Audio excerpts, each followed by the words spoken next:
In the depths of despair, as his parents absconded with their debts, Xuan found himself compelled to join a global survival show set on a deserted island. The prize for enduring a year of survival was an unimaginable fortune along with various rewards. While many doubted his ability to last, believing he would withdraw swiftly, Xuan unexpectedly activated a daily sign-in system. By simply checking in each day, he could earn an array of items and skills. On his very first day, he received a novice gift pack, a tenfold increase in luck, and an affinity for animals. The world was astounded by his feats. Why on earth can he find ginseng just by walking? And is he really surfing on a dolphin in the ocean? What in the world? That white tiger is actually hunting a deer to win his favor. Am I seeing things? Why is there a peregrine falcon perched on his shoulder? As others struggled to survive in disarray, Xuan basked in the sun, leisurely enjoying life on the beach. Chapter 1. The show, Survival on a Deserted Island for 365 Days. The ship's horn blared deafeningly as Xuan sat aboard, his expression a mixture of anxiety and intensity, starkly contrasting with the carefree demeanor of his fellow passengers, as if they hailed from entirely different worlds. This was his final opportunity. He had to survive until the end. Clenching his fists, he reaffirmed his resolve. If I survive, I will track down those irresponsible parents who fled after accruing such massive debts. A few passengers aboard the ship noticed Xuan huddled in a corner, his frail frame and nervous demeanor reminiscent of a timid rabbit. They exchanged mocking glances. Look at that scrawny boy. Is he really here to survive on a deserted island? He must be here to provide supplies, one scoffed. He'll bet 5 dimes he won't last a day. Don't underestimate him. He might be crying and begging to leave within the hour. Hearing their derision, Xuan remained unfazed, or perhaps he simply lacked the luxury to care. After his parents vanished, leaving him to confront the lenders alone, he had stumbled upon an advertisement seeking contestants for the survival show. This program, organized by several of the world's leading conglomerates, was a colossal live broadcast event. Its unique proximity to various wild animals garnered the attention of numerous scholars and experts. The contestants' survival journeys captivated an audience that once peaked at over 1 billion viewers, a staggering figure that accounted for 1/7 of the global population from infants to the elderly.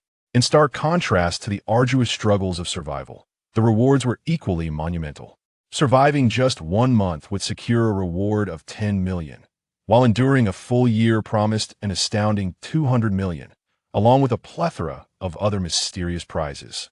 However, the challenges of survival were formidable, and to date, no one had claimed the 200 million, leaving the nature of those enigmatic rewards shrouded in mystery. With the prospect of winning the survival challenge on a deserted island, Xuan saw a glimmer of hope to clear all his debts. Embracing a spirit of adventure, he enrolled in the competition.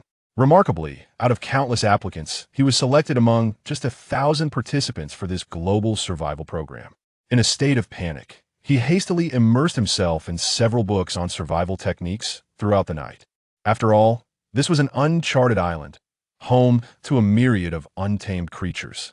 The wilderness was wild and unbridled. Each year, the number of lives lost on this island could form a formidable battalion. Given the stakes involved, Xuan took his preparations very seriously. As he repeatedly recited the knowledge gleaned from his readings, a gentle announcement resonated from the ship. We have arrived at our destination. We will now circle the island. All contestants are advised to prepare themselves. Upon hearing the announcement, Xuan hurriedly made his way to the deck to gaze outward. Before him lay an archipelago with a massive main island at its center, surrounded by a multitude of smaller islands scattered like stars within a 100-mile radius. The island's climate appeared bewilderingly diverse. Parts of it resembled a tropical rainforest, while others were dominated by coniferous forests, interspersed with unfamiliar species of trees. It seemed as though the climate from across the globe had amalgamated on this singular island. The entire landscape exuded an ancient and mysterious aura, resembling a fearsome beast with its mouth agape. Xuan committed the island's climate distribution to memory, recognizing that this knowledge could very well be a matter of life and death. The circumnavigation of the island concluded swiftly. The so-called round trip was merely a cursory exploration of the vicinity surrounding the main island. Round trip complete. Contestants aboard, please prepare for disembarkation, announced the voice from the ship signaling the imminent commencement of the survival challenge. As someone who had crammed knowledge overnight, Xuan felt a twinge of anxiety. Faced with the daunting island, a moment of trepidation washed over him, but he quickly reaffirmed his resolve. He must survive. With the assistance of the crew, Xuan began donning his life jacket and other necessary gear. From this moment onward, drones began capturing every moment of the unfolding drama. Thus commenced a global live broadcast. The chat room was ablaze with frenzied comments. Is it finally starting? Go for it. The contestants look quite robust. Perhaps one of them will last a month. What's up with the little sprout? I bet $5 he won't last a week. You over there won. How did this sprout get selected? Why wasn't I chosen?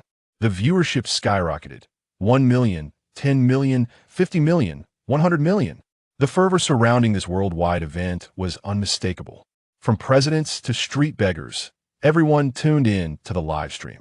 Major television networks broadcasted the event simultaneously, achieving ratings that eclipsed all other programs. Every time this moment arrives, my heart races with excitement, remarked the female host, Lin Yin, as she patted her ample bosom.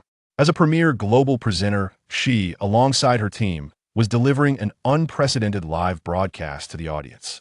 To address the language barriers faced by viewers, they had meticulously selected renowned hosts from around the world. 2 from Huaxia, 2 from the Eagle Nation, 2 from the land of cherry blossoms, 2 from the Bear Country, 2 from the United States, and even 2 from the Southern Black Nation. Indeed, at this juncture, I find myself eagerly anticipating how many of the challengers will endure, chimed in the male host, Pungang. I must say, with so many individuals competing for survival on a deserted island, the challengers are bound to offer us a thrilling spectacle. Absolutely. I am quite curious about the astonishing performances the challengers will present. Let us await the unfolding drama with bated breath. As the 2 hosts spoke, their attention shifted to the footage transmitted by the drone. Oh, why has this person suddenly come to a halt? The scene abruptly transitioned to Xuan's interface. There stood Xuan, his gaze vacant, seemingly frozen in place, unlike the others who rushed to secure their gear. What is going on with this challenger? He remained stationary after arriving on the island. Lin Yin, the Huaxia host, remarked while perusing her notes. Well, it appears this challenger has not had much prior exposure to the wild. It's understandable that he might be momentarily stunned, she offered as a rationale for Xuan's current demeanor. From her research, Lin Yin learned that this young man had previously led a reclusive lifestyle, devoid of any outdoor survival experience. Meanwhile, the barrage of comments on screen was rapidly escalating. Is this it? Just this? Could this bean sprout be frightened? I think he's contemplating which equipment to select. Only now considering what gear to choose after arriving on the island? He must not have brought his wits. No way. Is there truly someone who came here unprepared? The comments were rife with ridicule. However, with numerous challengers present, Xuan's camera feed was swiftly switched away. Yet, in the midst of his daze, a spark gradually ignited in Xuan's eyes, revealing a glimmer of surprise and joy. Just moments ago, as he set foot on the island, a voice resonated in his mind. Congratulations, host, you have activated the island survival assistance system. As a reclusive individual, Xuan instantly recognized this as the fabled system. In countless tales of transmigration, those endowed with a system invariably transformed their fortunes, marrying the affluent and ascending to the pinnacle of success. So, what capabilities do you possess? Xuan inquired, suppressing his inner excitement, prioritizing an understanding of the system's functionalities. This system permits daily check-ins, rewarding you upon completion. A basic gift pack each day, a medium gift pack weekly, and a grand gift pack monthly. Should you remain diligent, a superlative gift pack awaits after a year, a colossal gift pack after a decade, and an ultimate gift pack after a century. Listening to the system's explanation, Xuan suddenly felt that this system was quite impressive. All it required was a daily check-in. As long as he continued to survive, he would grow increasingly stronger, and with that strength, his chances of survival would enhance. It was a virtuous cycle. With this thought in mind, Xuan promptly chose to check in. Check-in successful. It is detected that this is the host's first check-in, and a Novice Supreme gift package has been awarded. Supreme? That sounded quite formidable. He immediately opted to open the package. Congratulations, host. You have gained the ability. Affinity increased 20-fold. Congratulations, host. You have gained the ability. Luck value increased tenfold. Xuan was momentarily taken aback. Wasn't this supposed to be a supreme gift package? How could it contain only 2 items, neither of which seemed particularly useful? What on earth was luck value? What use was affinity? Ugh. Moreover, there was a question mark before affinity? What was that about? After venting his frustration for a while, Xuan recalled that he needed to select his equipment. According to the regulations provided by the officials prior to arrival on the island, each person could freely choose 3 pieces of equipment as starting gear. Before arriving on the island, there was a thorough body inspection to ensure that no other equipment or items were brought along. Additionally, drones monitored the area 24 hours a day to prevent any cheating. Without hesitation, Xuan selected the equipment he had already decided on, an entrenching tool, a lighter, and a sleeping bag.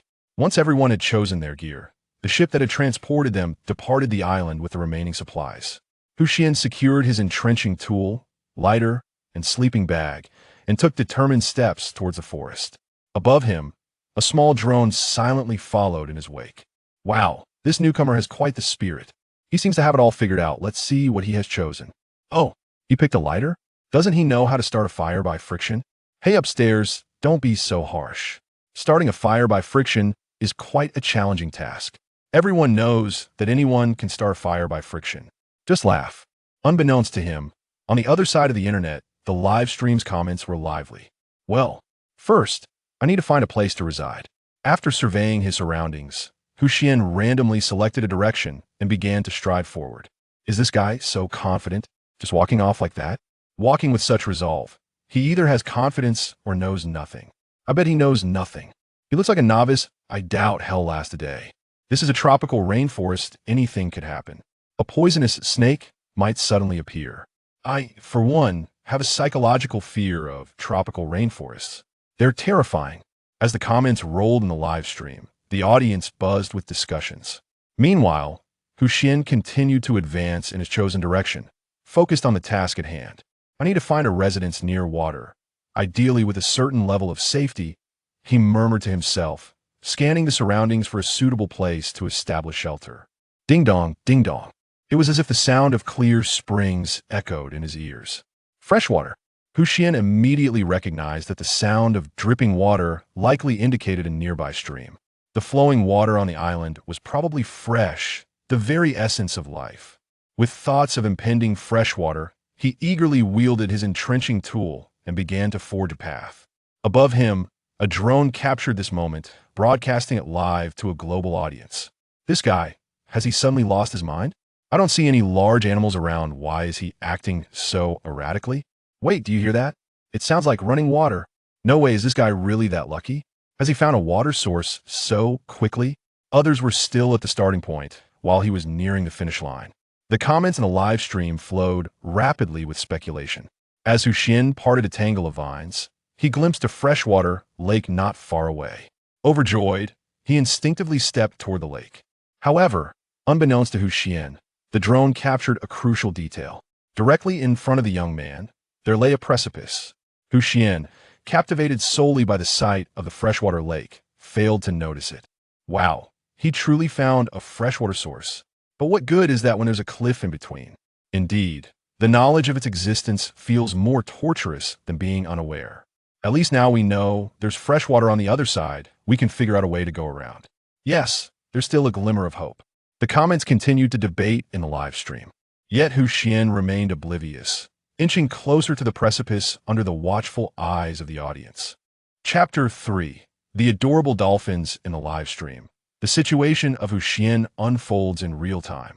Perhaps it is because he is the first challenger to witness the freshwater, or perhaps due to the looming crisis he faces.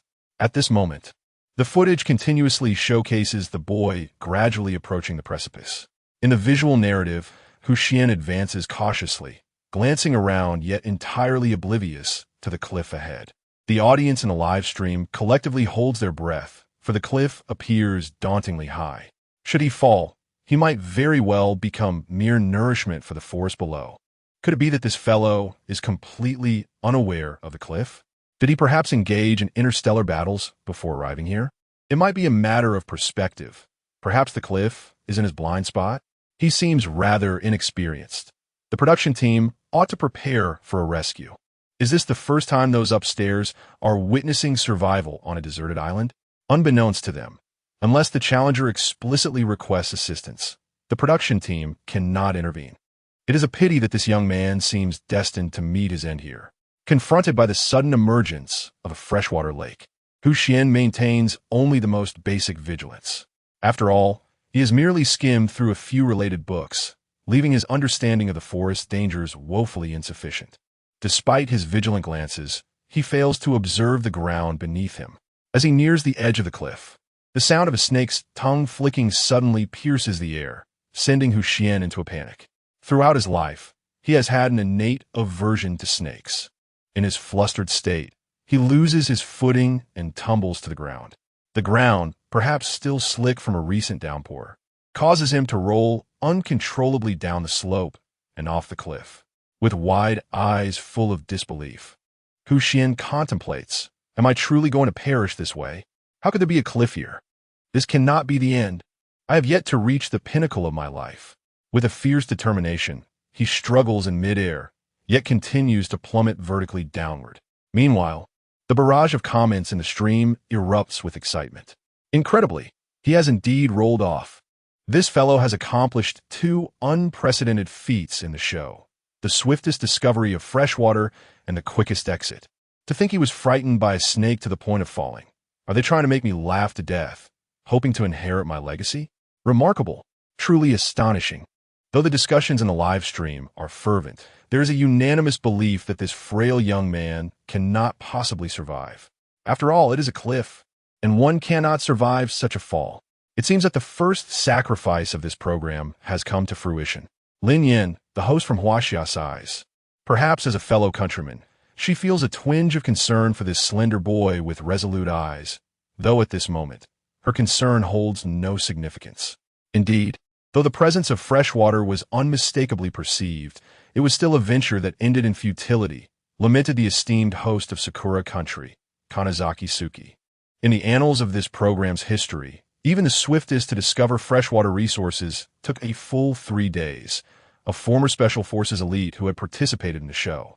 Yet, this young lad managed to locate freshwater in under an hour, a stroke of remarkable fortune, only to plummet off a cliff in a moment of shock, an ironic twist of fate that could be construed as a different kind of luck. To encounter such improbable events in succession was indeed extraordinary. With a spirit of professionalism, the crew maneuvered the drone to follow the unfortunate Xuan as he descended into the abyss. Perhaps it was a gesture to commemorate this record-breaking participant. As the drone descended, it revealed a magnificent river flowing beneath the cliff, merging seamlessly with the ocean not far from the shore. With a resounding splash, Xuan plunged into the water, creating an enormous spray. Were this a diving competition, such a splash might warrant a score of 0. Due to the force of inertia, he found himself submerged, swept away by the currents into the vast sea. Although he was a recluse, Xuan possessed a basic knowledge of swimming, having occasionally indulged in the activity. Even if he had never witnessed a pig run, he had certainly seen enough swimming-themed anime to have memorized some essential techniques. However, when faced with reality, his mind felt eerily blank, as if all recollection had deserted him. He could only flail desperately, striving to escape the depths of the cerulean ocean. To the viewers in the live broadcast, he appeared merely as a drowning soul, engaged in a frantic struggle for life. It seemed that, while this contestant had narrowly escaped death from the fall, he lacked swimming abilities, mused the male host from Huaxia, Pungang. Falling from a cliff and surviving was indeed a stroke of extraordinary luck. With such fortune, one might even win 5 million in the lottery, he jested. Perhaps, as the ancient proverb from Huaxia goes, the old man lost his horse. How could one know it is not a blessing? This contestant may yet experience further changes. Kanazaki Suki offered a differing perspective. A youth who appeared untouched by the world had managed to encounter several low-probability events within an hour, piquing her curiosity. This young man might very well be an embodiment of miracles. Let us wait and see, chimed in Lin Yin, the female host from Huaxia. On screen, Xuan continued to struggle on the surface of the water, sending up splashes with every movement. Below him, a dark shadow began to emerge. Could it be a shark? Peng Gang pondered aloud as the drone transmitted the image. In the ocean, one might instinctively think of sharks approaching a person in distress. Years ago, a certain film depicting sharks left an indelible impression, causing one to instinctively associate the ocean's inhabitants with these formidable creatures. This, however, should not be a shark. Typically, sharks launch a direct assault on their prey, rather than approaching stealthily from beneath. The host from Eagle Country, Pris, expressed his thoughts on the matter. It appears that clarity will soon unveil itself as the dark silhouette begins to emerge. Lin Yan, the female host from Huaxia, remarked while observing the footage transmitted by the drone. In the imagery, the shadow executed a graceful leap, soaring past Xuan and diving beneath the nearly drowning boy, lifting him to safety. Incredible. Is that a dolphin? Could this individual truly be the favored child of fortune? Such astounding luck. I believed I was witnessing the second tier, only to discover it was indeed the fifth. What an adorable dolphin. I am utterly enamored. Chapter 4. The swift vehicle above the azure horizon.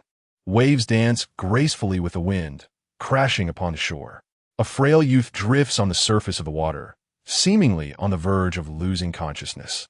Beside him, a dolphin leaps from the depths, gliding effortlessly from one side to the other. The droplets cast by its powerful tail shimmer like a rainbow, radiating a spectrum of colors. Perhaps the splash caused by the dolphin's leap roused the already dazed boy, albeit only slightly. The azure sea, teeming with aquatic life, encapsulates Xuan's final memory before he slipped into oblivion. This poignant moment was captured by a drone operated by the crew. What a delightful dolphin. I wish to adopt one, exclaimed a viewer. This dolphin is so white. Could it be a mutated breed? Another chimed in. Upstairs, the Chinese white dolphin is also white. You know, the Chinese white dolphin? Isn't that a first-class protected species? Wouldn't it need to be submitted to the state? Hello upstairs, checking the water meter. The barrage of comments erupted into laughter, dispelling the somber atmosphere that had lingered since Xuan's fall from the cliff. The hosts in the studio exchanged glances, astounded. In their years of broadcasting, they had never encountered such an extraordinary tale. Despite appearing to be an amateur, the records revealed that this peculiar boy was merely a reclusive gamer prior to the show. However, upon entering the forest, he navigated without deviation, ultimately discovering a freshwater lake. Yet, upon finding it, fear led him to tumble down a cliff. Typically, such a fall would signify the end for any individual. Yet this boy was miraculously rescued by a dolphin, specifically a first-class protected species of China, the Chinese white dolphin. The coincidences seemed almost too perfect, as if an unseen hand orchestrated these events. If there were no such guiding force, one could only conclude that the boy's fortune was indeed extraordinary. Who would have thought this challenger would be so fortunate as to receive assistance from Dolphin? Lin Yan, the female host from China, was the first to break the silence. Indeed, the Chinese white dolphin is also known as the mermaid of the sea. What a fortunate challenger, echoed Peng Gang, the male host. It appears our contestant will not awaken anytime soon. Let us shift our focus to the other participants and see what they are up to, suggested Kanzaki Suki, the female host from Sakura Country, with a smile. The scene in the live broadcast began to shift. A poised woman appeared on screen, moving with purpose and already equipped with some fruits at her waist. According to the information, this contestant seemed to have a background as a Special Forces operative. A female Special Forces soldier. How rare, Lin Yan remarked, glancing at her notes. Indeed, Peng Gang sighed in admiration. Indeed, according to the information provided, the purpose of this contestant's participation in the program is to demonstrate that women can be stronger than men. It appears that she embodies a spirit of female empowerment. The hosts in the live studio expressed their admiration, while the comments section began to flood with messages of support for this remarkable woman. In 5 minutes, I want all the details about this lady. Someone exclaimed, do you think this is a game of power? She is a Special Forces soldier, after all. So what if she is? She is still a woman. This sister is incredibly impressive. I think I need to excuse myself to the restroom. Why do I sense a thrilling atmosphere? Fasten your seatbelts. Unbeknownst to the woman on screen, she was completely unaware of the barrage of comments streaming in the live chat, or that she was currently the focus of the broadcast. Fu Hua was vigorously wielding her machete, carving a path through the treacherous terrain. As a special forces operative, amidst the perilous wilderness of the deserted island, her only reliable ally was the blade in her hand. Everything else was untrustworthy. On this island, anything could happen at any moment. A wild tiger could appear in the blink of an eye. Thus, having a weapon capable of confronting danger was of utmost necessity. Due to her extensive training, Fu Hua was quite familiar with survival in the wild. Just as she was exploring her path, a snake suddenly descended behind her, flicking its tongue, preparing to ambush the woman who had intruded upon its territory. Watch out! Behind you! It's truly a primal forest, fraught with lurking dangers.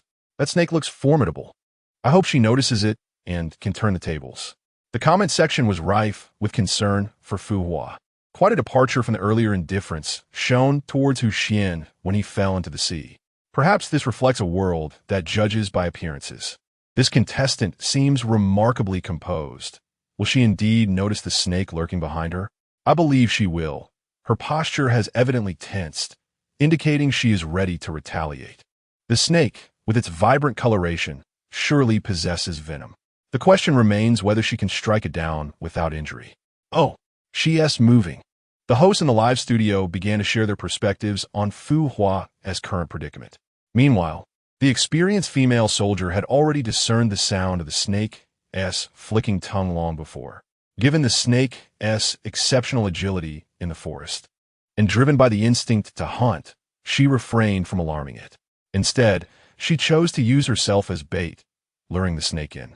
Now that the snake had taken the bait, there was no further need for concealment. The seasoned female soldier executed a roll to the side, gaining a clear view of the snake in its entirety. The snake, having missed its target, immediately twisted its body, aiming to pounce on the woman who had evaded its attack. Having discerned the entire form of the serpent, Fu Hua casually seized a wooden stick from the ground and struck downwards at the approaching serpent's head. However, the serpent, in midair, arched gracefully to evade the descending stick and continued its advance.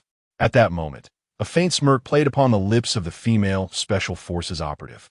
She had anticipated this very scenario. Subsequently, Fu Hua deftly altered the trajectory of the stick, delivering a forceful blow that sent the serpent crashing to the ground, whereupon he firmly pressed it down with his foot. The female operative, her gaze icy and resolute, wielded her military knife with precision. A glimmer of steel flashed through the forest, followed by a spray of crimson. One serpent's head tumbled to the earth, blood gushing forth in torrents from the severed neck. Today's meal is secured, Fu Hua murmured softly, but suddenly an unsettling tension gripped him. A gaze was fixed upon him from behind.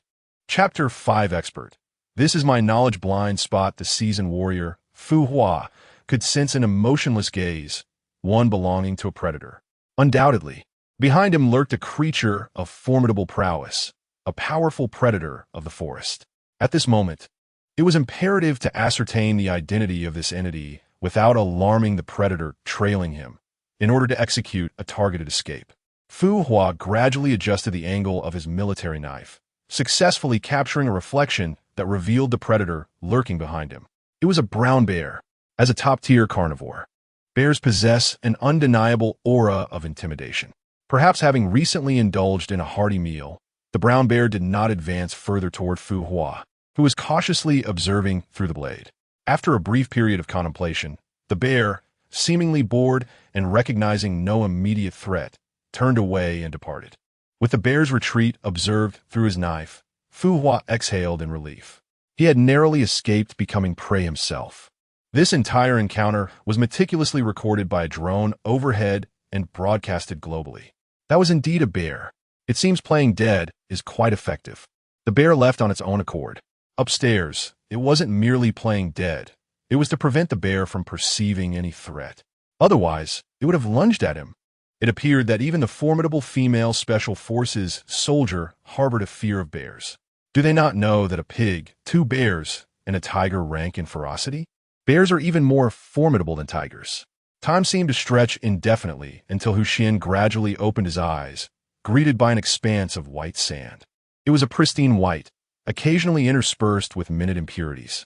The air was thick with the unmistakable briny scent of the sea. His body felt as though it were adrift, acutely aware of the water's gentle currents surrounding him. He had fallen into the sea. The realization jolted Xuan into clarity. However, as he attempted to rise, he found himself lacking strength.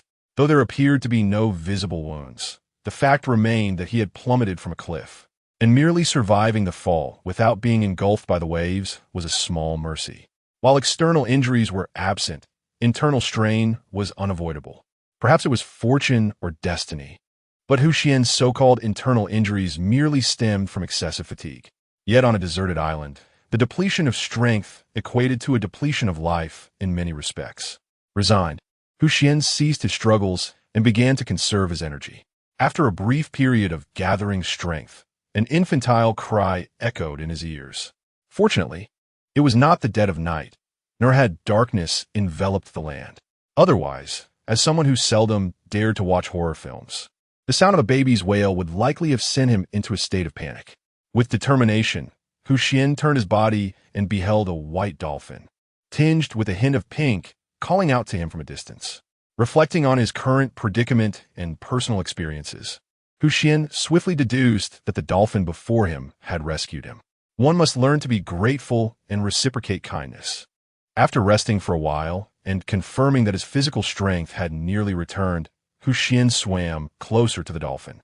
Previously caught off guard, he had momentarily forgotten his swimming skills in the face of danger, as he had never encountered such peril before.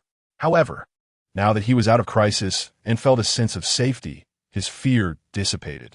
The white dolphin seemed to welcome the presence of the young human, circling around him and occasionally nudging him, resembling a beloved pet joyfully greeting its owner upon their return home. Viewers of the live broadcast were equally astonished. During Xuan's unconscious state, the stream had cycled through all remaining challengers and returned to him. Consequently, the dolphin's affectionate display towards the young man left a group of self-proclaimed experts in marine biology visibly unsettled. It is essential to note that this dolphin is a protected species, a national treasure. Although dolphins are known for their intelligence and emotional depth, it is rare for one to exhibit such friendliness towards a human. In the live broadcast room, an elderly scholar nearly pulled out his beard in disbelief. If he was not mistaken, the dolphin on the screen was indeed a Chinese white dolphin, which typically does not venture deeper than 25 meters. Yet, having rescued Xuan and subsequently guided him to the beach, it had certainly traversed waters exceeding that depth, contradicting the elder's years of knowledge. Renowned marine biologist Li Yi, confident in his expertise, had dedicated decades to studying marine life behaviors. However, the unexpected conduct of this white dolphin transcended his understanding, leading him to question whether he had somehow crossed into another dimension while watching the live stream. Could dolphins be this affectionate? Was this truly love? The dolphin had seemingly remained by Xuan's side for an extended period. Had it truly kissed him, demonstrating such a lack of reserve? As a longtime enthusiast of marine biology, Li responsibly noted that while dolphins are known to be friendly towards humans, their affection has its limits. He pondered the nature of this extraordinary interaction. Observations indicated that the dolphin bore no spots, strongly suggesting it was a female Chinese white dolphin. The hosts in the live studio also expressed their astonishment, remarking on the dolphin's adorableness and wishing they could adopt one if possible. In a land of cherry blossoms, the female host Kanzaki Suki gazed enviously at the screen, where the white dolphin frolicked playfully with Xuan. "That simply won't do," she remarked. "The Chinese white dolphin is a first-class protected species in our nation, not a creature to be adopted." The male host Peng Gang jested. It seems this contestant is indeed quite fortunate, having the company of a Chinese white dolphin, and such intimacy at that. The female host Lin Yin expressed her envy, observing the lively scene in the live stream, where the white dolphin was playfully splashing alongside Xuan, its tail creating delightful sprays of water. With a smile, Xuan gently caressed the dolphin as it played with him. Even though he lacked knowledge of marine life, he understood that this white dolphin was undeniably a rare species. The joy of interacting with such a rare creature filled his heart with happiness. The white dolphin appeared to revel in the moment. lifting its mouth in a joyful expression and emitting a sound that suggested comfort and contentment. Watching the dolphin nuzzle against him, Xuan felt as though his heart had been healed. "Since you're a white dolphin, how about I call you Xiaobai?" he softly suggested to the dolphin, which responded with a cheerful call, seemingly in agreement. In a display of its delight, the dolphin dove beneath the surface, only to leap gracefully from the water, tracing an elegant arc in the air. Its tail, fin scent droplets cascading down, shimmering with a myriad of colors under the sunlight, creating a breathtaking spectacle. Thus, the dolphin danced and swam around Xuan, resembling an exuberant child. A knowing smile spread across Xuan's face as he watched the dolphin's joyful antics. Time, however, has a way of slipping away swiftly during moments of happiness. Before long, dusk began to settle in. "Xiaobai, it's getting late. I must head back," Xuan called out, waving to the dolphin that lingered in the water. The white dolphin, displaying a sense of understanding, emitted a call that echoed a hint of reluctance as it gazed back at the departing boy.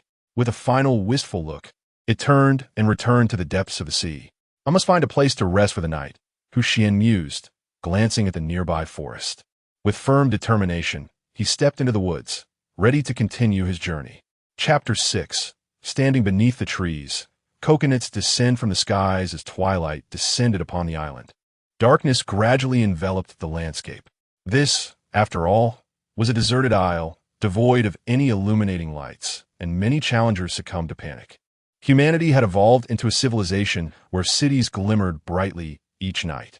The radiance of urban lights had dulled mankind's nocturnal vision. Thus, confronted by the sheer naturalness of dusk, numerous individuals felt as though a dark veil had descended before their eyes, rendering them effectively blind. Some hastily retrieved their flashlights from their initial supplies. However, in the enveloping darkness, these beams stood out like beacons, inevitably attracting the hidden predators lurking within the forest. Consequently, the evening woods were occasionally pierced by chilling screams. Yet, all of this seemed unrelated to Xuan.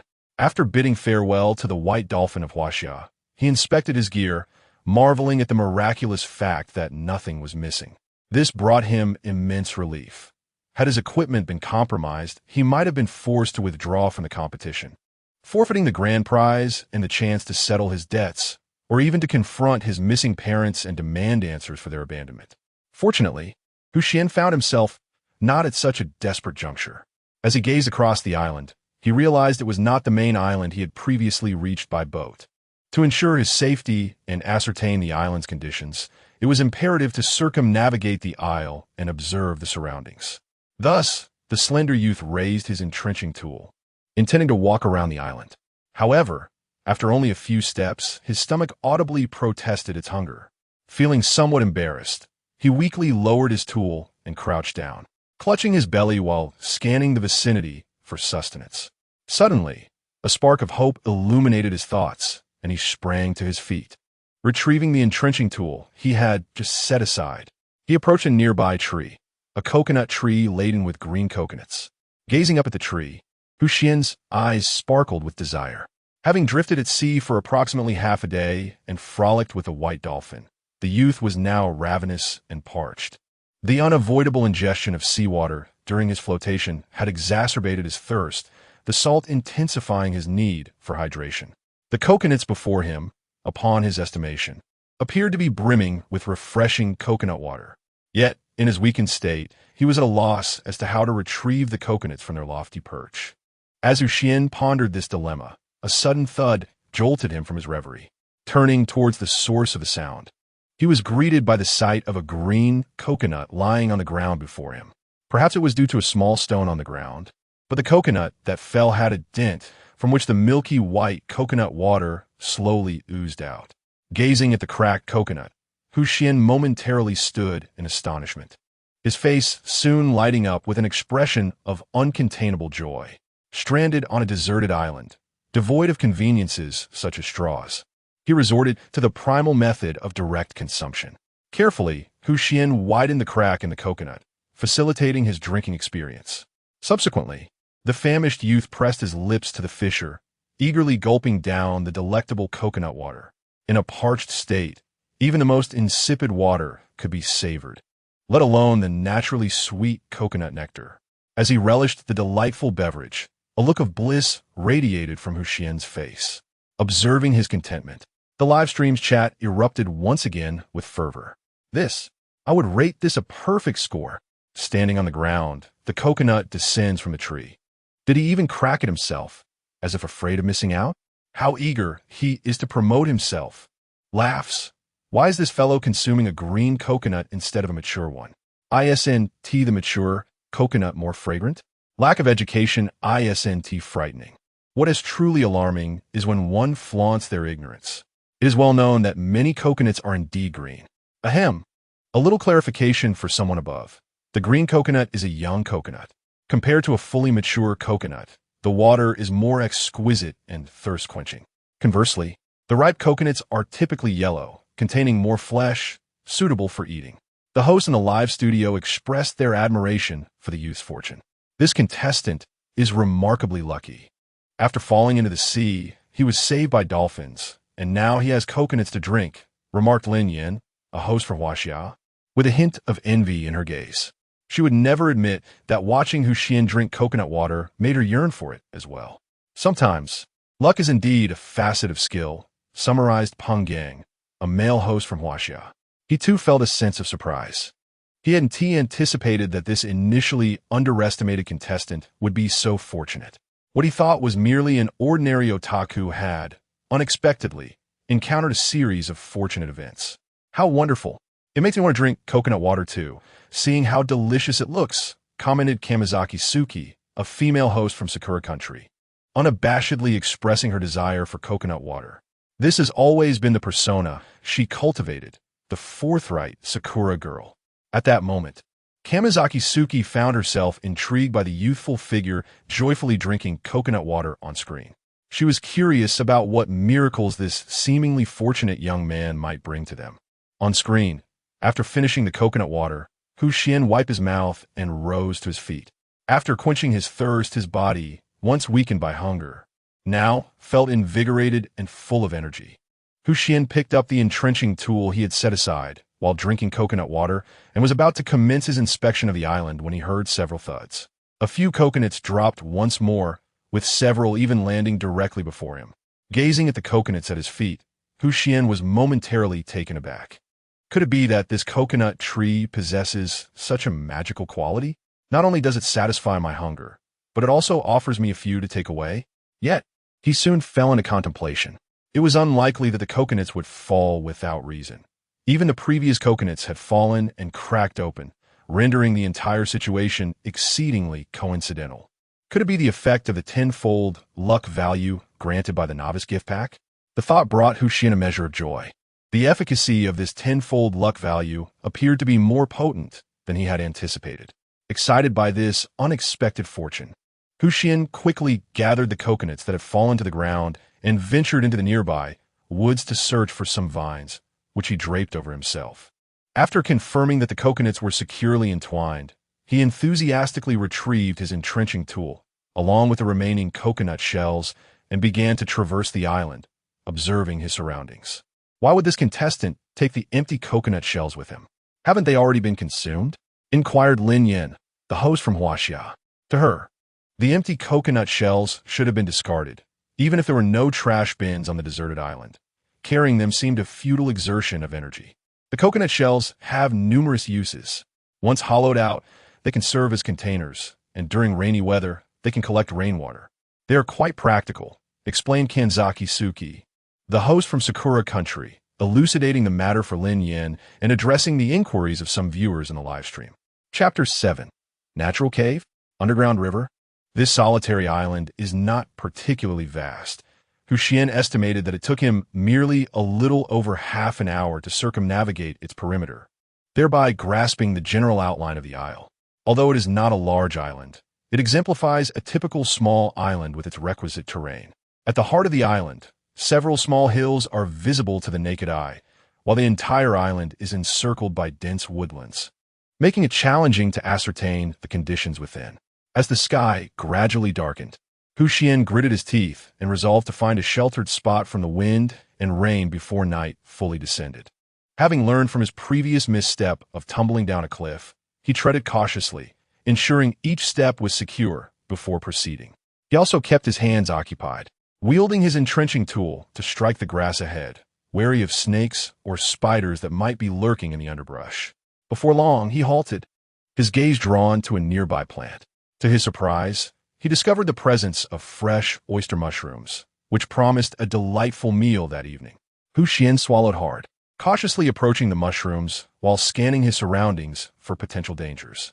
Once he confirmed the area was safe, he carefully harvested the mushrooms and placed them in the coconut shell he had brought along.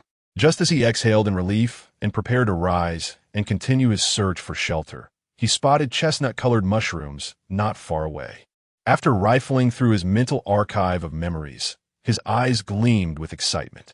Ensuring once more that there were no threats in the vicinity, he darted toward the chestnut mushrooms like a squirrel and collected them, adding them to his earlier find of oyster mushrooms. Perhaps due to the fortunate positioning within the camera's blind spot, the drone failed to capture the chestnut mushrooms.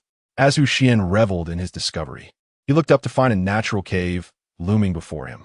Drawing upon his prior experience, Xuan advanced cautiously, step by step, toward the cave.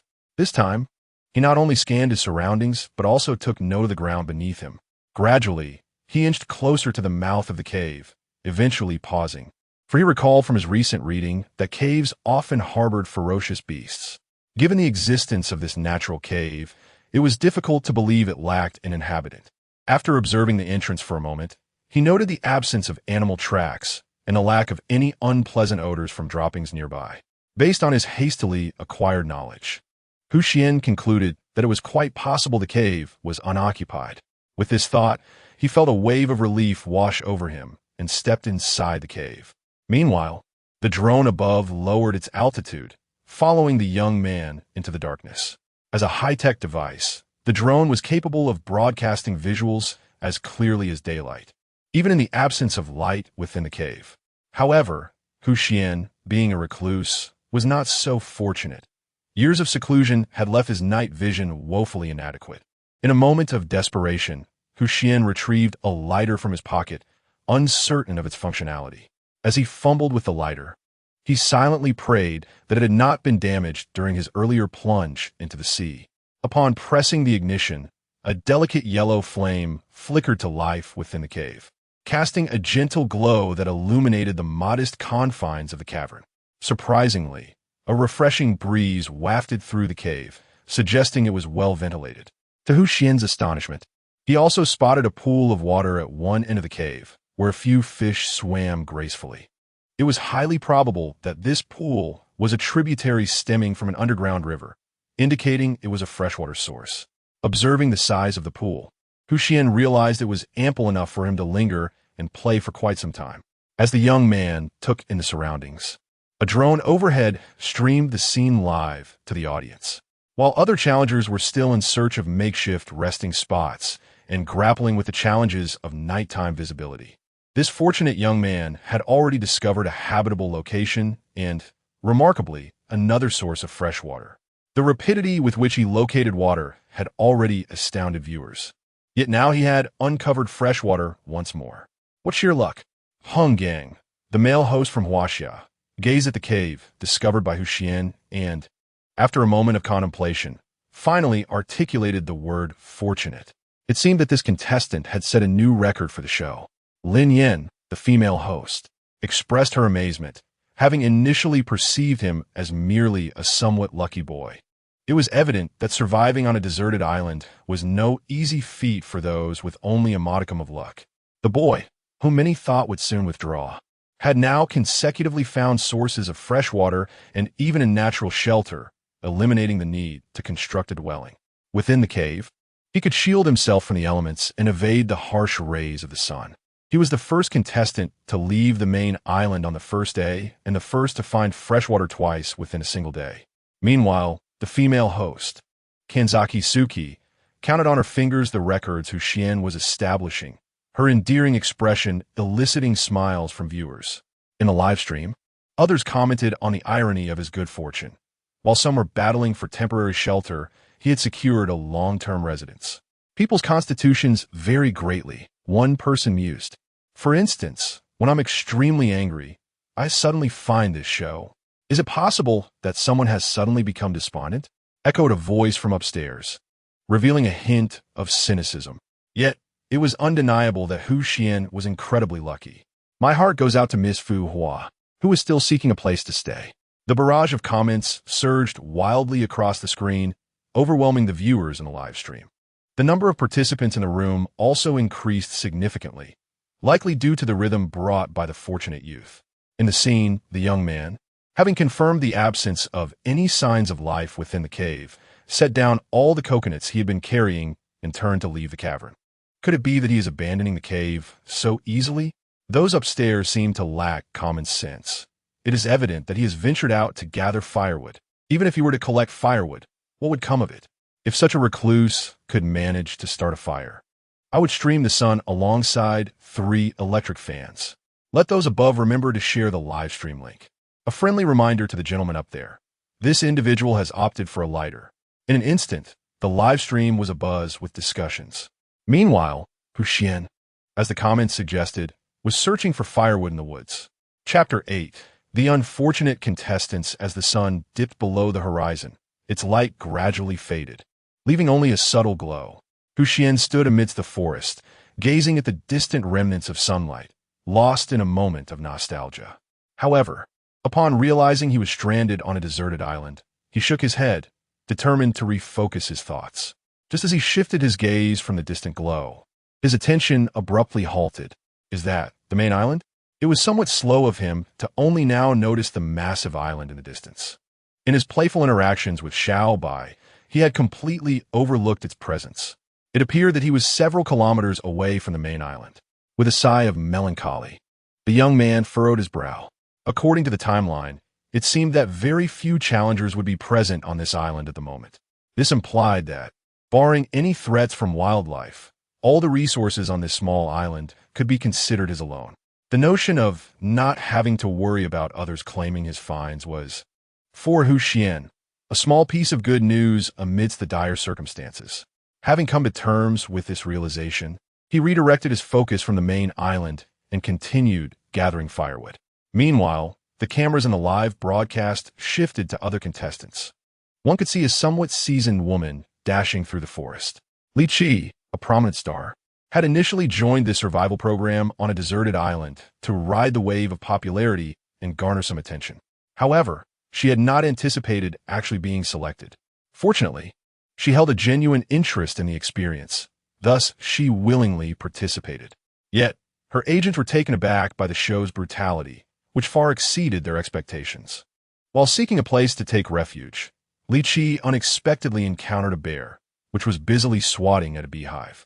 Perhaps the bees in this region were not particularly bright, as they immediately targeted Li Qi upon noticing her. Faced with a swarm of approaching bees and lacking suitable gear, she could only flee. After weaving through countless trees, she stumbled upon a mud pit. With no other option in sight, the starlet leaped into the mud pit, hoping to evade the relentless swarm. The bees, now swirling around the muddy pit, eventually dispersed after a brief flurry. As the airborne swarm departed, a mud-covered Li Qi emerged from a pit. The once poised star now bore the unmistakable marks of misfortune etched across her face. Her entire being was caked in mud, with droplets of filth occasionally falling from her.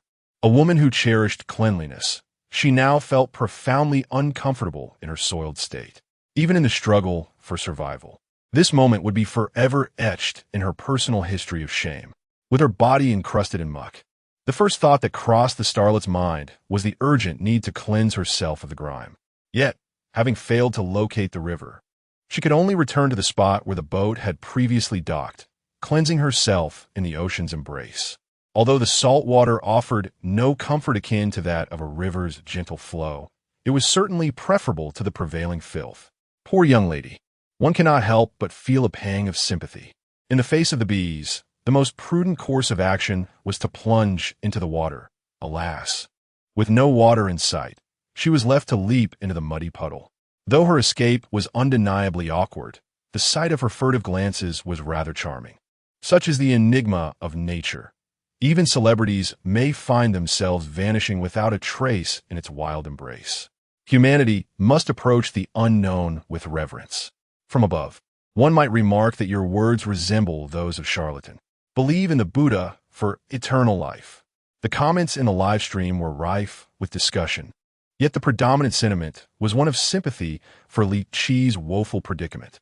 As misfortune struck like rain on a leaky roof, Li Qi, moving towards the shore, found herself momentarily speechless, gazing at the droplets cascading from the sky. Unbeknownst to her, rain began to fall upon the deserted island where she found herself. The rhythmic patter of raindrops upon the ground created a hauntingly beautiful melody. Yet, this gift from nature was, without a doubt, a calamity for the other survivors on the main island. With no shelter in sight upon their arrival, each inhabitant was destined to face the torrential downpour unprotected. This meant that all on the island would be exposed to the deluge. In such conditions, becoming soaked inevitably led to illness. Under normal circumstances, this might not be alarming. However, this was an uninhabited island, and they were currently participants in a survival reality show. The onset of a cold in such an environment could prove fatal within a week. Even if one were to endure, the toll on one's health could be irreparable. In an instant, panic enveloped the survivors, who frantically sought refuge from the rain. Moreover, it was not solely humans who sought shelter. The island's wildlife shared this instinct. Consequently, conflicts erupted between humans and animals. While some fortunate individuals managed to find shelter without encountering wild creatures, many others clashed with predators seeking the same sanctuary. In an instant, countless participants cried out in despair, wishing to withdraw from the show, while many others perished before they could even voice their desire to leave, becoming sustenance for the island instead. The island transformed into a veritable hell on earth, filled with relentless screams of agony. The viewers in the live stream were momentarily taken aback by the gruesome spectacle. Yet, amidst the horror, a few were invigorated by the primal thrill of the scene. This is truly terrifying.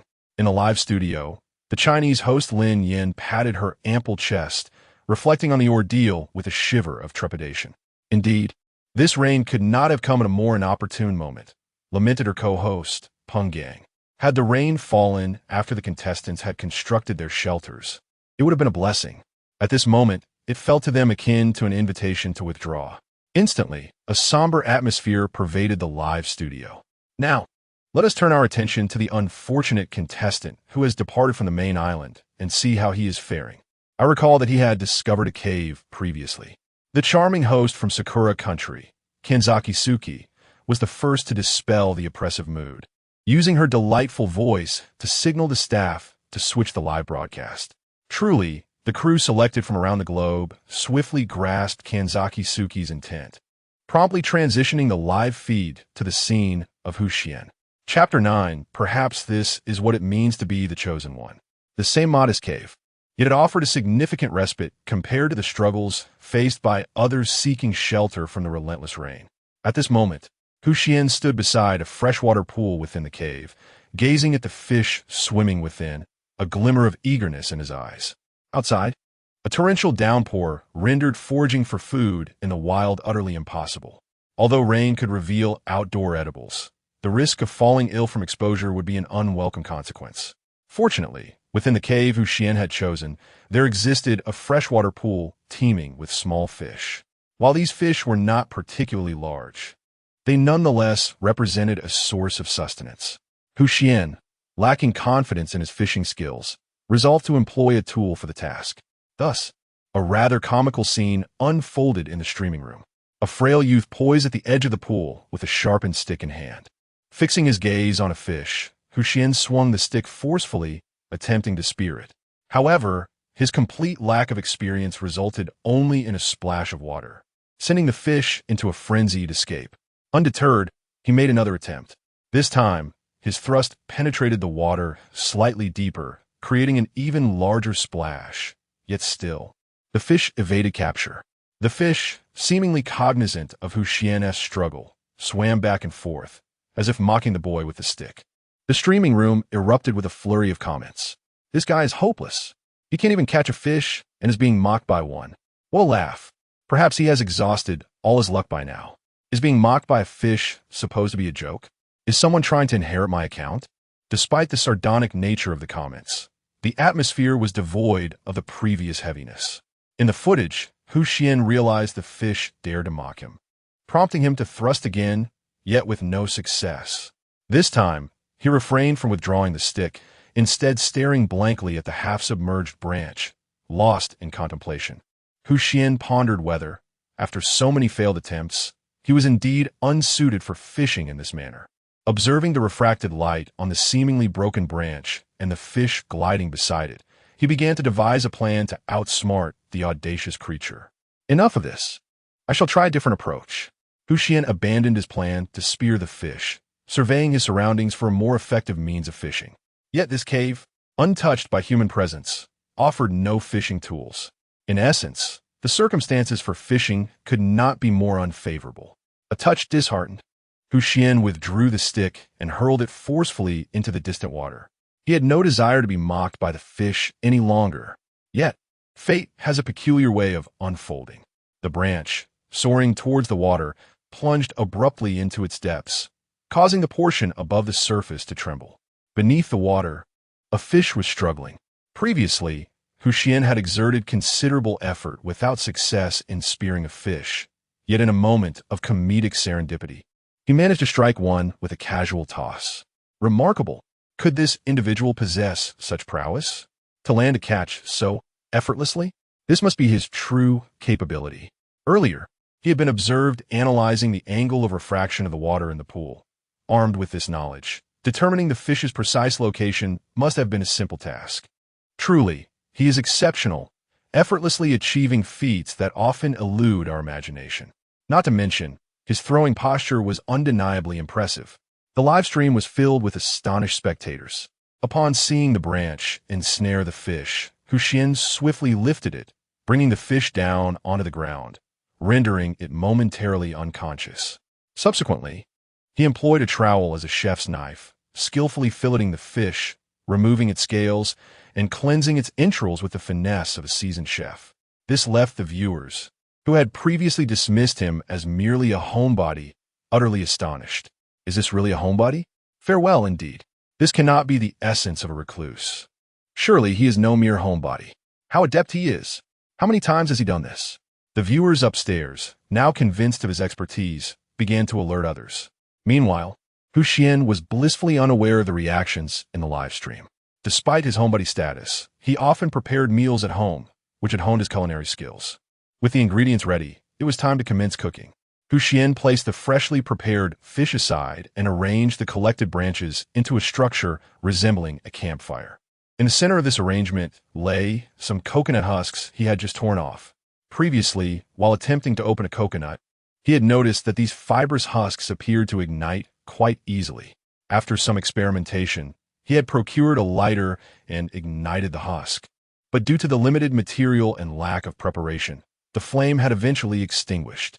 Fortunately, with the lighter on hand, such a spark could be rekindled at any moment. Learning from his earlier attempts, Xuan constructed a fire pit and even set up a makeshift clothes rack nearby. In the frame, he cautiously ignited a small piece of coconut husk with the lighter. Instantly, a soft yellow flame flickered to life within the cave. Holding the flame with the care of Prometheus stealing fire, he gently placed it into the constructed frame. Perhaps aided by the breeze within the cave, the modest flame, upon coming into contact with the structure, began to blaze fervently. Relishing the warmth of the fire, Xuan removed his thoroughly soaked clothing, wrung it out, and draped it over the already prepared clothes rack. Subsequently, Xuan stepped aside, retrieving the coconut shell he had prepared earlier. After adding some fresh water, he placed it over the fire to roast. In a live broadcast studio, the host momentarily emerged from the previous oppressive atmosphere, rendered momentarily speechless. While others were battling against the rain, he had already begun to enjoy the breeze, humming a tune, boiling water, and even airing out his clothes. Could it be that our approach was fundamentally misguided? Wasn't the premise a tense survival scenario on a deserted island? Why did it feel more like a leisurely excursion? The live stream seemed to erupt with excitement. This fellow is extraordinary. While I am drenched in rain, you find shelter. While I scavenge for food, you boil water. While I lament over my soaked garments, you dry yours. Perhaps this illustrates the inherent differences among individuals. It is well known that one cannot generalize the resilience of people. Surely, this is an adventure, not a survival quest. Inspired by this realization, a new work emerges. My island survival cannot be this pleasant. A lengthy title does not automatically qualify as light literature. Hence, let us title it My Island Survival is Indeed Problematic. Is this what they call a... Quite the phenomenon indeed. In the live feed, the water in the coconut shell began to boil. Once he confirmed the water was bubbling, Xuan placed the freshly cut fish into the coconut shell, commencing the cooking process. He observed the contents of the coconut shell while simultaneously cleaning the previously foraged pleurotus and chestnut mushrooms. Perhaps due to Xuan's back being turned to the drone, it failed to capture the items he was currently washing. Upon catching a whiff of the enticing aroma wafting from the coconut shell, he added the cleaned pleurotus and chestnut mushrooms into it. In an instant, the entire livestream audience caught sight of what Xuan was handling. Could be Matsutake? In the studio, the host Lin Yin from Huaxia gazed in astonishment at the chestnut mushrooms that the young man had set down. Chapter 10. Sign in. Basic wilderness bandaging techniques on a small island approximately 1,000 meters from the main landmass, within a cave not far from the shoreline. A young boy was savoring a freshly prepared matsutake mushroom and mushroom fish soup. Xuan glanced at the intensifying rain outside the cave and nodded with satisfaction. The heavy downpour acted as a shield, preventing the enticing aroma of the soup from drifting too far, thus averting the attention of any formidable predators that might inhabit the island. Using two slender yet sturdy branches he had fashioned into chopsticks, Xuan deftly scooped food from a coconut shell and brought it to his mouth. The soup, enriched with mushrooms and matsutake, was exceptionally delectable after a long day of hunger. The harmonious blend of wild fish and the earthiness of matsutake created a flavor that transported Xuan to a riverside, surrounded by breathtaking foliage, eliciting involuntary sounds of pleasure from him. A peculiar gleam flickered in his eyes. It had been ages since he had tasted such exquisite broth. The fusion of the fish's freshness with the mushrooms, elevated by the matsutake, rendered the soup nothing short of gourmet, akin to what one might find in a five-star restaurant. After finishing the soup, Xuan felt a wave of fatigue wash over him. His body, having endured various trials, was beginning to show signs of weariness. Consequently, he retrieved the sleeping bag he had chosen upon entering the island and positioned it beside the fire. Ensuring that the embers would not ignite the bag due to the wind, Xuan nestled into the sleeping bag and gently closed his eyes. As the torrential rain cascaded outside, a frail boy lay within his sleeping bag, succumbing to deep slumber by the warmth of the fire. Yet, the viewers in the live stream remained vigilant, their attention unwavering. Observing Xuan's descent into sleep, the chat buzzed with lively discussions. Roasting by the fire, listening to the rain, and nestled in his sleeping bag, surely this was not survival on a deserted island. It could not possibly resemble a true wilderness survival scenario. How is it that upon restarting the program, I still witness such a scene that diverges from the essence of survival? The soup he drank appeared utterly delightful. I yearn to taste it. Although I cannot quite grasp the full picture, it seems remarkably impressive. In my view, this isn't wilderness survival. It's an adventure on a deserted island. That night was destined to be sleepless for many. As the rain continued to pour over the isolated island, numerous souls gazed at the relentless storm outside, expressing their thoughts and frustrations in myriad ways. As dawn broke, the torrential rain gradually receded. After a night's deluge, the rain had drenched the entire island, even encompassing the surrounding archipelago, a rare occurrence at sea. Such extensive and enduring rainfall is seldom seen in areas characterized by strong winds. Typically, brief showers dominate, swiftly whisked away by the gusts. Therefore, for most inhabitants of the island, this rain was deemed unfortunate. Yet for some, it was a stroke of luck. Those with a modicum of wilderness survival knowledge were fortunate to discover a source where water could be easily collected, gathering a substantial amount during the torrential rain. In a situation where fresh water was exceedingly scarce, this rainwater was a precious resource. However, Their nights were far from comfortable. Many battled ferociously against wild beasts in the downpour, while a small fraction sought refuge from the rain. Undoubtedly, the majority spent the night plagued by hunger. Yet, such complex emotions were beyond the comprehension of Xuan. As the morning sun streamed into the cave, illuminating Xuan's face, the boy, who had succumbed to slumber the previous night, finally awakened. Shielding his eyes from the blinding sunlight with his hand to mitigate its harsh glare, Xuan suddenly recalled that it was now the second day, an opportunity to sign in again. The novice gift package received from the first day of signing in had proven to be quite beneficial for him, heightening his anticipation for what rewards awaited him today. Sign in, Xuan addressed the system, which seemed to exist beyond his sight. Congratulations, host, you have successfully signed in and received the reward. Basic wilderness bandaging technique. Echoed the system's cold voice in his mind. Bandaging technique? What use could that possibly serve now? Xuan mused, feeling somewhat disheartened, realizing that the rewards from signing in were not always useful. Yet, almost immediately after this reflection, an influx of knowledge seemed to surge within his mind. In an instant, Xuan felt as if he possessed an innate understanding of bandaging. It appeared that the system was quite intelligent in its offerings. Slightly satisfied, he nodded and approached the freshwater pool, cupping his hands to wash his face. To Xuan, having water to wash his face in the morning felt entirely normal. However, the viewers in the live stream held a different perspective. Those who had tuned in early to watch, or those who had stayed awake all night, gazed in disbelief at Xuan on the screen. Do you not realize that many are still unable to access water? To waste such precious fresh water on washing one's face is sheer extravagance. It's inhumane, they thought, though they merely expressed their frustrations in the comments, having no impact on Xuan, who was isolated on the deserted island. After washing his face, Xuan patted his cheeks with his hands to invigorate himself. Glancing at the still burning embers, he added some firewood to ensure the flames would not extinguish during his absence.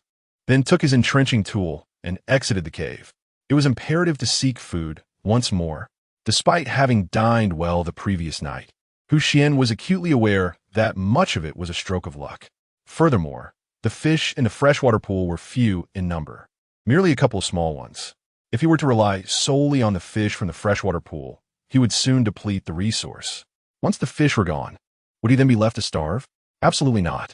To avert the possibility of such a day arriving, it is imperative to seek new sources of sustenance. Given the abundance of fish, venturing to the seaside for fishing seems a splendid choice. Xuan reminisces about the delectable matsutake and mushroom fish soup he savored the previous night, and resolves to embark on a fishing expedition by the ocean today. He wonders how the wild fish of the sea might differ from those in freshwater ponds. With a culinary curiosity igniting within him, Xuan strides along the path he took yesterday towards the shore. At this juncture, he is reluctant to trespass into unfamiliar territories, as it may encroach upon the domains of other creatures. Many ferocious animals possess a strong sense of territory, and any invasion could lead to dire consequences.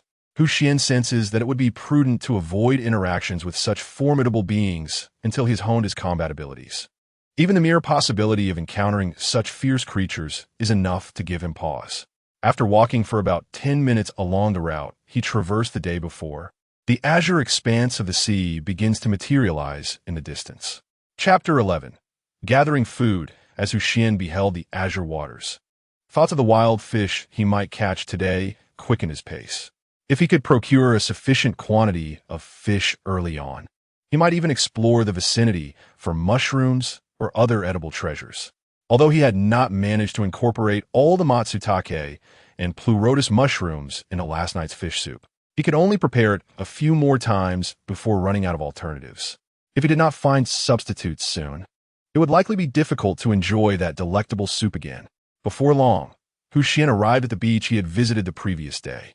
The vast ocean stretched endlessly before him, with faintly visible islands in the distance, and the pristine white sands beneath his feet. Were it not for the explicit mention, one might easily mistake this for a man-made beach rather than one on a deserted island. The beauty of the surroundings was so captivating that it instilled a desire to preserve the tranquility of nature. At that moment, the beach welcomed its first human visitor, Xuan, wielding his entrenching tool, contemplated the sand beneath his feet. With a firm thrust, the tool sank deep into the ground, dislodging a mound of sand. It appeared that he had not found anything here, so he resolved to search elsewhere. Regretfully shaking his head at the unearthed sand, he turned to explore another area. By now, the beach bore several holes, all the result of Xuan's diligent digging. In pursuit of sustenance and for safety's sake, Xuan opted to seek crabs on the beach, which posed no threat for marine creatures. Moreover, capturing crabs was far more convenient than fishing. Crabs, akin to fish, are a delicacy among seafood, with crab roe consistently fetching high prices. The opportunity to feast on wild crabs was indeed a rare chance. At this moment, Xuan's mindset had settled entirely. The fear of surviving on a deserted island had diminished since yesterday. Rather than enduring a year in anxiety, he preferred to savor each day with enjoyment. Even someone as inexperienced as he could thrive on this deserted island, so surely those with greater expertise would fare even better. Gazing towards the distant main island, Xuan pondered. If he, with limited resources on this isolated island, could find a suitable place to dwell and procure food, then the inhabitants of the resource-rich main island must be living in utmost comfort. However, having perused only a few books and possessing little understanding of survival on a deserted island, Xuan formed a misguided judgment. He was oblivious to the fact that life on the main island was anything but comfortable. It was fraught with struggles and hardships. Suddenly, the growl of his hungry stomach pulled Xuan from his reverie. Glancing at the solitary small crab he had caught, a flicker of disappointment washed over him. Yet, being an optimistic individual, he swiftly transformed that slight disillusionment into motivation. Fueled by this newfound drive, Xuan began to dig even more fervently for crabs along the sandy shore. 1, 2, 3. As Xuan wandered along the beach, the number of pits in the sand gradually increased. However, fortune smiled upon him when he stumbled upon a multitude of small crabs nestled within one of the depressions. Although they were somewhat diminutive, their flesh promised to be substantial. With this thought in mind, Xuan unceremoniously deposited all the tiny crabs into a coconut shell he had prepared prior to his excursion. This shell was crafted from a coconut that had been halved and modified with a spade by Xuan, transforming it into a versatile container. It could be closed to serve as a cage for the crabs or open to function as a water vessel. It was a rather rudimentary yet functional tool. Inside the coconut shell, several small crabs scuttled about, utterly unable to escape their confines. Once Xuan felt he had gathered a sufficient number of crabs, he made his way to the coconut trees lining the beach. The coconuts that had fallen the previous day had already been consumed as a refreshing drink. Moreover, Xuan had come to appreciate the utility of coconuts, realizing their multifaceted benefits, and thus resolved to collect a few more to take back with him. Not only would they serve as a source of sustenance, but the emptied shells could also be repurposed as containers or kindling. The fibrous exterior of coconuts was quite commendable, while the fronds of the coconut tree provided excellent materials for constructing a shelter. Although the cave appeared to be a suitable refuge at present, the impending winter would necessitate a windbreak lest the fire go out. On a deserted island, once the flame extinguished, it meant that for Xuan, who lacked the skills to create fire by friction, the only recourse would be to consume raw food. Raw sustenance often harbored various parasites, making it challenging to ensure one's health. On an uninhabited island, poor health signified the onset of withdrawal from survival. If he were to withdraw from the endeavor, the burden of substantial debt would render Xuan breathless. While alternatives for acquiring kindling existed, for a young man who had crammed for knowledge in the days leading up to his island adventure, such methods were scarcely feasible. Thus, the importance of coconuts was further underscored. Although Xuan had been fortunate enough to discover several coconuts on the first day, marking the beginning of his promising existence, it was likely that this stroke of luck was merely the result of his tenfold fortune value activating. Luck, an elusive and intangible force, was beyond his control. Given the unpredictable nature of fortune, Xuan resolved to ascend the tree himself to harvest coconuts, rather than waiting beneath the tree for them to fall as he had done previously. After securely placing the coconut shell containing the small crabs and confirming they could not escape, Xuan began to assess the coconut tree before him. With his back to the sunlight, he gazed upwards at the top of the tree, where several green coconuts dangled enticingly. It appeared that a bountiful harvest awaited him. What a splendid reward this might yield, Xuan murmured to himself. With that, he leapt onto the trunk of the coconut tree, clinging to it like a koala. With determination, he propelled his feet diagonally downward, exerting force towards the center of the trunk, hoping to gain some elevation before swiftly clasping the tree's bark. He ascended gradually, inch by inch, despite the clumsiness of his method, which proved to be remarkably effective. Even Xuan, lacking considerable strength, managed to reach the pinnacle of the coconut tree. After dislodging a few coconuts with his feet, he descended in the same painstaking manner. The coconut tree loomed tall, its trunk coarse and rugged. Whether leaping directly from the top or sliding down the bark would undoubtedly inflict significant harm upon his body. Xuan, well aware of the importance of his physical well-being, wisely refrained from jeopardizing it for a mere moment of haste. Observing the coconuts strewn upon the ground and the shells harboring small crabs, a satisfied smile graced Xuan's face. Now, he could return home for a while. Chapter 12.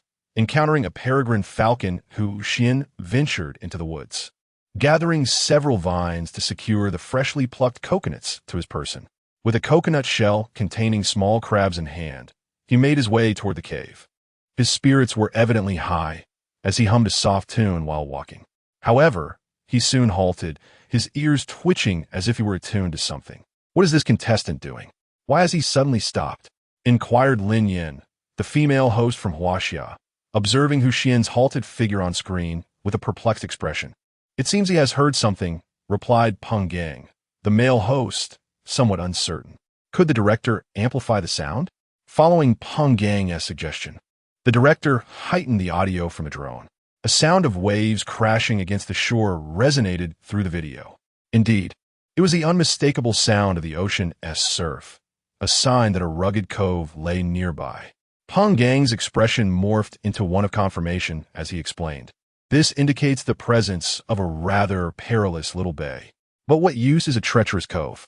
questioned Sakura Nation's female host, Kanzaki Suki, her large, sparkling eyes blinking in curiosity. Given that it is a rugged bay, the sea must not frequently lap at the shore, leading to swift currents.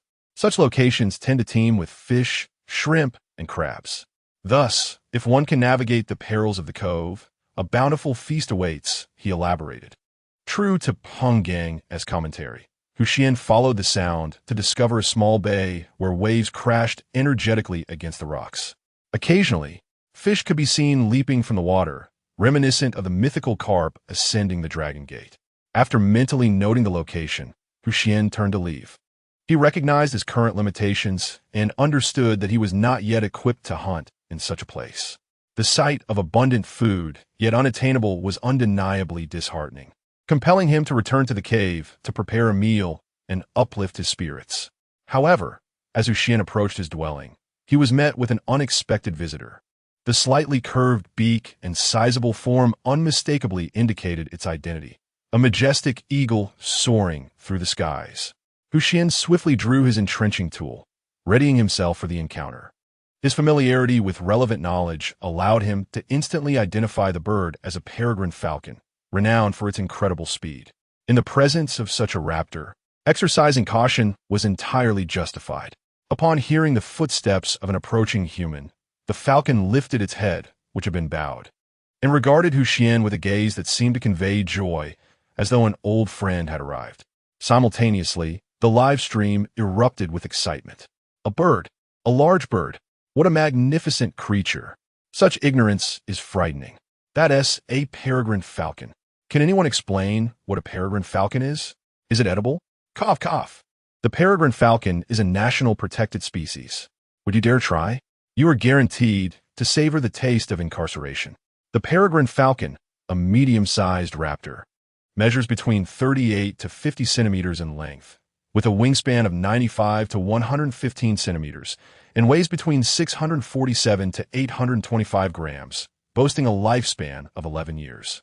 Its crown and nape are a dark slate blue-gray to black, sometimes adorned with brown. The back and shoulders are blue-gray, featuring blackish-brown streaks and transverse bars. The lower back and tail coverts are also blue-gray, but slightly lighter, with narrower blackish-brown transverse bars. Furthermore, it is the fastest bird in a dive, reaching speeds exceeding 3,000 kilometers per hour. Incredible! A speed of over 3,000 kilometers per hour is astonishing. Yet, why is it calling out to this fellow? Initially, in a live stream, the animal expert Pang Chu, who was enlightening the audience about the peregrine falcon, was somewhat pleased as he stroked his white beard. However, upon seeing the barrage of questions in the comments, he was momentarily taken aback. Indeed, peregrine falcons, particularly their wild counterparts, are not known for their amiable disposition towards humans. Moreover, on this deserted island, encountering a human would likely result in an attack, let alone the falcon expressing delight.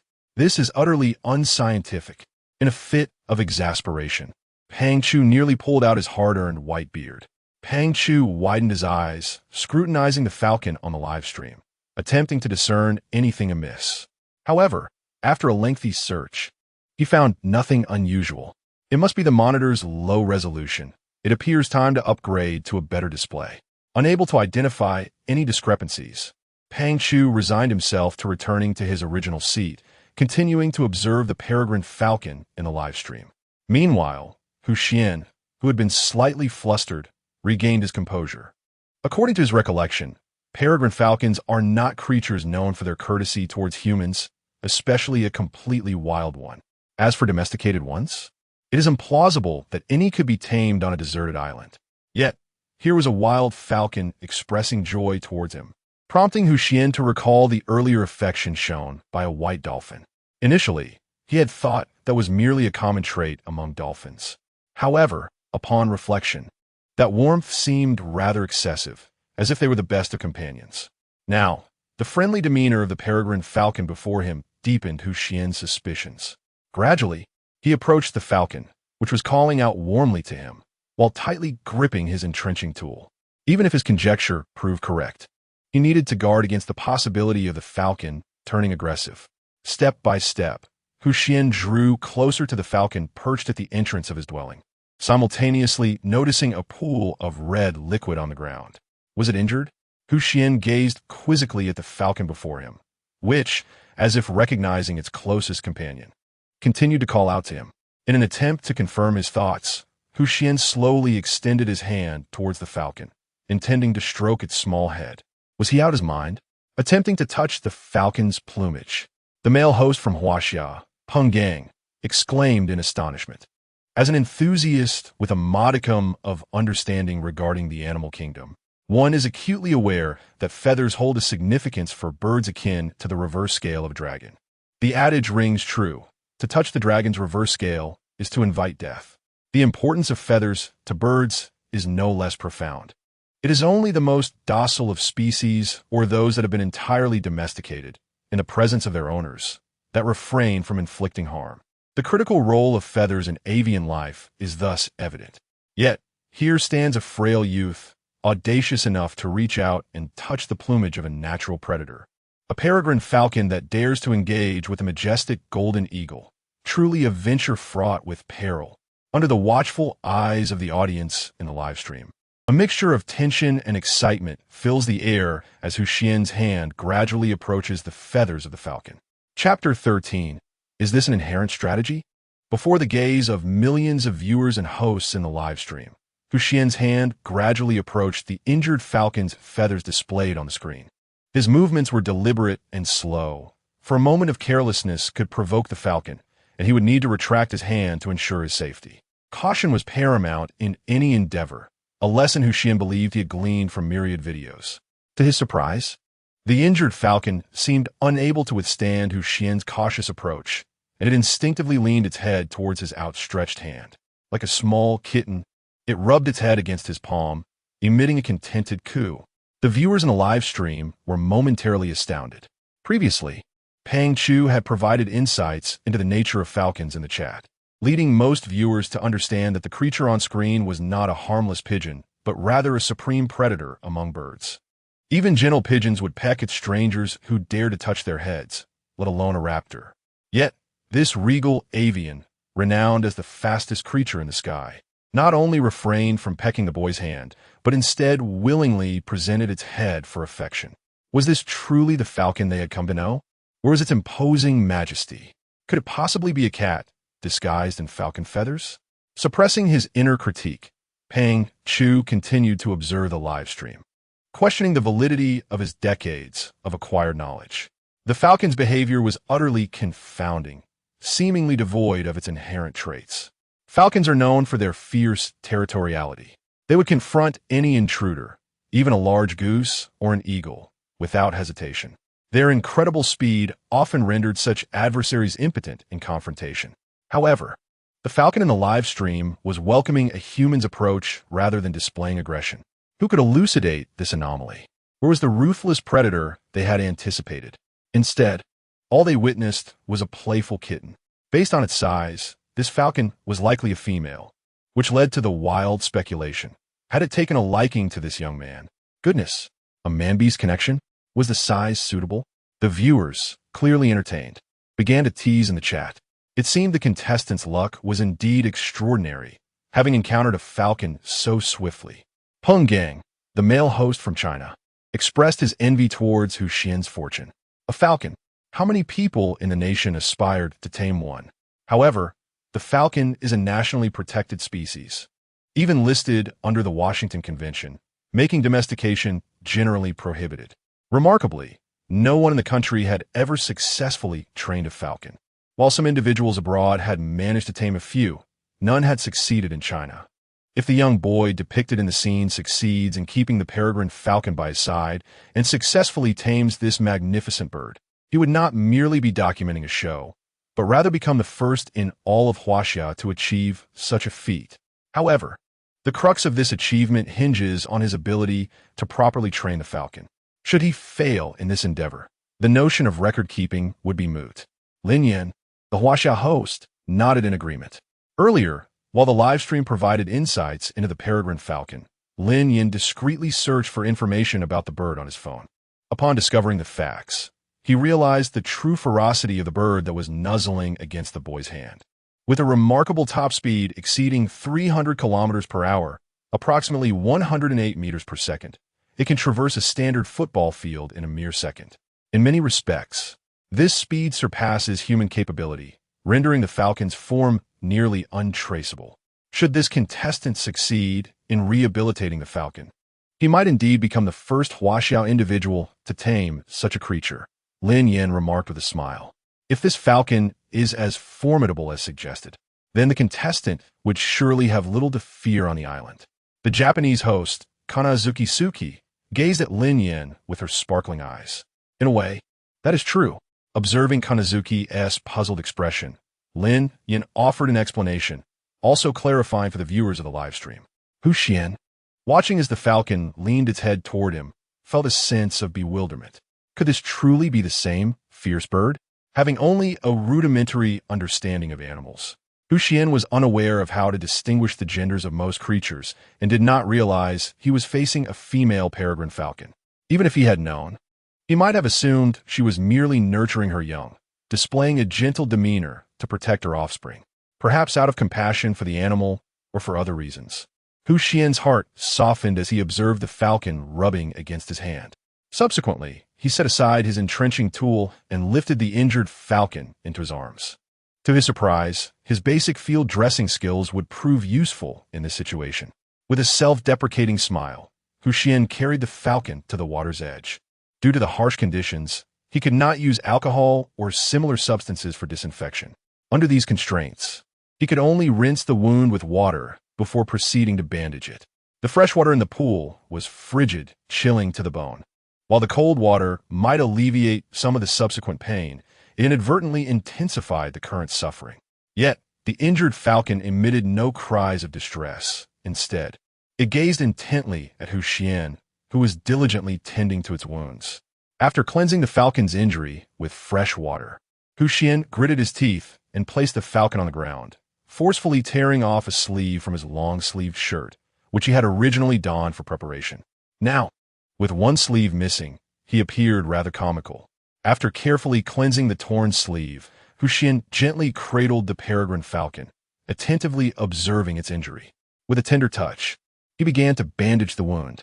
The once unfamiliar technique of dressing wounds now seemed to flow effortlessly from Xuan's hands, as if he had mastered it long ago. Although the sleeve brushed against the injury, which would undoubtedly cause the falcon pain, it merely emitted a soft chirp and gazed intently at Xuan. Despite its inconspicuousness, the falcon's gaze did not escape the notice of some keen observers. Is this falcon equipped with its own strategy? Pondered Pang Chu, an animal expert, with a resigned smile as he watched the live broadcast. Chapter 14. Steam crab on a desolate island. At the entrance of a natural cave, a young boy meticulously tended to the wounds of a fierce bird of prey. The raptor remained still, gazing silently at the boy who was bandaging its injury. The harmony between the boy and the bird amidst the surrounding forest was striking, embodying a serene coexistence between humanity and nature. As the bandaging neared completion, Xuan tied a delicate bow, signaling the end of his care for the peregrine falcon. With a tender glance at the now bandaged bird, he retrieved half a coconut shell and filled it with fresh water from a nearby pool, placing it gently near the falcon's beak. "Little one, it's time for a drink," Xuan said with a soft smile, gently stroking the falcon as it sipped from the shell. The bird cast a fleeting glance at him, reminiscent of human delicacy, before lowering its head to continue drinking. Satisfied that the falcon appeared to be recovering well, Xuan's worries eased, and he began to prepare lunch. Having recently caught crabs, he planned to roast some, and there were enough to also steam a few. The shell of the coconut he had consumed the night before would serve as the vessel for his meal. Carefully opening the coconut shell that had previously housed the small crabs, he selected a notably large specimen. After skillfully processing it with a spade, the crab transformed into tender white meat, resting within the coconut shell. Xuan glanced at the falcon, which had just finished drinking and was now watching him intently. His heart softened, and he offered the shell filled with crab meat to the bird. "Go on, eat up," he urged. After sharing a portion of the crab meat with the falcon, the boy quietly returned to preparing the remaining crabs.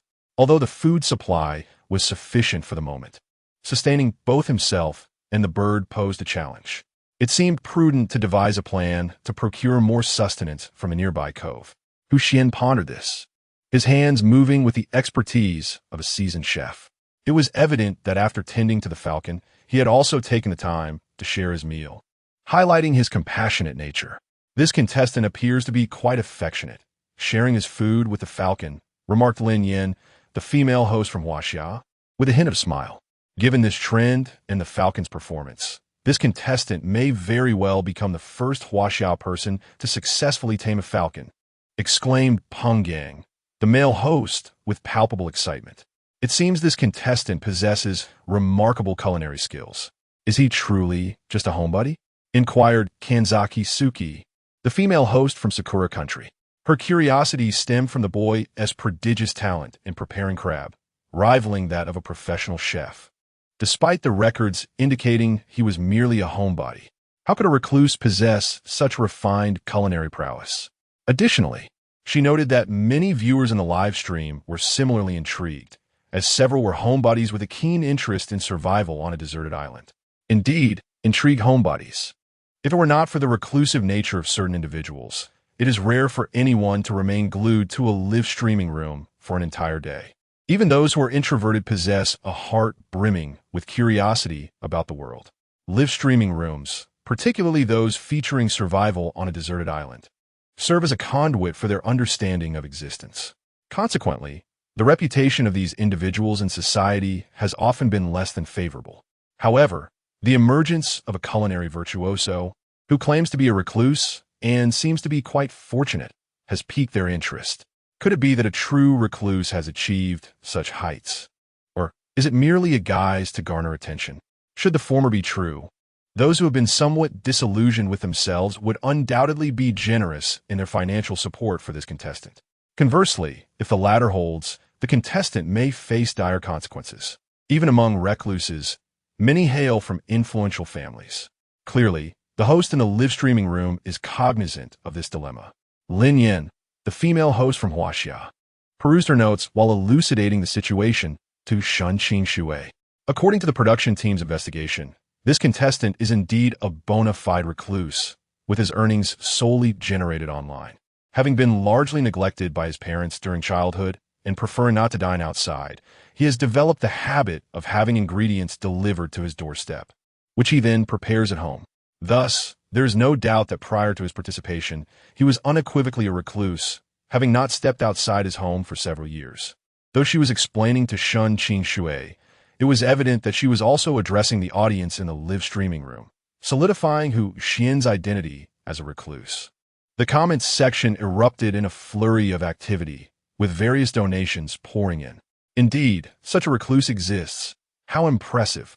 The culinary skills of this gentleman are so adept that they evoke a sense of compassion. A cruise ship was offered as a gesture of consolation. To the affluent individuals above, do you still require leg hair? If not, would a lackey suffice? How shameless! If the wealthy need a lackey, I can serve as one. Amidst the jovial banter in the comments, the donations did not cease. In fact, they intensified. Recluses have never been a financially destitute group. The simplest truth is that without money, one has no right to be a recluse. Only with wealth can one afford to remain indoors. Those without funds who choose not to venture outside are merely living off their parents, a more shameful existence than that of a recluse. Meanwhile, the live streaming screen began to reveal the rising steam. This was the crab meat that Xuan had placed in a coconut shell, now being steamed. Steaming is renowned as the healthiest cooking method that best showcases the intrinsic flavors of the ingredients. With only crab as the singular ingredient, the resulting crab meat possesses an exceptionally rich and savory taste. Xuan inhaled deeply, as if attempting to absorb the fragrant aroma entirely into his being. After patiently waiting for the mist to gradually dissipate, Xuan cautiously lifted another coconut shell that had been resting atop the one containing the delicacies. Beneath the unveiled shell lay pristine white crab meat, glistening as if adorned with dewdrops due to the evaporating steam. Its appearance was enough to awaken one's appetite. Wild crab meat is indeed a rare treasure, and after Xuan's culinary touch, it had transformed into a dish replete with color, fragrance, and flavor. Alas, if only there were a sauce to accompany it, the experience would be even more delightful. Xuan murmured to himself, aware that he was being somewhat greedy. After all, acquiring these crabs and finding refuge in such a seemingly secure cave was already a stroke of fortune. Who dared to covet more? He shook his head, dismissing those fanciful thoughts, and resolved to savor the steamed crab meat he had prepared. Chapter 15.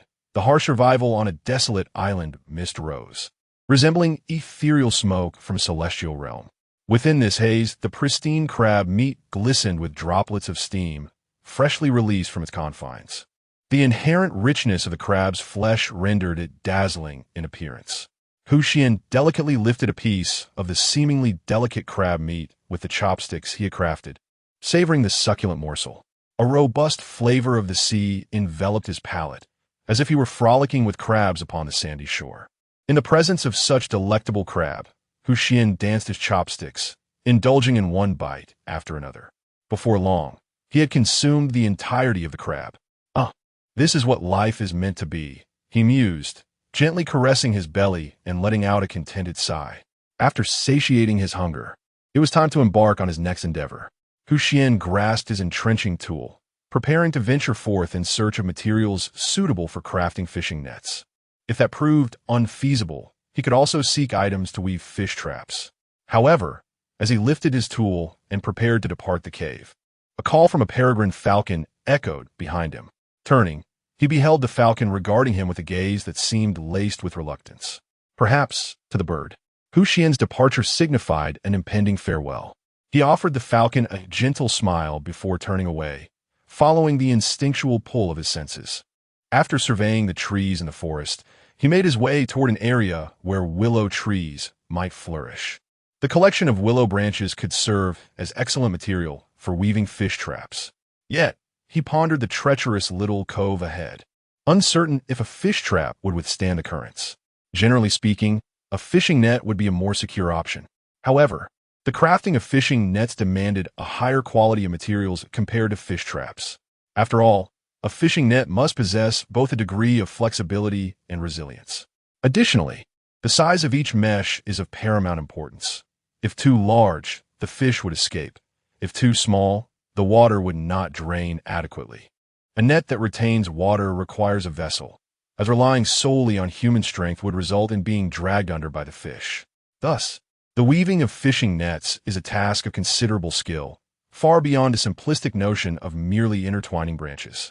Fortuitously, Xuan had perused some relevant information in a moment of desperation, acquiring a basic understanding of net weaving.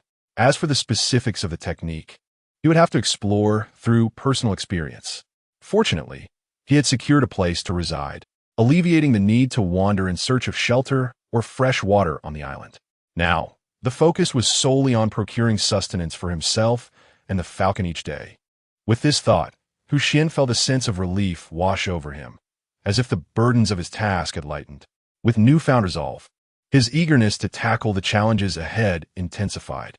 Meanwhile, with hundreds of contestants participating in the survival program, it was impossible for the entirety of the live broadcast to center solely on Xuan. Consequently, the scene shifted to another participant. He was a young man, appearing to possess a modicum of experience. If Xuan were present, he would undoubtedly recognize this youth as the one who had made a mockery of him aboard the ship. Yet, at this moment, the young man appeared quite disheveled. His garments were in tatters, and his body bore several wounds, from which blood flowed slowly. For reasons unknown, despite being seemingly at the end of his rope, the young man chose not to withdraw. It seemed his ambitions were substantial, for he persisted even in such a battered state. Pang Gang, the male host from China, observed the footage transmitted by the drone, marveling at the youth's resilience. Had the young man overheard Pang Gang's remarks, he would surely have retorted vehemently, "Is it my desire to withdraw? The device for retreat has been rendered inoperative. With that bear relentlessly pursuing me, what choice do I have?" Indeed, while this young man had been fortunate enough to survive the stormy night of the first day, his luck appeared to have waned thereafter. Rather than surrender, he resolved to continue his struggle for survival on the deserted island. Perhaps the ease with which he navigated the first night's tempest had inflated his confidence. Upon discovering a cache of honey, he brazenly rushed to seize it, only to be met with a powerful swipe from a nearby bear, sending him sprawling. Consequently, the device intended for surrender was damaged. The bear, equally bewildered, had been minding its own business, humming a tune, and preparing to savor the honey it had just pilfered from the hive. To its astonishment, an audacious human intruded upon its territory, daring to threaten its precious honey. Not even a dog would tolerate such an affront, let alone a bear. Enraged, it unleashed a mighty swipe, indifferent to the potential consequences for the intruder. The bear, resembling a hunter, leisurely approached the young man, who was now on the brink of severe injury, raising its paw to deliver a final blow. In a state of panic, the young man frantically searched his body for the device to retreat, but all he found were fragments. In that moment, he felt as if he had glimpsed the very gates of hell. Driven by an overwhelming instinct for survival, he crawled away in a manner far from graceful. At that point, elegance held no significance. All that mattered was escaping, for he was determined to cling to life. The bear, akin to a predatory hunter, trailed the youth with a leisurely demeanor. To leave a bait behind could yield a bounty of nourishment. It was evident that this bear possessed a certain level of intelligence. Thus, the scene unfolded, depicting the young man fleeing in disarray. Perhaps luck was still on his side, for the frantic expression on his face caught the attention of the staff observing from a distance. Under their scrutiny, it became clear that this young man was not one to stubbornly cling to his fate. Upon inquiring about the exit signal of the young participant, it was discovered that the exit mechanism had sustained damage. The personnel who encountered this unforeseen circumstance promptly reported it to their superiors. After deliberation, the higher authorities resolved to maintain the status quo.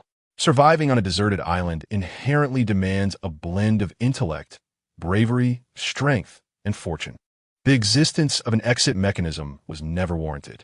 It was only due to the considerable backgrounds of certain participants that the provision of exit devices was reluctantly enacted. As a competitor, one who cannot even assure the safety of their most substantial escape route is deemed expendable. Such a participant's demise elicits little lament. Each year, Numerous souls perish upon this desolate isle, ultimately becoming sustenance for the land. Once the decision was made, no further attention was given to the young man, destined to become mere nourishment. Chapter 16. Crafting a fish trap on a solitary islet, approximately 1 kilometer from the main island of the survival show.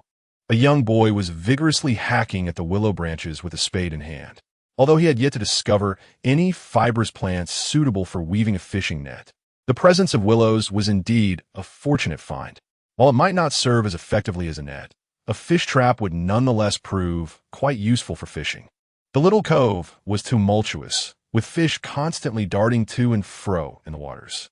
Merely placing a fish trap there would likely result in numerous fish unwittingly ensnared. The thought of the bounty of fish, shrimp, and crabs to come filled Xuan with joy, as it significantly alleviated his concerns about future food scarcity. Even considering the issue of overfishing, the resources in that cove could sustain one person and a hawk for over a month. As for what lay beyond that month, who could say? Having gathered the necessary willow branches for crafting the fish trap, Xuan commenced his work. Using sturdier branches as the framework, he began to intertwine the twigs between them, layer after layer, 3 layers in total. Soon, the fish trap began to take shape, astonishing the livestream audience. In less than a few hours, he had fashioned a fish trap. Such extraordinary skill. Upon completing the trap, Xuan proceeded to create a lid. After all, a mere trap would allow fish to escape with ease. Selecting several shorter branches, he drove them into the ground at a slightly larger arc than the trap itself. Using the harvested willow twigs, he continued to weave the lid. His weaving appeared remarkably intricate, revealing a craftsman's touch. Craftsman? Laughable. How swiftly he worked.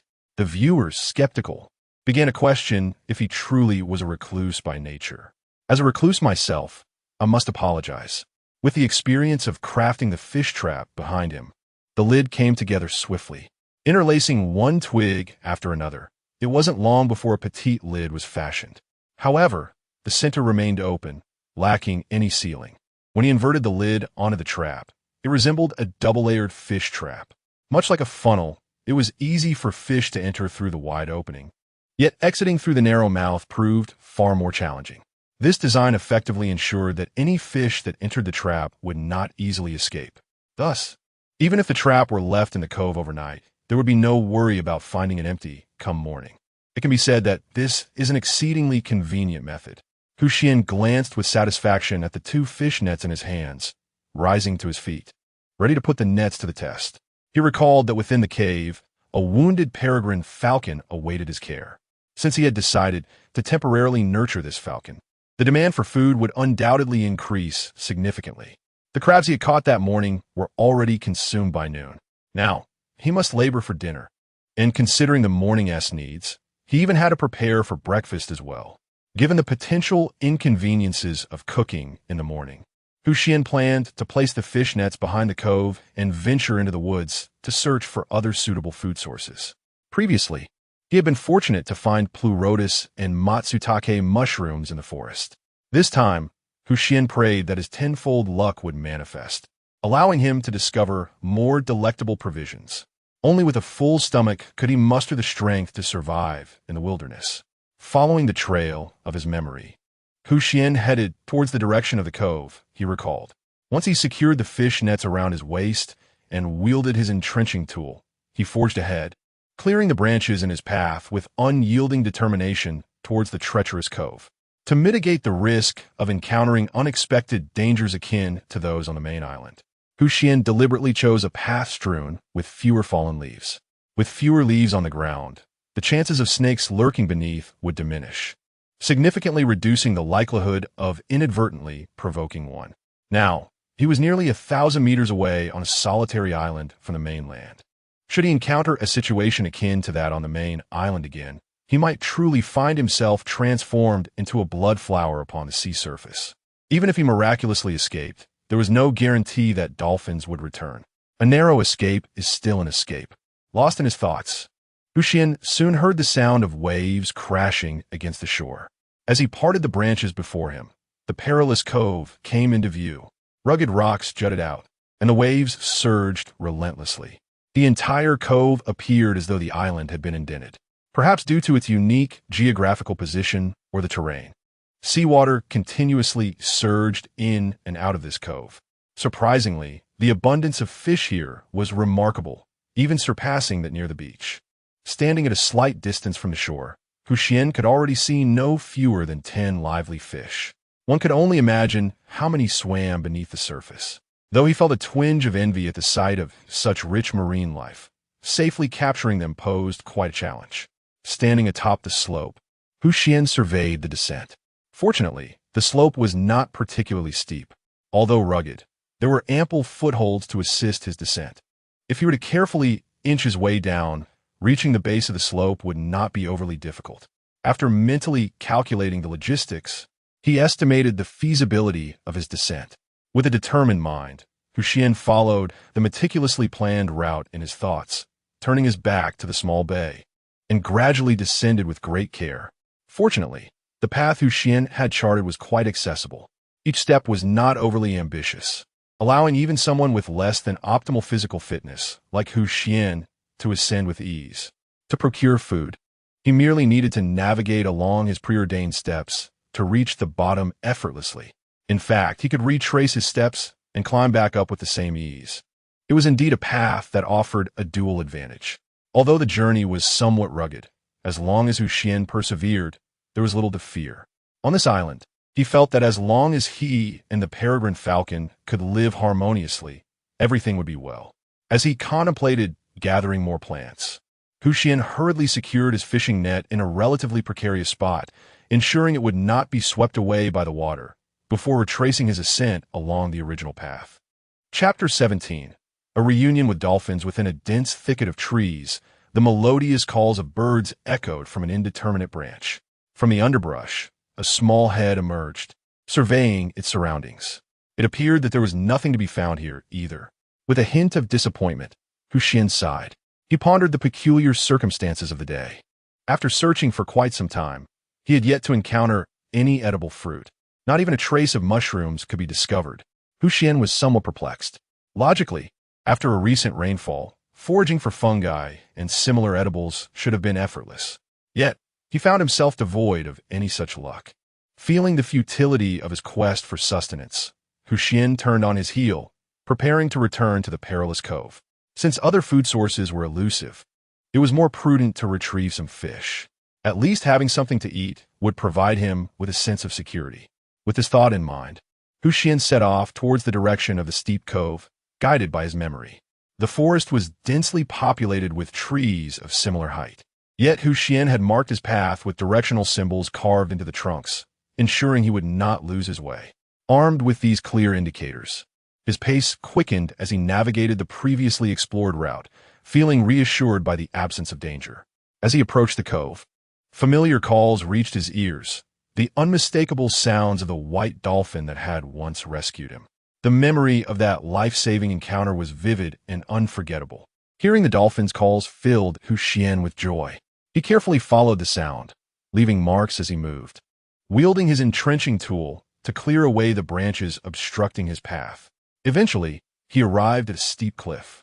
The height was daunting, yet it offered a clear view of the horizon. With keen eyesight, Xuan quickly spotted the white figures frolicking in the coastal waters. There they were, the dolphins that had saved him, and not just one, but several. Filled with excitement and curiosity, Xuan began to search for a way down. By sheer fortune, he discovered a narrow path that led directly from the cliff to the sandy beach below. As he walked along this winding trail, he marveled at the wonders of nature, which seemed to have crafted this pathway as if by human hands. However, he was fully aware that no such man-made trail could exist on this deserted island, inhabited solely by participants of the survival show, each armed with merely 3 pieces of equipment at the outset. Constructing such a narrow path would require the collective efforts of 1,000 challengers, each utilizing all of their available resources if it were to be achieved at all. Clearly, such an impractical endeavor would not be undertaken by anyone. Apart from the natural formations created by the Earth itself, there exists no other possibility. Moreover, haunted by the memory of a past fall from a cliff, Xuan descended the precipice with utmost caution, as if a mere misstep could send him tumbling down. Consequently, his descent was somewhat sluggish. It was only when his feet firmly touched the sandy beach that he finally exhaled a sigh of relief, his heart easing at last. Had it not been for his eagerness to reunite with Xiaobai, he would never have ventured down such a perilous cliff. Once he regained his composure, Xuan swiftly swam toward the coastal waters where a white dolphin awaited him. As if sensing his approach, a dolphin leaped gracefully from the surface, only to dive back into the depths, emitting cheerful calls that seemed to herald his arrival. Following the lead of the first dolphin, several others mirrored this joyous display, leaping into the air, tracing elegant arcs that created a shimmering rainbow before plunging back into the sea. It was at that moment that Xuan realized the first dolphin was none other than Xiaobai, the one who had rescued him and brought him to this solitary island. Xiaobai, Xuan called out, waving enthusiastically at the dolphins as he floated closer to the shore. Was he truly treating the dolphins as kin? Watching the footage transmitted by the drone, Lin Yin, the female host from Huaxia, found herself at a loss for words. Following Xuan's previous encounter with the dolphins, she had discreetly researched their species. To her astonishment, she discovered that these white dolphins were exceptionally rare creatures. It was quite remarkable that such a precious animal had formed such a bond with this young man, akin to the intimacy shared between a zookeeper and their charges, nurtured over years of care and affection. Could it truly be so simple for someone to gain the favor of a white dolphin after merely one meeting? Lin Yin found herself questioning her own assumptions. It was not that she doubted the information provided by the production team. She understood well that achieving such a profound connection was no small feat.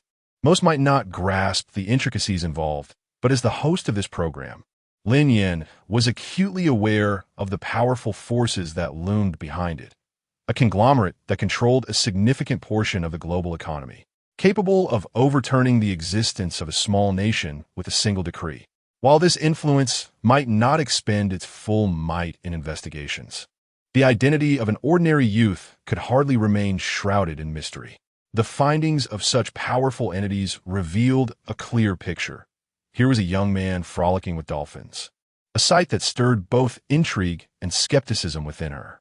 Prior to participating in the program, he was an authentic, unadulterated recluse. There is even evidence to substantiate that this young man had not ventured beyond the confines of his home for a full 5 years. All his activities, from paying bills to earning money, were conducted solely through the internet from the comfort of his abode. This revelation left Lin Yin profoundly astonished, as even a production team of such caliber could ascertain that this young man was merely an ordinary homebody. Throughout his past existence, no peculiarities had been uncovered. Either he had concealed them exceedingly well, or there had been some remarkable transformation in this young man since his arrival on the deserted island.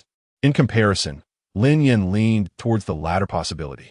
I eagerly anticipate the surprises you may bring forth. Lin Yin squinted slightly, murmuring to himself. Chapter 18. Why on Earth? On the surface of the sea, a young boy floated, greeting a white dolphin not far away. Perhaps to keep his clothes dry, he wore what resembled a swimsuit.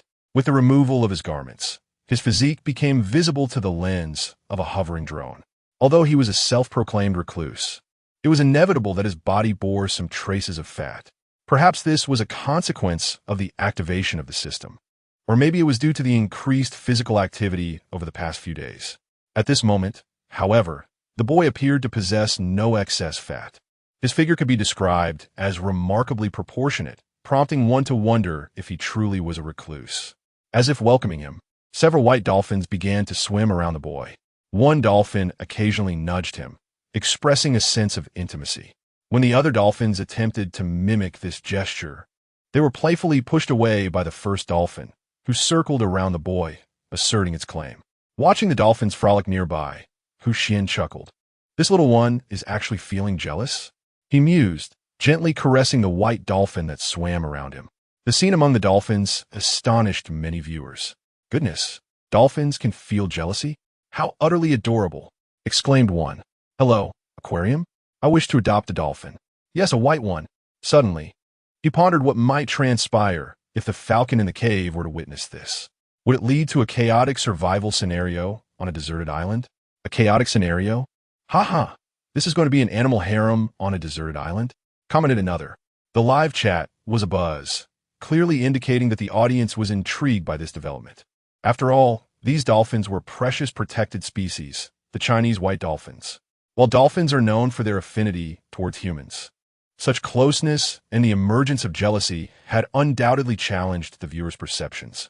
This occurrence might well be unprecedented. Meanwhile, Li Yi, who was watching the program from the live stream, trembled slightly, nearly dropping the porcelain cup in his hand. Watching survival shows on deserted islands had become a daily routine for him.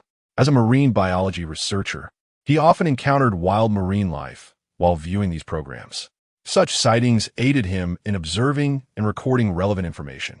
He had even discovered new species due to marine organisms he encountered in survival shows, which significantly bolstered his reputation in the country. One could say he was an authoritative figure in marine biology, with few rivals in his understanding of the subject. Li Yi took pride in this distinction. No one understood marine life better than he did. However, the events unfolding in the live stream left him agape, as if he could fit an egg in his mouth. As an esteemed scholar in the field of marine biology, Li Yi was professionally trained and rarely displayed his inner astonishment, unless it became utterly unavoidable. However, the scenes broadcasted in the live stream shattered his preconceived notions. Previously, he had observed a white dolphin demonstrating a peculiar affinity towards a contestant in a survival challenge on a deserted island, which led him to speculate about their connection.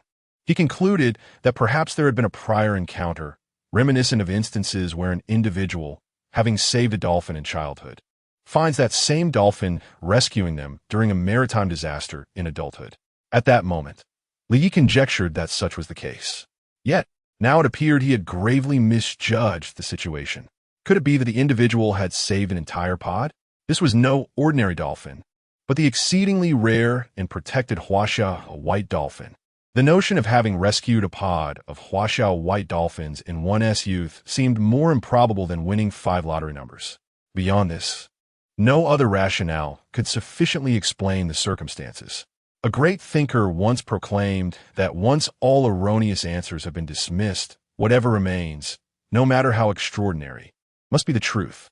Li Yi had initially intended to placate himself with this notion.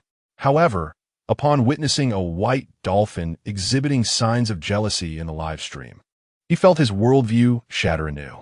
It was as if everything he had learned about marine biology was rendered moot. How could such behavior manifest? Shouldn't these dolphins be meeting the young man for the first time? Why did they display such intimacy? It was as if one were introducing their boyfriend to a close friend, only to have the friend steal the boyfriend away. Shaking his head, Li Yi attempted to dispel the terrifying thoughts that had intruded upon his mind. The intelligence of dolphins, at best, equated to that of an 8-year-old child, one who was still naive to the complexities of life. How could they possess such sentiments? It defied logic. This was utterly unscientific. In a desperate attempt to reject the unfolding scene, Li Yi shook his head vehemently, yet soon realized that such actions were futile. He ceased his movements and began to scrutinize the live broadcast. Despite holding numerous accolades and high status, he remained, at his core, a marine biology researcher. His mindset shifted. Since an unprecedented phenomenon had emerged, it warranted thorough investigation. He resolved to observe meticulously what transpired, as it might herald a monumental transformation within the biological realm. With this thought, Li Yi felt a surge of excitement. It was highly probable that he was on the brink of achieving a groundbreaking milestone in the annals of biological history. Meanwhile, within the footage, Xuan continued to allow the white dolphins to linger around him, occasionally leaping from the water, their tails slicing through the air and creating a breathtaking arc of a rainbow.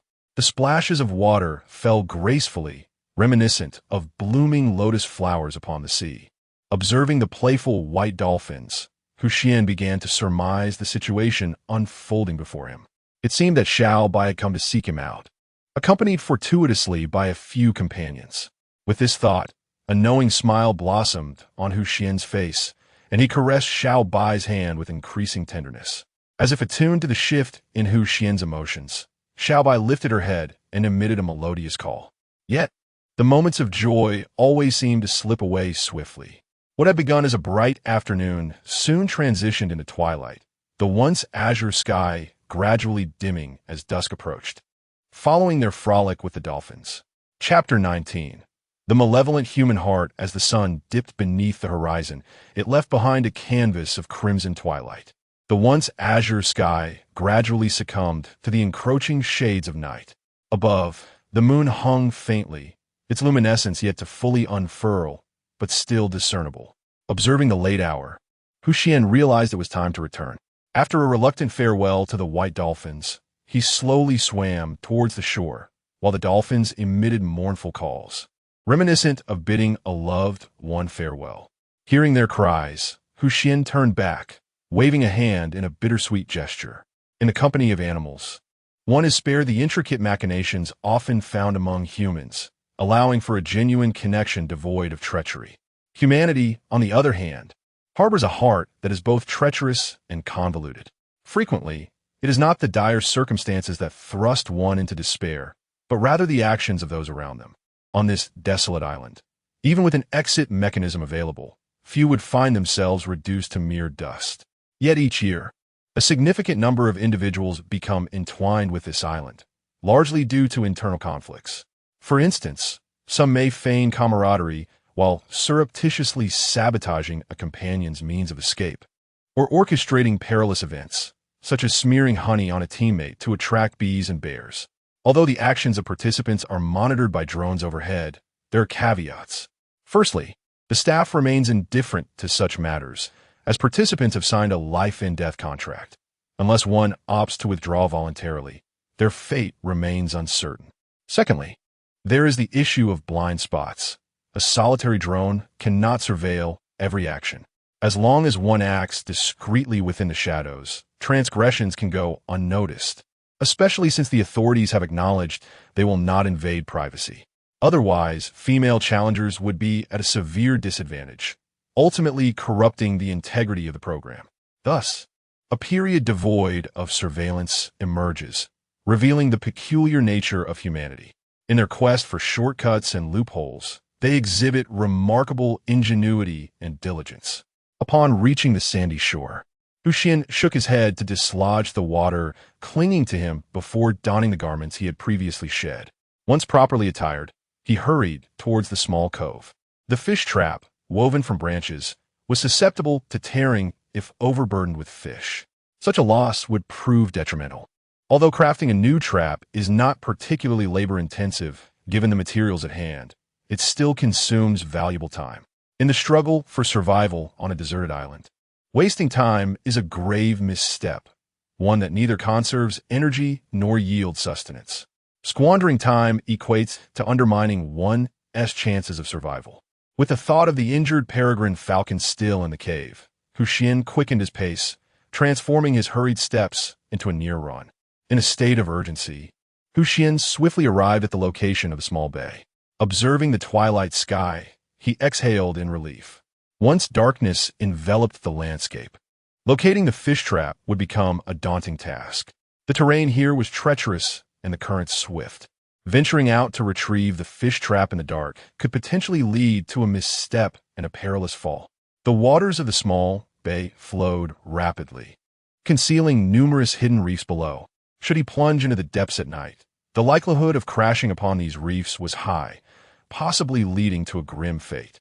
If fortune smiled upon him, he might be swept back into the sea. Alone at dusk, on the water, would be tantamount to courting death. Thus, the coastal night was fraught with danger. A moment's inattention could result in vanishing without a trace. At present, Xuan found himself in remarkably good fortune. Not only did he return to the small bay before twilight, but the fish trap had also remained intact. As he retrieved the trap, he noted its weight.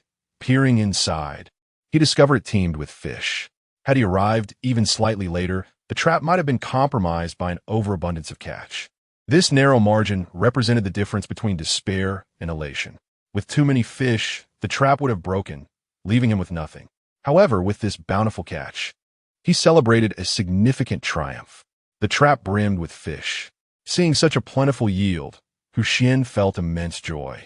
Although the trap was not particularly large and the fish were not of considerable size, he estimated that tonight's dinner would suffice, with leftovers for the following day. Yet, Fish were notoriously difficult to preserve. In this climate, they would spoil easily. Without a means to keep the fish alive, and with suitable containers scarce, the only option available was a coconut shell, which was evidently inadequate for the purpose. Securing the fish trap to his person, Xuan made his way back to the cave he called home. Meanwhile, on the main island, the atmosphere stood in stark contrast to Xuan's surroundings. The drones of challengers who had either withdrawn or perished had returned, leaving behind only the survivors from the deluge of the first day. Originally numbering 1,000, the participants had dwindled to less than 200, illustrating the brutal nature of the conflicts that had unfolded amidst the torrential rain. The once crowded main island now seemed to revert to its original state, mysterious and silent. Though few in number, some participants still clung to life on the island.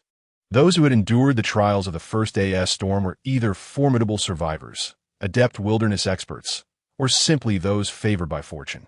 Generally speaking, barring unforeseen circumstances, these three types of individuals should be capable of surviving for at least a week. At this moment, a man was skillfully dissecting a water snake before him. Known by the codename Thundercrow, he was a mercenary contemplating retirement. As a mercenary, he has endured various harsh environments throughout the world.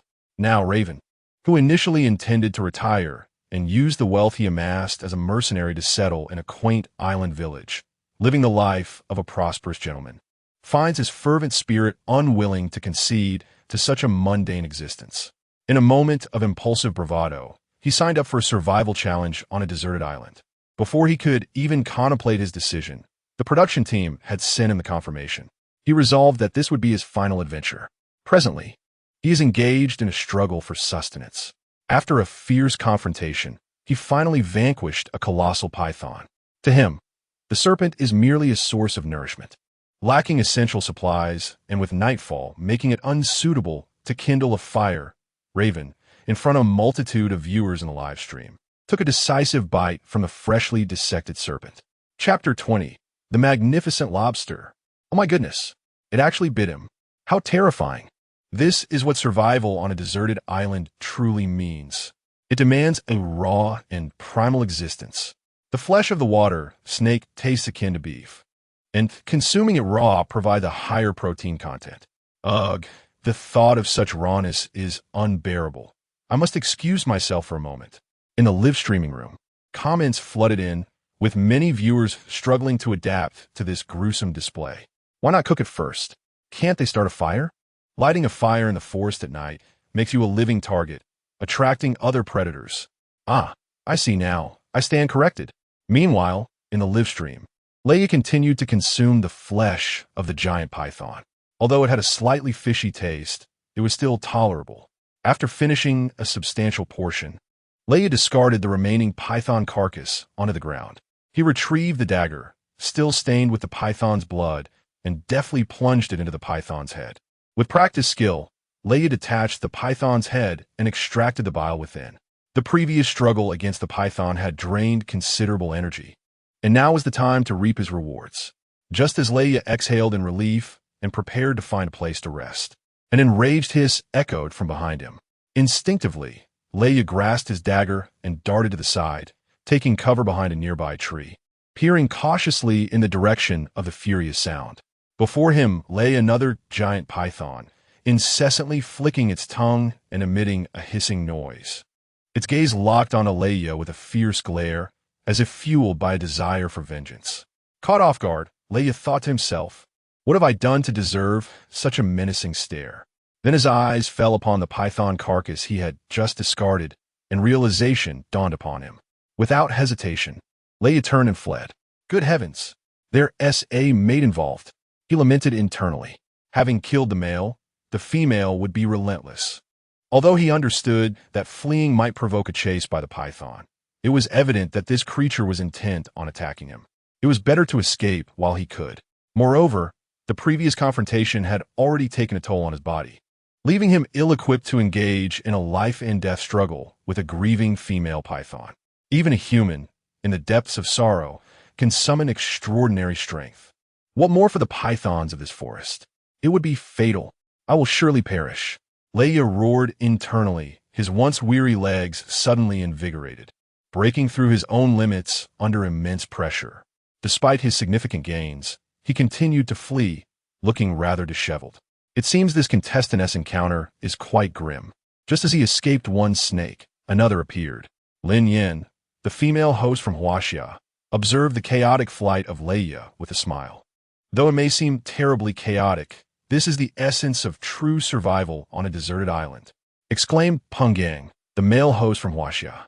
In the forest, danger lurked at every turn.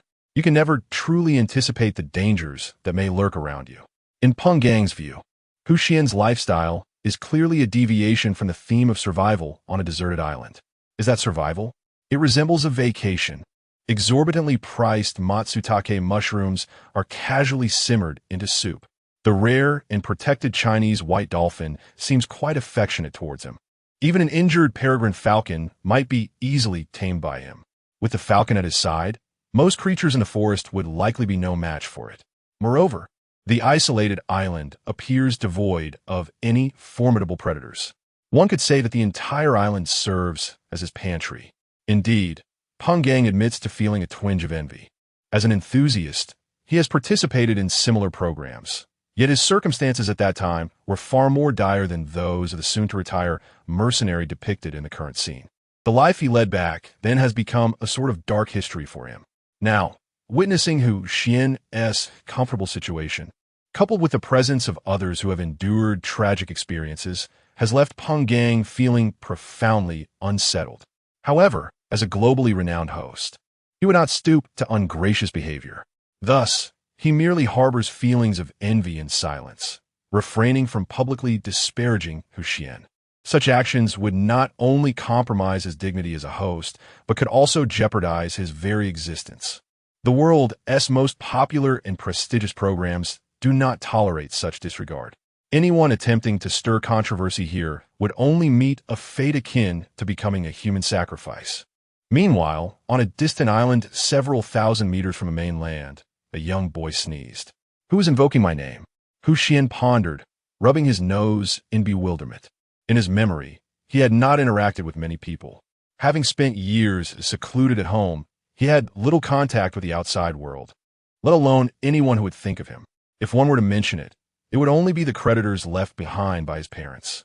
Surely, they aren't watching the live broadcast, he thought to himself as he hastily made his way back to the cave he called home. Fortunately, it was not too far away.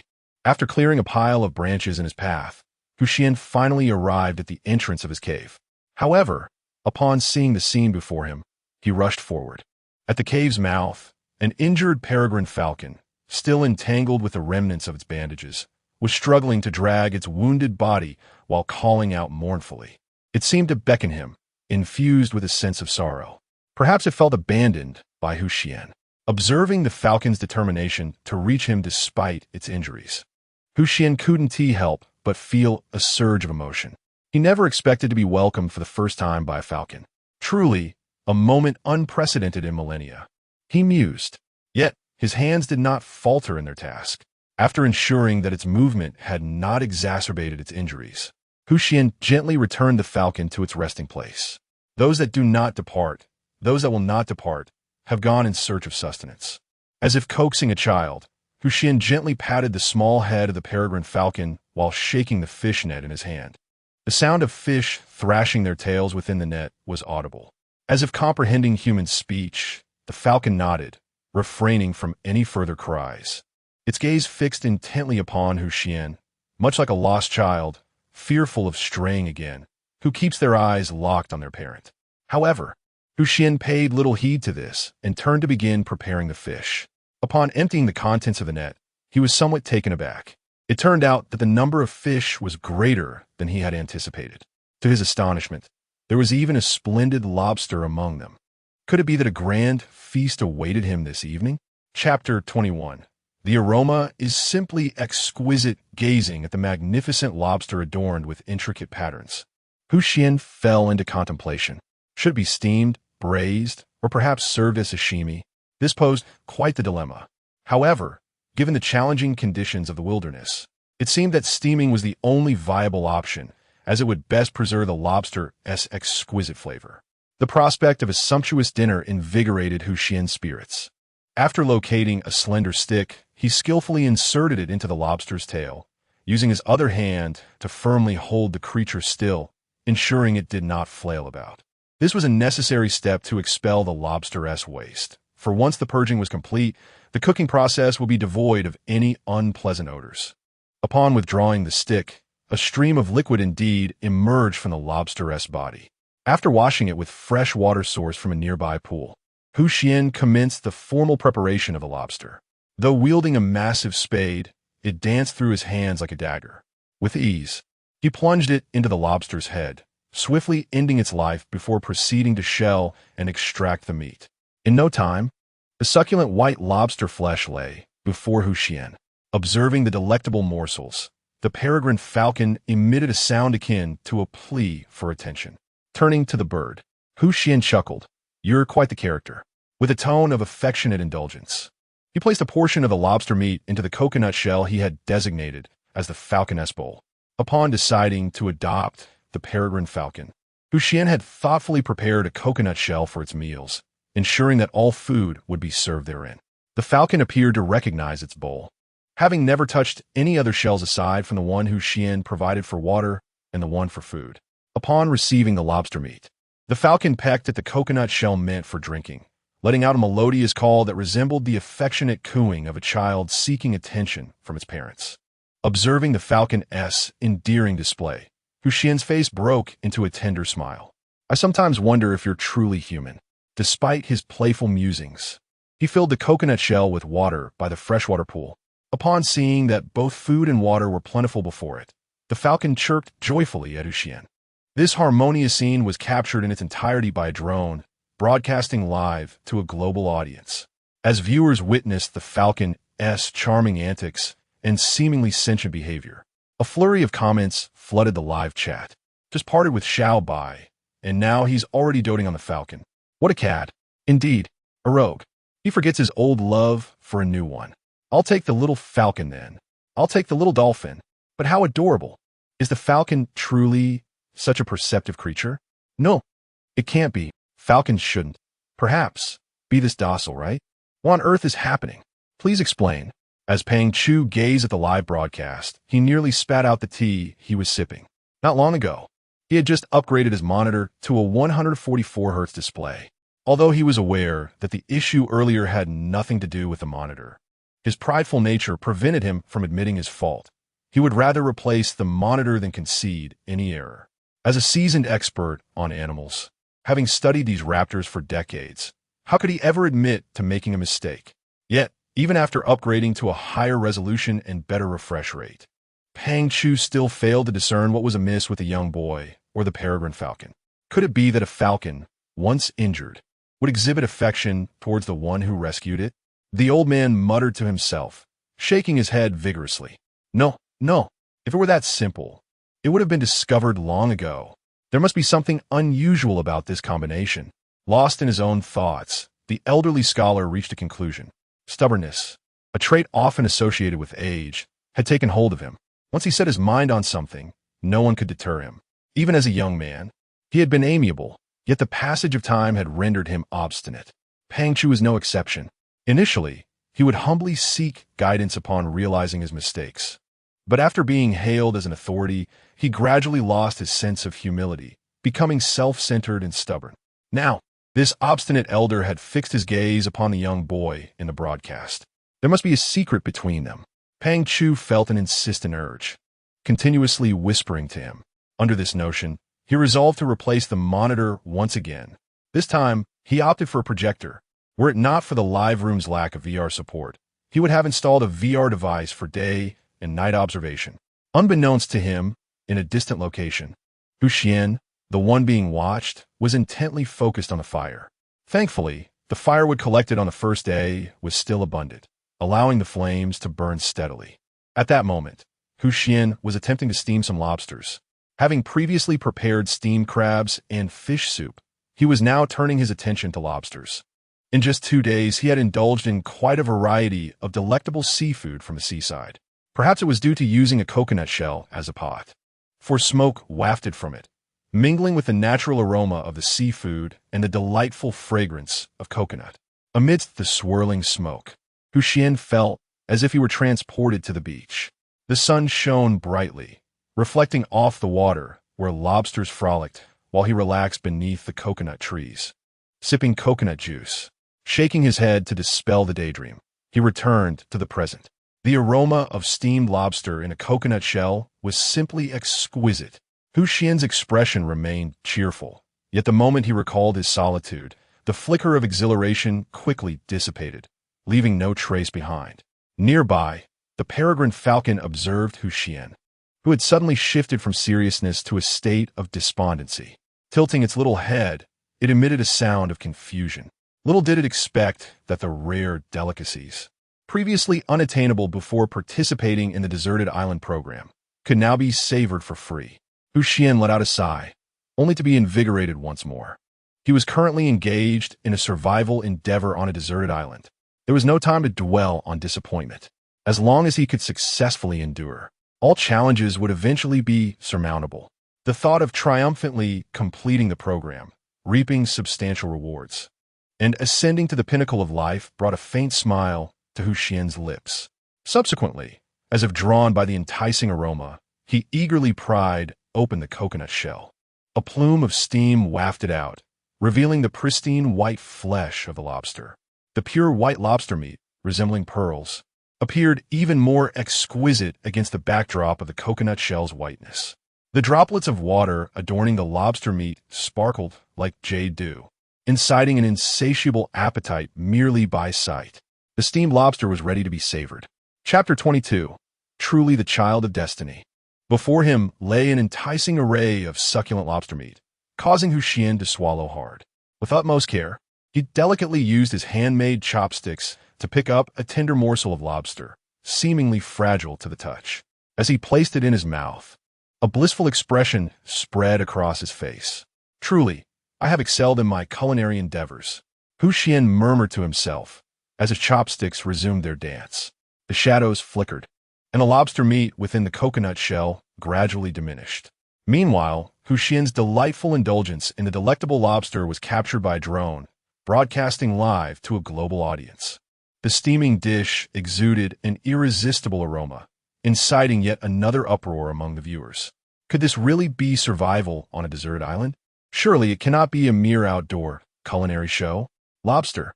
It appears utterly delicious. Reflecting on his feast, he had enjoyed matsutake, fish soup, lobster, and even nurtured a peregrine falcon. Was this man truly here to survive on an island? It is well known that one cannot generalize the constitution of individuals. This must be the child of destiny, blessed with such fortune. After satisfying his hunger, Xuan gazed at the fish spilling from his catch bag, a frown of concern crossing his brow. These fish must be consumed tonight. After all, they're saltwater fish, while the cave harbors a freshwater pool. How could saltwater fish survive in freshwater? Yet, there was no means to store them or keep them alive. This predicament weighed heavily on Xuan's mind. Perhaps tomorrow he could procure some sea salt for preservation, he contemplated. He murmured to himself, then wielded his trowel to stun several fish, returning them to the catch bag. He then secured the bag in a corner of the freshwater pool to prevent it from being swept away by the current. For now, he would treat them as if they were deceased, as immersion in freshwater might offer some degree of preservation. Having resolved these matters, Xuan added some firewood to the campfire. Observing the dwindling supply of wood, he settled into his sleeping bag, contemplating tomorrow's quest for more.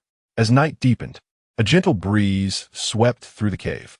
The slumbering Xuan tightened his grip on the sleeping bag, cocooning himself more snugly. The injured peregrine falcon had already been placed beside the fire, now peacefully resting. Within the cave, only the soft rustle of the wind echoed through the space. Observing Xuan and the falcon in their tranquil slumber, the live chat erupted with envious remarks. Look how comfortably they sleep. It makes me want to drift off as well. Indeed, one could hardly tell this is a deserted island. Their simple life is truly enviable. Enough of this. I shall retire for the night. This fellow's sleeping posture is quite infectious. Noticing that continuing the live stream with Xuan would lead to a decline in viewer engagement, the staff promptly reported this observation upwards. Soon after, a decision was made to switch the camera, ceasing the broadcast of Xuan while he slept. It was inevitable. For some inexplicable reason, his sleeping demeanor proved irresistibly captivating. Even the staff couldn't help but yawn. Some had even succumbed to slumber. After hastily implementing measures, they promptly informed the host and switched the camera feed. It appeared that this contestant was having quite a delightful day. One wonders what fortunes the other participants are experiencing. Let us now turn our attention to the circumstances of the other competitors. True to his reputation as a renowned host, Lin Yin effortlessly shifted the conversation to the other contestants. At this moment, the camera revealed a solemn-faced man, Bai Su, an enthusiast of wilderness survival. After secretly enrolling in an island survival program against his family's wishes, he remarkably found himself selected.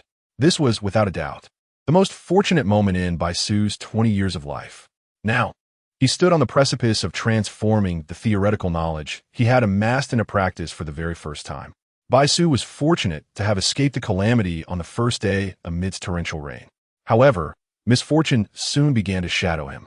Throughout the entire day on the resource-rich main island, he found not a single morsel of food. Even a source of drinking water or thirst-quenching plants eluded his search. Left with no choice, Bai Su collected some firewood and constructed a trap, drawing upon what he had seen in books and videos. He meticulously covered the trap with fallen leaves for camouflage, while sharp wooden stakes awaited beneath.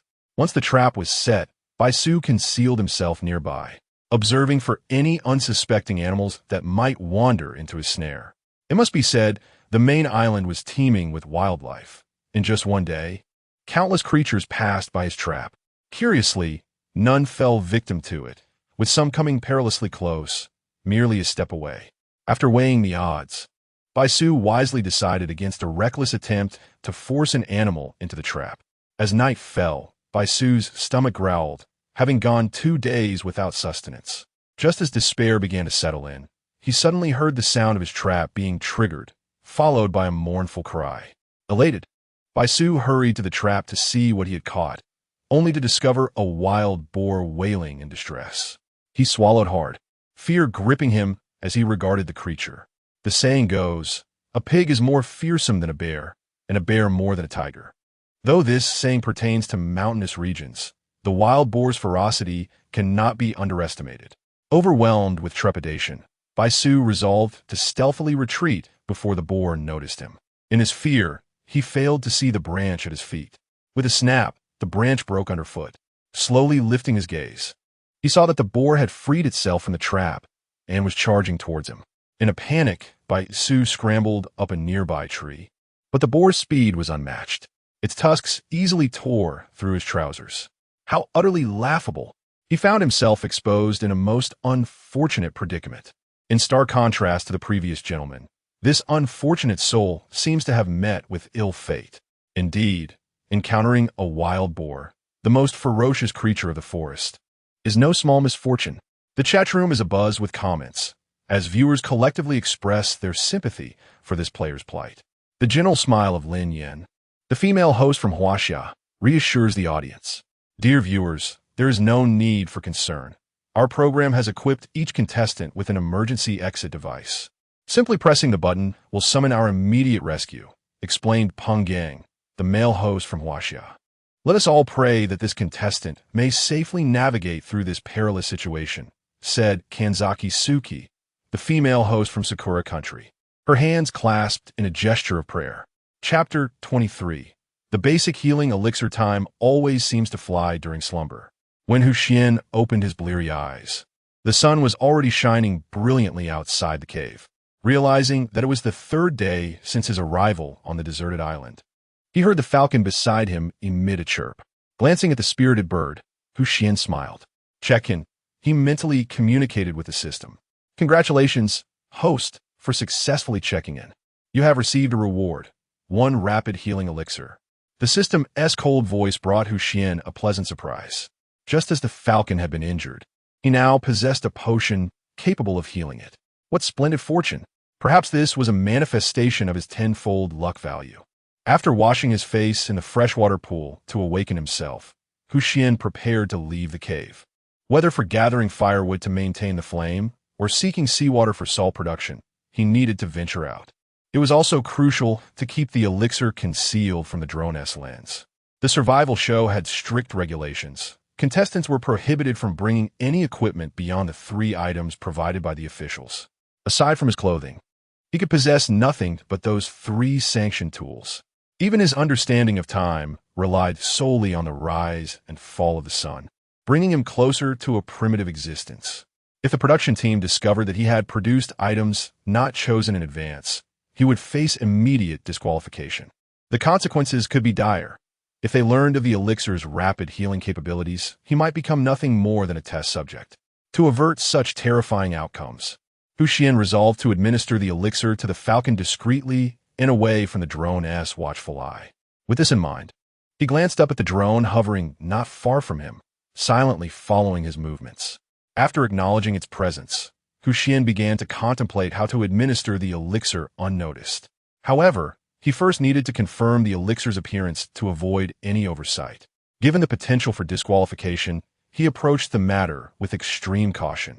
If he successfully restored the falcon, its prowess as a natural predator would undoubtedly ensure a steady food supply. Identifying a blind spot, Xuan retrieved the elixir. It was a small, green vial resembling a DNA helix, easily concealed within his hand.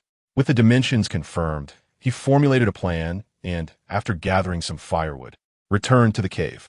As he approached the cave entrance, the falcon raised its head, looking at the returning youth and emitting a melodious call. As if to welcome him back, Xuan set down the firewood in his hands, crouched down, and gently caressed the bird before him, which possessed a hint of sentience.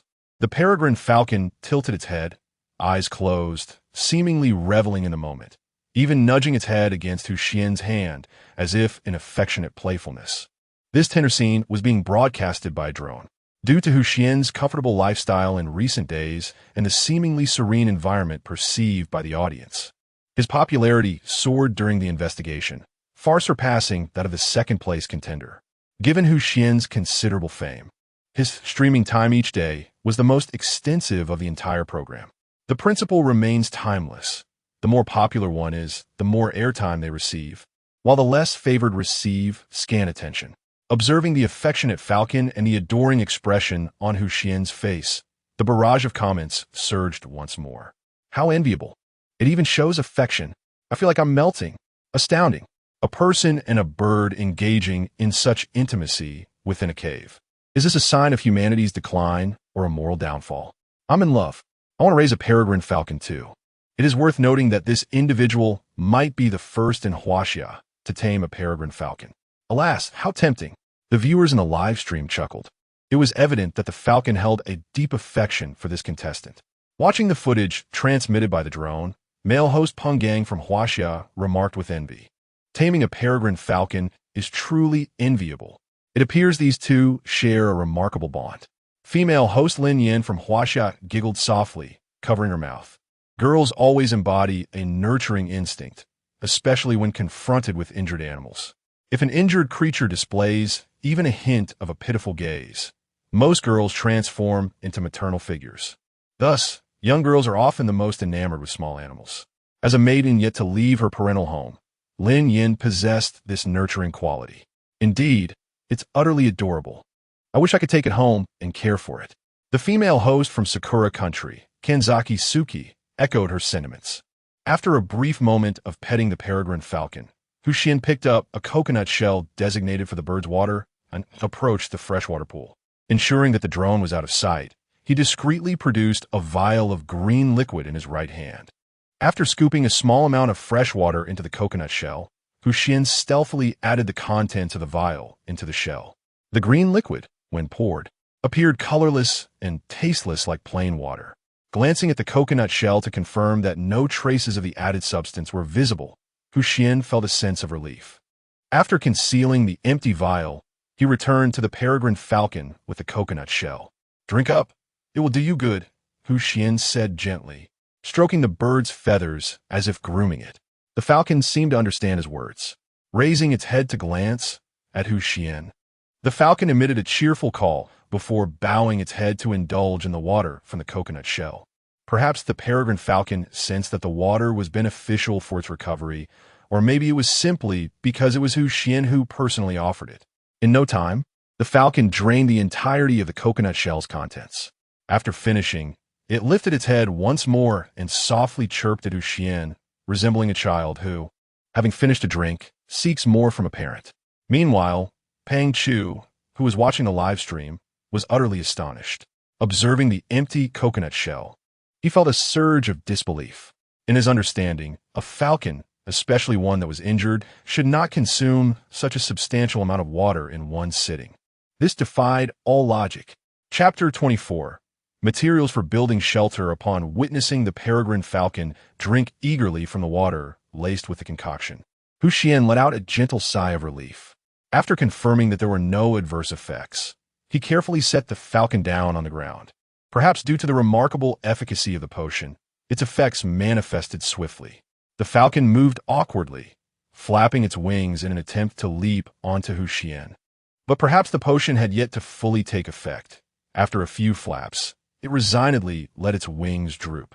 "Don't worry, you'll be fine soon," Xuan reassured as he stroked the falcon's head, a faint smile gracing his lips. The falcon, seemingly sensing Xuan's concern, emitted a soft call and nuzzled against him.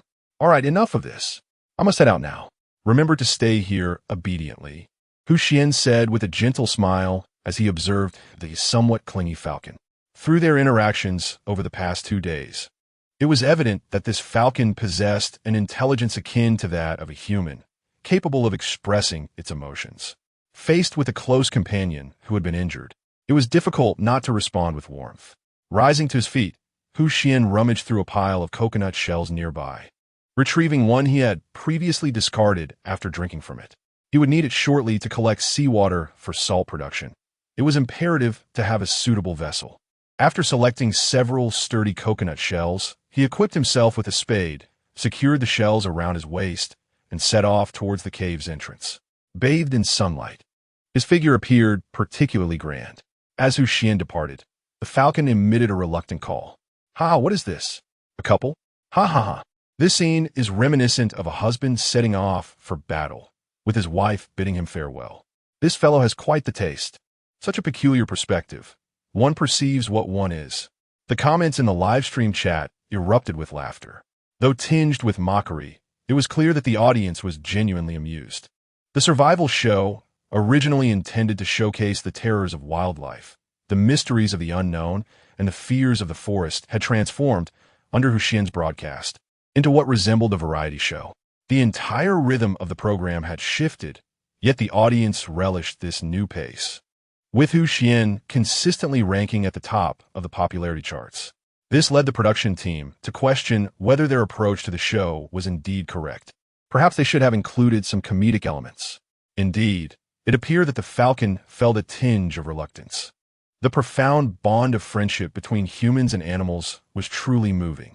Observing the flow of comments in the live broadcast, the renowned host Lin Yan from Huaxia quickly set the tone, characterizing the actions on screen as a testament to deep friendship. Indeed, as the first individual in Huaxia to tame a peregrine falcon, her ability to forge such a profound bond with a bird is truly commendable. A veteran host, Peng Gang, also recognized Lin Yan's intent and promptly echoed her sentiments. However, he noted that the contestant was, after all, stranded on a relatively small and resource-scarce island. Kanzaki Suki, the female host from Sakura Country, noticed her colleagues attempting to shift the narrative and decided to redirect the conversation herself. It seemed unlikely that this contestant could endure a year on such an island. Would they eventually return to the main island? Tilting her head in feigned confusion, Kanzaki Suki's adorable visage elicited a flurry of affectionate comments in the chat. Regarding this, the contestant, possessing a falcon, was likely without any rivals on the island, making the possibility of a voluntary departure quite slim, speculated Peng Gang. Conversely, Lin Yan offered a differing perspective, suggesting that the contestant might return to the main island in an unexpected manner, much like how they had arrived at the island. She was quite familiar with the prior experience of Xuan drifting from the main island to this isolated place, as if it were playing before her eyes. After all, being rescued and befriending a white dolphin was an exceedingly rare occurrence, marking the inception of the young man's extraordinary life on the deserted island. Since his arrival, the rhythm of his survival seemed to veer away from the typical, resembling more of a reality entertainment program than a struggle for existence. This piqued Lin Yan's curiosity about whether the young man would continue such a bizarre lifestyle upon his return to the main island. Although she could not quite articulate why, she firmly believed that he would indeed journey back. In the drone's live feed, a young man was seen climbing a coconut tree, not to harvest coconuts, but to obtain the large, broad leaves of a tree. These leaves, ample enough to provide shelter from the wind while allowing for ventilation, were exceedingly suitable materials for constructing a small abode to shield against the elements. Last night, even while resting by the fire in his sleeping bag, Xuan felt a chill. To ensure a more comfortable sleep, aside from harvesting seawater for salt production, he sought to build a small house. The process of salt distillation required time, and without engaging in other tasks, he feared he might succumb to restlessness. Therefore, the construction of a windbreak became a pressing necessity. At the top of the coconut tree, Xuan vigorously shook the branches. Due to the necessity of ascending the lofty coconut tree, the engineer's shovel could not be brought along. Without this tool, the only means to procure branches involved vigorously shaking them until they detached from the trunk and fell. However, prior to participating in the survival program on the deserted island, Xuan was merely a reclusive individual, lacking in physical prowess. After a brief struggle, he found himself needing to pause, panting atop the tree. As the sun climbed higher in the sky, nearly obscuring his shadow, Xuan finally succeeded in dislodging several branches. The heavy limbs of the coconut tree thudded to the ground. In a moment of convenience, Xuan also kicked a few coconuts down. Sliding down the trunk, he gazed at the fallen coconut branches before him, a satisfied smile gracing his face. Chapter 25. Harvesting sea salt. Having acquired the coconut fronds suitable for sheltering from the wind, Xuan felt a sense of contentment. It marked a promising beginning, and he anticipated even better days ahead. After counting the intact coconut branches on the ground, he also gathered the coconuts that had been casually kicked aside. Once these tasks were completed, he took a coconut shell to the shore and began to collect seawater. The audience witnessed a young man filling a coconut shell with seawater, prompting Lin Yan, a female host from Huaxia, to express her bewilderment. In her view, seawater was not only excessively salty, but also undrinkable. Drinking it could even pose a mortal risk. As for desalinating seawater, there was fresh water available in the cave where the young man resided, making the effort to desalinate seawater seem unnecessary. In response to Lin Yan's confusion, Peng Gang, the male host from Huaxia, provided an explanation. He inquired whether the viewers had noticed that the contestant had not immediately prepared the fish he handled the previous day, but instead placed them in a water tank. As he spoke, Peng Gang exchanged a knowing glance with the production staff. They promptly displayed footage of Xuan processing fish from the previous night through a small window. The drone's chip stored all recorded content from the past 3 days, allowing the staff to broadcast previously unshown footage when necessary, especially if a contestant encountered crisis. As the audience watched, some were puzzled about the connection between the contestant's actions and the seawater he was collecting. Peng Gang continued his explanation, noting that seawater contains a significant amount of salt, which can be extracted through a series of processes. He paused, leaving the audience in suspense, opting not to conclude his thoughts too definitively. After all, should he be proven wrong and the young man not actually use the seawater to extract salt for curing fish, this pause would preserve his credibility. If his predictions proved accurate, he could claim prior knowledge, enhancing his persona as a host and benefiting the program. A win-win situation indeed. Even if he were to be proven wrong, he could easily deflect criticism, as, given Xuan's current situation, the primary utility of seawater appeared to be salt production.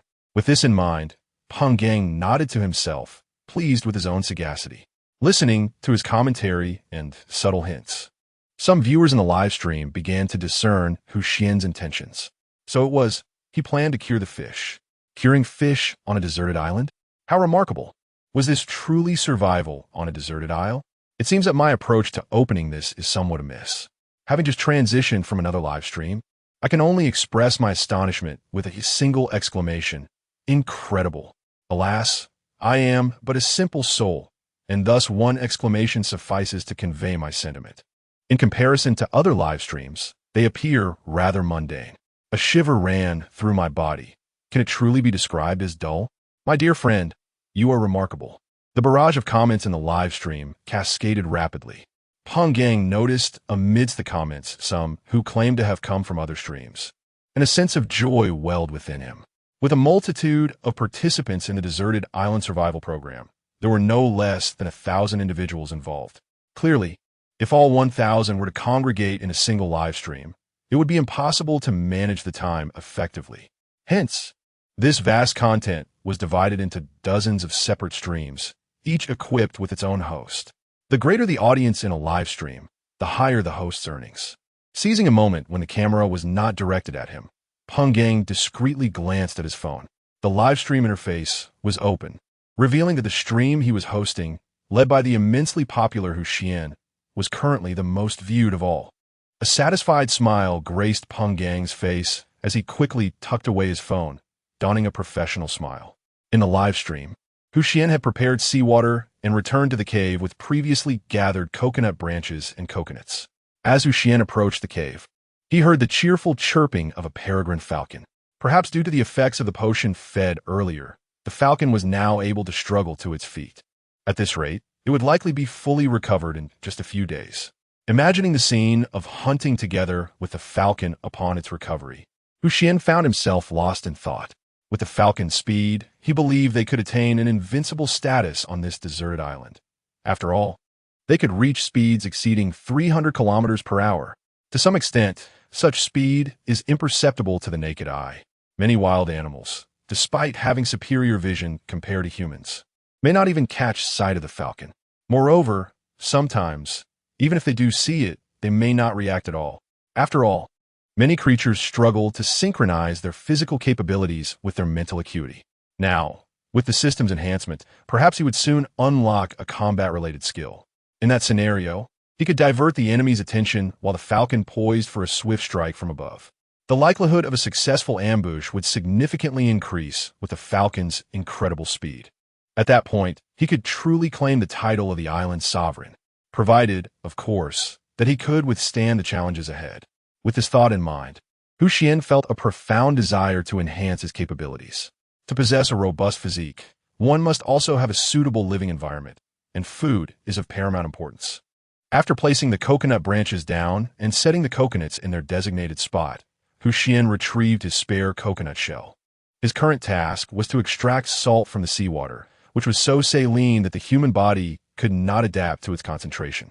The container he used to extract sea salt would likely become unusable thereafter. In fact, it could be asserted that it would inevitably be rendered unusable.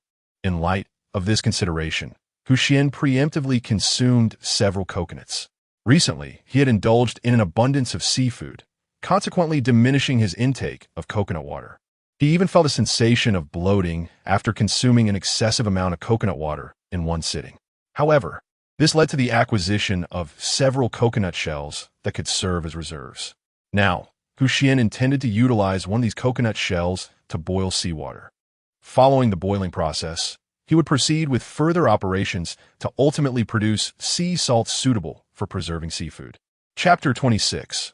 Seeking support upon confirming the ample presence of coconut shells, Xuan glanced at the still-burning ember.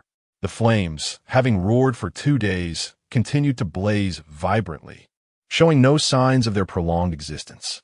Beneath the ember, the expected wood ash was surprisingly sparse. Each day, Xuan took time to clear the wood ash, as he needed to rest and sleep beside the fire. Should the ash accumulate excessively, coupled with the winds that occasionally swept through the cave, it would easily be inhaled, posing a health risk. Furthermore, with an injured peregrine falcon in their midst, any irreparable damage would be a significant loss. It was far wiser to carry the ash outside the cave daily for burial. At least it would be a reminder of the transient nature of life. Closer to the ember, one could distinctly feel the power and heat of the flames. It was almost as if the very space above the flames was distorted, a manifestation of the terrifying intensity of the fire. Once the coconut shells were positioned correctly, all that remained was to wait for the seawater within to evaporate, a process that promised to be lengthy. As Xuan observed the churning seawater within the shell, he contemplated crafting a windbreak. He glanced at the coconut branches beside him and considered constructing a small shelter. However, during his prior exploration of the island, he had found no trace of bamboo. Lacking bamboo, the prospect of building a cool dwelling became quite troublesome. Thus, as he awaited the evaporation of the seawater, Xuan's gaze lingered on the coconut branches, lost in thought about the most suitable approach. Building a shelter seemed unfeasible due to the lack of appropriate materials. What other effective methods could he employ to shield against the wind? The injured peregrine falcon, sensing Xuan's inner turmoil, made its way over, taking small, awkward steps while attempting to spread its wings. Despite having consumed the potion Xuan provided, full recovery was not imminent. Normal mobility remained quite challenging. Nevertheless, the falcon persevered, slowly approaching Xuan. Once a swift inhabitant of the skies, the falcon now found itself reduced to walking to reach its desired destination. Its clumsy movement appeared somewhat comical, yet the underlying struggle was unfathomable to most. What should have been a magnificent aerial existence was now rendered humble, akin to that of a terrestrial creature. Yet, the falcon seemed indifferent to its plight, in its eyes, ensuring the happiness of the contemplative youth before it held far greater significance. The falcon slowly spread its wings, and with a wingspan of nearly a meter, it appeared considerably larger. Cocking its head, it emitted a call tinged with curiosity directed at the pensive Xuan. Subsequently, it draped its wings over the thoughtful boy, offering a silent companionship.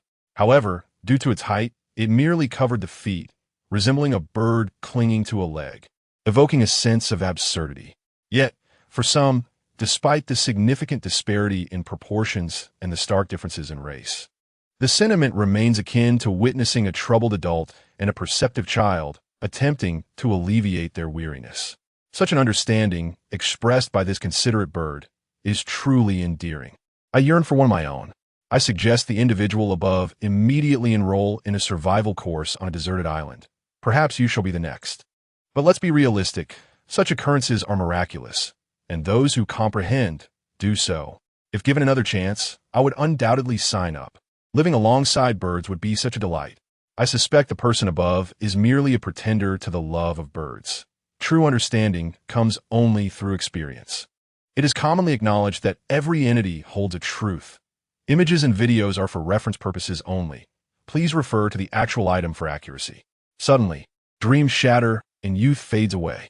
In a live broadcast, the scrolling comments reveal a curiosity about the novel and a fondness for the first domesticated peregrine falcon from China. Undoubtedly, if Xuan were to conduct a solo live broadcast with this falcon, the popularity would be astonishing. Watching the live stream from home, Pang Chu remains unfazed, desiring only a cup of goji berry tea, as he has lost count of the times his knowledge has seemingly proven futile. He has relinquished his worldview. Nothing that transpires with this youth can astonish him anymore. Even if one were to claim that this boy suddenly formed close bonds with numerous animals, he would merely respond calmly, instructing the individual to sit down and explaining that it is merely standard procedure. It can be asserted that Pang Chu's worldview has been thoroughly dismantled by Xuan. Previously focused on biology, he now studies Xuan. After all, there are still viewers of the program, and Pang Chu has discerned that this youth who has upended his perceptions is named Xuan. Were it not for persuasion from others, Pang Chu would have considered establishing a new species called Xuan. To this elder, Xuan appears as a fusion of the natural and the unnatural. Many phenomena that contravene the laws of nature seem as ordinary to him as eating and drinking. Yet, these inherently unnatural occurrences appear strikingly harmonious and natural. This paradox is intriguing, natural yet unnatural. However, in the case of this youth, it seems to pose no issue whatsoever. It evokes thoughts of ancient Chinese culture, of Tai Chi, where black and white coexist and interdepend, each integral to the other. In Pang Chu's eyes, Xuan embodies this duality, a seamless blend of the natural and the unnatural, with you within me and I within you. Naturally, apart from some necessary attention, Pang Chu focuses more on the falcon, for this is the first domesticated peregrine falcon in China, despite the factor of survivor bias. Yet, perhaps one might uncover the secrets of domestication within this endeavor. Should this secret be grasped, the entirety of Huaxia could potentially engage in a large-scale domestication of peregrine falcons. This would prove to be remarkably effective for the conservation of rare species. Within the scene, Xuan also noticed the falcon nestled comfortably within its wings. The furrowed brow that once marked his face gradually relaxed, and with a sense of solace, he gently caressed the small head of the falcon. The potion I provided was indeed worthwhile, he mused, his gaze shifting to the falcon's wings. In an instant, a spark of inspiration seemed to flicker in his eyes. Of course, this could indeed be the solution. As if a brilliant idea had struck him, Xuan sprang to his feet. After soothing the falcon and setting it aside, he approached the branch of the coconut tree, eager to test the validity of his hypothesis. Chapter 27. Successful extraction. Xuan measured the lengths of several coconut tree branches and noted that, despite their varying sizes, the overall differences were minimal. After confirming the lengths, he wielded his entrenching tool and began to excavate several holes in the ground at calculated intervals. With the assistance of the entrenching tool and the noticeable improvement in his physical condition, he swiftly dug several small pits of comparable depth. Once the holes were completed, Xuan lifted one of the coconut tree branches and inserted it into one of the pits, ensuring that the direction of the branch's foliage aligned with the orientation of the dugout hole. After securing the first branch, he used his foot to compact the soil around the pit, gradually releasing his grip to ensure the branch remained upright. Satisfied that it would not topple over, he began to stabilize the soil beneath the branch. In consideration of the windward side and the depth of the foundation, Xuan had excavated the holes slightly deeper than necessary. The branch, originally over 2 meters in length, now protruded about 1.7 meters above the ground. After firmly planting the branch and stamping down the soil around its base, Xuan gently pushed against the branch, testing its resilience against the wind. Should the branch prove inadequate in strength and be dislodged, he would need to dig deeper. If it were to snap, he would have to find alternative materials. Fortunately, the branch displayed commendable resilience. It was not as rigid as stone, yet not as pliable as the willow. It exhibited a slight curvature, thus neither breaking under pressure nor collapsing from excessive softness. For the moment, it was just right.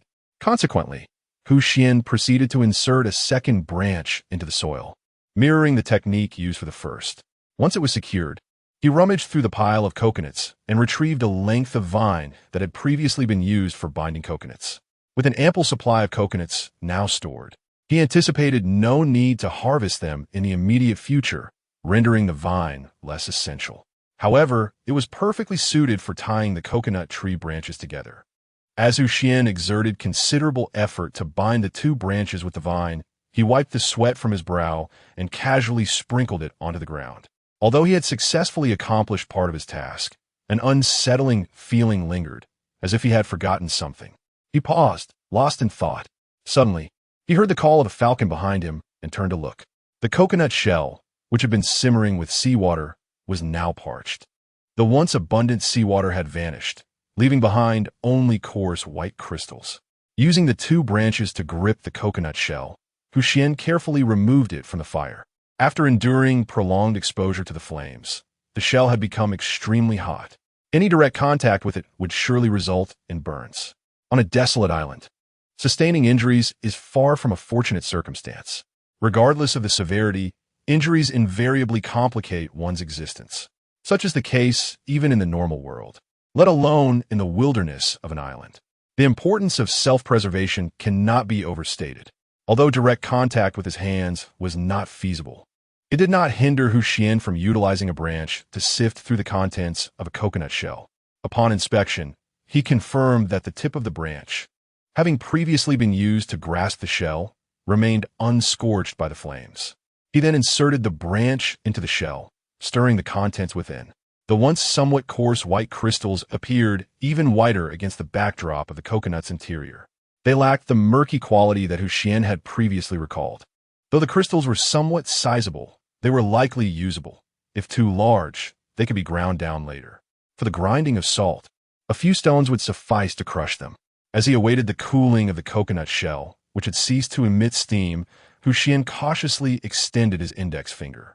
Hesitant of the lingering heat, he used the branch to extract a few crystals, then touched them with his finger before bringing it to his mouth.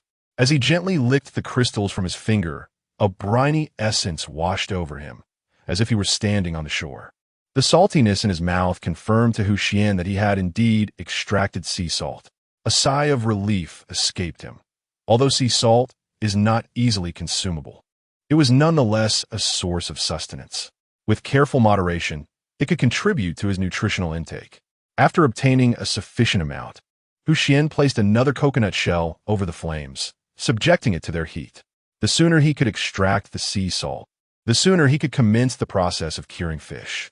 After all, once cured, the fish would require drying in the sun. Reflecting on his circumstances, Xuan felt akin to a salted fish himself. He imagined that others might be faring far better, if a novice like him could manage. Surely those with experience were enjoying a more comfortable existence. Observing Xuan's effortless production of sea salt, the live stream chat erupted with comments. Is that it? Just that? Anyone with hands could do it, I could too. While it appeared simple, there was likely some technical difficulty involved. Making sea salt required a variety of conditions. After all, I concur with the previous sentiment. Certain tasks may seem straightforward, yet the execution is entirely different. Amidst the lively chat, Lin Yin, a female supporter from Huaxia, posed a question.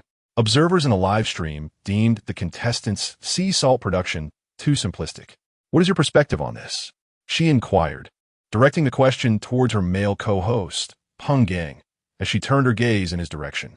Such topic shifts had become an unspoken norm among them.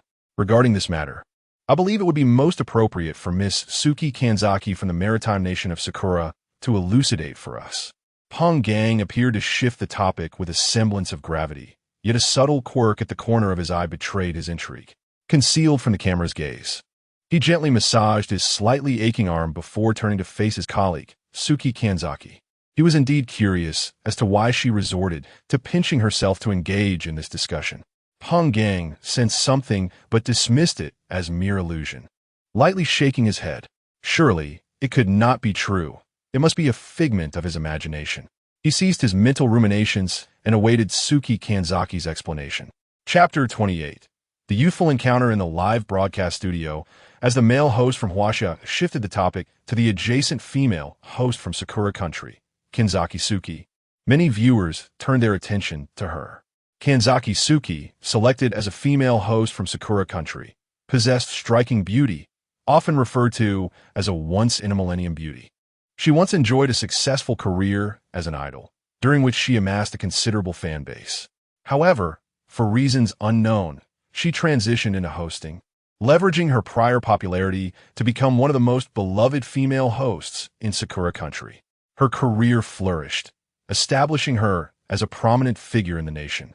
And throughout her 5 years in the industry, there had been no rumors or scandals, earning her the moniker of the pure and virtuous maiden in certain circles. Due to Kanzaki Suki's soaring popularity, remarkable looks, and widespread recognition, she received an invitation to host the globally acclaimed survival show, Survival on a Deserted Island. Further amplifying her fame, many viewers flocked to the live stream primarily for her, referring to themselves as Chonggoran. Kanzaki Suki, having just released her grip on the hand of Peng Gang, found herself somewhat perplexed. Why had she impulsively seized the topic? It was uncharacteristic of her to resort to such tactics for discussion. Was it perhaps for that young man? She glanced at the screen, where the boy was diligently preparing sea salt. Perhaps it was to prevent misunderstandings or for her own career. Kanzaki Suki rationalized her actions, seeking an excuse before she began to explain to the audience. After all, it was necessary to clarify the topic she had introduced. Failing to do so would likely cause discomfort among her fellow hosts and crew members. The process of obtaining sea salt is indeed intricate, requiring pure seawater, sufficient heat, and a certain level of skill to produce. However, these were the essentials for large-scale salt production. For the contestant surviving on the deserted island, simply boiling seawater would not suffice to fully extract the sea salt. Kanzaki Suki paused, took a breath, and continued her explanation. At this moment, the contestant had merely completed the extraction step, and utilizing the sea salt would necessitate several additional processes. For instance, the salt chunks would need to be ground down, potentially into powder. This task alone would be quite challenging for a contestant stranded on an island.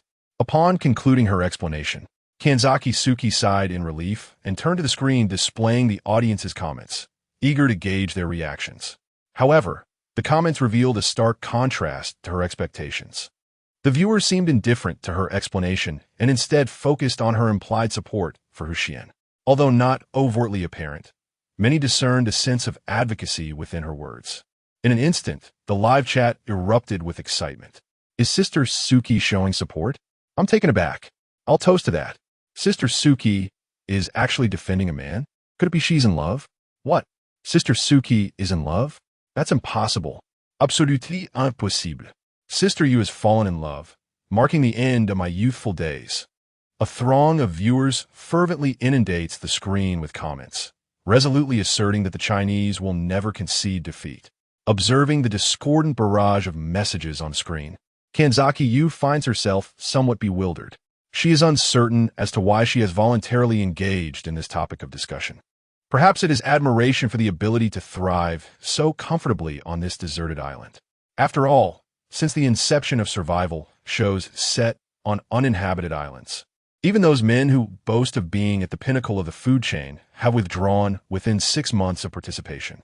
The signs of malnutrition were evident as they left, their frames considerably diminished. While many may attribute the success of this young man to mere fortune, Kanzaki Yu perceives it as a testament to his undeniable prowess. Does an ordinary person possess such culinary finesse? Can the average individual forge a friendship with the Chinese white dolphin? Is it simply luck that allows one to tame a peregrine falcon, to become the first in the nation to achieve such a feat? Clearly, immense skill underpins these accomplishments. With such formidable capabilities, trivial matters become inconsequential. Moreover, the strong tend to capture the attention of women far more effectively than the weak. The latter evoke maternal instincts, while the former instill a sense of security. For assertive women, weakness can breed disdain, whereas strength engenders an aura of reliability. To Kanzaki Yu, Xuan, who conceals great potential, appears exceedingly alluring. Perhaps having lived under the shelter of comfort has rendered her feelings as pure and unblemished as white paper. Yet, she finds herself perplexed by her emotions. Amidst the flurry of comments in the live stream, she grapples with her thoughts. Do I truly like him? Can I harbor affection for someone I have yet to meet in person, only glimpsed through a screen? Is this sensation akin to love? Her heart races. Unfamiliar with matters of romance, Kanzaki Yu blushes fiercely, momentarily at a loss. This is a scenario she has never encountered before, leaving her utterly unprepared. However, the audience perceives the situation quite differently. Her slightly flushed cheeks, the flustered expression, and her delicate hands fidgeting with her silvery hair, all serve to validate the earlier comments they had posted. Could it be true? Has she genuinely fallen in love? My youthful days are indeed over. Drawn from other streams, they could not have anticipated witnessing such monumental news. You lot are always seeking sensational headlines. To the one above, you shall surely find your name on this month's expedited list. Sister Yu, alas. The comment section of the live stream erupts into chaos. Some express sorrow, others frustration. Some are moved, and many offer blessings, while a multitude simply revel in the spectacle. To them, the one hailed as the ice-clean jade maiden, Kanzaki Yu, embroiled in romantic rumors, constitutes a monumental revelation. Even more astonishing is the fact that they are witnessing it live. This is a tale that could be recounted for an entire year. Confronted by the barrage of comments in the live streaming room, Kanzaki Suki felt a surge of anxiety. I am not here to defend Xuan, nor to explain on his behalf. In truth, Xuan is a wonderful person. Kanzaki Suki appeared noticeably flustered, her words stumbling as she spoke. Upon realizing her own agitation, her cheeks flushed, leaving her momentarily frozen in place. She feared that in her flustered state, she might inadvertently utter something inappropriate. Meanwhile, she engaged in a silent introspection, seeking to unravel the true sentiments that lay within her heart. Chapter 29. Pickling or Smoking in the Live Broadcast Room, dedicated to survival on a deserted island. Chaos reigned supreme. A myriad of comments inundated the screen, each resonating with its own unique rhythm. There were blessings, expressions of disappointment, spectators reveling in the drama, and even irate viewers engaging in confrontations. All this tumult was ignited by the host from Sakura Country, Kanzaki Suki. Though it was not her intention, she inadvertently attracted a vast audience to the stream. In a fleeting moment, the viewership soared past 200 million and continued its ascent. It was truly remarkable that such a prominent host had sparked a scandal, drawing in her fans and various media outlets into the broadcast. At that moment, Kanzaki Suki lowered her head, her cheeks flushed with embarrassment. The unfolding situation had spiraled beyond her control. Realizing the chaos she had inadvertently caused, she chose silence, awaiting the intervention of her agency behind the scenes. Thank you, Ms. Kanzaki, for your insightful commentary. I believe everyone now comprehends the challenges of extracting sea salt. Next, let us observe how this contestant utilizes the refined sea salt. Lin Yin, another female host, interjected, sensing Kanzaki's discomfort and redirecting the conversation. It was essential not to place all the scrutiny on the young woman.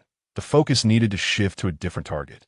Under Lin Yan's guidance, the comments in the live room prepared to direct their attention towards Xuan. Seriously, this kid? I could take him down with a single punch.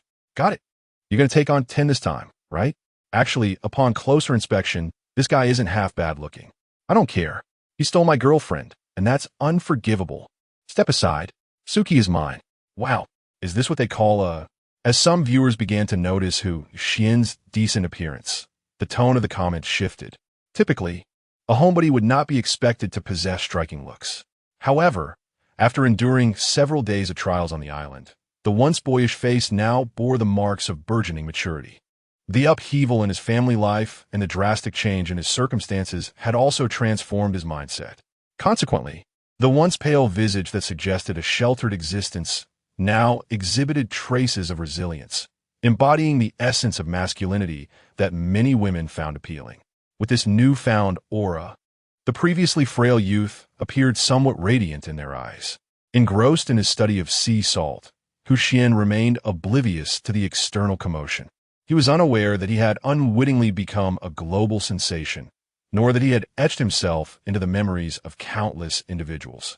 Gazing at the oversized chunks of sea salt before him, Xuan felt a pang of urgency. The salt was far too large to effectively pickle fish. Without the ability to preserve fish, it would be exceedingly difficult to store food. If the fish caught had to be consumed that very day, what would happen if he failed to procure food another day? Would he face the prospect of hunger for an entire day? What on earth could he do? In order to avert such circumstances, the significance of preserved products becomes paramount.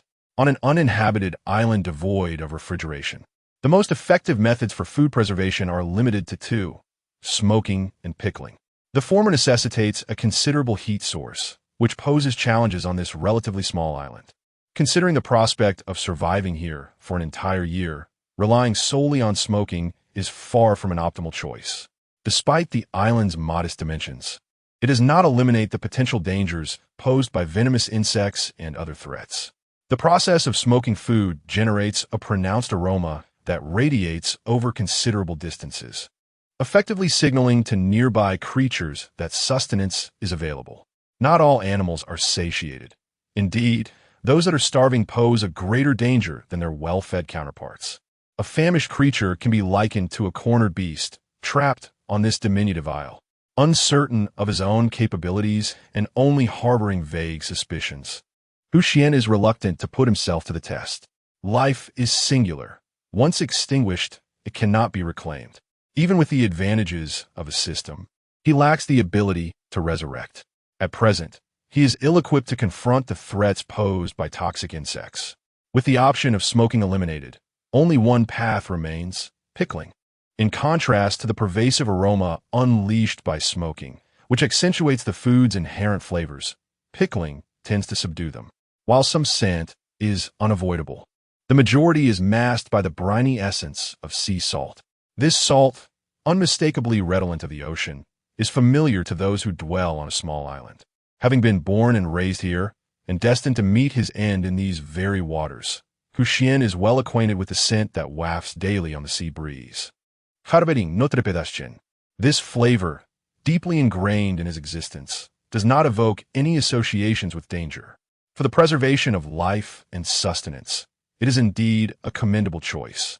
However, upon examining the extracted sea salt, Xuan furrows his brow.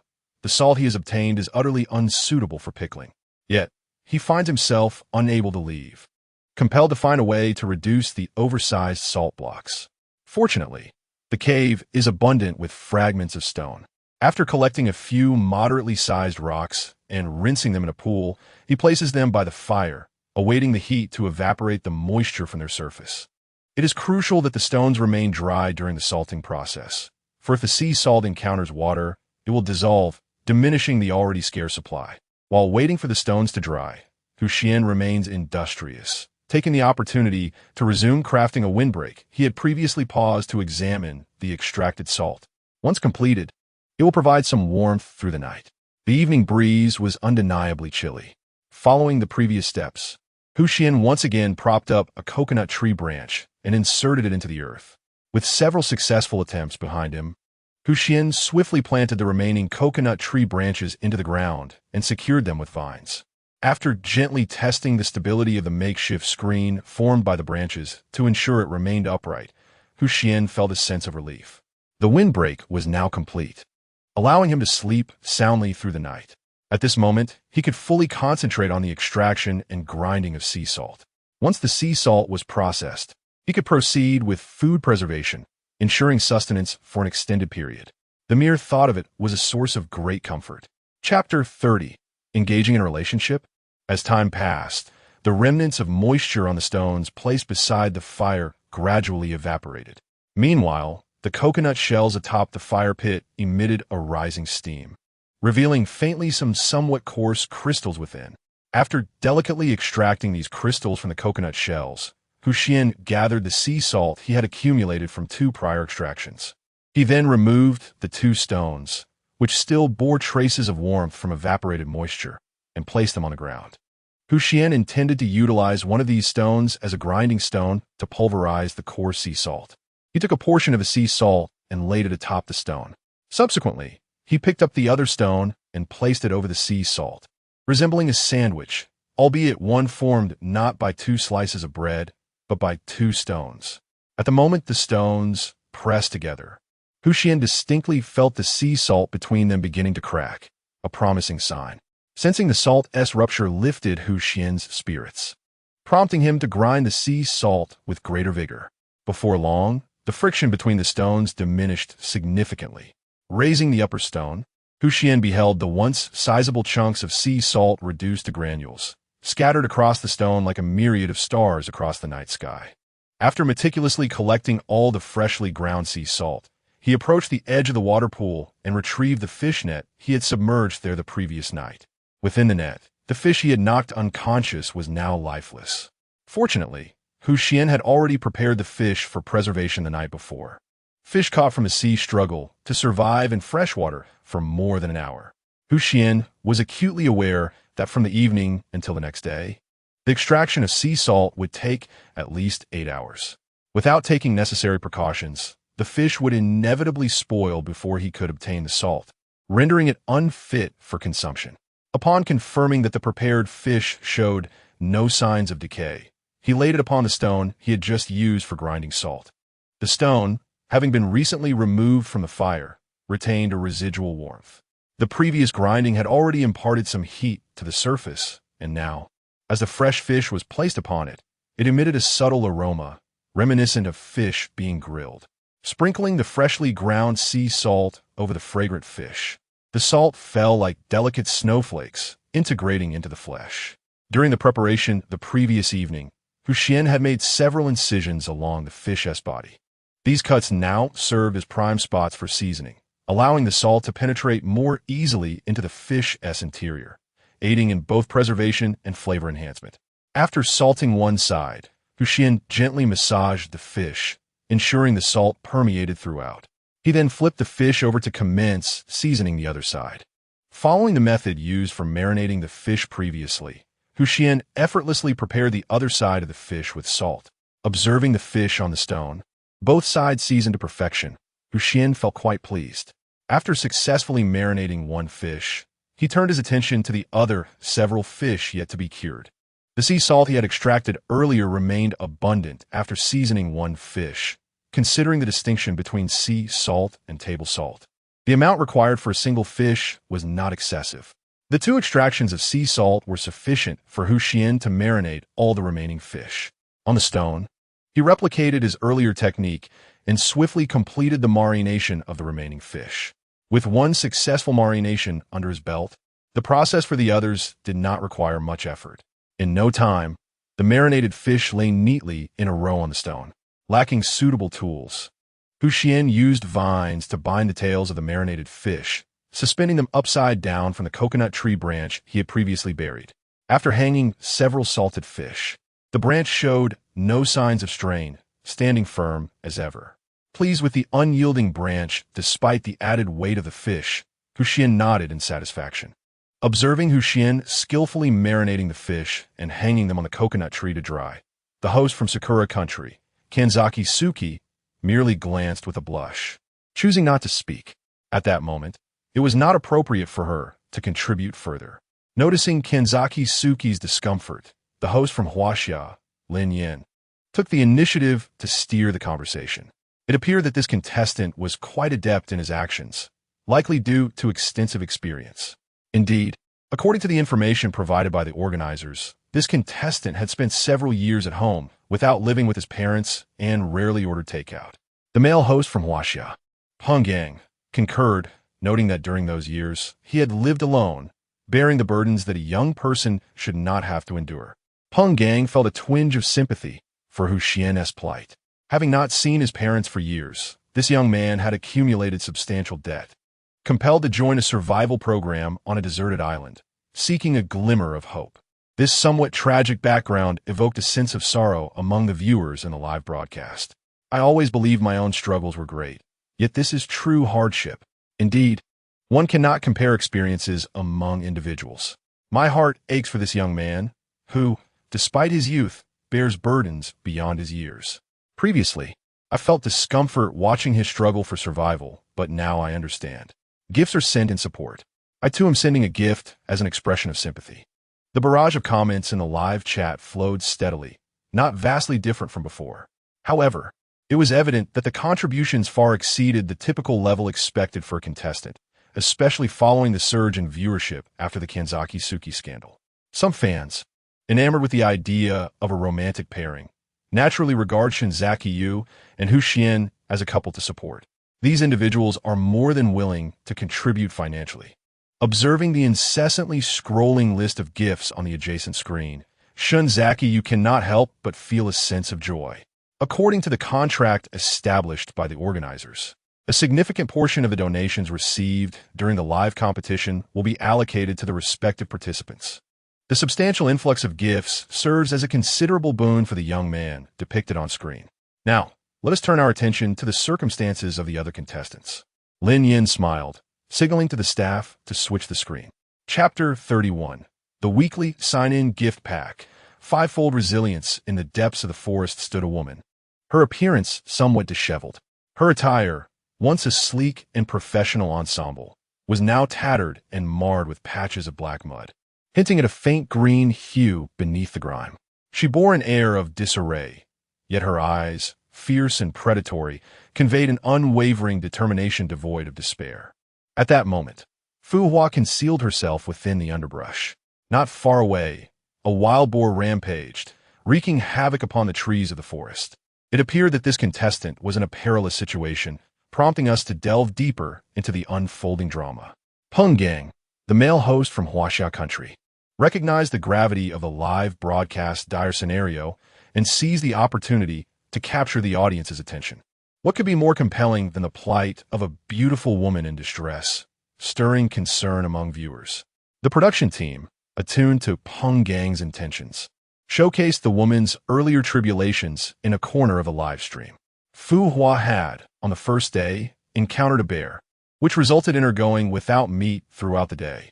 The following day, due to the torrential downpour the night before, wildlife was scarce, and she faced the peril of dangerous carnivores. Confronting such beasts head-on was undoubtedly a perilous choice, and she spent the day with a gnawing hunger. By the third day, driven by desperation, Fu Hua resolved to confront a carnivorous beast. She targeted a small wild boar, its modest size instilling confidence that she could dispatch it with a single strike. Indeed, she succeeded effortlessly. However, fate took an unexpected turn. Just as she prepared to feast, an adult wild boar emerged, its fury evident. It was clear that the small boar she had slain was the offspring of this enraged parent. Faced with the wrath of a grieving creature, the adult boar lost all rationality, pawing the ground before charging forth. The forest trembled as the formidable beast unleashed its destructive power. Fully aware of the danger, Fu Hua fled. Fortunately, the boar, while capable of sharp turns, struggled to maneuver continuously. With deft agility, she distanced herself from the threat. The adult boar, seemingly devoid of reason, barreled toward Fu Hua with relentless ferocity, uprooting trees and scattering foliage in its wake. In a moment of desperation, Fu Hua spotted a muddy pit beside her. She promptly rolled into the muck, ensuring her scent was masked before finding refuge in the surrounding grass. The adult boar, having lost its target, skidded to a halt, sending clouds of dust into the air. The swirling dust obscured the wild boar's vision. Left with no other choice, the boar began to wreak havoc in its surroundings. Only when it had sufficiently destroyed its vicinity did it turn its head in satisfaction and depart. Remarkably, the damage boundary was less than half a meter from the hiding place of Fu Hua. A sigh of relief escaped Lin Yan, the female host from Huaxia, as she noted the contestant's fortunate evasion of the wild boar. Now, let us hope that this contestant can safely navigate the days ahead. It is only the third day, and the tension is already palpable. Indeed, this epitomizes the true essence of survival on a deserted island, showcasing its inherent allure. Peng Gang, the male host from Huaxia, seized the opportunity to speak. Survival on a deserted island is an arduous endeavor. Everyone must remain composed and well-prepared, lest they hastily venture into the forest unprepared. Let us pray for the safety of all contestants as they face the challenges ahead. Time flows swiftly.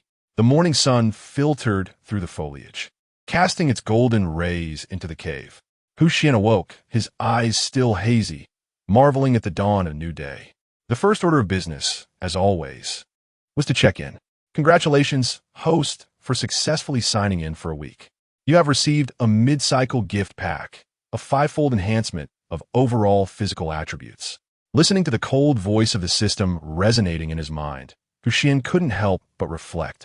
Yet, before he could ponder further, he felt a surge of heat coursing through his body, as if it were expanding. Wherever this internal warmth traveled, a painful pressure began to build. Eventually, the discomfort escalated to a point where he could no longer discern its source, feeling as if his entire being had transformed into a balloon on the verge of bursting.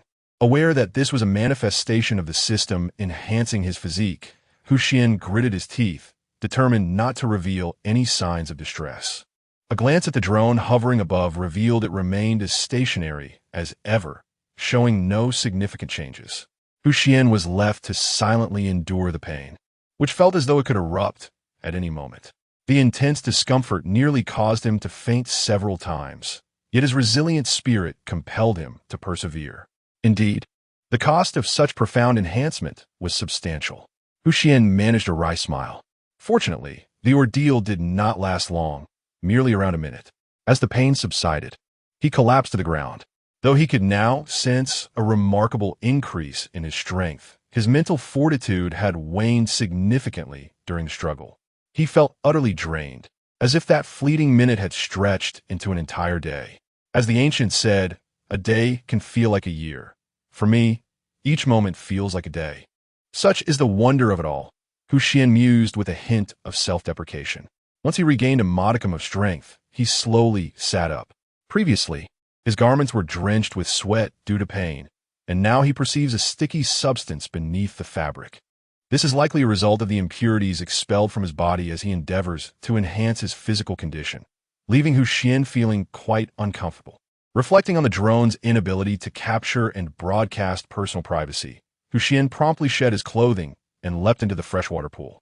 Within the depths of the pool, he clenched his hands, attuning himself to the surging power within.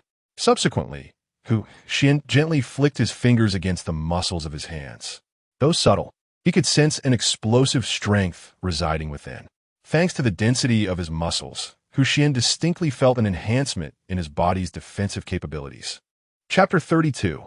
How can this person defy common sense?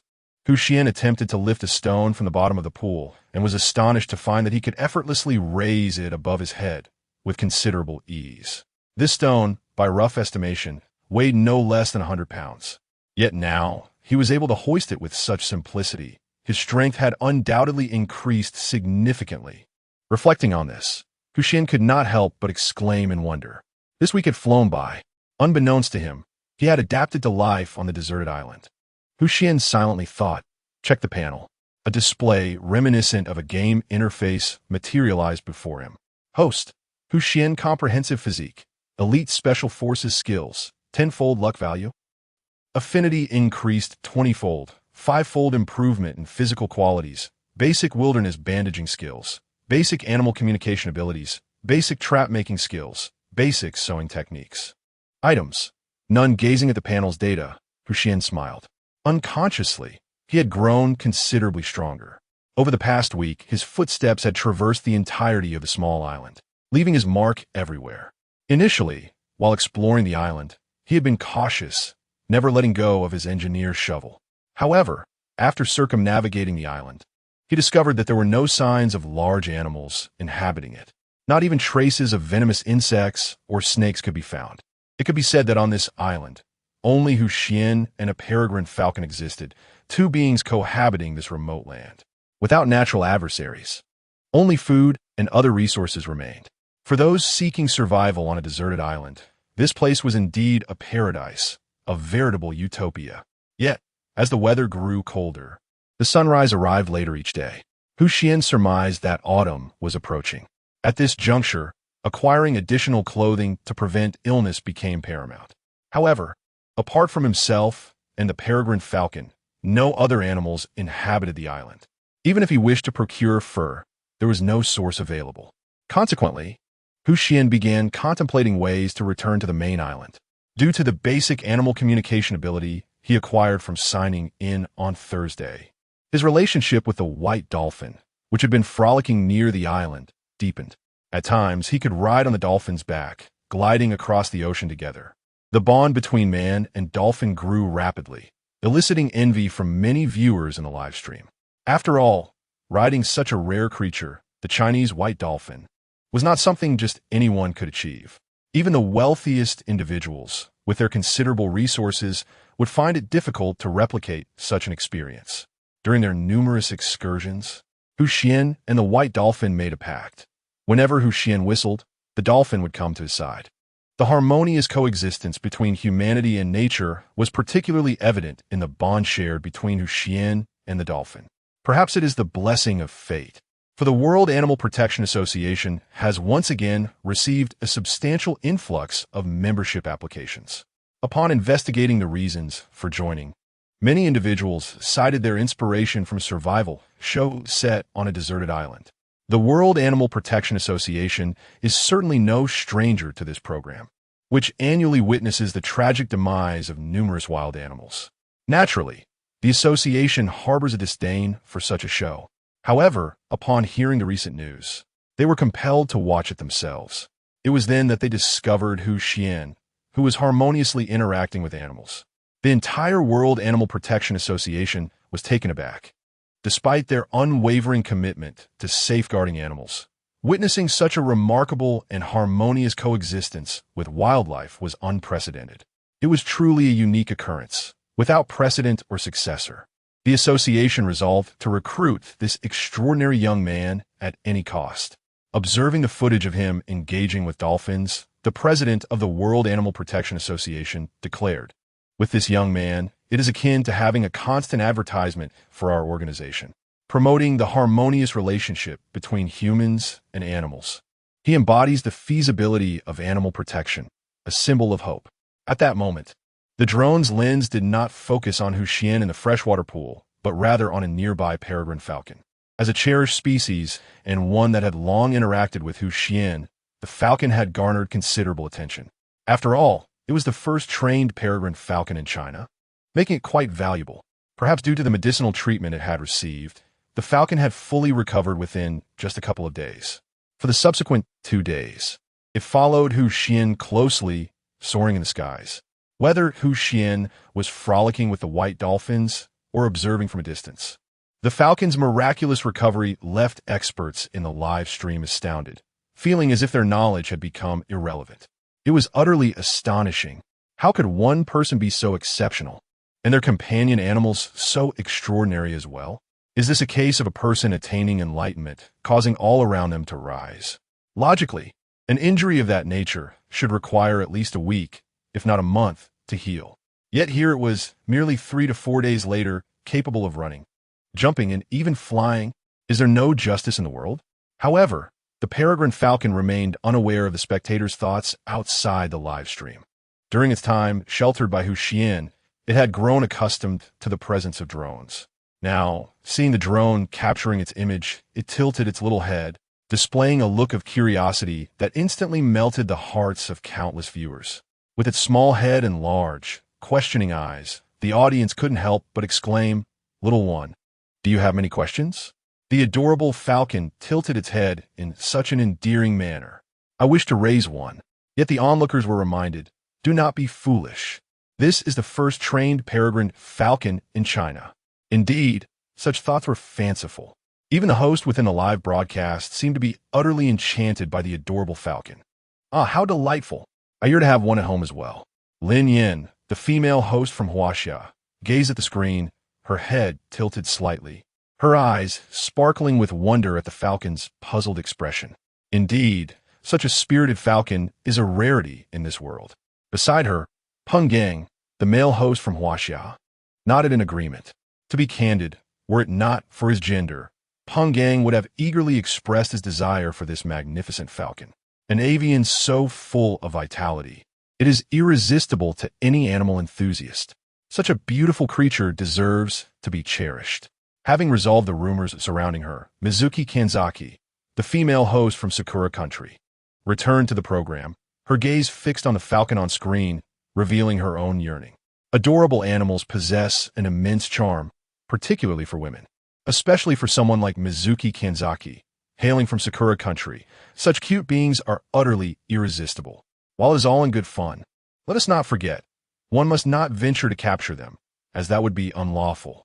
Peng Gang playfully teased the two female hosts, both of whom were gazing at the falcon with starry-eyed admiration.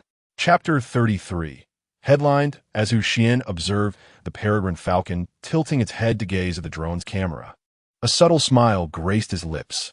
In this isolated island, where many things were scarce, the drone had become a mere plaything for the falcon. After cleansing himself and ensuring his body was pristine, Xuan emerged from the freshwater pool. "Ready to go, Xiaohui?" he called out while gathering his belongings. Upon hearing Xuan's voice, the falcon, which had been curiously tilting its head at the drone, promptly flapped its wings and soared to Xuan's side, landing gracefully on his shoulder. Its talons securely gripped his shoulder, resembling a tree planted upon him. The drone operator, hearing Xuan's voice through the live stream, swiftly maneuvered the drone to ascend, directing the camera toward Xuan. The scene revealed Xuan, freshly clothed, with droplets of water cascading from his hair. His previously slender frame now appeared considerably more robust, although whether it was an illusion remained uncertain.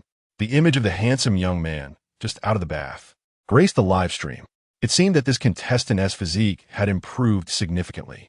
Lin Yin, the female host from Huaxia, gazed at Xuan, who resembled a celestial being. Swallowing hard, his once merely delicate features now exuded striking handsomeness. Was it merely due to his recent bath? Lin Yin pondered. Beside her, Sakura Country's female host, Kanzaki Suki, felt her cheeks flush and lowered her head slightly, embodying the traditional demeanor of Sakura women. Her bashfulness only served to validate the earlier rumors circulating online. It appeared the whispers were indeed true. Suki had captured someone's heart. Xuan is invincible. Xuan is destined to be. Wow, how quickly has the fandom sprung up. For some, there is nothing that cannot be shipped. A typical occurrence, indeed. While I harbor a twinge of envy, I must assert, Xuan reigns supreme. But why does this fellow seem unfazed even with the falcon's talons gripping his shoulder? The chat on the live stream was abuzz with comments. Despite some disagreements, the overall tone remained lighthearted. Numerous gifts were also sent in. Perhaps this contestant's physical prowess had indeed seen a notable enhancement, pondered Peng Gang, the male host from Huaxia, with a hint of curiosity. He too was unsure why Xuan remained unperturbed. Under normal circumstances, one would wear specialized protective gear when a falcon perched upon them. It seems this contestant is a treasure yet to be fully unearthed. How much more will we discover? Let us eagerly await, Lin Yin playfully declared, winking at Kanzaki Suki beside her. Receiving the signal from Lin Yin, Kanzaki Suki's head, already lowered, dipped even further, as if the warmth of embarrassment was visibly emanating from her. Upon witnessing this scene, the comments in the live stream erupted in a cacophony of excitement. Is it now fashionable to lure dogs in for slaughter? I came here for dog food, not to observe a deserted island. Bah, I came to see the deserted island, not to consume dog food. To the commenter above, your true feelings have been exposed.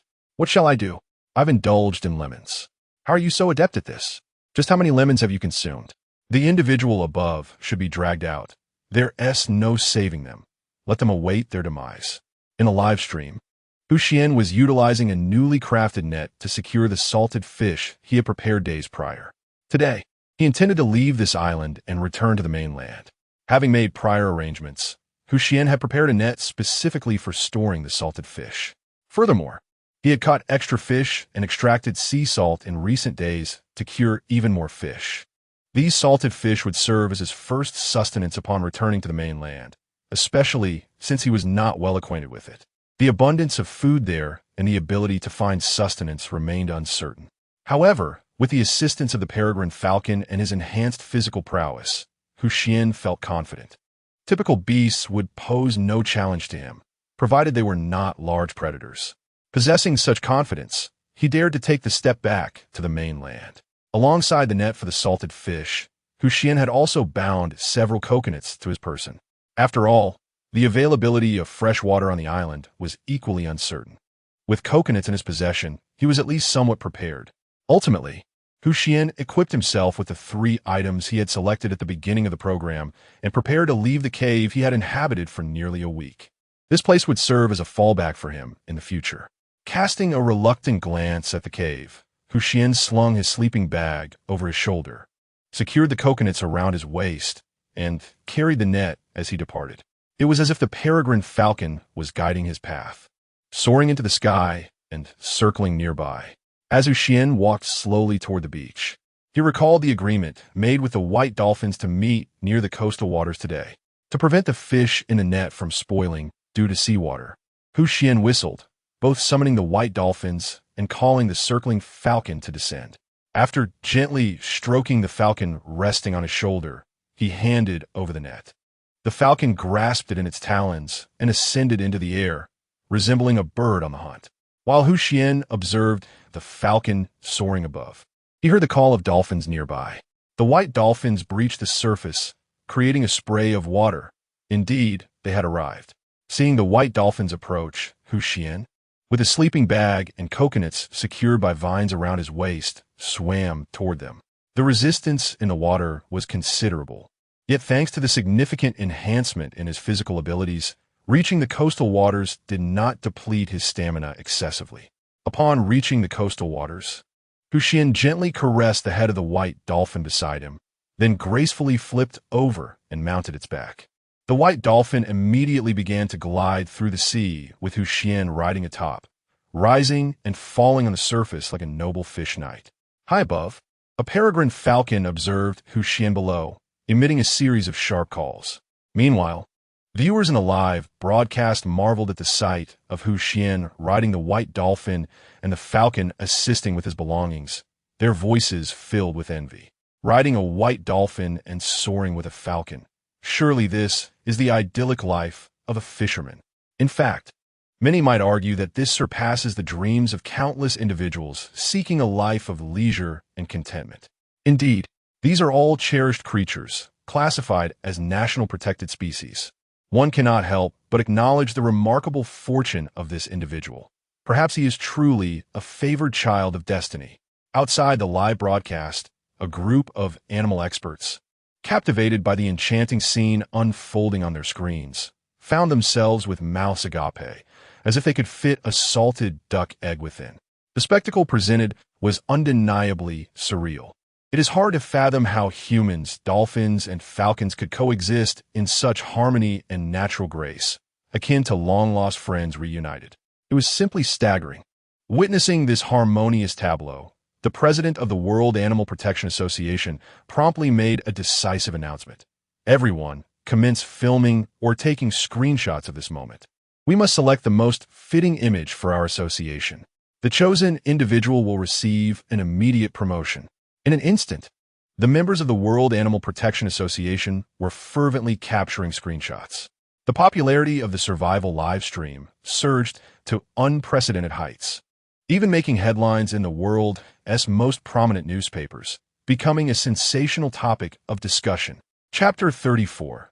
The source of the wealthy woman on the main island of the deserted land. In a small grove at the edge of the island, a young girl peeked out, her head emerging from the thicket as she curiously surveyed her surroundings. Xuan, a scion of a wealthy family, had always harbored a passion for anime and occasionally indulged in whimsical fantasies. Having been nurtured in comfort from a young age, she participated in a survival program on a deserted island out of sheer curiosity after watching a wilderness-themed anime. Thanks to her family's influence, she effortlessly secured a spot in the competition. Initially, her family believed that she would withdraw after merely a day of experience. However, to their astonishment, this pampered girl persevered and has now survived on the island for a week, altering the perceptions of many who knew her. Currently, she found herself at the island's edge, foraging for mushrooms. After discovering mushrooms the previous night and savoring them in a soup, she was eager to seek out more. Having previously found her mushrooms by the seaside, she returned to the coastal grove, hoping to replicate her success. While searching among the trees, she unknowingly wandered to the edge of the grove, arriving at the shore. With a sigh, she realized her search had yielded no results, her head drooping slightly as she waved her small, clenched fist in disappointment. Her naturally endearing face, now tinged with melancholy, evoked a sense of compassion. Meanwhile, the drone hovering above her captured this poignant moment and broadcast it live. Suddenly, the previously despondent girl's expression brightened, as if she had spotted something extraordinary in the distance. The operator of the drone sensed the change and maneuvered the device behind her, directing the camera toward the direction of her gaze.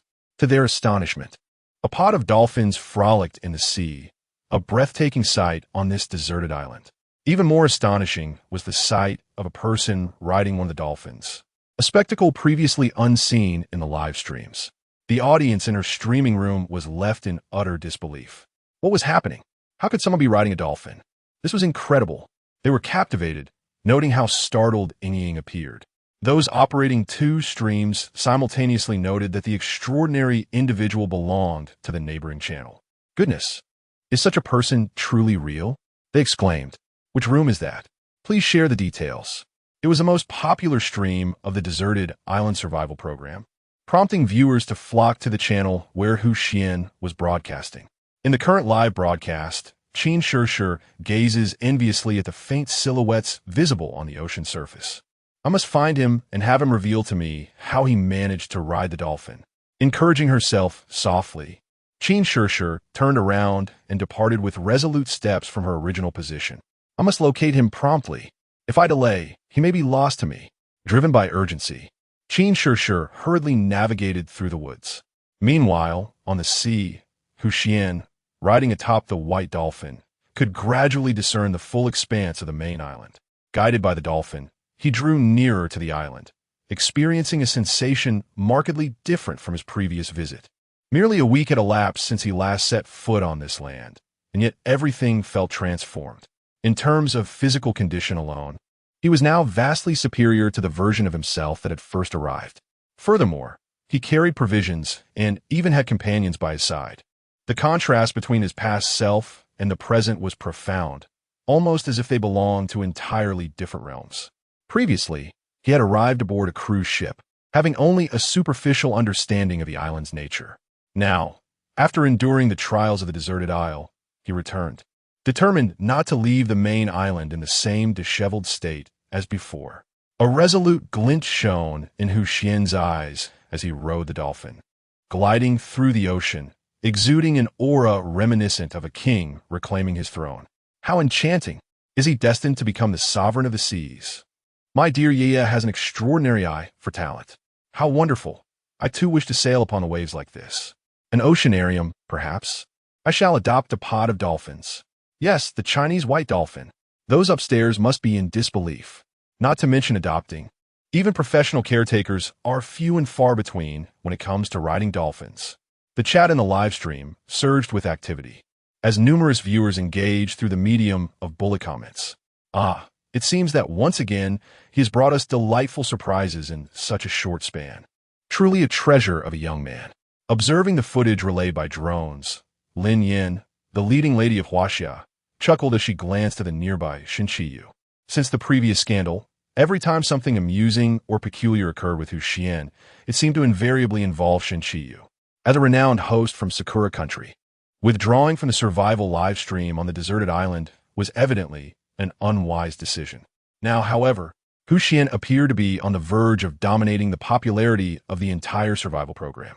If this scandal were to propel Xuan's fame and appeal, it might tarnish her long-held image as a pure and innocent maiden. Yet, would not a captivating fairy with a touch of mischief be even more alluring?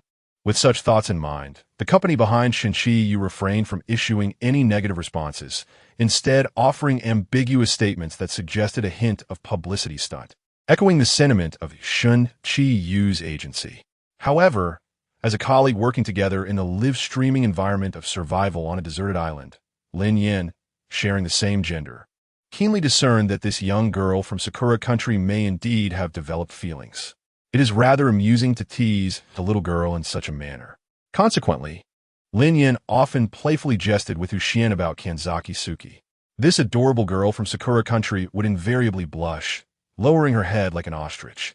Observing Kanzaki Suki's flushed cheeks once more, Lin Yin gently smiled and redirected her gaze back to the visuals of the live stream. In the footage, an exuberant young man had already set foot upon a beach on the main island. Chapter 35. Return to the main island upon an uncharted desert isle. A young lad stood upon the sandy shore, surveying his surroundings. It was none other than Xuan, who had just been riding a white dolphin, frolicking across the azure sea. Upon setting foot on the beach, Xuan meticulously scanned the vicinity. Satisfied that no peril lurked nearby, he let out a sharp whistle. From the firmament, a cry echoed as a figure swiftly descended. The silhouette grew larger, and just as it was about to crash into the sand, it suddenly halted mid-air. It was a falcon, the peregrine, plummeting from the sky with remarkable speed. Accompanying the falcon was the net that Xuan had previously entrusted to it, containing the salted fish he had prepared. Once the net was released, the falcon emitted a joyous call and alighted upon Xuan's shoulder. He gently teased the bird perched upon him. "Little Gray, could you help me find some fresh water from above?" He murmured softly while playfully engaging the falcon. The bird tilted its head, gazed at Xuan, and responded with a cheerful chirp. In the next moment, the falcon leapt into the air, flapping its grand wings as it soared into the heights.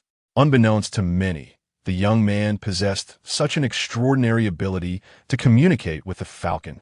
How impressive! Observing the footage transmitted by the drone, Peng Gang, the male host from Huaxia, couldn't help but exclaim. It is known that even well-trained eagles and falcons seldom reach such a level of communication. It is akin to conversing with animals. Truly miraculous. Indeed, it appears that the falcon possesses considerable intelligence as well. Lin Yin, usually quick to jest, found it rare to refrain from teasing Kamizuki-suki as they watched the falcon soaring gracefully in the air. However, mere intelligence in a bird is insufficient, regardless of its cleverness.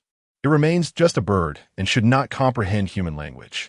Kamizuki-suki, the female host from Sakura Country, no longer blushed but presented her analysis earnestly. Thus, it is plausible that Xuan has the capacity to communicate with animals, which could very well be a contributing factor to his successful training of the falcon and his camaraderie with the white dolphin. In the livestream chat, the audience erupted with excitement. Here it comes again. What brings tears to my eyes? This abundance of dog food. My mother called me for dinner, and I told her I was already full. She asked why, and I replied, "Did you not see this is all dog food? Is that the beautiful Xiaoer up there? Someone, bring me my Fong Tianhua Ji to slice an apple for her." As the comments rolled in, Kamizuki-suki's cheeks flushed once more. Although many in the chat were humorously labeling the scene as dog food, a group of zoologists, including Pang Chu, wore expressions of enlightened realization. So that's it. It is indeed possible to communicate with animals. No wonder such occurrences arise. I thought that communicating with animals was merely an urban legend. It turns out to be true, remarked the animal expert Pang Chu, scratching his head in astonishment. Though reason dictates that there cannot possibly be a human who comprehends the language of beasts, there appears to be no suitable explanation for this phenomenon. An ancient adage states, "Eliminate all that is impossible, and whatever remains, no matter how improbable, must be the truth." Currently, it seems that this is the most plausible explanation. Pang Chu held his head in his hands, contemplating the implications of a human who could understand the speech of animals. Such a person might very well be captured by the deranged for dissection. However, it need not necessarily mean a full understanding of animal language, as the peregrine falcon displayed a hint of hesitation, as if uncovering a revelation. Pang Chu hastily utilized the monitor's playback function to review the footage. In the replay, it was evident that after Xuan spoke, the falcon tilted its head to regard him. This observation suggested a potential ability to communicate subtly with animals. Gazing at Xuan in the playback, Pang Chu murmured to himself. Meanwhile, other animal experts began to notice this intriguing issue as well. While the ability to communicate even slightly with animals is indeed remarkable, it pales in comparison to the earlier assertion of fluency in animal language, which is far more astonishing. After all, there are quite a few individuals in everyday life who can manage some level of communication with animals. Although it appeared that this youth possessed a somewhat deeper capacity for interaction than most, it was still within the realm of understanding. Upon witnessing this, the president of the World Animal Protection Association became even more resolute in his decision to invite Xuan to join the association immediately after he emerged from the survival program on the deserted island. At that moment, he felt exceptionally astute for making such a choice.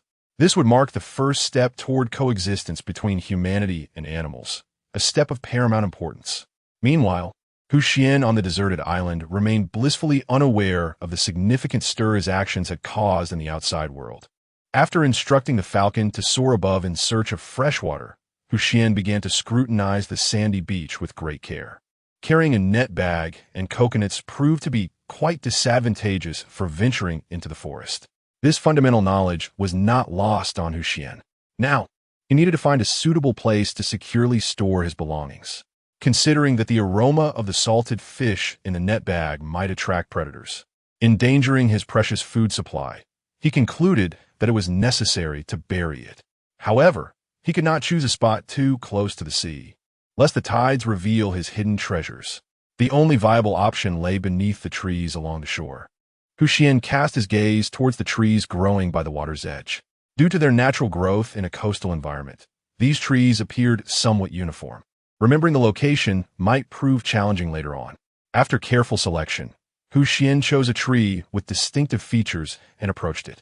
With a military shovel in hand, he began to dig a hole beneath the tree. Once he had buried the coconuts and salted fish along with the net bag, he took a moment to reflect on his efforts. Xuan swung the entrenching tool in his hand, striking the tree forcefully twice, leaving behind a distinctive cross mark. This was a precautionary measure, a reminder of the tree's appearance should his memory fail him. Thus, even if he were to forget the tree's visage, this mark would guide him back to the place where he had buried his provisions. Moreover, should others stumble upon this site, they would never suspect that beneath this mark lay sustenance and potable water. Xuan was acutely aware that he was on the main island, a place not only inhabited by himself, but also by other competitors. He had no intention of aiding anyone else. On this desolate isle, trust was a luxury none could afford. Chapter 36. The Quest for Water Within the Live Stream. A shadowy figure darted swiftly toward Xuan, who stood rooted in place. The figure's velocity was astonishing. On the drone's camera, it merely appeared as a fleeting silhouette, leaving its true form entirely obscured. In that moment, both the audience and the host in the studio felt their hearts leap into their throats. Xuan, one of the hosts, gasped in shock. The shadow drew ever closer to Xuan, seemingly on the verge of colliding with him. The studio hosts instinctively shielded their eyes, anticipating a scene that might be too gruesome to bear. Only Xuan held her ground, fixated on the youth depicted on the screen. Faced with the rapidly approaching shadow, Xuan remained remarkably composed. He understood that such speed could only belong to a peregrine falcon in the vicinity. Generally speaking, peregrine falcons do not pose a threat to humans. The only creature that could approach him at such a velocity, aside from Xiaohui, was inconceivable to Xuan. Would the very falcon he had rescued inflict harm upon him? Such a notion was utterly implausible. Xuan was imbued with profound confidence. Xiaohui would never harm him. This conviction stemmed not only from the life he had saved, but also from the trust and rapport they had cultivated over time. Indeed, just as the shadow was poised to strike Xuan, it suddenly unfurled its magnificent wings. Turning his head, Xuan beheld the falcon gracefully perched upon his shoulder, and he tenderly stroked its head. Regarding the falcon's earlier playful antics, Xuan chose not to pursue the matter. To him, it was merely the capricious nature of a youthful bird indulging in a moment of whimsy. There was no need for reprimand, as doing so would hinder the bond he was fostering with the falcon. Seeing Xuan unharmed, Xuan exhaled in relief. Thank goodness Xuan was safe. What relief indeed.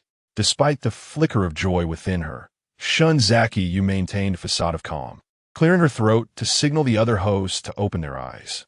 Ahem! It appears this was merely a playful interaction between Xuan and his charming companion. The peregrine falcon. How enviable!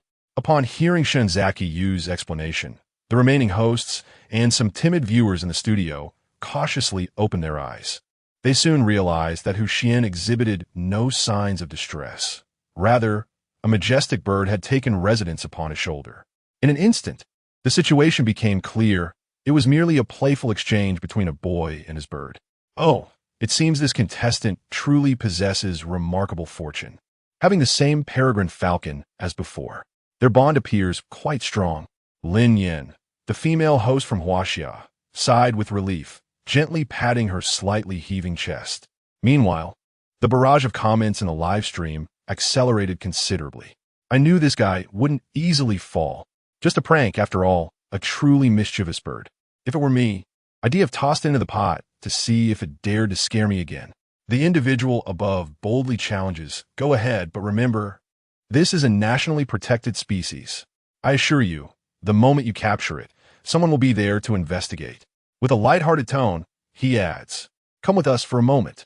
It's nothing serious, just a cup of tea. Laughter and cheerful banter soon fill the live stream's comments, creating a more relaxed atmosphere. After all, since the first night, the island had not witnessed any gruesome scenes, particularly those involving humans. Most of the timid and careless individuals had been eliminated on that very first night. The remaining participants were either fortunate, astute, or possessed some degree of resilience. Those who relied on luck or cunning would decisively retreat when faced with unavoidable danger, which is one reason the bloodshed had been so rare since the initial night. Xiaohui, have you located a water source? Xuan softly inquires, tilting his head towards the peregrine falcon perched on his shoulder. Rather than dwelling on the earlier prank, his primary concern lies in the discovery of fresh water. The frivolous antics do not weigh on Xuan's mind, for finding the vital resource would significantly improve his living conditions. In a desolate island, the absence of fresh water is tantamount to a death sentence. Having returned to the main island, Xuan is determined not to return to the solitary isle in defeat. With newfound confidence, he and his avian companion venture deeper into the forest. Xiaoyu, lead the way, Xuan commands, embodying the spirit of a fleet captain issuing orders to his crew. The falcon responds with a triumphant call, soaring into the sky. As it flaps its wings above, it guides Xuan towards the right path. With the falcon's aerial navigation, Xuan forges ahead, skillfully wielding his entrenching tool with remarkable ease, as though the weight of it were non-existent. Having learned from the perils of the first day, Xuan, despite his burgeoning confidence in his abilities, remains vigilant of his surroundings. History is replete with tales of those who fell just before achieving success, often at the hands of seemingly inconsequential figures. Hence, Xuan's pace is measured and cautious. After severing a vine with his entrenching tool, he is met with an expanse of more vines, causing him to doubt. Could Xiaohui have misjudged? If I chop a few more times without finding water, I might have to reprimand him, he mutters to himself. As he continues to navigate through the thicket, thirst begins to set in. Prior to leaving the island, he had sipped a bit of water, but since then, he had not had a drop, and the rigorous effort of hacking through vines has only exacerbated his dehydration. Nevertheless, Xuan's resolve remains strong. He endures the thirst and intensifies his efforts with the entrenching tool. After laboriously severing the vines before him, Xuan finally beheld a crystalline brook. The crystal-clear water flowed serenely, its melodious babbling resonating like celestial music to Xuan's ears. It was akin to a wanderer in the desert discovering an oasis. With a swift leap, he emerged from a thicket and landed beside the water's edge. Yet, as Xuan reveled in the joy of encountering fresh water, an unsettling sensation washed over him. Slowly, he raised his gaze and beheld a magnificent creature, entirely cloaked in snow-white fur, mirroring his motion as it lifted its head to meet his stare. In that fleeting moment, their eyes locked, and the entire space seemed to freeze in time. Chapter 37. A white tiger. Those were eyes as blue as the azure sky, seemingly untouched by the taint of the world. In the periphery of Xuan's vision, he caught a glimpse of the majestic beast that gazed back at him. Its body, cloaked in a creamy white, was adorned with black stripes, and the concentrated markings on its head unmistakably revealed its true identity. This was a white tiger, a genuine sovereign of the forest, a wild creature whose lethality surpassed that of any mere beast. As the reality of facing such a formidable predator settled upon him, Xuan's expression grew increasingly grave. Time seemed to stand still as man and tiger locked eyes across the banks of the gently flowing stream. The water meandered softly, striking the stones and producing a melodious sound. A falcon, circling above, sensed an anomaly and let out a piercing cry, diving towards the ground like a cannonball. This cry shattered the stillness of the moment. Xuan hastily leaped backward, striving to create some distance. The proximity to the white tiger was alarmingly close. After all, the stream was merely a narrow trickle, scarcely 2 meters wide. It was a distance that even a robust tiger could easily traverse, and even a middle school child could leap across with ease. If he failed to distance himself, a mere pounce from the tiger could send him crashing to the ground. Only by creating space could he hope for a chance at escape. Indeed, escape was the only thought occupying Xuan's mind. The disparity in strength between himself and the white tiger was far too great. Even with a 5-fold enhancement to his physical abilities, he felt utterly powerless before the feline. The difference in power and physical prowess between man and tiger could not be bridged by mere enhancement. Be it agility or strength, the tiger surpassed humanity's pinnacle. Even the most agile of white tigers would weigh over 200 pounds, and the sheer weight alone, if it were to land upon a person, could inflict severe injury. A tiger's 3 moves, 1 pounce, 1 swipe, and 1 strike, were all deadly, but the pounce was the most fearsome of all. Typically, a tiger's hunt could be concluded with a single pounce, dispatching most adversaries with ease. To avoid being brought down by the white tiger's leap, Xuan quickly retreated. Simultaneously, the falcon, descending rapidly, landed beside the white tiger, poised to strike at its eyes with its sharp talons. The white tiger, displaying a remarkable awareness, swiped at the falcon with its paw, countering the attack with surprising swiftness. Should the falcon persist in its assault on the tiger's eyes, it would inevitably be struck before it could reach its target. The power behind a tiger's paw was not to be underestimated. Even a lion would find itself dazed by such a blow, let alone the much smaller falcon. If struck, the falcon would likely be reduced to nothing more than a burst of crimson in the air. Perhaps having spent too much time around humans, the falcon exhibited an understanding of feigned attacks. The attempt to draw the white tiger's attention was merely a feint, intended to prevent the majestic creature from charging towards Xuan at once. Having achieved its objective, the peregrine falcon wasted no time lingering in place. With a flurry of wings, it swiftly departed from the white tiger, soaring towards the fleeing Xuan. The white tiger, having missed its target, let out an enraged roar that reverberated through the heavens and earth.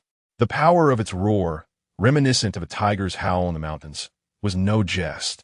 The comparison of a tiger's roar to a dragon's song underscored the terrifying nature of the former.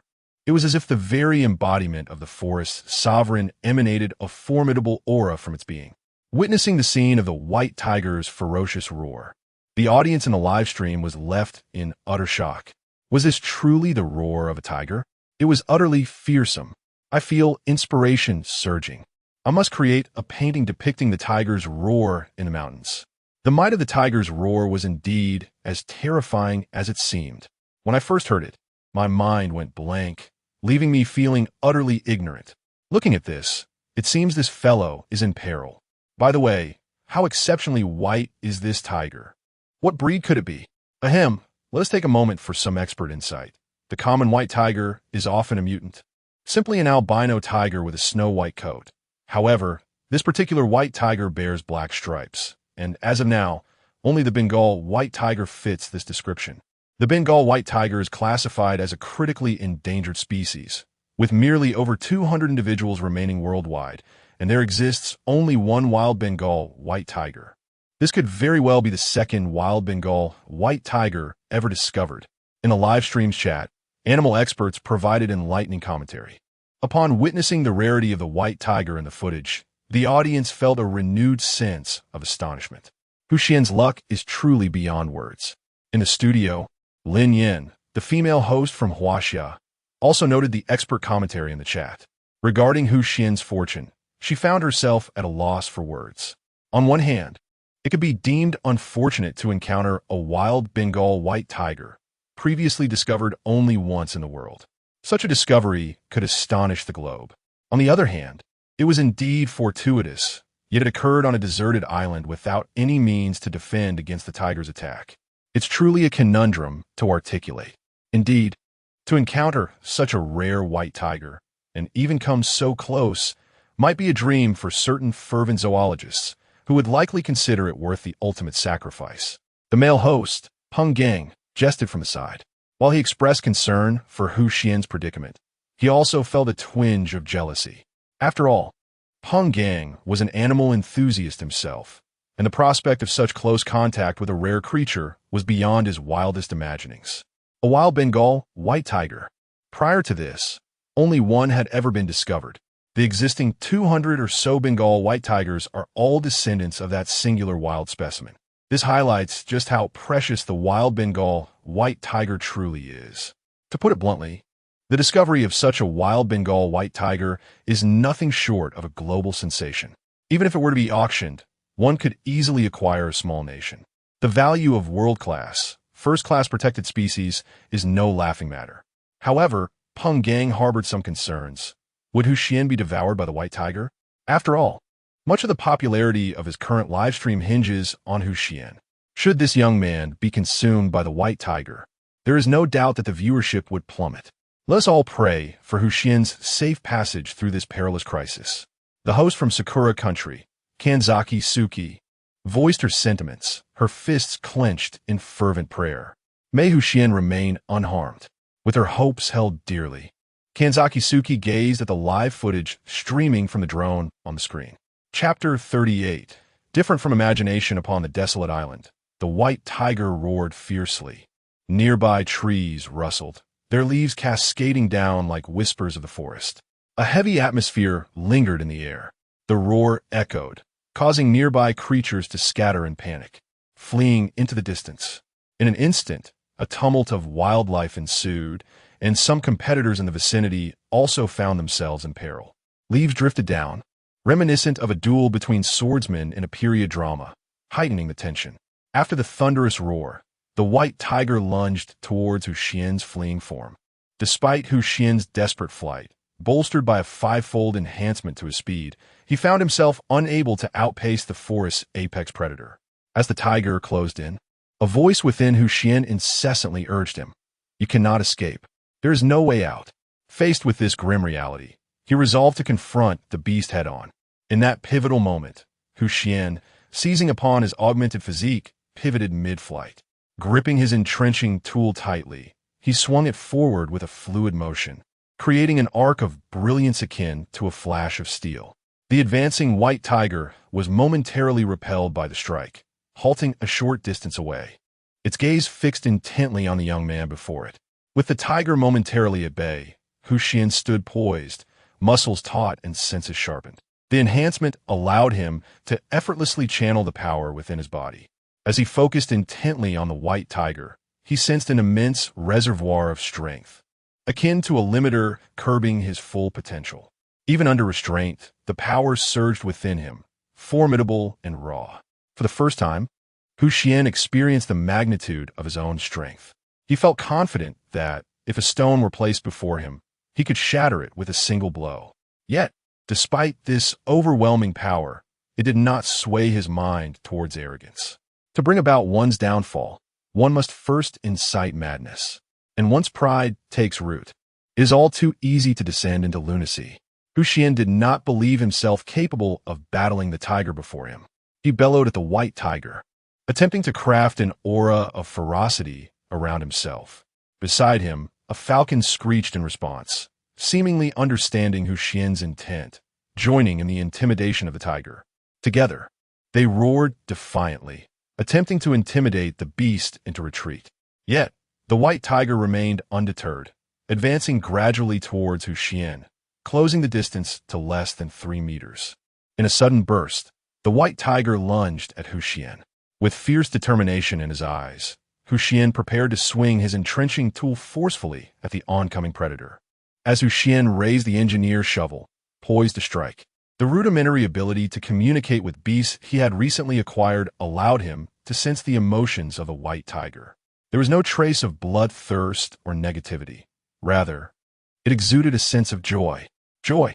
Xuan was momentarily taken aback. The white tiger felt joy upon seeing him. Could it be akin to the delight of encountering food? Yet, in his moment of distraction, he missed the opportunity and found himself swiftly overpowered by the white tiger, akin to an adult embracing a child.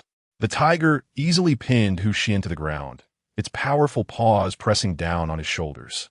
Then, with its massive jaws agape, it gradually leaned closer to Xuan. In a live broadcast, Kanazaki Suki's face turned pale upon witnessing this unfolding scene projected by the drone. Her charming visage became ashen, and she let out a scream, heightening the tension within the streaming room. Meanwhile, on the deserted island, as Xuan felt the rancid breath of decaying flesh wafting from the white tiger's mouth, he dismissed his fear and berated himself for his prior hesitation. Just as Xuan believed he could not escape this predicament, the white tiger extended its crimson tongue and gave his face a gentle lick. Was it tasting him before a meal? Something felt amiss. In his recollection, tigers did not typically lick their prey after capture. They would ordinarily seize their quarry by the neck, ensuring its demise. Yet this white tiger, having pinned him down, merely licked him, showing no intent to harm. The manner of its licking resembled that of an affectionate kitten rather than a ferocious predator. Could it be that the white tiger had never intended to regard him as prey? With this thought, Xuan's eyes gradually brightened. If that were the case, what was there to fear? Can I get up? Xuan asked the white tiger, attempting to move his shoulders. To his surprise, he realized that the tiger was not applying any real pressure. As if it understood his words, the white tiger let out a soft whimper. Lowering its head and stepping off Xuan, then squatting down beside him. At that moment, the peregrine falcon that had been near Xuan ascended to the sky and was now plummeting downwards like a cannonball, embodying a spirit of fearless determination. Xiaoyi, stop! Xuan cried out, sensing the falcon's intent to engage in a deadly confrontation with the white tiger. If he delayed any longer, and the falcon did indeed collide with the tiger, there would be nowhere for him to lament his misfortune. Upon hearing Xuan's urgent plea, the falcon abruptly spread its wings, slowing its descent before finally landing safely on Xuan's shoulder, nuzzling its small head affectionately against his face. Gazing at the falcon affectionately nuzzling against him, Xuan gently stroked its head, his eyes brimming with tenderness. He had not anticipated the falcon's character to be so fiercely resolute. Unable to save itself, it chose to perish alongside its captor. Xuan was astonished by the falcon's profound regard for him. At that moment, he realized that the falcon's attachment to him seemed to surpass his expectations. After all, Xuan never imagined that any creature would willingly sacrifice itself for its master. Even among humans, those who, in the face of familial loss, would recklessly seek vengeance against their enemies are exceedingly rare. Even the dogs, often lauded for their loyalty to humans, exhibit such devotion only in exceptional cases. The falcon's capacity for self-sacrifice, achieved without years of training or emotional bonding, not only left Xuan astounded, but also captivated the multitude of viewers observing the live broadcast from beyond the deserted island. Chapter 39. A nest given freely in a certain region of Huaxia. An elderly man suddenly rose to his feet, his gaze fixated intently on the monitor before him. The screen displayed the globally popular live broadcast, Survival on a Deserted Island. At that moment, the footage showcased a fearless peregrine falcon charging towards a white tiger on the ground, only to be called back to perch upon the shoulder of a young boy. As a seasoned zoologist, Pang Chu had previously considered the harmonious coexistence of the falcon and the boy a miraculous phenomenon in the annals of animal behavior. Yet now, he was confronted with an astonishing spectacle. A self-sacrifice for one's master. This was a peregrine falcon we were speaking of. That proud and fierce raptor, known to engage in combat with golden eagles. How could it possibly exhibit such a devoted act? Throughout history, acts of loyalty leading to self-sacrifice have primarily been associated with extremely faithful servants, those who exist beneath humanity, wholly devoted in body and spirit. In the animal kingdom, such behavior is even more unfathomable. Animals do not possess the extensive cognitive faculties of humans. However, a lack of complexity in thought does not equate to a lack of instinct. Rarely, even among animals, will one engage in a life-and-death struggle upon the death of a mate. Yet here was a raptor, a creature of fierce prowess, willing to die for its master. Before this scene unfolded, no matter who had suggested such a notion to Pang Chu, he would have dismissed it with a scornful laugh. What a ludicrous joke! A peregrine falcon sacrificing itself for its master? That was as implausible as claiming a sow could soar through the skies. But upon witnessing this scene in reality, Pang Chu felt as if his very eyes might pop from their sockets. It was utterly breathtaking. At that moment, the astonishment was not limited to Pang Chu alone. Even Shinzuki Suki, who had just caught her breath in the live broadcast room, felt the profound intensity of the falcon's descent. Initially harboring a fondness for the falcon due to her affection for the boy, Suki found herself even more enamored with the creature now. To her, the falcon resting upon Xuan's shoulder appeared irresistibly charming. Although the conclusion of this dramatic moment felt somewhat discordant, the valor displayed was the very essence of survival on a deserted island. Peng Gang, the male host from Huaxia, remarked, having also been startled by the terrifying presence of the white tiger moments prior. Consequently, his admiration for the falcon, which bravely confronted such a formidable opponent, grew immensely. Indeed, in the depths of the forest, one never knows when danger may arise. The uncertainty of what might occur in the next moment encapsulates the allure of survival on a deserted island. Lin Yin, the female host from Huaxia, summarized the unfolding events. The scene was undoubtedly heart-stopping. The developments were rife with twists and turns, leaving one in awe. Who could have anticipated that the white tiger's pounce was merely a playful gesture akin to that of a kitten?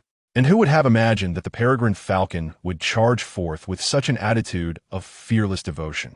Yet, this unexpected turn of events led to a scene reminiscent of a comedic blunder, where the seemingly harmless white tiger faced the falcon's unwavering loyalty as a blade turned upon itself. However, despite the seemingly favorable conclusion, the journey has been fraught with peril. What if the white tiger is merely hungry and intent on hunting? In that case, the scene might have unfolded with 3 lifeless bodies: one person, one falcon, and one tiger. After soothing the falcon perched on his shoulder, Xuan exhaled a sigh of relief, his previously tense body relaxing. Thirsty from the intense chase with the white tiger, he yearned for water even more. After gently patting the white tiger, which was crouched beside him, he made his way back to the direction from which he had come. Xuan had not forgotten that a crystal-clear stream awaited him there. Following Xuan's gentle touch, the white tiger silently trailed behind him, resembling a misbehaving child. Head bowed, awaiting reprimand from an elder. Its demeanor appeared somewhat endearing, eliciting restrained laughter from the viewers in the live stream, who were still vividly recalling the tiger's earlier thunderous roar that echoed through the forest. After quenching his thirst at the stream, Xuan stretched his body, an invigorating sensation coursing through him, almost compelling him to let out a triumphant howl. Resisting that impulse, he began to survey his surroundings. Having found fresh water, the next step was to locate a suitable dwelling. The choice of residence was indeed crucial. As Xuan pondered his next destination in search of shelter, he felt a gentle tug at the hem of his pants. Looking down, he saw the white tiger cautiously tugging at his pant leg with its paw, much like a repentant child seeking forgiveness from an adult. Now reassured that the white tiger posed no threat, Xuan squatted down, affectionately stroking its head while softly inquiring, "Do you wish to lead me somewhere? Shall we follow you?" He surmised the tiger's intentions. The white tiger turned and began to walk toward a certain direction in the forest. "Let us go, little gray, let us see where this leads." Xuan beckoned to the falcon, which had also just partaken of the stream's water, and followed the white tiger deeper into the woods. Surprisingly, Xuan did not encounter any other creatures along the way. However, the footprints on the ground attested to the presence of other animals. Yet, the tracks appeared disordered, as if left by a panicked creature fleeing in haste. Perhaps the roar of the white tiger had startled them away, Xuan mused, closely trailing behind the tiger, assured that following the forest's apex predator would pose no danger, especially since it bore no malice toward him. Soon, under the guidance of the white tiger, the trio arrived at the entrance of a cave. This was no small cavern. Standing at the mouth of the cave, Xuan felt neither the dampness of the air nor the stir of the wind. It seems that there is no water source within, nor is there another exit for ventilation. This must indeed be the lair of the white tiger. Xuan mused to himself as he began to survey his surroundings. There were no shrubs near the cave entrance, yet upon closer inspection, one could still discern traces of where vegetation had once thrived. It is likely that the white tiger had removed the underbrush in proximity to its den. The air carried no foul odors, nor did any unpleasant scents linger. It appeared to be a rather fastidious little tiger. The distance to the nearby stream was not considerable, considering this was the abode of the white tiger. One could assert that, at present, this was an exceptionally ideal dwelling place. Chapter 40. Is this considered petting a cat? Observing the relatively clean and tidy lair of the white tiger, Xuan resolved to temporarily use this place as his abode. After all, it is not appropriate to occupy someone else's nest indefinitely. Furthermore, the cave lacked ventilation, rendering it somewhat inconvenient for various activities. The nearby stream also posed challenges for personal hygiene. On the isolated island, Xuan was fortunate to have access to a freshwater pool within the cave, allowing him to cleanse himself regularly. This was the reason why, despite a week having passed, he did not exude any unpleasant odors. Although there were no shower gels or shampoos available on the deserted island, the most basic form of cleanliness could still be maintained. Removing dirt and avoiding odors was relatively straightforward. However, bathing in the stream was less acceptable to Xuan, both for safety reasons and his personal disposition. The unpredictability of washing in such a location was daunting. Not only were there the surrounding woods, but upstream could also harbor potential dangers. Water snakes or pythons were not uncommon in the forest.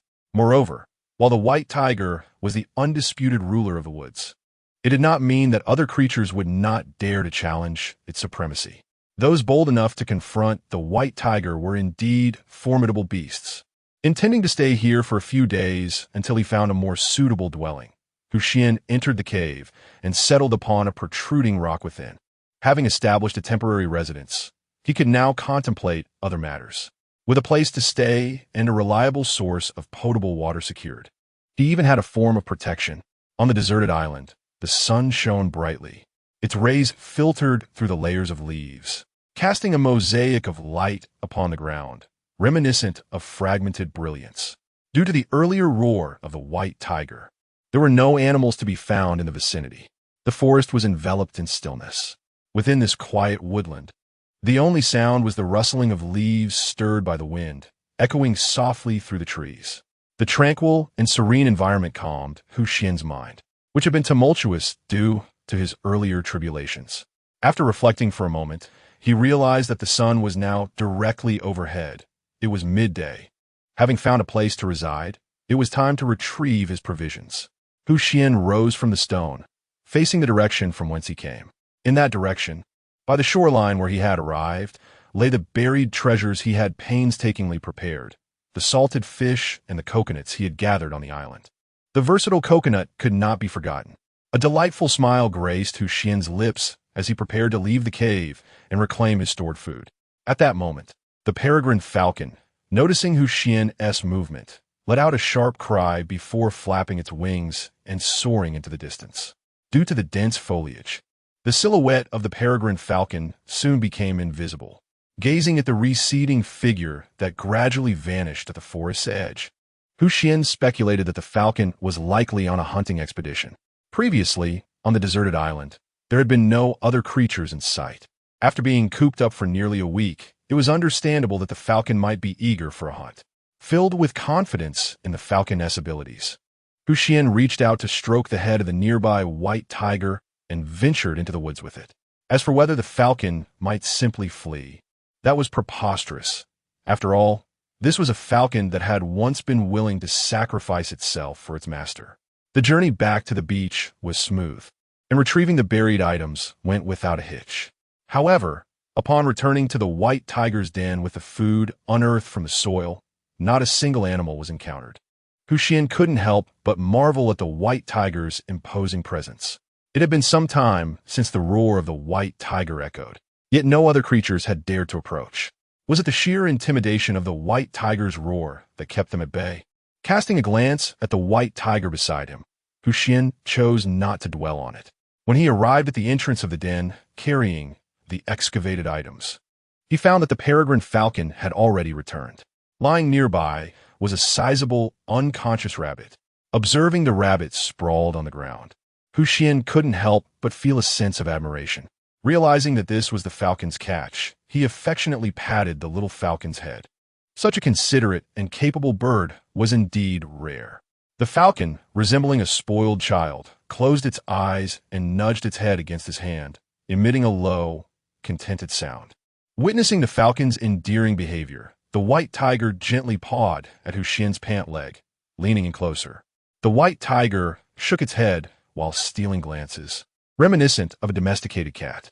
Amused by the white tiger's playful antics, Xuan set down the items in his hands to free them for stroking the tiger's head. The white tiger's fur was soft and delightful to the touch. As Xuan gently caressed the white tiger and the falcon, his spirits evidently lifted. He began to compare the sensations of their fur. The falcon's head felt slightly rigid, yet its feathers were still quite pleasant. The white tiger's fur was fluffy, akin to a down pillow. While others may indulge in petting cats, this could certainly be considered the same. After all, the white tiger belonged to the feline family. A large cat, without any doubt. After a brief moment of internal deliberation, Xuan decisively favored the sensation of the white tiger's fur. Suddenly, he felt a jolt of realization. How astonishing it was that the white tiger's fur possessed such allure. Almost lost in the pleasurable experience of petting, Xuan understood why so many were enamored with the act. He inwardly resolved that this was a delight best reserved for the night. Observing Xuan nearly succumbing to the joy of petting the white tiger, the viewers in the live stream flooded the comment section, expressing their envy. It certainly appeared to be a pleasurable experience, surely soft to the touch, remarked Lin Yan, a female host from Huaxia, with a hint of admiration. Do not speak of yourself. Even I find myself envious. This is indeed the second wild Bengal white tiger discovered in the world. Remarked Pengong, the male host from Huaxia. As an enthusiast, to caress a Bengal white tiger is a dream come true for him. Moreover, this magnificent creature is even more precious than a nationally protected species. It is noteworthy that all currently known Bengal white tigers are essentially descendants of the first one ever discovered. Thus, wild Bengal white tigers represent a variety that is even rarer than their captive counterparts. It appears that this white tiger has captured the hearts of many. What kind of adventures await it alongside Xuan? Everyone must be eagerly anticipating that moment, concluded the female host, Kanzaki Suki from Sakura Country. Chapter 41. The unbelievable feast. After suppressing the urge to pet the cat once more, Xuan grasped the food he had previously set upon the ground, along with the rabbit lying there, and ventured into the cave. Though it felt somewhat cruel, for the sake of our hunger, we must bid you farewell in this manner. Casting a glance at the rabbit he had just discarded, Xuan silently uttered a thought and wielded the entrenching tool in his hand. With a decisive stroke, he severed the head and skinned the creature in one seamless motion. As a youth who had long honed his culinary skills at home, handling ingredients was merely the most fundamental of tasks. However, after skinning the rabbit, Xuan encountered an awkward predicament. The cave lacked water. In the absence of water, the preparation of the ingredients became increasingly challenging. He resorted to the luxury of utilizing coconut water instead. With a sigh of relief, Xuan set the rabbit aside and began to crack open several coconuts he had brought along. Fortunately, the coconuts he had selected were the particularly juicy young ones. The extracted coconut water was abundant. Utilizing the coconut water as a means to cleanse the rabbit, he swiftly prepared the creature for cooking. Considering the lack of adequate equipment, Xuan opted for resourcefulness, choosing to roast the rabbit. He gathered some shrubs from outside the cave and produced a lighter, igniting a fire. As the flames flickered and danced, the white tiger instinctively took a step back, revealing its apprehension towards the flames. The peregrine falcon, exhibiting a hint of human-like disdain, cast a sidelong glance at the white tiger. The latter, sensing the falcon's condescending gaze, mustered the courage to step forward, only to retreat timidly once more. Observing the interplay between the tiger and the falcon, Xuan merely smiled calmly, continuing with his culinary endeavors. Skillfully sharpening a stick with his entrenching tool, he impaled the rabbit upon it and placed it over the fire to roast. This was the most primitive form of roasting. Although excessive consumption of sea salt may be detrimental to one's health, a moderate amount should pose no harm. Contemplating this, Xuan scraped some salt from the well-seasoned fish in his pouch and evenly sprinkled it over the surface of the rabbit. As the flames seared the meat, the salt permeated the rabbit, releasing an enticing aroma. Both the falcon and the white tiger fixated their gaze upon the rabbit, rotating in Xuan's hands, their yearning unmistakable. After a while of roasting, Xuan removed the rabbit from the fire, deeming it sufficiently cooked. After tearing off 2 legs, he cast the remaining rabbit meat to the falcon and the white tiger, who had been intently watching the meat. In an instant, the tiger and the falcon lunged forth, vying for the morsels of rabbit meat. What had once been a modest piece of meat was swiftly divided between them. Although their competition was fierce, once the portions were established, an immediate tranquility descended upon them, as if predetermined shares were no longer to be contested. Their harmony resembled that of a family, perhaps even more harmonious than the average household. Thus, a white tiger and a peregrine falcon silently indulged in the rabbit meat they had procured. The white tiger, with its larger physique and broader jaws, devoured the meat in a single gulp, reminiscent of Zhu Beiji gorging on ginseng fruits. In contrast, the smaller falcon approached its meal with decorum, nibbling delicately at the rabbit meat, savoring each morsel. The white tiger, having consumed its portion too hastily, could only watch enviously as the falcon enjoyed its meal at a leisurely pace.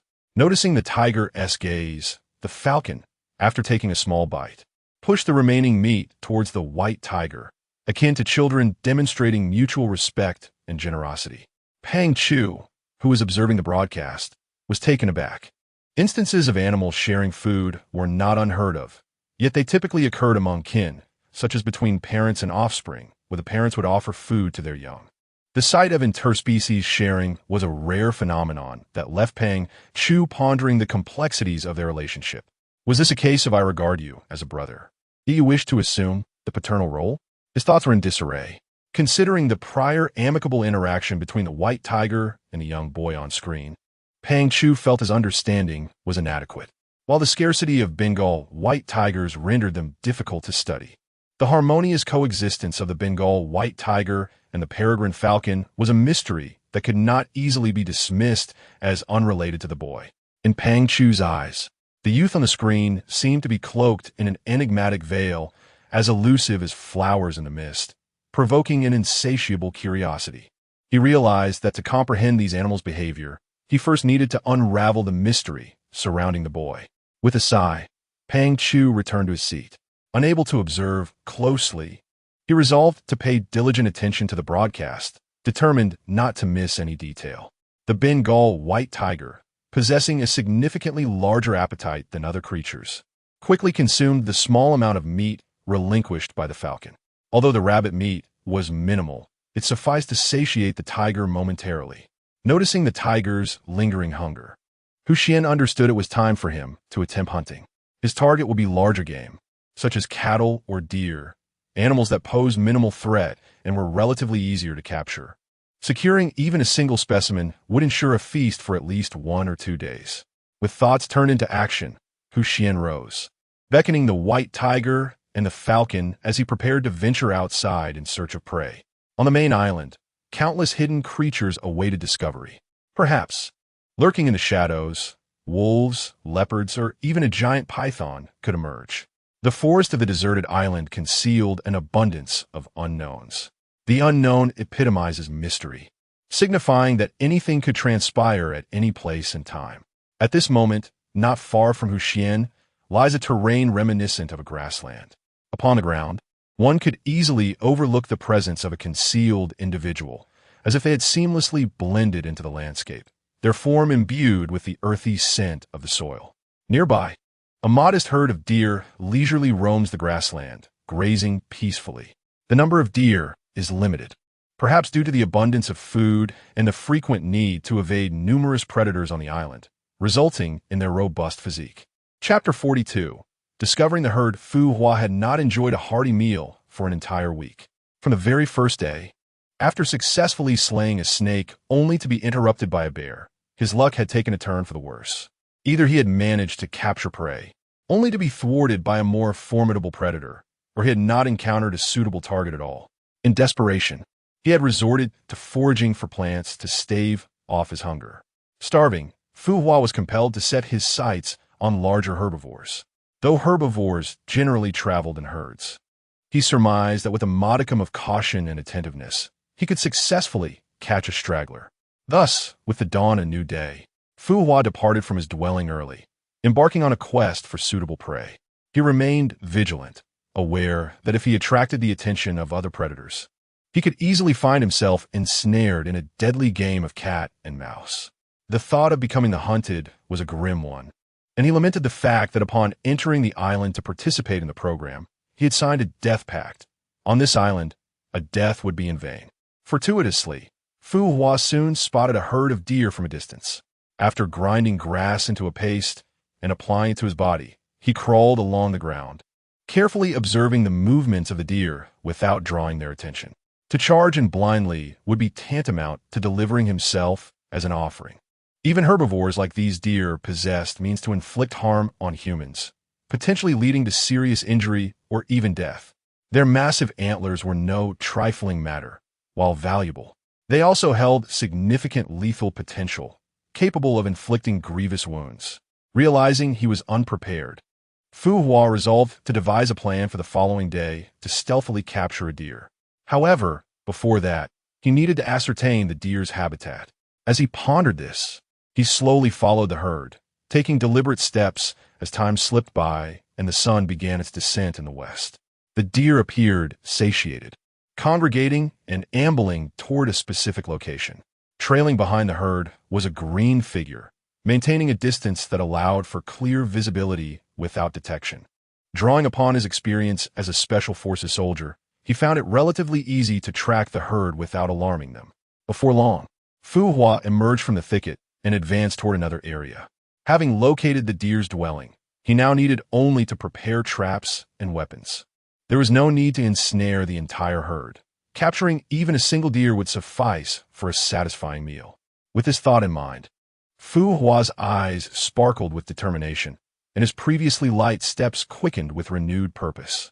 On the opposite side of the direction where Fu Hua and the herd of deer resided, a young lad was wielding a spade, accompanied by a white tiger and a falcon as they traversed through the forest. After swinging the spade for a while, Xuan planted it into the ground, resting his hands upon its handle and taking a deep breath. Since lunch, he had been battling through the underbrush, seeking suitable prey within the woods. Yet after several hours, he had made no discoveries. Even with his physique enhanced fivefold, fatigue began to seep in. Even a tireless machine requires recharging. How much more so a living, breathing human? While Xuan was taking a break, he suddenly noticed something unusual. He immediately ceased his rest, lowering the spade. He crouched down, sifting through the underbrush. Among the tangled foliage, he uncovered a hoof print, evidently belonging to some herbivorous creature. It appeared he had found his target. Xuan thought to himself, continuing to search the vicinity. Sure enough, he soon found several more hoof prints nearby. The density of these prints suggested they belonged to a herd. Observing the hoof prints embedded in the soil, Xuan pondered while pursuing the trail further into the distance. He lost track of time, but eventually came to a halt. As he gently parted the vines before him, he beheld a sight. Several kilometers away, in a distant valley, a herd of deer leisurely roamed.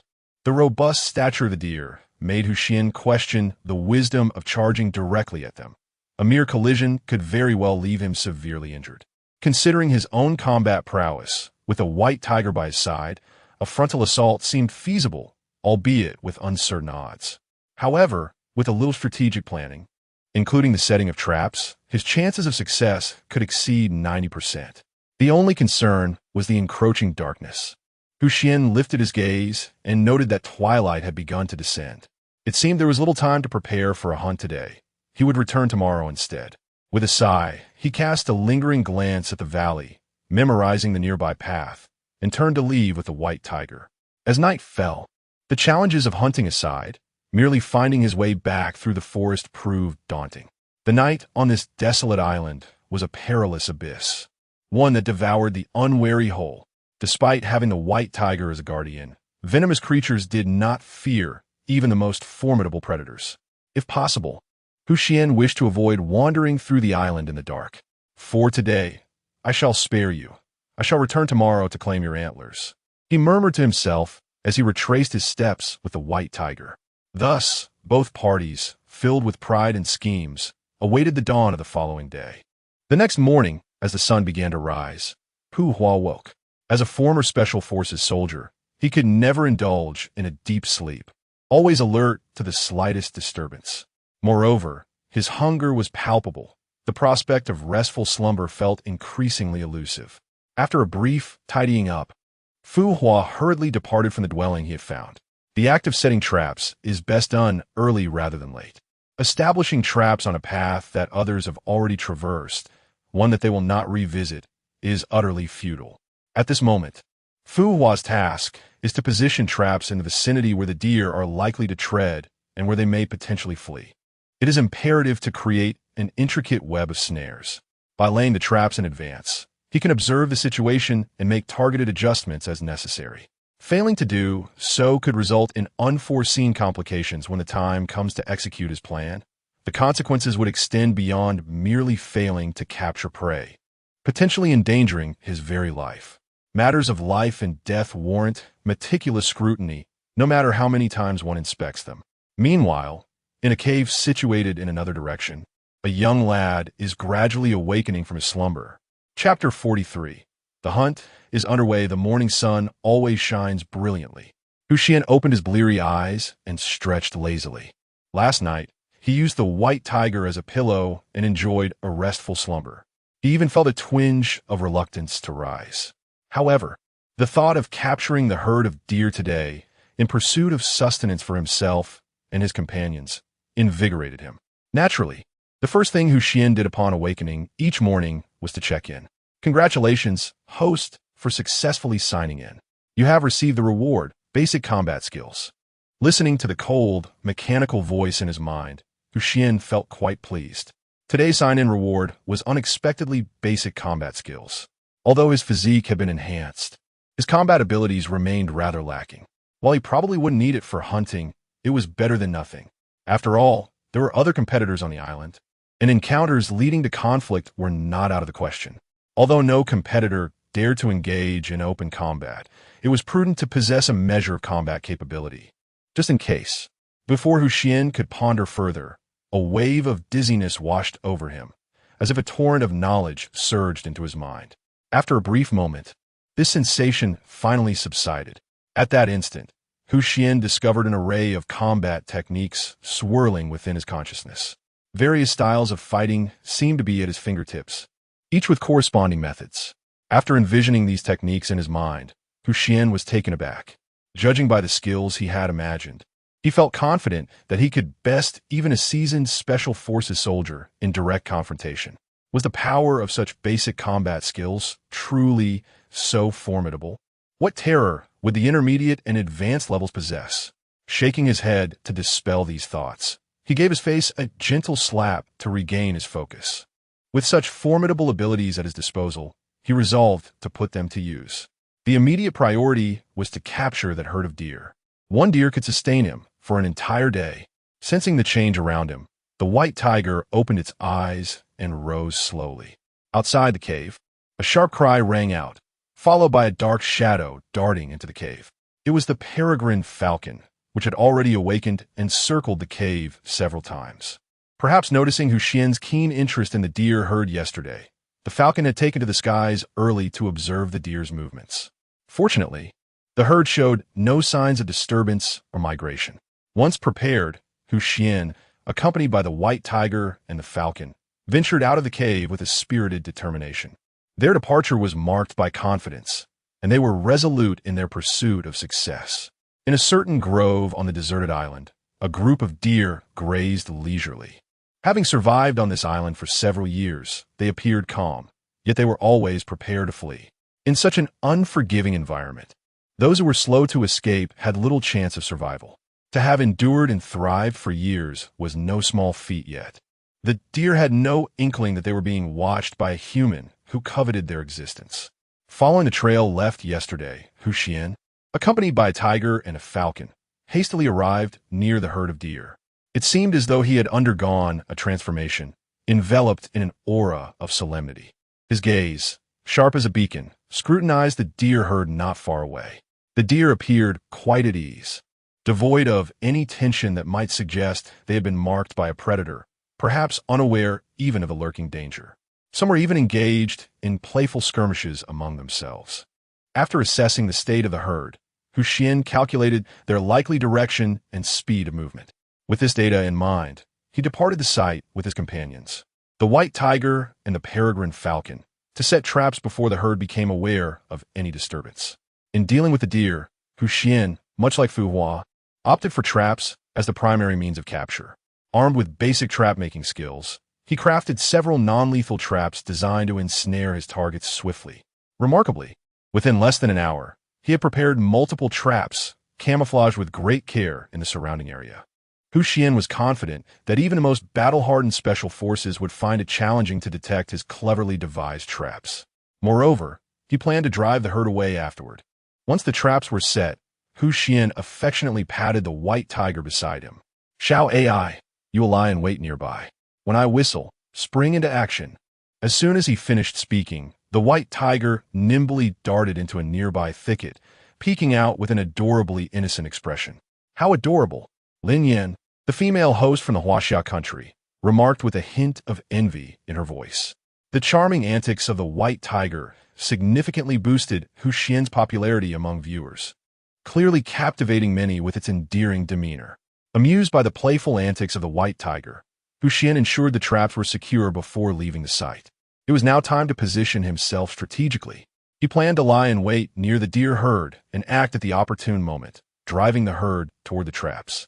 This approach would conserve energy and ensure efficiency, especially with the support of the falcon, which could deliver precise strikes to the deer.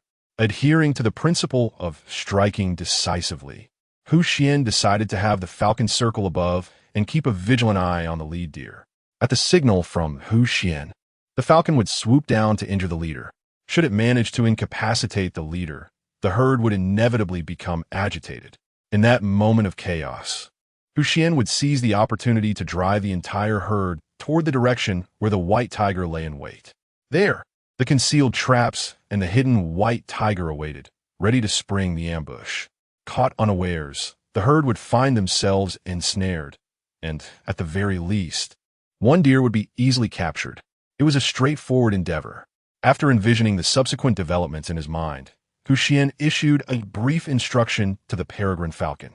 Little Gray, when I blow the whistle for the first time, you shall attack the leading deer. Upon the sound of the whistle, direct your assault towards the indicated direction. Do you understand? The falcon tilted its head slightly, gazing at Xuan, before flapping its wings and soaring into the sky. Soon, it became difficult to discern the falcon amidst the vast expanse above. Even with a fivefold enhancement of physical prowess, Xuan found it challenging to keep track of the bird, prompting him to marvel at its capabilities. It appeared that the falcon's strength exceeded his expectations by a considerable margin. After this brief moment of reflection, a glint of determination sparkled in Xuan's eyes. It was time to commence the task at hand. With a surge of confidence, he gradually bent his body, akin to a cheetah, stealthily maneuvering towards the direction where the white tiger lay in ambush. Chapter 44. An unexpected encounter not far from the herd of deer. A figure was stealthily observing them. After several hours of diligent effort, Fu Hua had meticulously set a series of traps in the surrounding area, each interconnected. She was confident that by guiding the deer in a particular direction, the probability of capturing one would soar to an impressive 90%. Furthermore, there was even a 50% chance of ensnaring more than one deer. Upon examination, the deer in the herd appeared to be robust males. Capturing just one would provide sustenance for several days.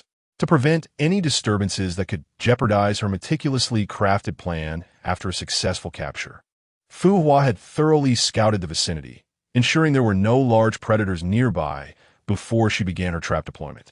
However, she had not anticipated that in the opposite direction, a man, a tiger, and a hawk were making their way toward her location. Once the traps were set, Fu Hua began to monitor the movements of the deer. Ideally, she hoped the herd would wander into the area she had prepared, minimizing her own risk. Otherwise, she would have to consider actively driving them towards the traps, a task fraught with danger. Alternatively, she could use fire to scare them away, but Fu Hua glanced up at the sky. This was a deserted island, long devoid of human presence. Even during the survival show organized by the mysterious consortium, participants were limited to a small portion of the island. Moreover, the tools at their disposal were restricted, leaving them ill-equipped to navigate the dense foliage. The towering trees rendered it nearly impossible for herbivores to reach the leaves, resulting in an overabundance of foliage. The thick canopy blocked sunlight from penetrating to the forest floor, casting a perpetual gloom throughout the woods, making it impossible to start a fire. With a soft sigh, Fu Hua stealthily moved to another vantage point. She recalled a lesson from a friend during her military days. One must not remain in one hiding spot for too long, as it significantly increases the chances of being discovered. Even though her current target was merely animals, she maintained the utmost caution. This time, Fu Hua concealed herself even closer to the herd. Yet she dared not approach too closely. Who could predict how the deer might react to the scent of a human? Even with her body smeared in a concoction of crushed plants, she could not afford to be complacent. The possibility of being detected loomed large, and should that occur, her carefully laid plans could unravel. Now, Fu Hua was intently observing the herd, searching for the opportune moment to strike. When she did, it was imperative that she secured a successful capture. Her state of being had already declined due to insufficient nourishment, and the stakes were high. Previously, a multitude of traps was laid, resulting in a further decline in her already precarious physical condition. Fu Hua surmised that if she failed to achieve any significant progress, she would likely have to retreat from the survival program on the deserted island. At this moment, she speculated that her comrades were probably watching the live broadcast of the survival show, perhaps even clandestinely placing bets on when she would withdraw, possibly mocking her in the process. This thought ignited a spark in Fu Hua's eyes. She had always possessed a tenacious spirit. Otherwise, she would not have signed up for the survival show to prove herself. It was her desire to showcase her capabilities and demonstrate that she was no less competent than others that compelled her to participate in the program. Now is certainly not the time to concede defeat. Determined, Fu Hua intended to set forth and drive the herd of deer toward the traps she had meticulously prepared. However, just as she was about to spring into action, she noticed the deer suddenly became agitated. In the midst of her confusion, a young man, seemingly in his 20s, burst forth from the side. After observing the scene in the valley for a moment and confirming that the lead deer had strayed slightly from the group, Xuan let out a sharp whistle. Like a bolt of lightning, a shadow swiftly descended from the sky. In an instant, a flash of light appeared, and the lead deer emitted a heart-wrenching cry. In its distress, the deer began thrashing about, wreaking havoc in its vicinity. The rest of the herd, upon witnessing the lead deer in a frenzy, became alarmed and panicked. After all, if the leader had succumbed to madness, they had no inkling of the threat that lay before them. Now was the moment. Xuan, noticing the commotion among the deer, felt a surge of excitement and leapt from his hiding place in the grass. His entrenching tool was wielded as a weapon, swinging it wildly. While the technique may have appeared haphazard and fraught with openings upon closer inspection, the sheer force of his movements was undeniable. The commotion caused by the lead deer's sudden insanity startled the herd, which now faced an unpredictable human brandishing an unknown object. Instantly, they scattered in terror, fleeing in every direction except toward Xuan. However, this level of chaos did not satisfy Xuan. He whistled again, directing his finger toward a specific direction. Moments later, the fastest deer in that direction began to spiral into madness, blood dripping onto the grass. The panicked deer behind it, like arrows released from a bow, darted away in a different direction. Now, the entire herd fled according to Xuan's orchestrated plan. From her concealed vantage point, Fu Hua watched the young man who had so unexpectedly frightened away the deer, nearly grinding her teeth in frustration. This scoundrel, she lamented internally, recognizing that the very moment he had driven the deer away was precisely when he had turned his back to the direction of the trap she had set. In other words, despite the herd of deer scattering in every direction, not a single one fled towards the trap she had set. I cannot let you escape so easily. Fu Hua took a moment to calm her tumultuous thoughts, cursing inwardly before pursuing the direction in which the bearded figure was herding the deer. There was no alternative. Should she fail to secure food this time, the ensuing period would be fraught with hardship. It was even conceivable that she might succumb to hunger. Furthermore, the indignation of having her prey snatched away by a mere boy was unbearable. Fu Hua was convinced that if she allowed this boy to go free, her subsequent departure from the program would subject her to ridicule from the unit.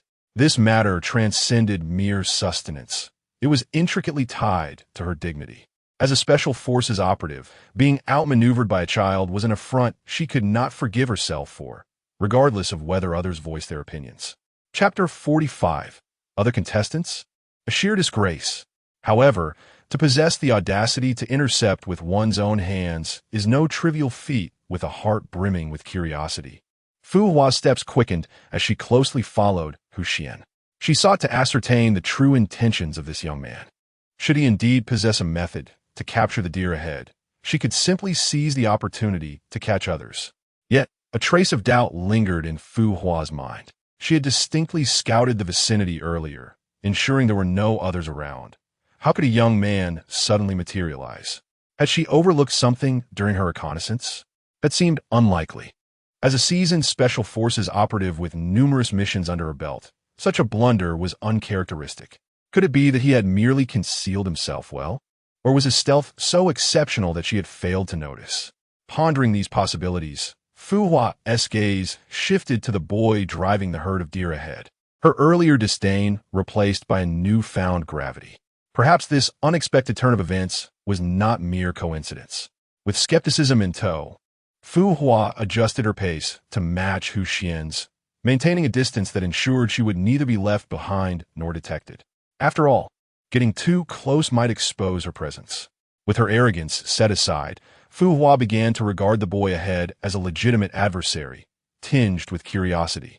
Among the competitors she had observed, none possessed such formidable prowess. Meanwhile, Xuan, while herding the deer, had also noted an individual lurking in the shadows. Though taken aback momentarily, he quickly deduced the truth. This person too sought to claim the deer. The optimal strategy to address this was to take the initiative. By driving the deer into the area where he had set traps, he could summon the aid of the white tiger. Given that drones above were streaming live footage, contestants on the island typically refrained from direct confrontation. After all, even if one were to strike, the likelihood of successfully eliminating an opponent was uncertain, and the entire affair would be broadcasted. Engaging in unlawful conduct could lead to dire consequences once they left the island, possibly resulting in a visit to prison. Thus, since the inception of the survival show on the deserted island, instances of direct conflict among contestants were rare. Yet, with the current trajectory, a confrontation between competitors appeared imminent. The viewers in the live stream grew increasingly excited. Although aware of a hidden presence behind him, Xuan remained unfazed. Setting aside the white tiger lurking ahead, he possessed combat skills that could rival those of a Special Forces soldier. Even faced with such an opponent, while victory could not be guaranteed, ensuring his own escape seemed entirely feasible. Moreover, he had the peregrine falcon circling overhead. Though its lethality against large animals like deer was not particularly pronounced, its threat to humans was akin to that of a sniper rifle. Human beings, let alone the caliber of a sniper rifle, struggle to withstand even a close-range handgun. It could be considered a definitive trump card against humanity. When unleashed, it guarantees a lethal outcome. However, if possible, Xuan would prefer not to resort to such a card. After all, there is a significant likelihood that news of his falcon has already spread through the outside world. Once the falcon is in action, he risks being accused of murder. Although he could argue that he did not personally execute the act, certain places and nations do not concern themselves with whether one is the direct perpetrator. As long as there is suspicion, one could find themselves imprisoned. At that point, he would truly be at a loss. Yet, even without the falcon's aid, Xuan remains unperturbed. Surely, there cannot be a Special Forces operative behind him. Clearly, Xuan is in high spirits, even allowing himself to speculate about the individual trailing him. He has successfully driven the herd of deer toward the hidden position of the white tiger. There is no need for excessive intimidation. The deer instinctively move in that direction. Xuan merely needs to follow behind, applying a little pressure to ensure their compliance. The traps Xuan has set are not far from the valley where the deer congregate. Soon, some deer begin to sustain injuries from the crude snares. Xuan's heart leaps with joy as he prepares to whistle, only to notice a figure suddenly appear nearby. As he observes the young boy skillfully maneuvering and herding the deer ahead, he cannot help but express admiration. Truly, he is someone daring enough to extract teeth from the tiger's mouth.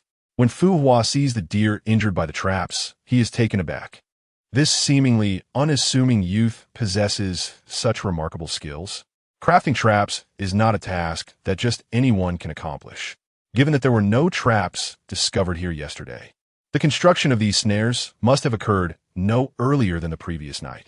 Observing the youth's mental state, it is evident he did not toil through the night. This implies that he had a proper rest, thereby shortening the time required for trap construction. Thus, he must have begun creating the traps in the early hours of the morning. With the sun yet to reach its zenith, it suggests that In less than a few hours, this young man has crafted several traps, digging pits, crafting snares, and such. His speed is indeed comparable to his own. And who is he? A special forces operative, no less. Furthermore, his prowess ranks among the elite within that cadre, as a skill essential for special forces. Fu Hua is also quite adept at trap making. There is no conceivable reason why an ordinary person could outpace him in this regard. It seems this young man is no ordinary individual. While he contemplates this, Fu Hua continues to conceal himself in the shadows. Keen to gather insights into the abilities of others, it would not be without merit. Yet, he remains unaware that the impact of the traps has caused the already restless herd of deer to scatter completely. Like children released from school on a weekend, they disperse in a tumultuous rush. The herd of deer galloped in all directions, and one particular deer charged straight towards the spot where Fu Hua was concealed. Fu Hua inwardly cursed his misfortune, realizing that he had encountered such an improbable event. However, evasion was not an option. A frenzied deer barreling towards him was something he could not withstand. Reluctantly, Fu Hua had no choice but to reveal his position, leaping from his hiding place. In a twist of fate, he landed precisely near Xuan. The collision was undeniably awkward for Fu Hua. In that unexpected encounter, he found himself at a loss for words. To reprimand the other for seizing the prey would be futile, as it was a matter of genuine skill on their part. Yet, remaining silent would only deepen the awkwardness. Just as Fu Hua grappled with how to initiate conversation, the youth across from him suddenly whistled. A roar akin to that of a tiger erupted from behind. Chapter 46. Gradually doubting life as Fu Hua found herself at a loss. Uncertain of how to alleviate the awkwardness of the moment, the roar of a tiger echoed from behind her. In an instant, her body tensed up. It was inevitable. The sudden appearance of a tiger would make anyone instinctively anxious. Moreover, the powerful roar unmistakably indicated that it was an adult tiger. One could only hope that the beast would fix its gaze on the deer herd behind her. Despite her instincts as a special forces soldier assuring her that the tiger bore no immediate malice towards her, anything could transpire on this desolate island. She had no intention of entrusting her life to such uncertainties. Escape was imperative. Fu Hua was a soldier, yet she was also a woman with a vestige of kindness lingering in her heart. Although the contestants could hardly be deemed allies and were, in many respects, adversaries, Fu Hua resolved to invite the young man before her to flee together. The most prudent course of action would have been for her to escape alone, using the youth as bait to divert the tigress' attention while she slipped away. However, her compassion prevailed, compelling her to take the boy with her. As for sustenance, with her life at stake, what was the point of worrying about food? She looked up to see the boy's face adorned with a benign smile. We must go, quickly, otherwise we'll be doomed once the tiger realizes our presence. Fu Hua shouted at the youth, bewildered by his reaction. Shouldn't he have been panicking at the sight of the tiger? Why did he continue to smile? Had he truly been rendered speechless by fear? Thank you for your kindness, but I'm fine. The young man gently pushed her hand aside, moving past her toward the area where the deer had clashed with the tiger. Seeing that the boy had no intention of leaving, Fu Hua sighed and turned to retreat slowly. The optimal moment for escape had already slipped away. Now, her only chance for survival lay in quietly slipping away while the tiger was distracted. Perhaps she could navigate her way to safety before the tiger's attention shifted. From her previous observations, it was evident that this young man was not entirely defenseless. The fact that her earlier tug had failed to budge him had already astonished her. Furthermore, despite being a trap designed for the tiger, the contraptions he had set were still quite effective. He must be adept at wilderness survival.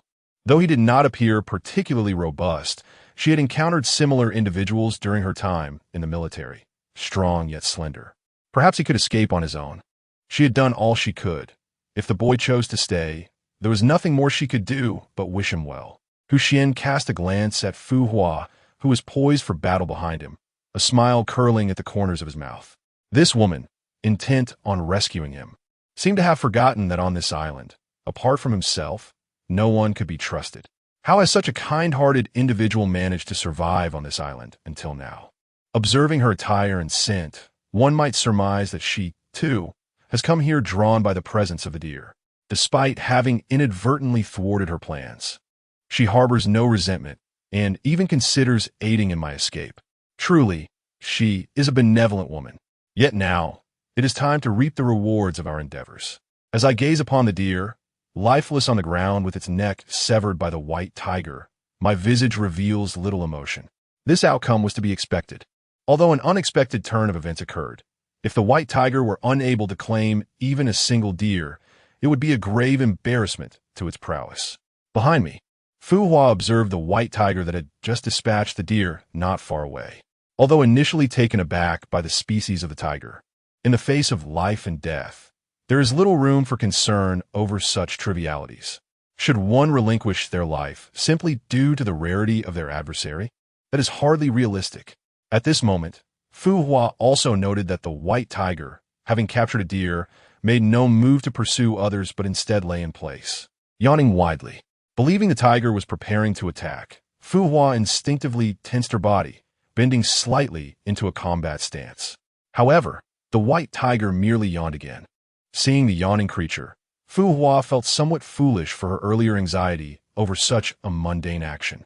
Though there appeared to be no immediate danger, Fu Hua remained vigilant, her mind swirling with questions. Logically, a powerful predator like the white tiger should thrive amidst a panicked herd of deer, especially with the assistance of the traps laid in the area. Yet, it seemed content to rest after capturing just one deer. As a special forces operative, she possessed a foundational understanding of wildlife. In her studies, tigers were never depicted as such lethargic creatures. While they might exhibit laziness at times during a hunt, they transform into ruthless killers. What astonished Fu Hua even more was the sight of the young man boldly approaching the yawning white tiger. Was he truly offering himself as a meal? How considerate of him to make such a service available. In that moment, Fu Hua felt a mix of despair and trepidation. Dear heavens, if he were to perish, I would be next. A wave of sympathy washed over her, mingling with concern for her own predicament. Yet, as she witnessed the boy gently patting the tiger's head without inciting any aggression, Fu Hua began to question her own reality. Had she somehow slipped into a dream? Her remaining memories merely fabrications? How could such an absurd occurrence transpire? Goodness, a human voluntarily caressing the head of a tiger, and without facing any repercussions. It is crucial to remember that this is a wild tiger. Regardless of the circumstances, wild creatures are always imbued with a primal ferocity.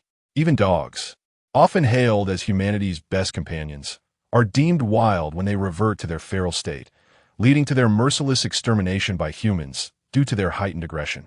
If this is the case for dogs, how much more perilous must it be for tigers? Even those tamed tigers occasionally launch attacks on humans, with reports of such incidents frequently emerging from zoos. Yet here stands this formidable wild white tiger, astonishingly docile. Subsequently, Xuan's actions plunged Fu Hua into deeper existential doubt, as the youth appeared to summon the white tiger, as one would call a pet. My heavens, this world is utterly insane. Fu Hua felt his mind teetering on the brink of collapse. Is this truly a plan for a partnership between man and tiger in the hunt? Am I merely an unwitting little rabbit caught in the midst of it all? Fu Hua could not help but question his own reality. Chapter 47. It turns out there is more than one gazing upon the lifeless form of the deer sprawled before him. Xuan felt a sense of satisfaction. After all, this was his inaugural endeavor in capturing such a moderately large creature. Although it was his first attempt, he had nonetheless succeeded in ensnaring a deer. The fruits of victory invariably evoke a sense of joy, despite the fact that the deer had met its end at the jaws of a white tiger. Xuan's mind was flooded with various culinary methods for preparing venison. It seemed that matters had reached a temporary conclusion. As he contemplated this, Xuan raised his hand to his mouth and let out a whistle, intending to summon his peregrine falcon back. However, the response to his whistle was not the return of the falcon, but rather its piercing cry. Concerned that his falcon might have encountered some misfortune, Xuan hurried towards the direction of the call. To his astonishment, he found a falcon perched atop the head of a deer, surrounded by a pool of flowing blood, the metallic scent of which began to permeate the air. It was evident that the creature had succumbed. Observing the scene, including the nature of the wounds. It was clear that the deer had met its demise by colliding with a nearby tree. Xuan's expression morphed into one of bewilderment. For a moment, he found himself at a loss for words. I had intended to hunt a deer. Now, I have inadvertently encountered one that has perished, and I cannot carry more than one. What a waste of sustenance. And to think it met its end by crashing into a tree. How foolish. I'm utterly speechless. Meanwhile, the viewers in the live stream were equally astonished by the deer's unfortunate fate. They had never witnessed such an occurrence. Seeing a deer that had accidentally killed itself by crashing into a tree. Having only heard of the fable waiting for a hare by the stump, it seemed appropriate to now consider waiting for a deer. This individual's luck is remarkable, having unexpectedly acquired a deer. The chat was abuzz with comments, as viewers expressed their amazement. How fortunate to gain a deer so effortlessly, truly a stroke of luck. Though Xuan's heart was a tumult of emotions, unsure of how to articulate his thoughts, it was evident that the falcon had played a crucial role. Had it not been for the falcon's call, he might never have discovered the hapless deer concealed nearby. After all, the vegetation in the vicinity was quite lush, and the deer's south resting place was somewhat remote. Unless one were to search deliberately, it would be challenging to uncover such a foolish creature that had succumbed to a tree. Despite the inconvenience, he had no choice but to devise a way to transport the deer. Exhaling deeply, Xuan whistled again, summoning the white tiger. Accompanying the white tiger was Xuan, who had been standing aside, initially intending to flee. However, upon witnessing the close bond between the young man and the white tiger, curiosity piqued her interest. After all, this island was teeming with wild animals, and it was implausible that any domesticated creatures had been introduced here, as that would be tantamount to cheating. The consortium backing the program would never permit such an occurrence. Is this not a self-sabotage? Although the motives of the producers behind this program remain unclear, such occurrences are undoubtedly intolerable. When all impossibilities have been eliminated, whatever remains, no matter how improbable, must be the truth.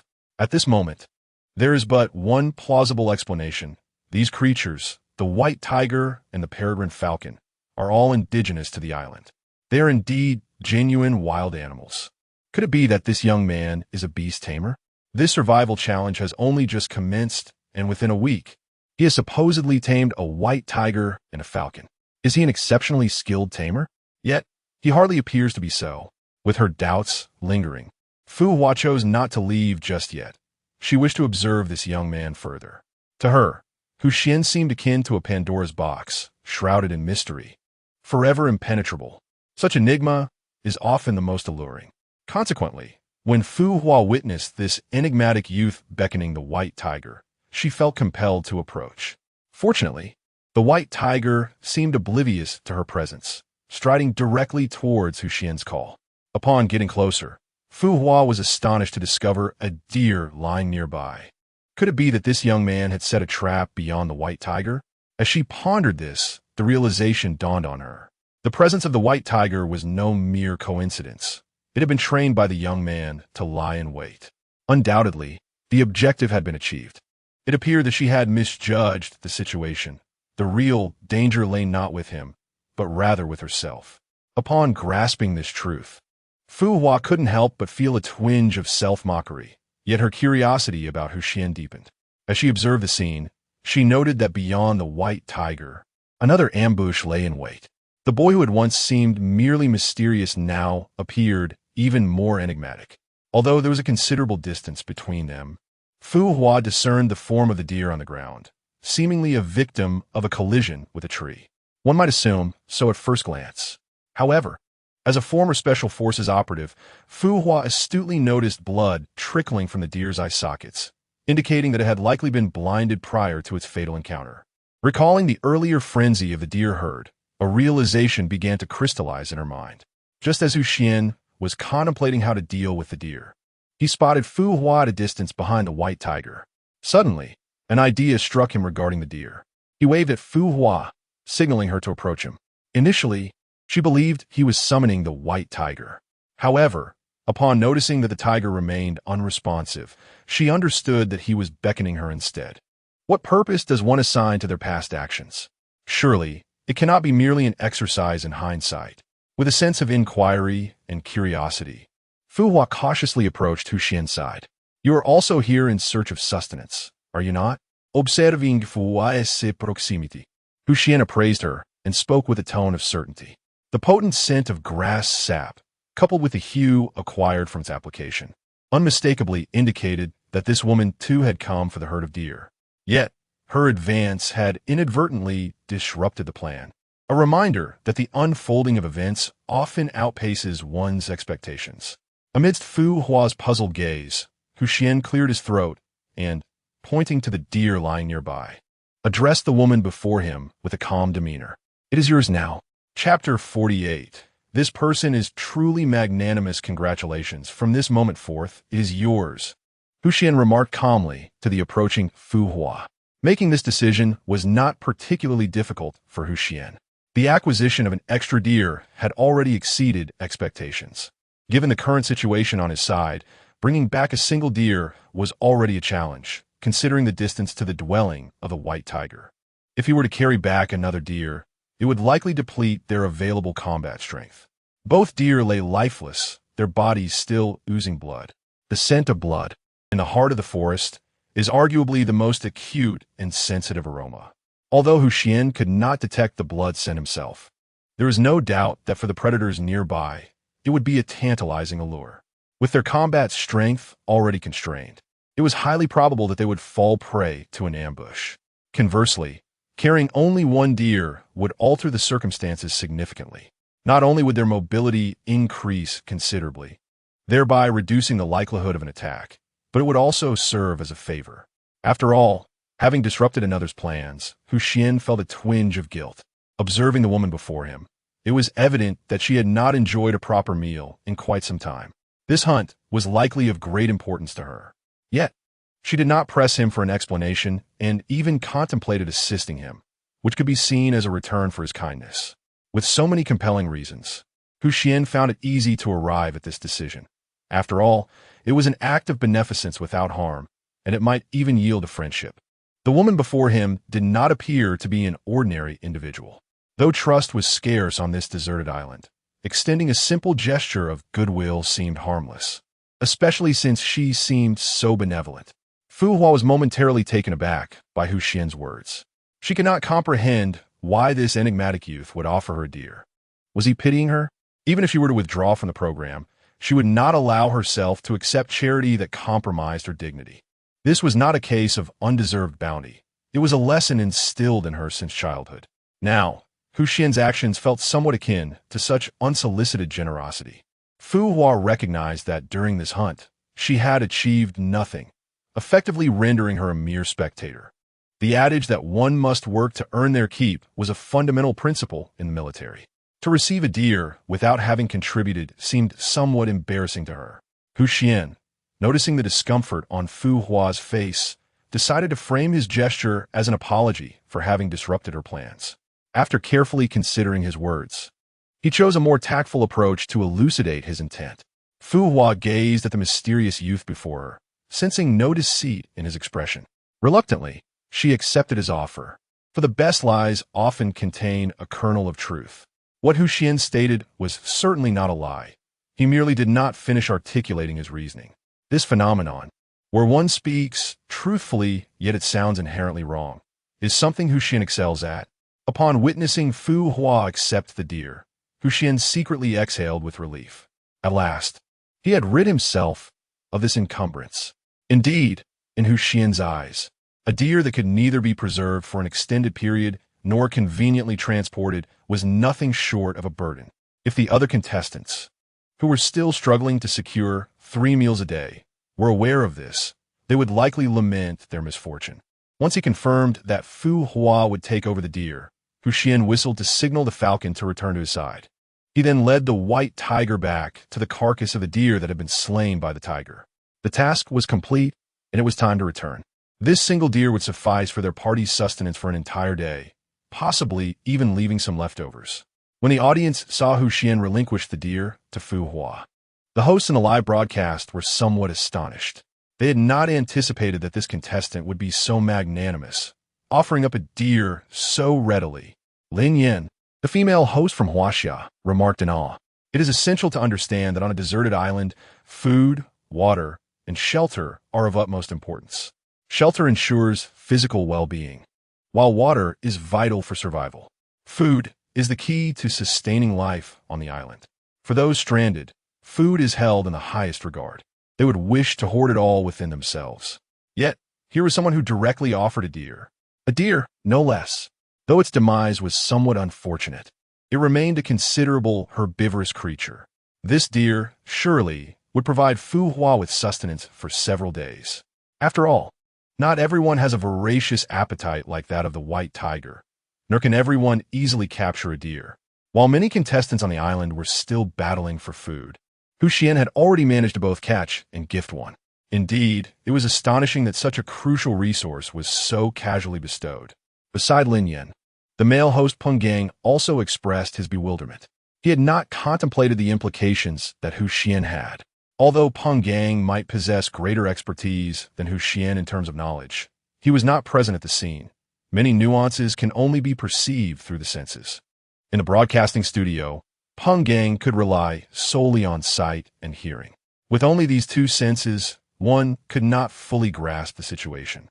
A slight miscalculation can lead to significant errors in judgment, especially when three senses are absent. If one can still make an accurate guess, it would indeed be remarkable. Xuan is truly kind-hearted, as observed by Kamizaki Suki, the female host from Sakura Country, who blushed slightly as she spoke, consistently defending Xuan's character. Upon witnessing the somewhat bashful demeanor of Kanzaki Suki, the barrage of comments in the live stream surged once more.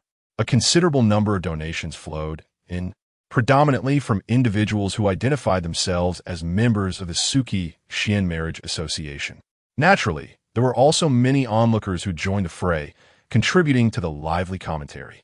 Meanwhile, on the deserted island, Xuan remained oblivious that his recent actions had stirred a ripple of excitement within the live broadcast room. After handing over an excess deer to Fu Hua, Xuan contemplated returning to the cave. After all, being outdoors lacked the sense of security he felt within the cave. He was acutely aware that predators could appear at any moment, making it prudent to return with his spoils as soon as possible. Just as Xuan and the white tiger were preparing to transport the deer back, a voice inquired from behind, "Excuse me, what is your name?" Chapter 49, Activation of Luck, Wild Spices. "Excuse me, what is your name?" As Xuan, who had already tidied up and prepared to leave, was about to depart, Fu Hua hastily called out to inquire. Having received the favor of this enigmatic youth, she pondered whether their paths would cross again. Moreover, having been aided in a moment of peril while remaining unaware of her benefactor's name felt somewhat excessive. At the very least, she thought, she should know his name. This way, should they meet again, she would not find herself in the embarrassing situation of recognizing him, yet being unable to recall his name. Hearing Fu Hua's inquiry from behind, Xuan was momentarily taken aback. He had not anticipated being asked for his name as he was leaving. After a brief moment of contemplation, he decided to reveal his name. After all, there was no necessity for concealment. Providing a false name would only seem disingenuous. "You can call me Xuan," he said, waving his hand in a gesture of farewell before continuing on his path towards the white tiger's lair. "Xuan," Fu Hua murmured softly to herself, lowering her head in contemplation. She then lifted her gaze and called out loudly to the receding figure, "Fu Hua. My name is Fu Hua. Remember it."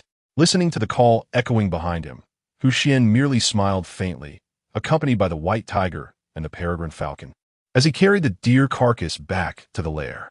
After all, transporting such a large prey posed certain risks. Had it been solely the white tiger, the creature would have devoured the prey right at the site of capture, leaving only scraps behind. However, Xuan was different. Raw meat was not only unpalatable, but also detrimental to health. Who could ascertain whether the meat harbored bacteria or parasites?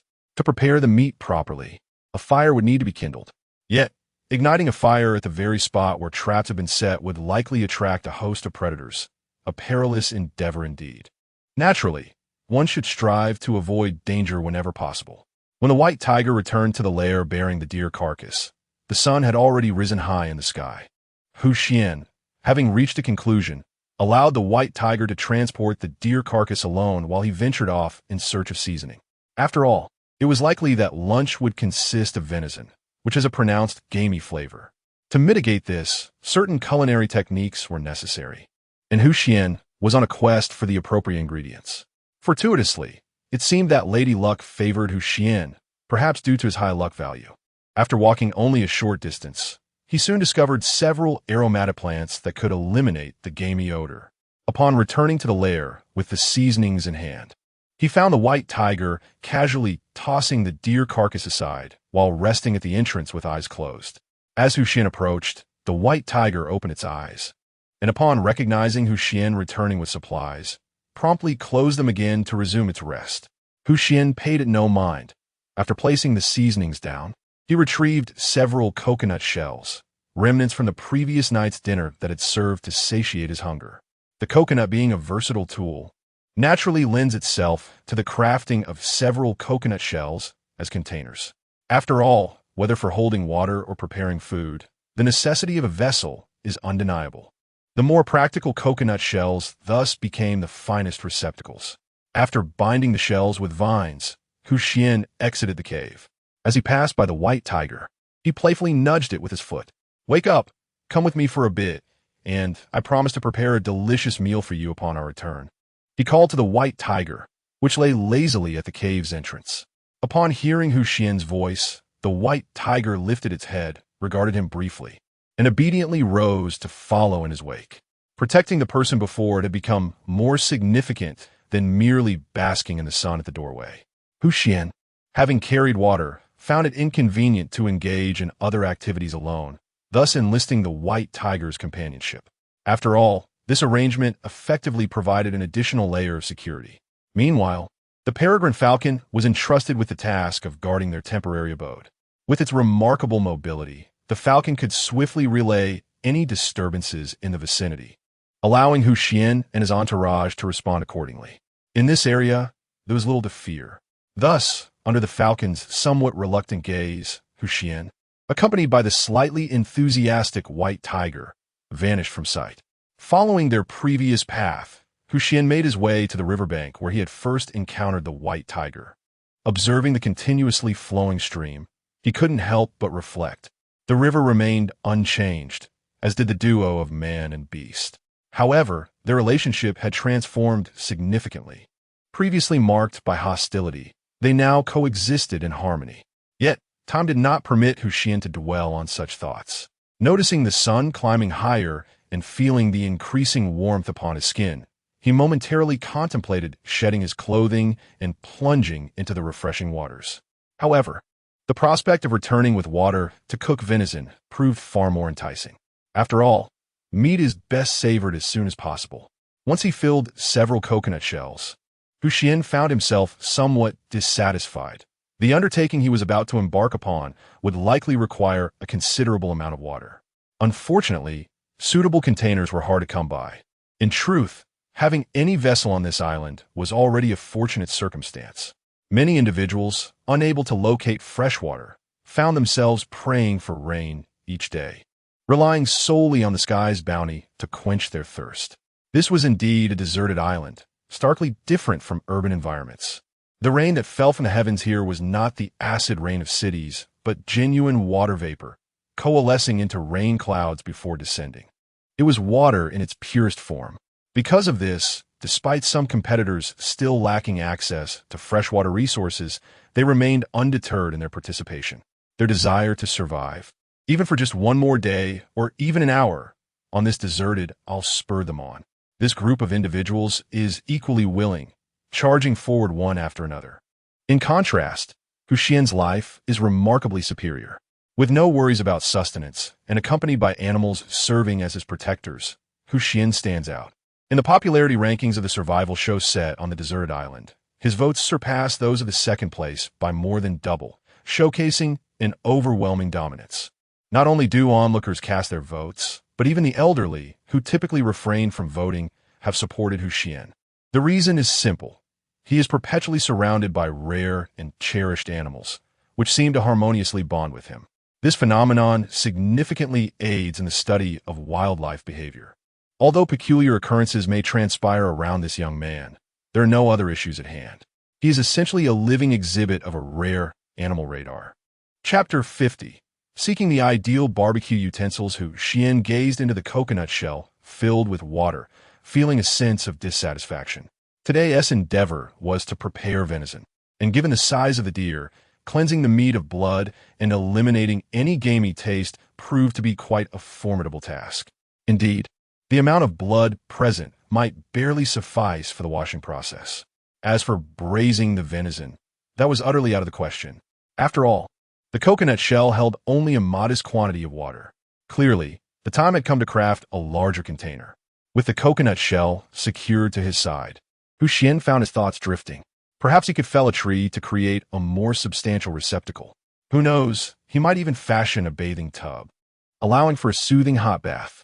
The prospect of such a delightful future filled him with a sense of longing, especially as he reflected on the fact that he had been stranded on this deserted island for 8 days. During these 8 days, fortune had favored him with access to fresh water, allowing him to maintain daily hygiene. However, the luxury of a hot bath remained elusive due to the lack of a suitable container. Since arriving on the island, he had relied solely on the coconut shell as his vessel.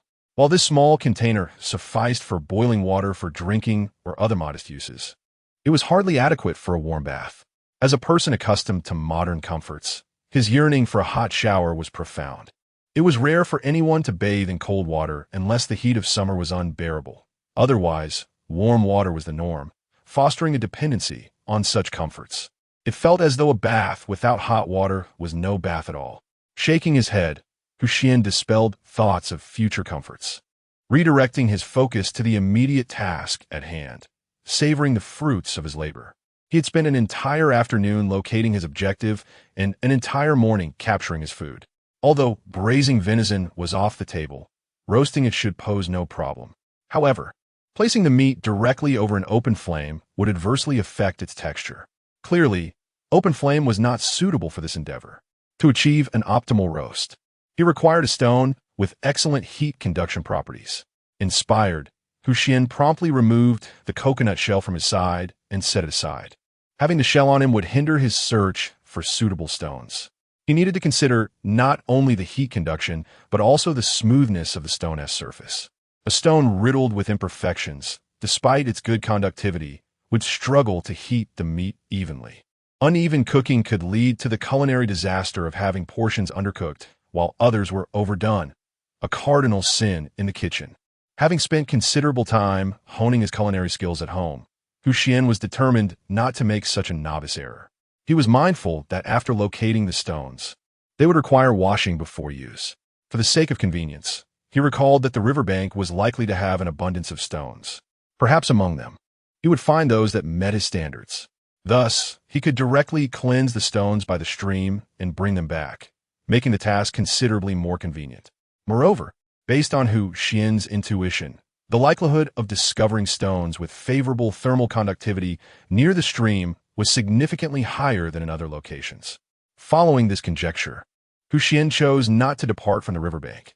Instead, he removed his shoes and rolled up his trousers. He was about to attempt to feel for stones in the stream. If his shoes became wet, subsequent movements would be quite uncomfortable, akin to one's aversion to being caught in the rain.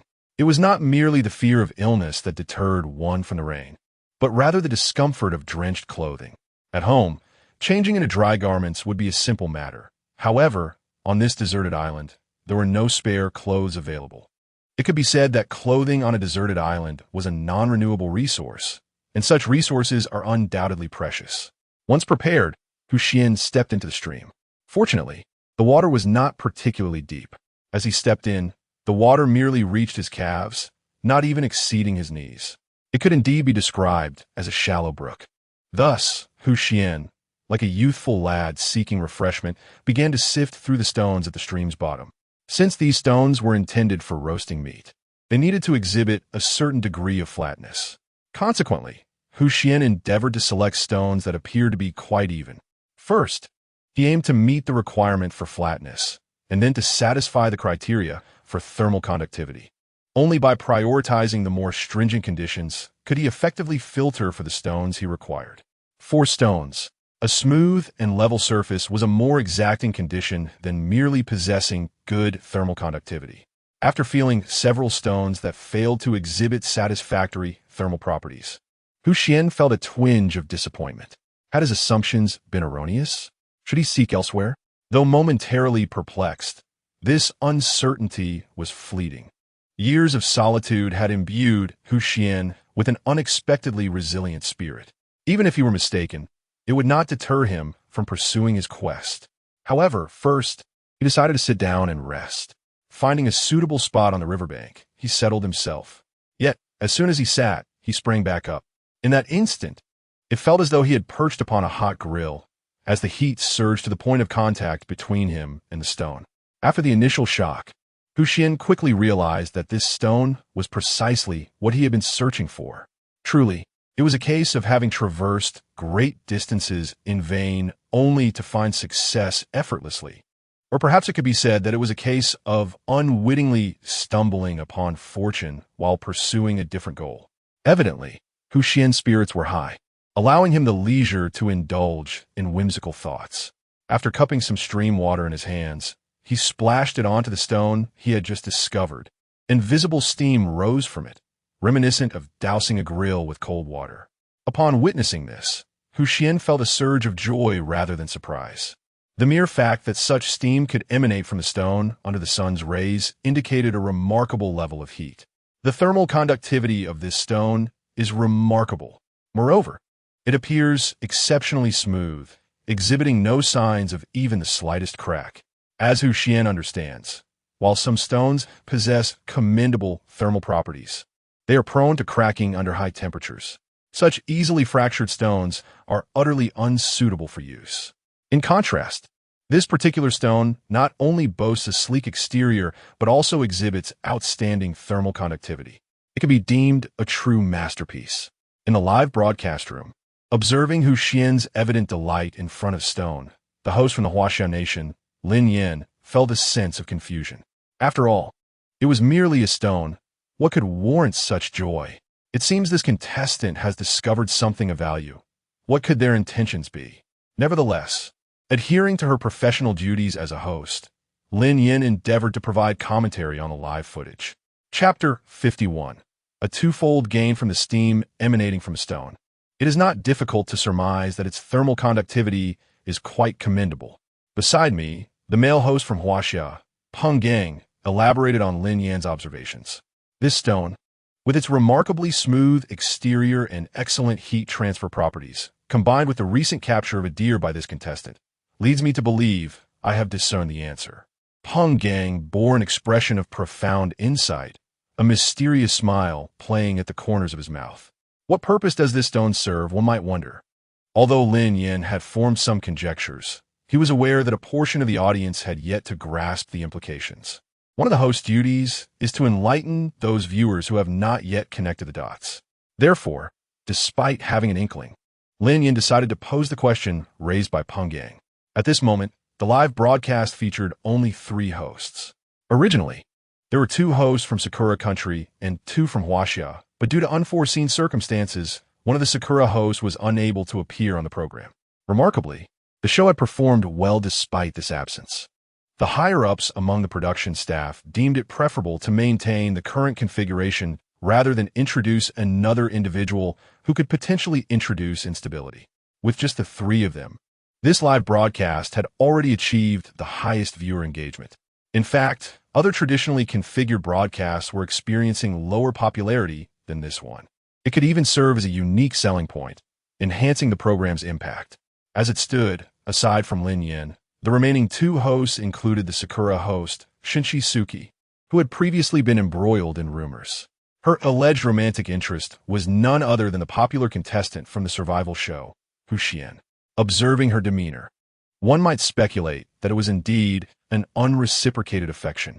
The rumors could very well hold a kernel of truth. In this context, having Shinchi Suki comment on matters related to Xuan might lead to certain biases. While positive biases could be manageable, negative ones could potentially detract from the broadcast's appeal. The popularity of the live stream is crucial, as it directly correlates with their salaries and benefits. For an average person, one might rely on their extensive experiences to make reasonable inferences. Yet, the young man featured on screen has consistently defied expectations since his arrival on the deserted island, encountering a series of astonishing occurrences. He is, without a doubt, a significant variable in the program, as one can never predict what fortuitous event may befall him next. Indeed, a string of fortunate events has followed him since the inception of the survival show. Even the mishap of falling into the sea on the first day culminated in his arrival at an unnamed island, which, judging by the contestants' performance last week, seemed entirely devoid of calamities. There are no life-threatening creatures nor harsh environments present. In fact, the island boasts an abundance of food. While this may seem trivial in a broader context, for the participants striving for survival on the deserted isle, it resembles a veritable Shangri-La, a utopia, or a paradise. Here, there is no need to fret over sustenance or water sources. It is quite simply a paradise. Moreover, upon returning to the main island, fortune continued to smile upon them. They encountered the second known Bengal white tiger in the world, a truly rare find. Remarkably, they even managed to adopt the tiger as a pet. Subsequently, they took the audacious step of leading the Bengal white tiger to hunt a herd of deer, successfully capturing two. The unfolding of events exceeded all expectations. It was as if the heavens had bestowed upon them a divine gift. In private, Lin Yin often referred to this enigmatic youth in such terms. Given the unpredictable nature of Xuan's actions, it was wise for Kanazaki Suki to refrain from intervening too much. Thus, the responsibility of overseeing the task fell to the remaining host, Peng Gang, a man from Huaxia with a penchant for wilderness survival. Previously, this contestant had foraged some spices that could effectively mask the gamey taste of the deer meat. However, due to the contestant's choice of a coconut shell as a water container, there was little water left after preparing the venison. Under these circumstances, with no water available, they could only resort to roasting the meat. It was now a matter of finding suitable materials for a makeshift grill. Peng Gang spoke with confidence, drawing upon his extensive experience and his observations of the contestant's approach. As a professional host committed to this long-running program, it was essential for him to understand the contestants, with Xuan being the most significant among them. While Peng Gang may not have meticulously tracked every occurrence involving Xuan as Lin Yin did, he engaged in thoughtful speculation regarding the contestants' motivations and the benefits of their actions. By considering the scenario from the contestants' perspective, he invested considerable time to gain insights into their style of operation. In terms of culinary endeavors, the deserted island posed numerous constraints, not only in terms of available ingredients, but also in terms of tools. Under such limitations, the feasible methods of cooking became glaringly evident. Thus, we eagerly anticipate the subsequent performance of this contestant. Lin Yin summarized, intrigued to see whether Xuan would indeed follow their predictions or if unforeseen developments would arise. In that moment, she found herself filled with anticipation. Meanwhile, on the deserted island, after hearing the babbling brook cool the stones, Xuan let out a sigh of relief. With the temperature lowered, the stones no longer felt excessively hot to the touch. At least the situation of blisters forming upon contact is unlikely to occur. Given the current circumstances, carrying it back should pose no significant challenge. After all, the stone is not particularly large, occupying an area of approximately less than 1 square meter. Moreover, it is rather thin, merely a delicate slab. Xuan attempted to lift the stone. Not only did he not sense the anticipated high temperature, but he also felt little in terms of weight. It seemed entirely feasible to sprint back to the nest while holding the stone in one breath. Feeling the stone's manageable weight, Xuan was in good spirits. All the necessities for roasting deer meat were prepared. Gazing at the gently flowing stream and the stone in his hands, Xuan decided to change his plans. Instead of dragging the deer back, he thought it would be more practical to do so by the riverbank, where he could wash the deer thoroughly and clean up afterward in the stream. It was, in essence, a strategy that served two purposes. Chapter 52. Acquiring equipment for free? On a desolate island, at the entrance of a cave, the lifeless body of a deer lay on the ground. Perhaps due to the passage of time since its demise, the wound that once bled profusely had long since coagulated, ceasing the flow of blood. Perched upon the carcass was a peregrine falcon, intermittently scanning its surroundings. With its exceptional vision, the falcon could discern any movement in the vicinity. Even the slightest rustle of the grass was as conspicuous to it as a cheer from a crowd. As the falcon conducted its routine patrol, it abruptly halted its movements. After emitting a joyful call towards a certain direction, it flapped its wings and soared towards that point. In the distance, a young boy and a fierce beast could be faintly discerned. Xuan smiled as the falcon flew to his side, chirping joyfully before alighting on his shoulder. He felt a deep sense of satisfaction at the unwavering trust the falcon had in him. Gaining such confidence from the falcon would undoubtedly facilitate future endeavors. Although Xuan possessed only rudimentary beast language communication skills, he could not engage in conversation with such a high-level creature as he would with a human. Yet, he was capable of conveying a general sense of meaning, akin to communicating with a deaf mute. While it may appear that there was little hope for healing, with a bit of effort, communication was indeed possible. It required considerable exertion, but it was not beyond reach. The ability to communicate implied that he could at least issue basic commands, given the current level of trust between him and the falcon. Even a direct order to face peril would likely be met with willingness. After soothing the falcon on his shoulder, Xuan turned his gaze to the deer. The once robust carcass had noticeably shrunk in size, likely due to the loss of air from its body during its prolonged exposure. Without the support of the internal gas, it was only natural for its form to diminish slightly. "Xiao AI, please take our spoils and follow me," Xuan instructed the white tiger at his side. Their immediate task was to transport the deer to the riverbank. There, it would be more convenient to cleanse the flesh of blood. Thoroughly washing the meat to ensure it contained no trace of blood was the first and crucial step in eliminating the gamey flavor of the venison. Having grazed on grass since its youth, the essence of the grass had permeated the deer's blood.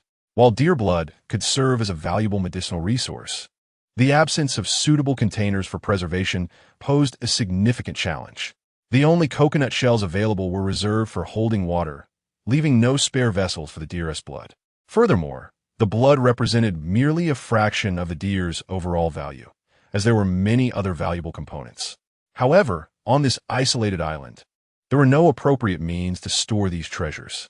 With no viable alternatives at hand, they had no choice but to abandon the idea. After all, there are numerous items, such as antlers, that now serve no purpose for me. While it can be said that possessing them holds no utility in my current state, their value transforms entirely in the outside world. In the wild, deer are increasingly regarded as near endangered species, and many individuals engage in rampant hunting for their antlers. Once abundant on the grasslands, deer have now become exceedingly rare. Consequently, the already high price of antlers has soared even further. After all, these are animals that the government has prohibited from being hunted, and engaging in such an act would be a criminal offense. It is fortunate that I find myself on a deserted island. Otherwise, I would have surely been apprehended by now. With this thought, Xuan shook his head. The matters of the outside world bear no relevance to my current existence. My sole focus must be on striving to survive on this island. For only then can I yield the greatest benefit, enabling me not only to repay all my debts, but also to live the life I desire. Xuan turned and made his way towards the location of the stream he recalled from memory. Although this was essentially retracing his steps, he still took a slightly longer route. Suddenly, the falcon that had been quietly perched on his shoulder began to emit a series of calls, then darted into the forest. Concerned for the falcon, Xuan hurriedly followed it back into the woods. After wielding his entrenching tool to clear away the vines and other plants for a while, he finally spotted the falcon, which was now perched on a dark object, hopping about and emitting joyful chirps. Relieved to see the falcon unharmed, Xuan approached it, intending to impart some lessons. How frustrating it was. Just moments ago, he had praised it, and now it was behaving disobediently. As Xuan drew nearer, he sensed something was amiss.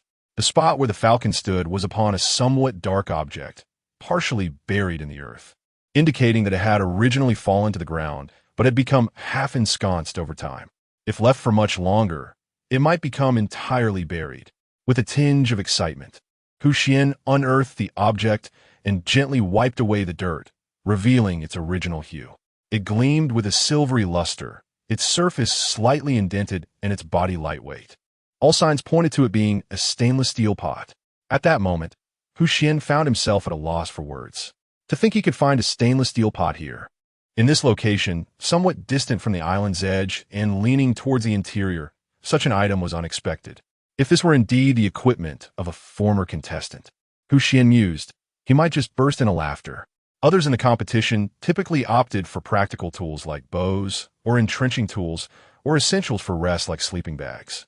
Whether as a means to expel adversaries or as a defensive weapon, such as a military knife or dagger, one would expect a more practical choice. However, the selection of a stainless steel pot seems utterly absurd. Apart from its utility in cooking, it appears to serve no other purpose. Are you truly serious? Can it be that someone dared to choose such an item?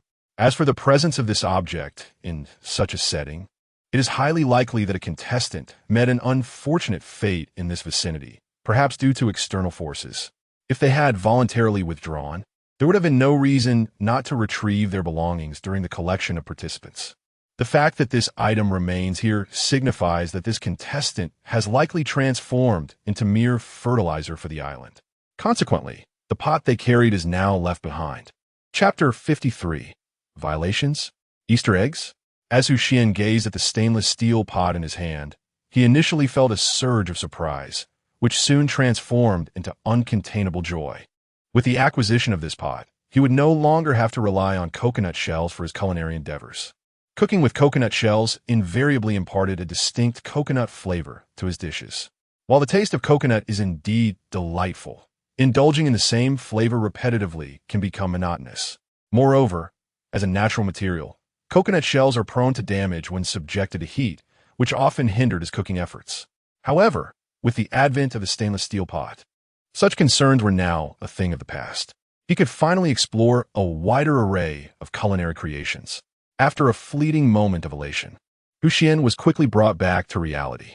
The presence of a stainless steel pot here suggested that the contestant who had chosen it had likely vanished from this very spot. Danger was certainly afoot. With this realization, Xuan cautiously began to retreat, step by deliberate step, back onto the main path from which he had previously departed. Once safely on the main path, he exhaled a sigh of relief. At least in this well-trodden route, which he had traversed several times, he had not encountered any additional hazards. Furthermore, with a white tiger accompanying him, even should peril arise, he felt a comforting sense of security. During his earlier encounter while hunting deer, he had witnessed the formidable strength of the white tiger. Common animals would scarcely endure even a fleeting glance from such a majestic creature. With a guardian of such might by his side, Xuan felt a renewed sense of ease. With his safety assured and a stainless steel pot in hand, Xuan's spirits lifted once more. Whistling a cheerful tune, he strolled alongside the white tiger and the peregrine falcon towards the riverside. This scene was broadcast live, captivating audiences worldwide. Upon seeing the stainless steel pot, which appeared so incongruous with the survivalist theme of the deserted island, the chat room exploded with a flurry of question marks. Who had ever witnessed a survivalist scenario on a deserted island where a contestant sported a stainless steel pot? Was this not sheer folly? My goodness. Even as a pot now? Is this a culinary show on a deserted island? Suggested one viewer. Perhaps the production team should contact this contestant and rebrand the show as gastronomy on the deserted island. Wow, a stainless steel pot. With society, exclaimed another. Isn't this considered a violation? This marks the fourth item. Indeed, this is profoundly unfair to the other contestants. The chat room was ablaze with fervent discussions, many questioning whether Xuan's current state constituted a breach of the rules.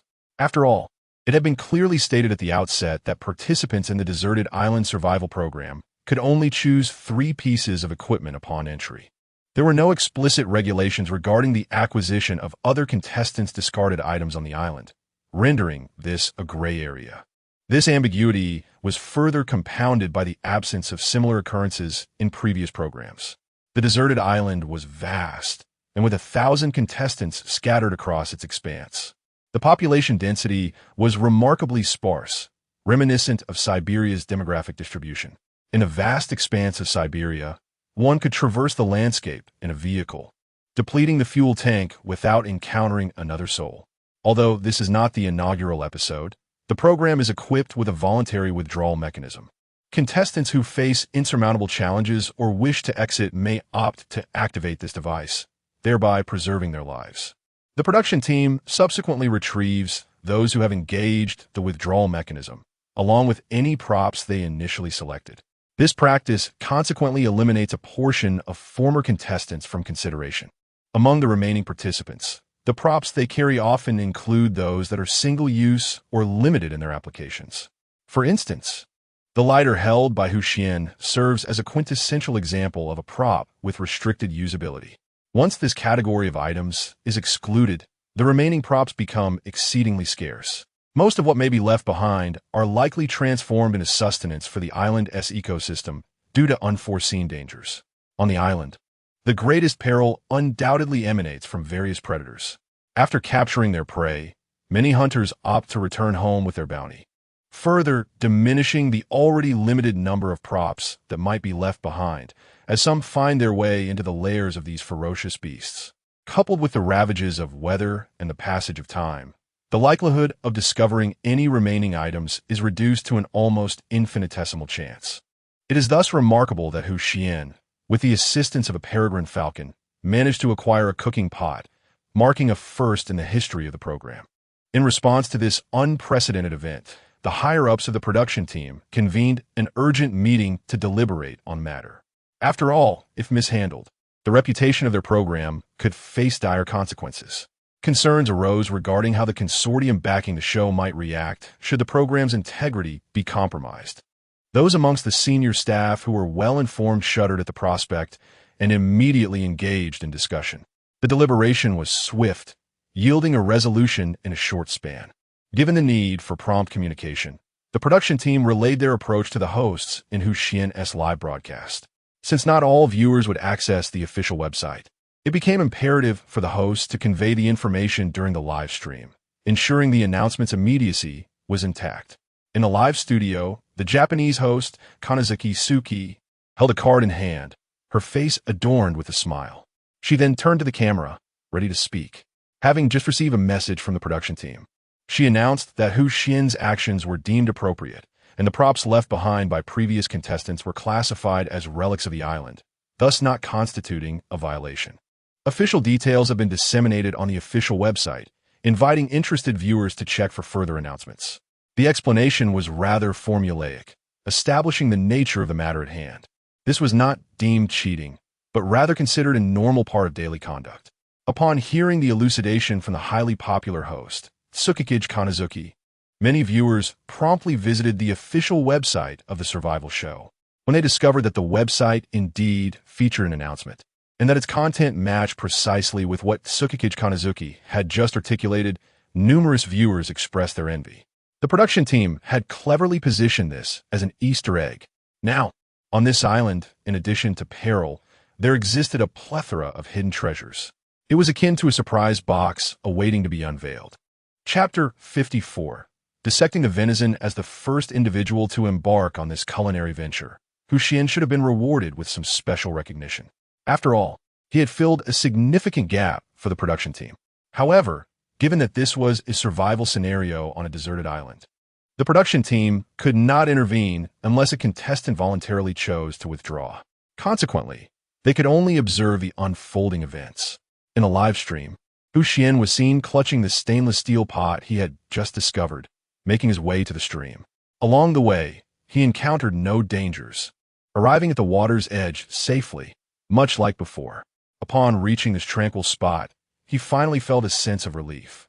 Having been on edge throughout the journey, concerned about potential hazards, he had remained tense, prepared for any sudden exertion. Now, safely by the stream, he could finally focus on the task at hand, preparing lunch. Xuan raised his entrenching tool and began to dissect the deer carcass, attempting to break it down. The size of the animal made it cumbersome to clean. The deer's hide was surprisingly resilient. Even after its demise, it retained a certain toughness. Reluctantly, he resorted to the entrenching tool, methodically slicing into the deer. As this was his first experience in dissecting such a large creature, his movements appeared somewhat clumsy, occasionally resulting in miscuts. Nonetheless, having spent considerable time honing his culinary skills at home, he gradually adapted to using the tool for this purpose. As time passed, Xuan's technique improved significantly. After approximately an hour, he had successfully disassembled the deer.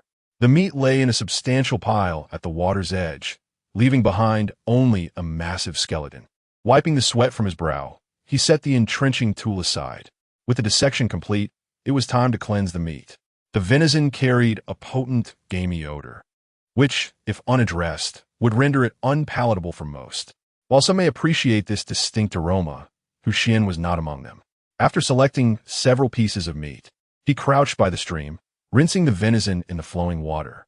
He meticulously scrubbed the flesh, allowing it to soak briefly until he was certain no traces of blood remained. Only then did he retrieve the meat from the stream, placing it aside. The sheer size of the deer made the task daunting. The initial dissection had consumed nearly half an hour, and now the washing took even longer. This process of cleansing the meat led to beads of sweat resurfacing on Xuan's forehead, perhaps indicating that his enhanced physique was not only improving his capabilities in various aspects, but also intensifying his energy expenditure. He could even sense his own hunger.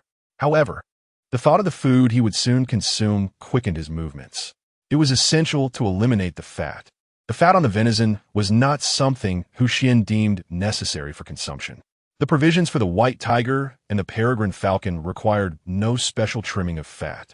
After all, consuming raw food was quite normal for both the white tiger and the falcon. After selecting for quite some time, Xuan chose several substantial pieces of venison from the clean meat, designating these as his sustenance for the day. The remaining venison was pushed toward the white tiger and the falcon, for they had both exerted considerable effort during the hunt.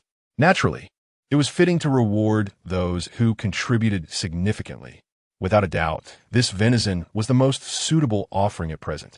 However, after presenting the meat, Xuan noticed that neither the white tiger nor the falcon moved. Even with a generous portion of venison laid before them, they showed no inclination to eat, instead watching him in silence. With a grasp of basic beast language, Xuan discerned their intent. If you do not eat, we shall not eat either. This one tiger and one falcon seemed determined to wait until he had partaken of the meal before they would indulge. Such concern was genuinely touching. Xuan gently stroked the heads of the tiger and falcon, deeply moved by their sentiment. Since they were willing to wait for him, he felt the urge to hasten his actions. Taking a deep breath, Xuan began to work diligently. Although somewhat cumbersome, he wielded an entrenching tool to remove the fat from his share of the venison. Ideally, this task would require a specialized kitchen knife. However, on this deserted island, such luxuries did not exist, and he had to make do with the entrenching tool. Using an entrenching tool for cooking, how many have ever done that? Xuan mused to himself, his hands moving with renewed vigor. After several attempts at cooking with the entrenching tool, he had become quite adept at it. This time, the task was significantly less arduous, and he swiftly eliminated all the fat from the venison. The meat, resembling the delicate pink of cherry blossoms, looked particularly appealing. Once the fat was removed, he prepared to undertake the final step to eliminate the gamey odor. Xuan retrieved the stainless steel pot he had previously discovered and washed in the stream. As the water flowed over it, the mud that had encased the pot was washed away, carried downstream by the current. The previously obscured stainless steel pot revealed its original form. Although he was unaware of how long it had remained on the island, it showed no signs of decay and was fit for use. After cleaning the pot, Xuan placed it next to the venison and turned to the nearby thicket. The trees near the stream had thrived well, and with no rain in recent days, the surrounding branches were quite dry. These dry branches were ideal for kindling a fire. After gathering a collection of branches, Xuan meticulously piled them together. He then utilized stones found nearby to construct a square structure, reminiscent of a diminutive, simplified hearth. This act echoed his childhood memories, where he would build similar structures using bricks instead of stones, though fundamentally, the essence was quite similar. Upon retrieving a lighter, he ignited a piece of bark and nestled it within the square edifice. The structure effectively shielded against the damp winds from the riverbank, and soon wisps of smoke began to emanate from within. The fire was ablaze. The final step in eliminating the gamey aroma of the deer meat was now at hand. Soon, he would relish the delectable taste of venison. Anticipating this culinary delight, Xuan eagerly reached for the freshly cleaned deer meat, ready to saute it to perfection.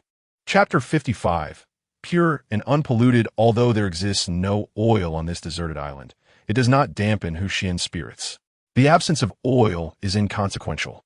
The fat inherent in the meat itself serves as ample sustenance. Moreover, it is pure and untainted animal fat, surely far safer than the myriad additives found in the oils available in the outside world.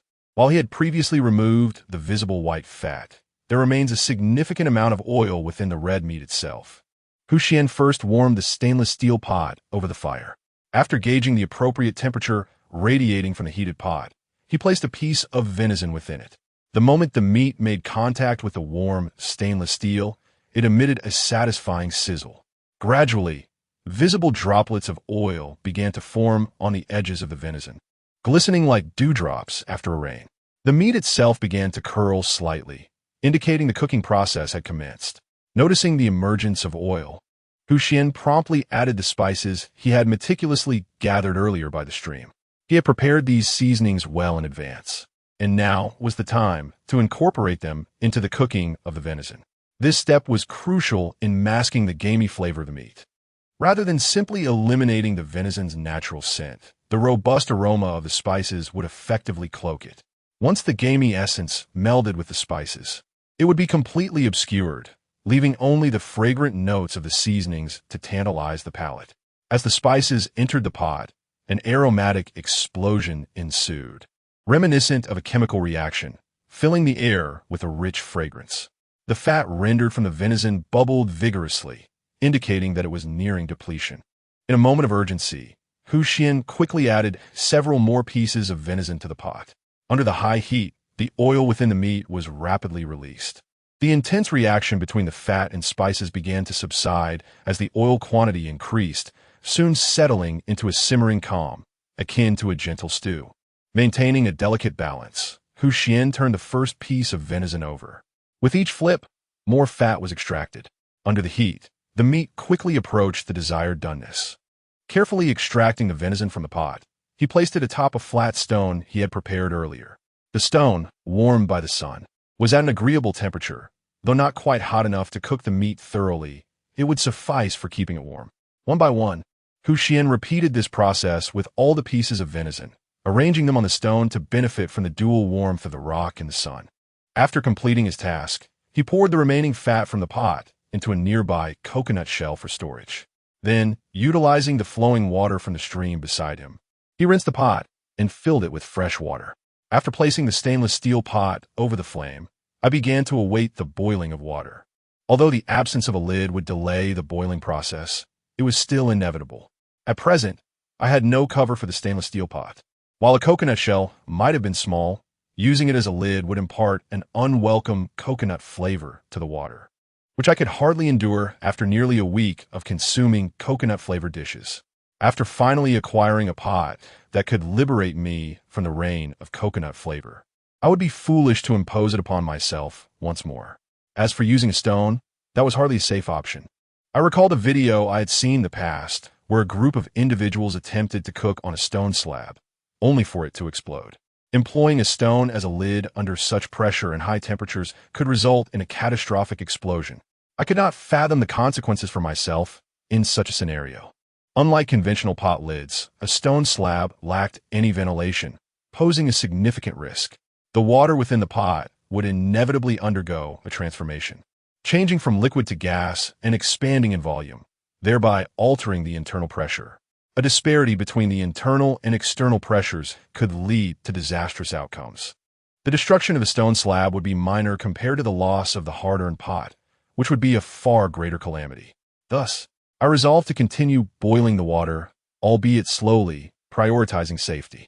Moreover, I could keep a vigilant watch over the water's boiling state.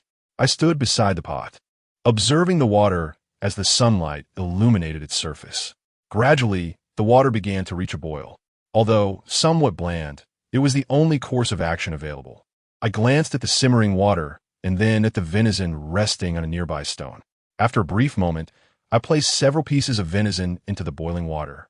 The once vigorous boiling ceased momentarily upon the introduction of the meat, transitioning to a gentle bubbling.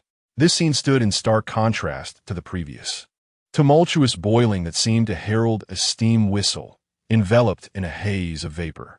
The venison, which had been previously sautéed with animal fat and spices, began to reveal its essence within the pot.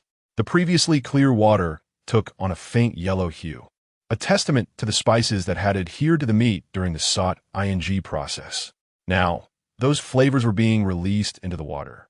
In the boiling liquid, the venison appeared to infuse all the transformations brought forth by the spices into the broth. Before long, the water had turned a pale yellow, with the fat from the venison also leaching into the pot. Observing the change in color, I added a few more pieces of venison to the pot, deepening the hue further. The surface of the water shimmered, reflecting the light above due to the rendered fat, exuding a radiant glow. From a distance, it resembled a pot emanating fragrant aromas and radiant light. Once the broth was prepared, it was time to set the table for the main course. Xuan carefully lifted the pot from the fire and placed it upon a nearby stone slab. It was now time to commence the grilling. Grilling venison over an open flame could easily compromise the integrity of the meat. Thus, this method of grilling was the only recourse available. The flames, having already simmered the venison broth, burned with greater vigor. Moreover, the thermal conductivity of the stone slab was remarkable. Before long, the air above the slab began to shimmer, a phenomenon that occurs only when temperatures reach a certain threshold. Meanwhile, the venison resting on the stone began to sizzle, releasing its enticing aroma. Chapter 56. The man most likely to succeed on the stone slab. Venison sizzled enticingly in the heat. The meat, enriched with spices, now emanated a rich aroma, as the essence of the spices had melded beautifully into the flesh. Wisps of smoke rose from the slab, filling the air with a gentle fragrance that was far from overpowering. Instead, it lingered delicately in the nostrils. Under the intense heat of the stone, the oils that had previously eluded extraction during the seasoning process began to seep forth, glistening alluringly in the sunlight. Accompanied by the robust scent, it stirred a primal hunger within me, eliciting a rumble from my stomach. I confess I was indeed tempted, feeling ravenous merely by watching. Why did I choose to view this while eating instant noodles? Was I courting disaster? My mother inquired why I was kneeling to gaze at my phone. The barrage of comments in the live stream scrolled rapidly, interspersed with animated GIFs symbolizing generous donations that frequently flew across the screen. Within a mere 10 minutes, nearly 10 million in GIFs had been showered upon the stream, a testament to the fervor of its audience. The number of viewers surged dramatically as Xuan's culinary antics with the venison captivated many, leading to numerous screenshots being shared across social media platforms and forums worldwide. During this dissemination, a notion emerged.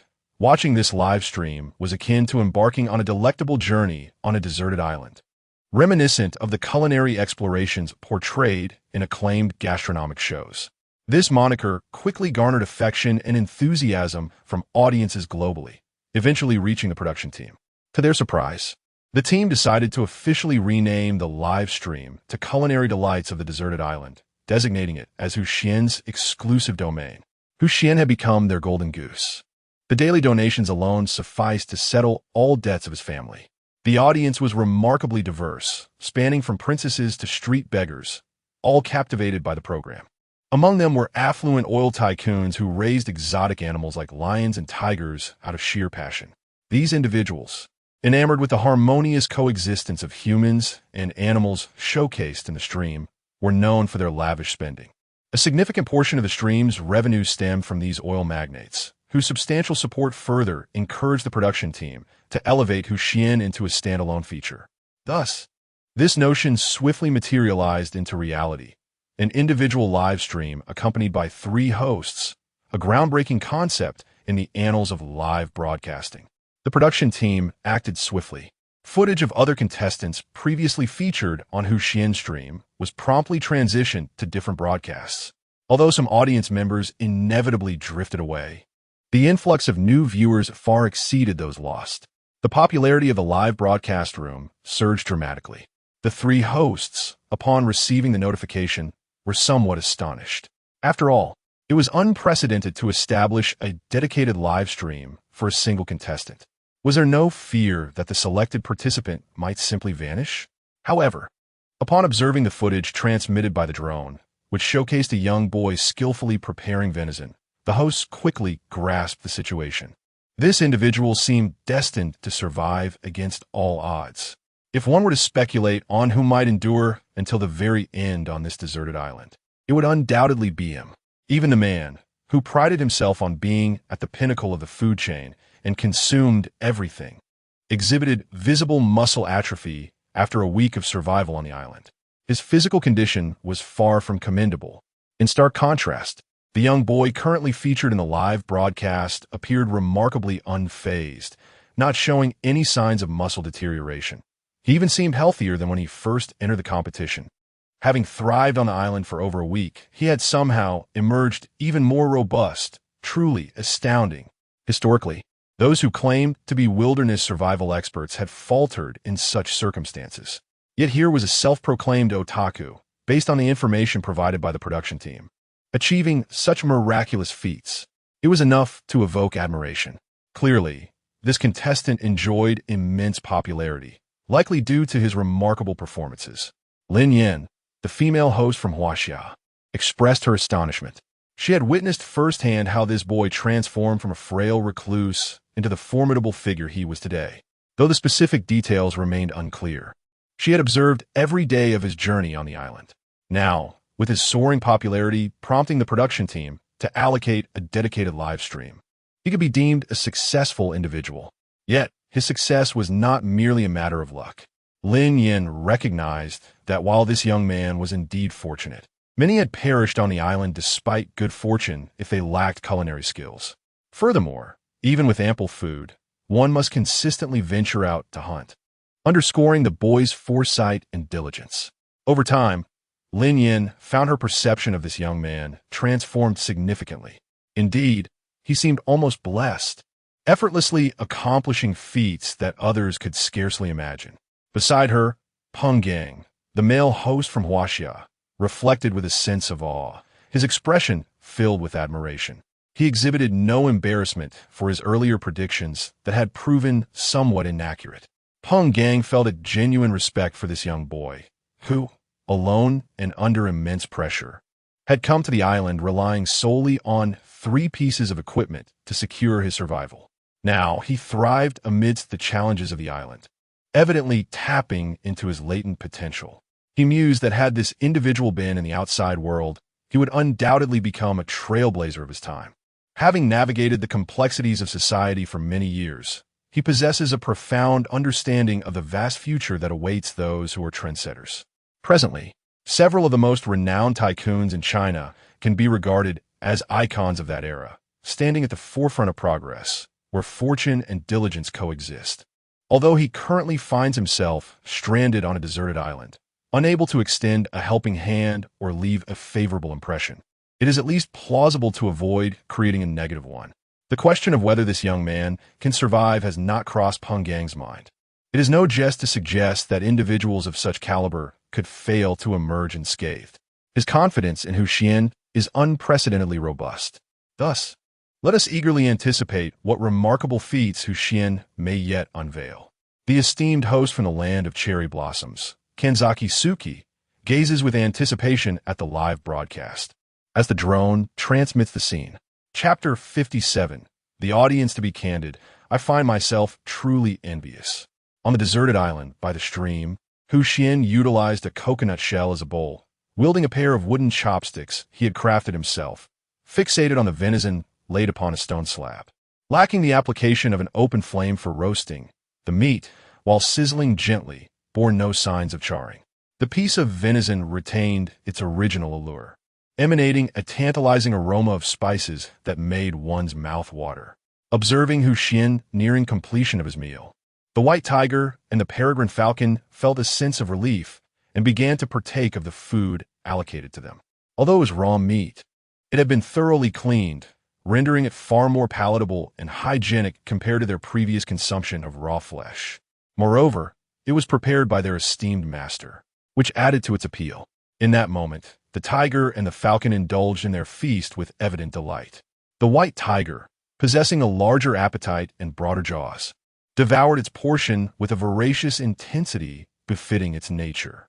In contrast, the falcon's movements were considerably more refined, attributable to its smaller physique and appetite. Xuan had generously provided an ample supply of venison for them, creating a small mound on the ground. Even the tiger's ravenous consumption could only gradually diminish the pile, and given the current pace, it seemed unlikely they would finish it all.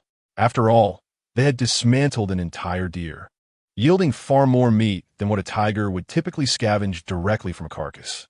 Numerous morsels that were previously inaccessible or inadequately consumed now lay before them, accumulating into a substantial quantity that far exceeded the amount the white tiger could devour alone. Even with Xuan and the falcon sharing in the feast, it was more than sufficient.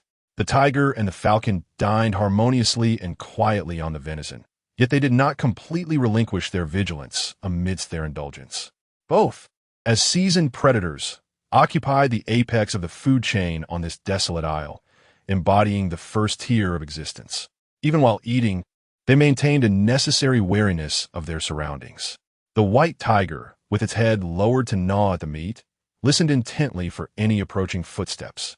Meanwhile, the falcon employed its superior vision, scanning the vicinity with acute awareness, as its avian sight allowed it to discern every movement around it.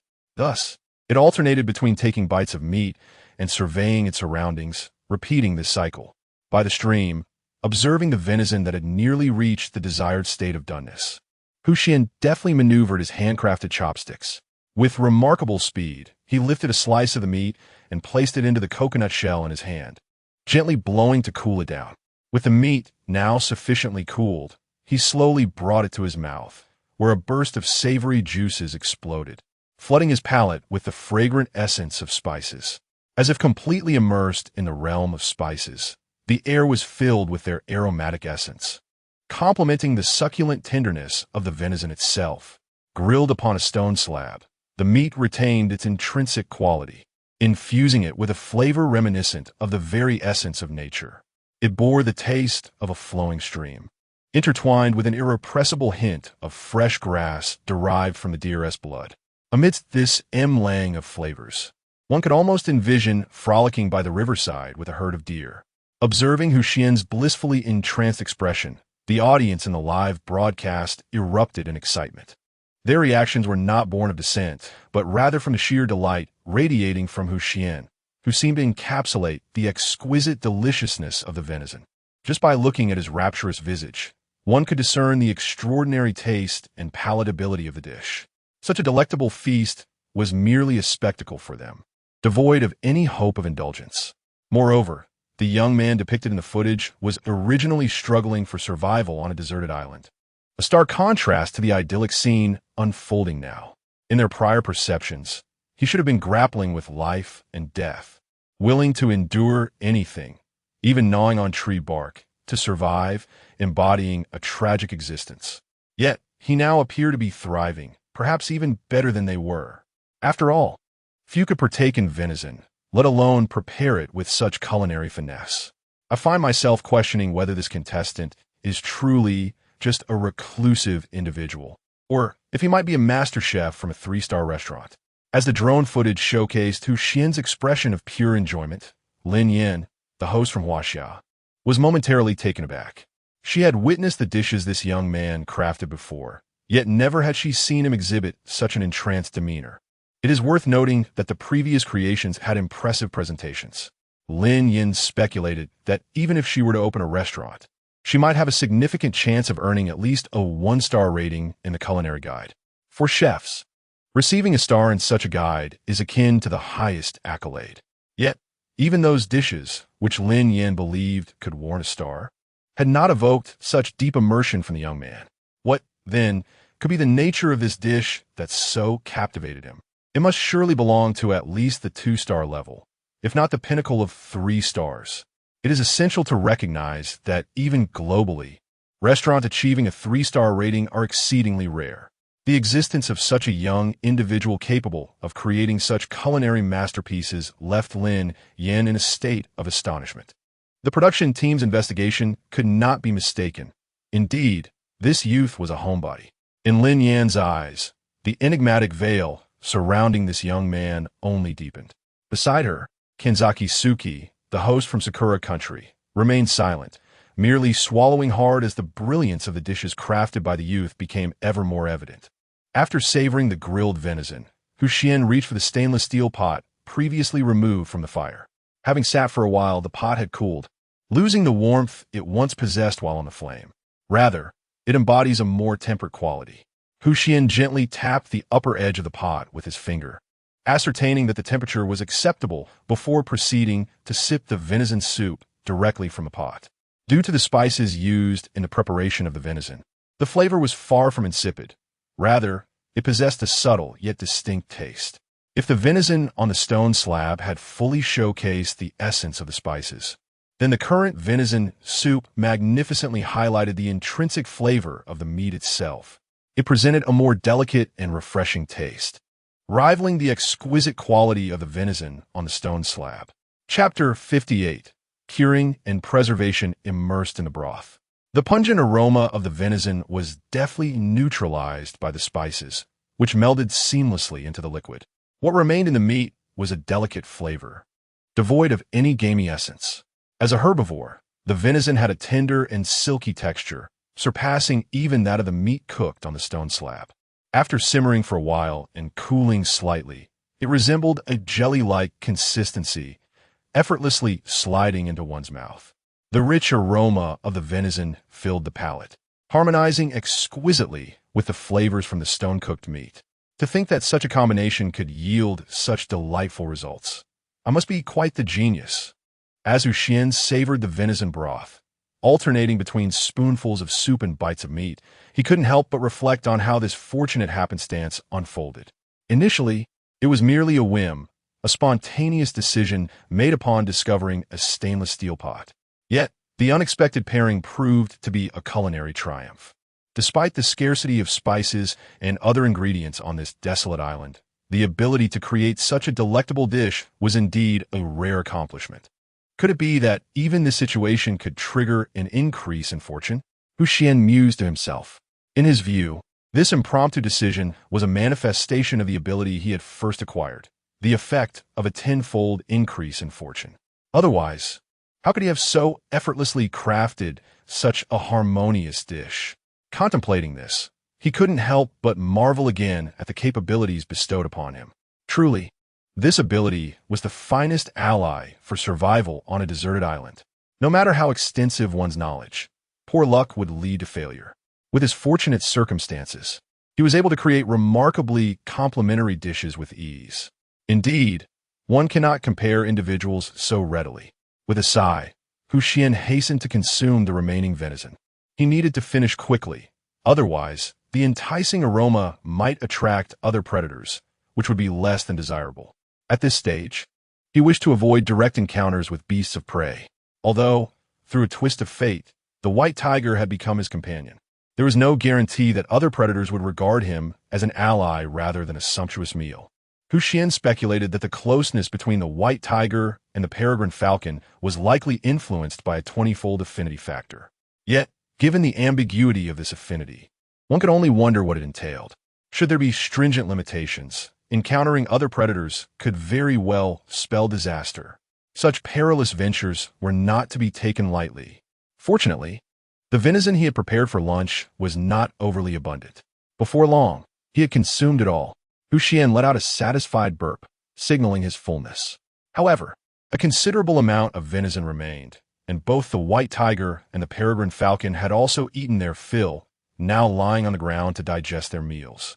Nevertheless, a substantial portion of venison was still left over. Although Xuan was not particularly concerned, it was evident that the meat he consumed could not be mingled with that of the white tiger and the peregrine falcon. The flesh of the white tiger and the peregrine falcon could be transported using coconut shells, or at the very least, secured with branches. However, one cannot employ such methods for their own sustenance, as it would invite complications. Deep in contemplation, Xuan's gaze fell upon the small square structure, where the embers still flickered and wisps of smoke lingered in the air, igniting a spark of inspiration within him. If transporting the meat directly posed problems, then perhaps it could be smoked instead. With the smoke still present, he resolved to try his hand at smoking the venison.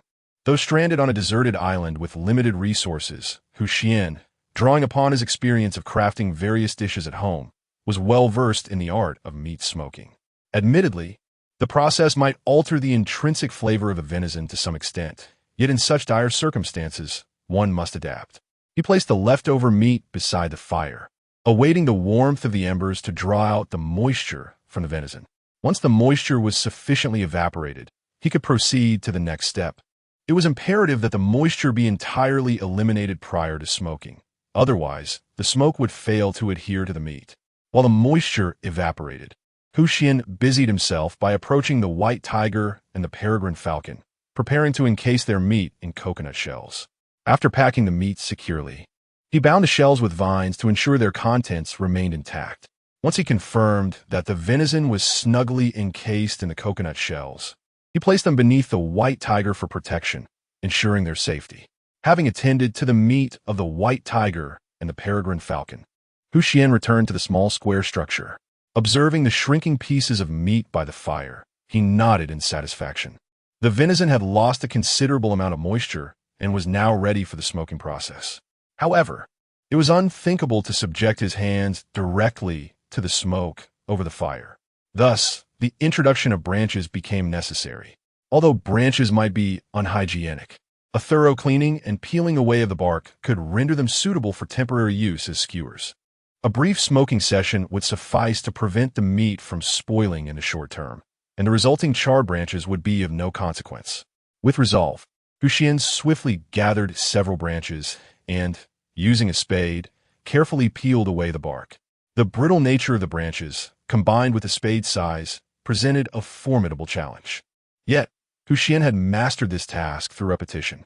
In no time, several creamy white branches were stripped clean.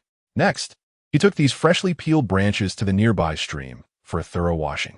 After thoroughly cleansing and confirming that there were no issues, he strung the dried venison into a skewer and placed it over the fire to smoke. The smoke released from the burning fire gently ascended, enveloping the skewered venison above. Xuan patiently held the branches, allowing the meat to be infused with the smoke. After all, such endeavors cannot be rushed. Haste leads to chaos. However, Xuan's intention was not to create perfectly smoked meat, but rather to employ this method as a means of food preservation. Consequently, the time required was significantly reduced. What would typically take several days to achieve could now be accomplished in mere minutes, ensuring that the meat would be safe for consumption within the day. Chapter 59. Crafting garments from deerskin. The process of smoking the meat is not particularly complicated. With a deliberate reduction in demand, the corresponding smoking time has also decreased significantly. After approximately 20 minutes, one can observe the venison enveloped in a veil of smoke, its exterior exhibiting unmistakable changes. Clearly, it has been adequately smoked. Though it may have minor imperfections, they will not impede its preservation until evening for personal consumption. Having accomplished this task, Xuan shifted his focus to the deerskin beside him. When he had skinned the deer, he had endeavored to remove the hide as intact as possible. Immediately after, he had rinsed it in the stream. After all, a bloodied hide lying around is not a pleasant sight. In such circumstances, those who can comfortably eat are either exceptionally resilient or disturbingly indifferent. While the skinning was not executed with precision, using a spade rather than specialized tools, and being Xuan's first attempt, there were several ragged areas on the hide. Viewed through the lens of a merchant, this deerskin would possess no commercial value. However, Xuan had no intention of treating it as a commodity. In truth, on this desolate island, the notion of considering deerskin as merchandise seems utterly absurd. Given the absence of commercial aspirations, the deerskin's utility is limited. It could serve as a floor covering or as a blanket. Yet with the presence of a sleeping bag, these applications are rendered unnecessary. As the weather has begun to cool, the temperature has noticeably dropped, coupled with the wear and tear on his clothing from a week of various activities. Xuan finds himself in need of preparation. Initially, in early August, the sun was still quite fierce, and his attire was appropriately light for the season. However, after a week, unexpected cool breezes have begun to blow. Although the island's climate is notoriously erratic, he did not anticipate such a swift onset of chill. With his garments bearing numerous defects, Xuan must take action. Fortunately, among his prior rewards, he possesses a rudimentary sewing skill.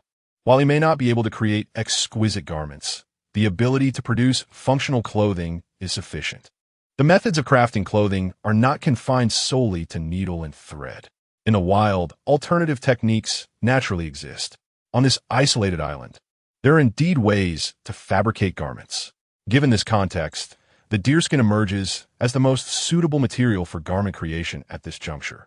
Contemporary clothing is typically made from various fibers through complex processes that are nearly impossible to replicate on a deserted island.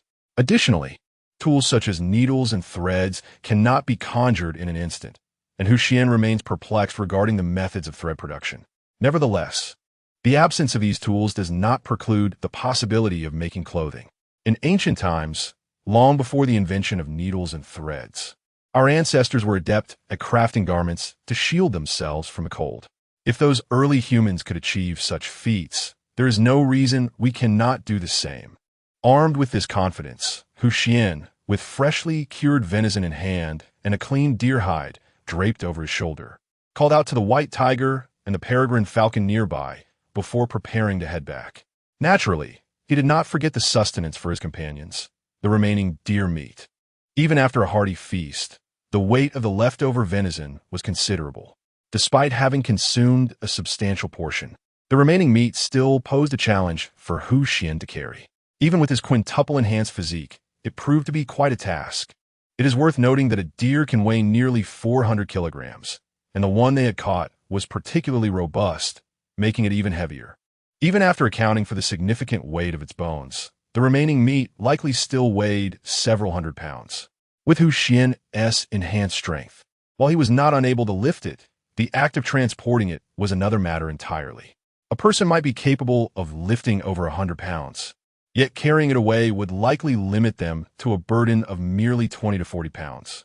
Furthermore, Xuan's physical attributes were not particularly impressive, a consequence of years spent in a sedentary lifestyle. Thus, even with the five-fold enhancement, his capabilities were only marginally superior to those of an elite special forces soldier. Had he been an average individual, such an enhancement would have rendered him even more formidable. Since it was somewhat troublesome for Xuan to carry the venison himself, he decided to let the white tiger take on the task. After all, he was not inclined to exert himself with the heavy load. A few hundred pounds of meat, especially after a significant portion had been consumed, might only weigh around 100 kilograms, or perhaps even less. While this was challenging for Xuan, it was relatively manageable for the white tiger. The creature had previously dragged the entire deer without issue, so this remaining portion posed no challenge at all. Once he confirmed that nothing had been left behind, Xuan extinguished the remnants of the fire with water. Subsequently, he used a spade to dig a pit and buried all traces of his presence. At this stage, Xuan preferred that no one discover evidence of a fire having been lit by the riverbank. After all, in a certain sense, all participants could be regarded as rivals, albeit without clearly defined opponents. Even though his own combat capabilities were considerable, one can easily evade direct attacks, yet subtle treachery is far more difficult to guard against. There is always the fear that someone may resort to underhanded tactics. Though direct harm might be unfeasible, creating unexpected complications or discomfort is certainly within the realm of possibility. To prevent such scenarios, it was imperative to thoroughly conceal any evidence of his activities. This, after all, is one of the essential skills to master in the art of survival in the wilderness. It was a phrase that resonated deeply within Xuan's mind during a moment of urgency. After meticulously burying all traces of the fire, along with the rather substantial animal bones, Xuan conducted a thorough inspection of the surroundings. He ensured that not the slightest hint remained. leaving no indication that a fire had ever been kindled here, nor any evidence of the animals that had been skinned. Only then did he feel a sense of relief. Such meticulousness in concealing one's tracks is prudent. Otherwise, one might unwittingly lead others to the source. Once everything was tidied up, he could finally return to the temporary refuge he called home. Although there were other matters to attend to in the afternoon, the immediate priority was to secure these items within the sanctuary. Chapter 60. The Heart of the Ancient Tree. After concluding matters at the tail end, Xuan, accompanied by the white tiger and the peregrine falcon, embarked on their journey back. For the sake of safety, they retraced their original route. Along the way, as Xuan had hoped, they returned to their lair unscathed. Upon arrival, Xuan promptly set down the burdens he had been carrying. Along the way, he had wrapped everything, except for the smoked venison, in deer hide, fashioning it into a makeshift bundle. Although the hide bore signs of wear, it was nonetheless a deer pelt, and its contents were not easily misplaced, comprising mostly substantial items. Once he had set the deer hide down, Xuan pondered what to use for storing the freshly smoked venison. Leaving it outside the lair posed a considerable risk of theft. Despite the lair belonging to the white tiger, the phrase tooth extraction from a tiger applies not solely to humans. Animals, too, can be audacious. There are always some reckless creatures that dare to confront apex predators. Xuan had witnessed numerous short videos showcasing the audacity of innocent young animals, fearlessly challenging tigers only to be swiftly subdued, their lives cut short before they ever truly explored the world outside. Thus, while the likelihood of such an event occurring was slim, it was not entirely absent. The only recourse was to store the smoked venison within the lair. However, it seemed that suitable storage space was scarce. This predicament left Xuan feeling quite vexed as he surveyed the dim confines of the cave. Contrasting starkly with the sunlit landscape outside, it appeared that he would have to construct a temporary rack. With a sigh, Xuan instructed the white tiger to assist him in cutting a small piece from the deer hide. Although the area cut was minimal and taken from the edge, it still caused Xuan a pang of regret, for this hide was intended for crafting garments. Though necessity dictated this action, the sorrow in his heart was inescapable. The makeshift solution could not serve as a long-term storage option. Having procured the venison, which was plentiful enough to warrant smoking for evening consumption, he could not guarantee that similar circumstances would not arise again in the days to come. It was important to remember that the decision to capture this particular deer stemmed from the consideration of not overharvesting. In the future, the likelihood of consuming all the excess meat in a single meal was nearly non-existent. In light of this, failing to plan ahead would leave him unprepared when the time came. Recognizing the potential risks, it was far wiser to address the situation promptly. Thus, there is no need to worry about an excess of meat leaving insufficient space for storage. The construction of a rack for hanging the meat is undoubtedly imperative. After carefully placing the prepared venison upon the skin of the deer, ensuring that it does not touch the ground, a sigh of relief escapes me. The temporary storage area has been established. Now, it is essential to seek out sturdy branches to construct the rack. Naturally, this rack must meet specific criteria regarding durability, height, and thickness. It cannot be too short or too slender. Excessively thick branches would also be unsuitable, as they would affect the overall structure. Given these requirements, finding suitable branches proves to be quite the challenge. One seeks branches that are not too long or too short, neither too thick nor too thin, and must find a balance between size and weight. It is indeed a confluence of contradictions. Fortunately, just outside the cave lies a vast forest. While the forest may lack various resources, branches are among the most abundant and inexpensive commodities. After all, trees abound, many of which have stood for countless years. It is not an exaggeration to suggest that there are ancient trees within, some possibly over a millennium old. Such venerable trees are treasures in any context, worthy of protection even at the cost of altering roadways. This is merely a fraction of their worth. To construct a rack for hanging smoked meat using branches from such rare trees, those that may have become extinct elsewhere, evokes a profound yearning.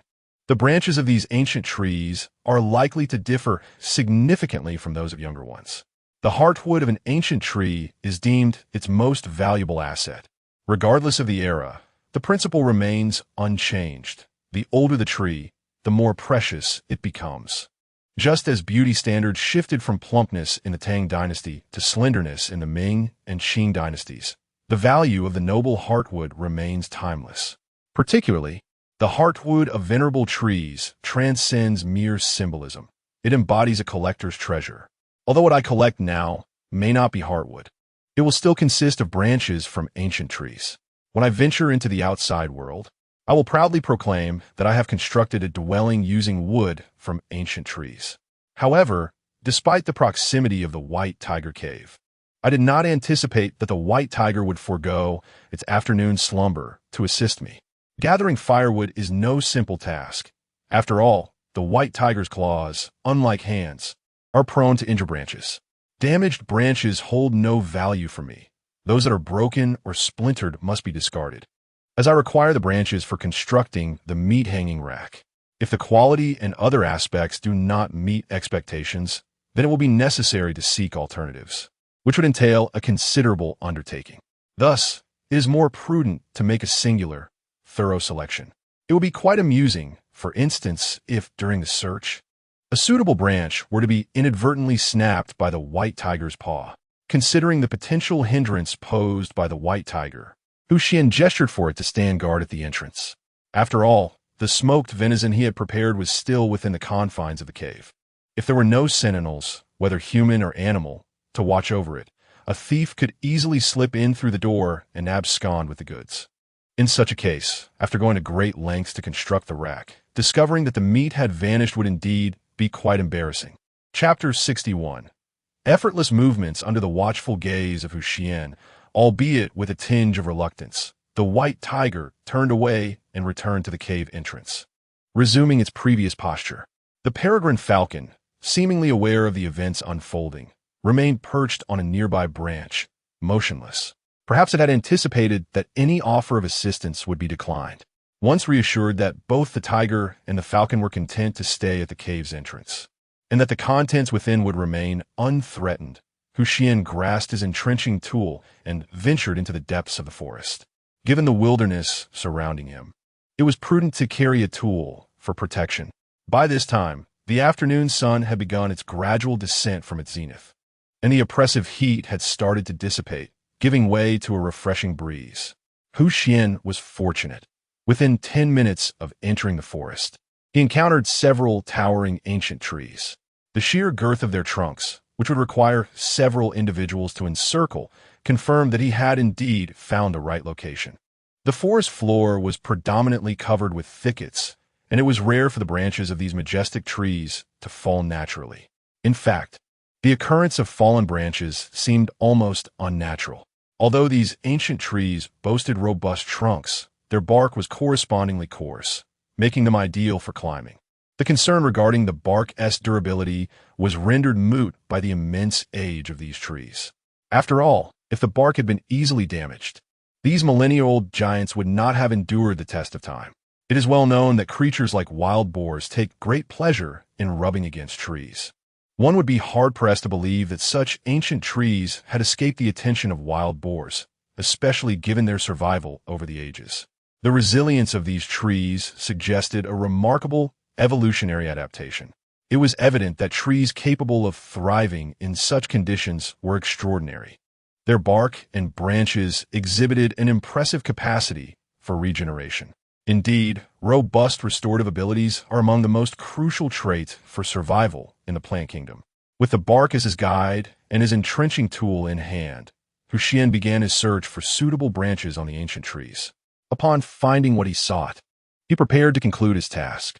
A preliminary assessment indicated that the quantity of branches he could harvest would suffice to construct 2 meat-hanging racks, far exceeding his initial expectations. The surplus could be repurposed as kindling.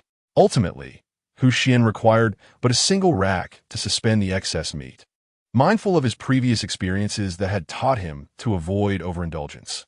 Armed with this knowledge, he was confident that even in the face of unforeseen circumstances, a single rack would adequately meet his needs.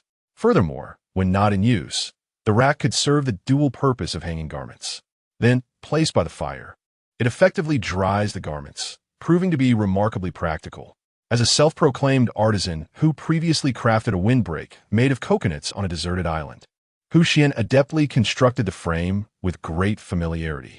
The time spent was not extensive. In fact, one could argue it was shorter than the previous endeavor of erecting the windbreak.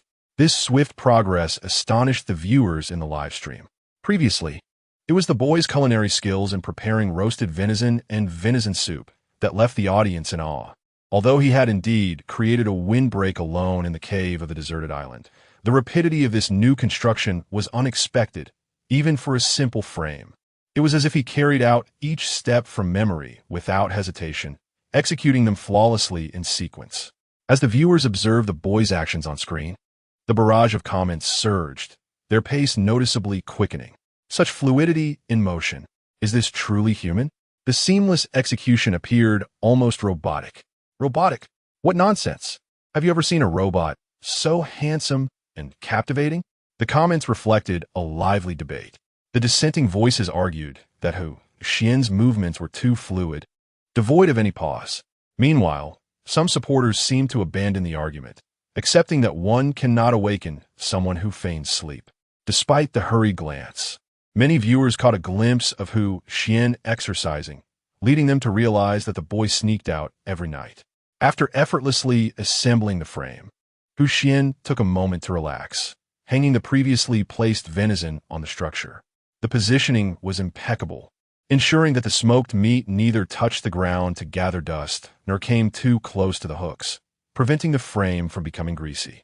Once he had hung the venison piece by piece, Xuan intended to use the remaining hides to sew garments. Although it was possible to proceed without thread, such clothing would surely be ill-fitting and prone to tearing. It is essential to secure the hides properly. A slip would result in significant embarrassment. Such a blunder would be unforgettable on a global live stream.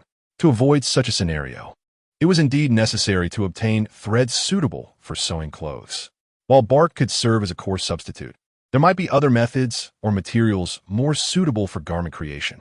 Unbeknownst to him, as Xuan contemplated, dusk quietly descended. Xuan cast a glance at the gluttonous white tiger and peregrine falcon, choosing not to disturb them as he strode out of the cave, armed with a protective engineer's shovel. Not far from the beach where Xuan had initially landed, a pod of dolphins frolicked in the shallow waters. Their pristine white bodies, tinged with a hint of cherry blossom hue, revealed their extraordinary nature. After the dolphins had played in the shallows for some time, a figure emerged from the thicket by the shore. It was none other than Xuan, who had just exited the white tiger's den and arrived at the beach. Upon their initial parting, Xuan had made a pact with the white dolphins to meet each night by the shore to foster their bond. Thus, every evening, Xuan would come to the beach to revel in playful antics with the white dolphins. Chapter 62. Discovered. The day was still young, with the sun yet to fully descend. A pale yellow twilight lingered on the horizon, its hues reflecting upon the water's surface, exuding a unique charm. By the sandy shores of an uncharted island, a young boy was frolicking with a pod of white dolphins. Despite the fundamental differences in their species, this did not hinder their harmonious interaction. Preparing for a swim, Xuan had already shed his clothing by the shore, resembling a swimmer as he leapt into the sea. Since arriving on the deserted island and spending considerable time by the coast, Xuan's swimming skills had significantly improved. Now, even while playing beneath the surface with the dolphins, he encountered no difficulties. Enhanced by his improved physique, his lung capacity had also soared. He could remain submerged for several minutes without needing to surface for air, greatly facilitating their playful exchanges, undeterred by their species disparity. After all, in the water, the dolphins far surpassed humans in various attributes. Having not seen him for a day, the dolphins seemed particularly attached to Xuan, swimming closely and occasionally nuzzling him with their snouts. While this enchanting scene of human and white dolphins captivated viewers, those watching the live stream had long since grown accustomed to such displays. Longtime viewers were already aware of the boy's close bond with a particular white dolphin. Newcomers, however, were not surprised to witness the dolphin's affectionate behavior, especially after witnessing the previous camaraderie displayed by the white tiger and the peregrine falcon towards the boy. The boy had indeed assembled a remarkable trio of creatures from land, sea, and air, In the live broadcast room, the Chinese host, Lin Yin, began counting on her fingers, suddenly exclaiming in astonishment, "I cannot believe he has so swiftly gathered representatives from all three realms of existence." She marveled. Indeed, it was quite astonishing. The boy's fortune seemed exceptionally favorable, as he had managed to unite such extraordinary beings from land, sea, and sky, mused the male host, Peng Gang. He recalled witnessing firsthand how the boy had entered the island, akin to a young white tiger. In just a week, he had transformed into this remarkable figure, embodying the essence of all three realms. For countless animal enthusiasts, this was the realization of a dream. Moreover, these were not merely any creatures from land, sea, and air. The sea held the Xuan white dolphin, a nationally protected species of great rarity. The land featured the wild Bengal white tiger, a world-class endangered species, of which only two had been discovered globally, underscoring its preciousness. The skies boasted the peregrine falcon, a nationally protected bird of prey that had yet to be successfully domesticated in China, thus rendering it exceedingly valuable. Upon reflection, all three beings were classified as nationally protected animals, with the highest among them representing one of only two in existence worldwide. This was indeed extraordinary. In normal circumstances, although this desolate island is teeming with protected wildlife, the presence of a creature as esteemed as the wild Bengal white tiger has yet to be witnessed. The most commonly cited species is merely the Sika deer, which, while nominally classified as protected, is scarce but far from endangered. Suddenly, Peng Gang began to harbor doubts that this youth might have enticed the island's most cherished creatures to his side. Joyful moments always seemed to pass swiftly. It felt as though they had barely begun their revelry when the sky began to darken. Fortunately, Xuan noticed the encroaching dusk early, although the light was fading. The path remained discernible. After experiencing a boost in physical fitness, Xuan distinctly felt that his night vision had significantly improved.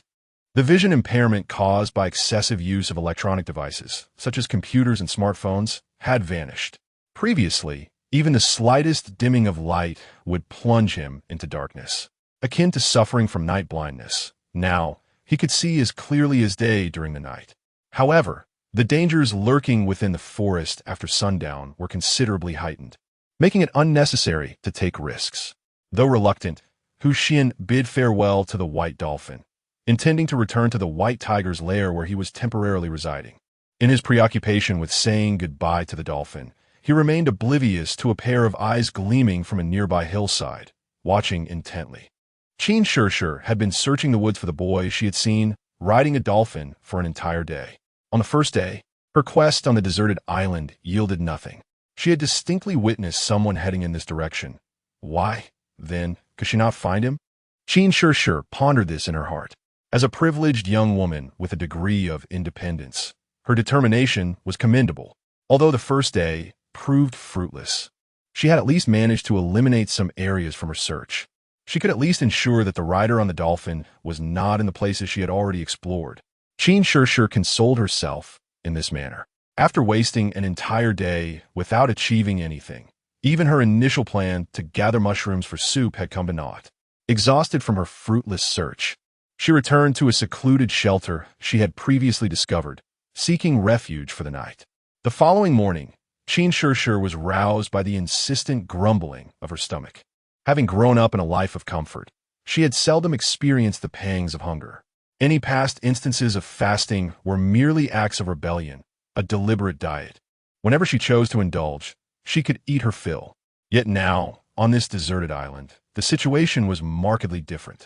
Here, calling upon the heavens yielded no response, nor did the earth heed her pleas. Perhaps summoning a wild beast might elicit a response. Initially, she believed she would not endure much longer in this survival program. However, unexpectedly, just minutes before the torrential rain commenced on the first day, she stumbled upon a small crevice formed by rocks. The gap was not large, barely accommodating a single person for rest. Its dimensions ensured that no predator would find this place of interest. Naturally, Qin Shishir meticulously inspected the surroundings, confirming the absence of any animal traces before seeking refuge inside from the rain.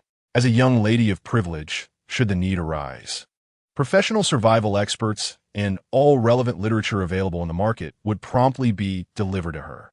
The power of the affluent is indeed formidable. Thanks to this, Xuan felt relatively familiar with the deserted island upon her arrival, smoothly navigating through her first week. However, while foraging for mushrooms, she unexpectedly caught sight of Xuan, who was joyously riding a dolphin across the waves. Having a childhood fondness for animals, she was instantly captivated by the dolphin, embarking on a quest to find the boy who rode it. She yearned to become his apprentice, eager to learn the art of swimming alongside dolphins in a vast ocean. Chapter 63. The wealthy lady of the two-dimensional world to glide upon the ocean alongside dolphins was an experience that Xuan had never even contemplated until she witnessed it firsthand. It was an occurrence that surpassed her wildest imaginings. After all, in her perception, the individuals who interacted most closely with dolphins were the trainers at the zoo. The intimacy she envisioned was one of coaxing dolphins into performing acrobatics, not of riding atop them. Thus, the sudden appearance of a boy perched on a dolphin astonished her, igniting within her a fervent curiosity and anticipation. She wondered how this young lad managed to harmoniously ride the dolphin and looked forward to the day when she herself might learn to navigate the seas atop a dolphin. Surely, it would be an exhilarating experience. With such anticipation, despite the modest confines of her temporary dwelling, Xuan enjoyed a restful slumber. In her dreams, she rode dolphins through the ocean, reveling in sheer joy, feeling the ocean's moist embrace as if returning to nature itself. Upon waking the next morning, her cheeks flushed. Xuan hastily concealed her sleeping area. Having indulged in a delightful dream, she awoke invigorated and embarked on another day of exploration. After discounting the area she had searched the previous day, she set her course toward the coastline. She had reasoned that the boy might have originally been on the main island, merely taking a dolphin ride for leisure. Thus, her search had predominantly focused on the interior of the island. Living by the shore posed significant risks. Due to geographical factors, the tides could rise dramatically at night. Residing close to the sea made one vulnerable to being inundated by the rising waters. On a deserted island, one could only speculate whether the items they carried could withstand water damage. More importantly, the risk of catching a chill after being soaked by seawater was a dire concern for survival. Moreover, with the tides rising at night, one could easily be caught unaware while asleep, potentially leading to a tragic demise by drowning, a particularly foolish way to perish on a deserted island. Because she had spontaneously decided to partake in this survival challenge, her family had arranged for a seasoned wilderness survival expert to impart essential knowledge on various precautions. Among those were certain taboos, which helped her to adapt to life on the island with relative ease. To excel in one's endeavors, one must first sharpen their tools. Having experienced an entire day without any fruitful discoveries, Xuan now felt the pangs of hunger. Finding sustenance was of paramount importance. Survival was the foremost principle. Confronted with the gnawing sensation in her stomach, she reluctantly set aside her quest for the boy and turned her attention to foraging for food. For someone in her current state of hunger, fruits seemed particularly suitable. Fruits, rich in moisture and flesh, could quench her thirst and, when consumed in abundance, could also satiate her hunger, an ideal source of nourishment in the wilderness. Following the guidance provided by the experienced survivalist, Xuan began her search for food on the island. As noon approached, with the sun nearing its zenith, Xuan finally stumbled upon a grove of fruit trees. Clearly, fortune favored her, for such a grove was a rarity on an uncharted island devoid of cultivation.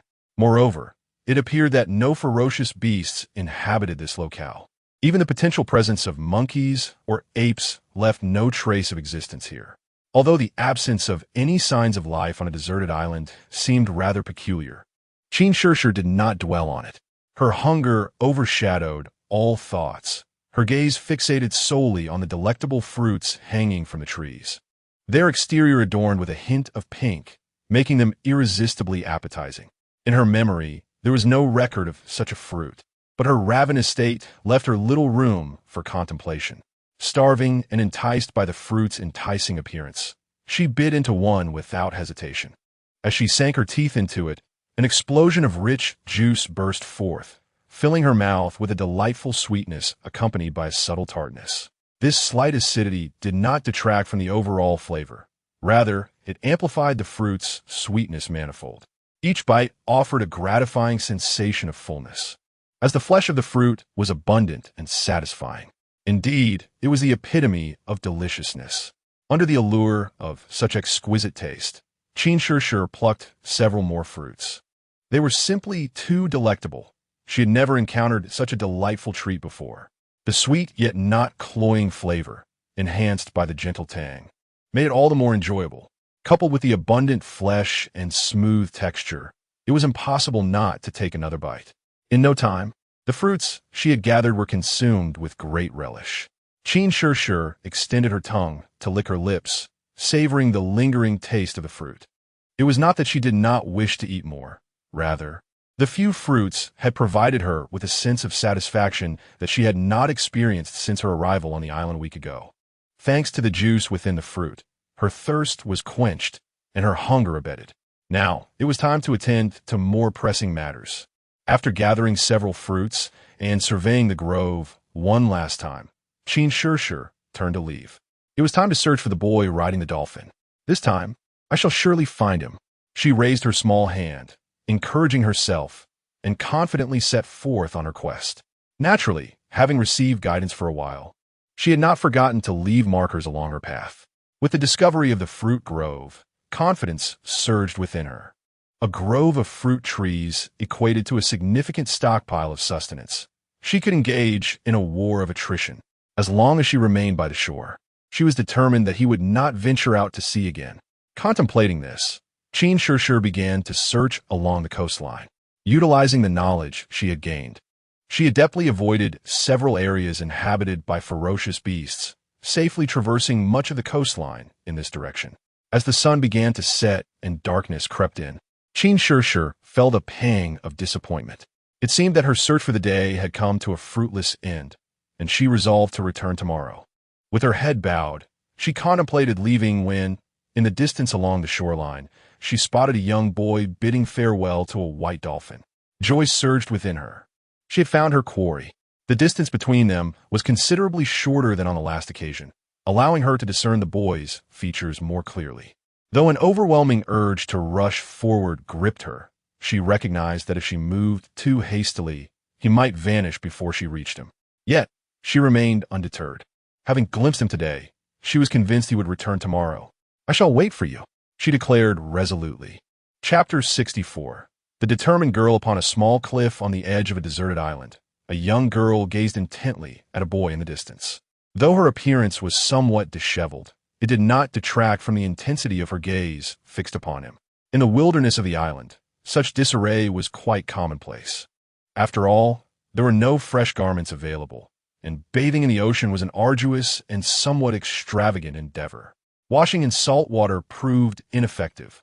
Rather, one would feel the need for a proper cleanse afterward, as the abundant salinity clung uncomfortably to the skin. Fresh water was a precious resource, the very essence of life, indispensable for survival. On this island, where resources were scarce yet abundant, such conditions were the norm. As she watched the boy's figure gradually fade into the distance, Xuan's determination grew resolute. Having finally caught sight of him, she resolved not to relent until she uncovered the secret of his ability to ride dolphins and roam the ocean. In terms of patience, she possessed unwavering confidence. Taking a careful look around, she seized the fleeting moments before the sun fully descended, etching the surrounding terrain into her memory. She meticulously memorized the location, ensuring that she could easily return here the following day. Feeling a sense of assurance, she touched the fruits in her pocket, sensing that they would serve as advantageous tools in her quest for knowledge. With a heart buoyed by this thought, she turned away from the cliff and began her journey back to her temporary abode. Naturally, she marked her path along the way, recording the route back. After all, her arrival here had been somewhat serendipitous, and without some form of markers, she might struggle to find her way back the next day. After casting a lingering glance at the spot where she had once seen the boy play with a white dolphin, she departed with determination. In the distance, The young boy cast a puzzled look toward the small hill where the girl had previously stood. Was this merely an illusion? He mused softly, shaking his head as he tightened his grip on the entrenching tool in his hand and proceeded toward his dwelling. Having ventured out a bit later than usual, the night had deepened further than before. On this deserted island, one must maintain focus to avoid unforeseen mishaps. Yet while his body remained tense, his mind was at ease. After all, a state of heightened anxiety could easily transform one into a startled creature. Fortunately, the path he traversed bore the lingering aura of the white tiger, a result of Xuan's frequent companionship with the majestic beast. Thus, no other creatures appeared along the way, save for the melodic calls of birds in the trees. It was a comfort, for without the songs of the birds, Xuan would have hesitated to venture into the forest. Indeed, in a forest devoid of avian sounds, one could hardly dismiss the notion of something strange afoot. Under a vigilant demeanor, Xuan returned to the den of the white tiger. Since he had made prior acquaintance the day before, neither the white tiger nor the peregrine falcon exhibited any signs of surprise. Instead, they behaved as usual.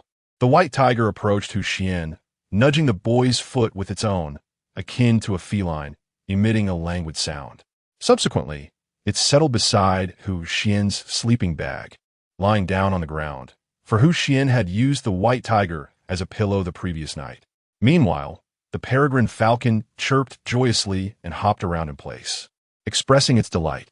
Observing the lack of any displeasure from the duo regarding his departure, Xuan smiled knowingly. It seemed that Xiao Ai and Xiao Hui bore him no ill will. Contemplating this, he crawled into his sleeping bag, prepared to rest well. That morning, he had driven away a herd of deer, and at noon, he was to butcher the deer, followed by playful antics with Xiao Bai in the evening. After a full day of activities, Xuan felt his body overwhelmed with fatigue. Were he on the snow-capped mountains, he might have lamented that his body was utterly exhausted. Succumbing to the weariness brought on by his physical exertion, Xuan quickly drifted into slumber.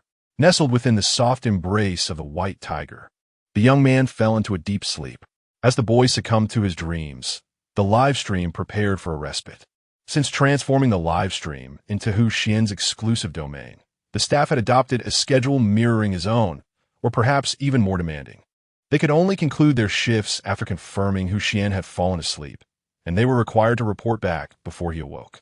Furthermore, during the night, those operating the drones had to rotate shifts.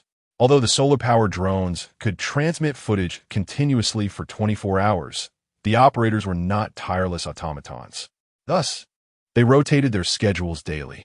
Should any unforeseen incidents occur during Xuan's night, a dedicated button would alert all staff, signaling that it was time to commence their duties.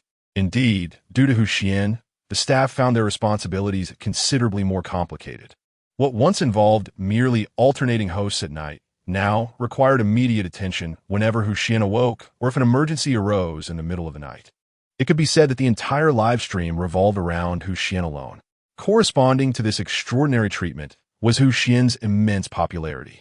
As the reigning champion of the survival show, his popularity surpassed that of the second-place contestant by more than threefold. The second-place contestant, too, enjoyed considerable fame, boasting twice the popularity of the third. This illustrates the remarkable appeal of this young man. Consequently, the production team profited immensely each day, with revenues far exceeding the costs of maintaining the live stream. Xuan was the source of such substantial gains for the production team, thereby drawing the attention of the behind-the-scenes magnates. This evening unfolded in a paradox of tranquility and unrest. Amidst the tranquil scene of a young boy soundly slumbering upon the back of a white tiger and a girl murmuring in her dreams about riding dolphins, a darker narrative unfolds on the deserted island. 8 days have elapsed since the onset of this ordeal, and the once thriving cohort of 1,000 competitors has dwindled significantly. The number of survivors continues to decline, for encounters with wild predators are not uncommon in this untamed wilderness. Indeed, surviving the perilous grip of such creatures serves as the most poignant testament to a contestant's wilderness survival prowess. Chapter 65. A seemingly useless ability as dawn breaks. The sun gradually ascends from the eastern horizon, casting its gentle rays upon the earth. The warmth of the sun envelopes the desolate island, illuminating it in a golden embrace. Under the morning's tender greeting, Xuan slowly opens his weary eyes. Having enjoyed a deep slumber the previous night, he finds himself yearning for just a few more moments of rest. Yet, such thoughts are fleeting. Realizing that a new day has dawned, Xuan shakes his head, embracing the responsibilities of the ninth day. He checks in. Congratulations, host.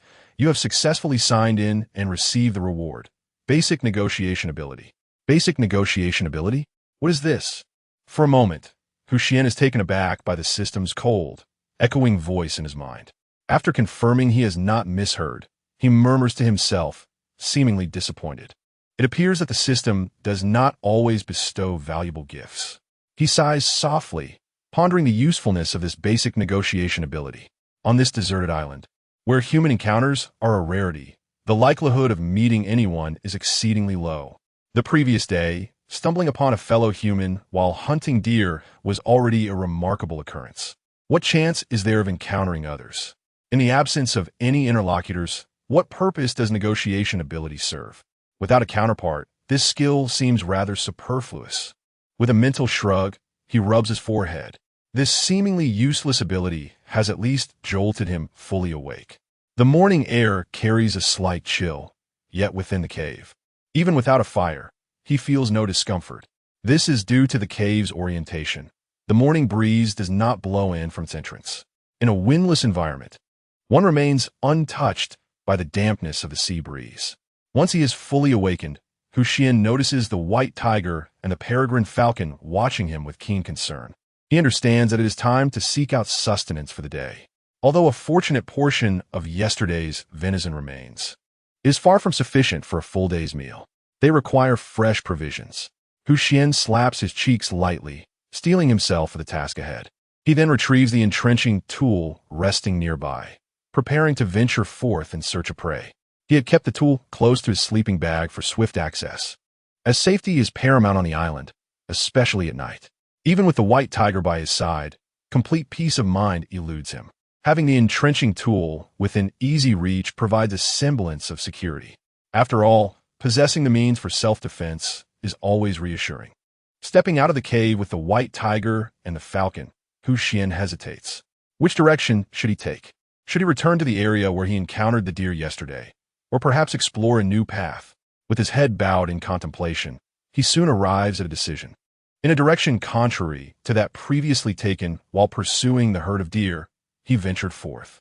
The path leading to the original direction of the deer had already been explored extensively the day prior, at least extending to the canyon where the deer were initially discovered. Yet no other suitable sources of sustenance had been located. Following the successful capture of the deer that day, it was highly likely that the herd would not linger in that vicinity. The commotion caused by their fright might have driven away any potential prey in the nearby area. Moreover, the woman encountered that day appeared to be one who had long suffered from hunger. Given her behavior, it was plausible that she had sought the deer from the opposite direction.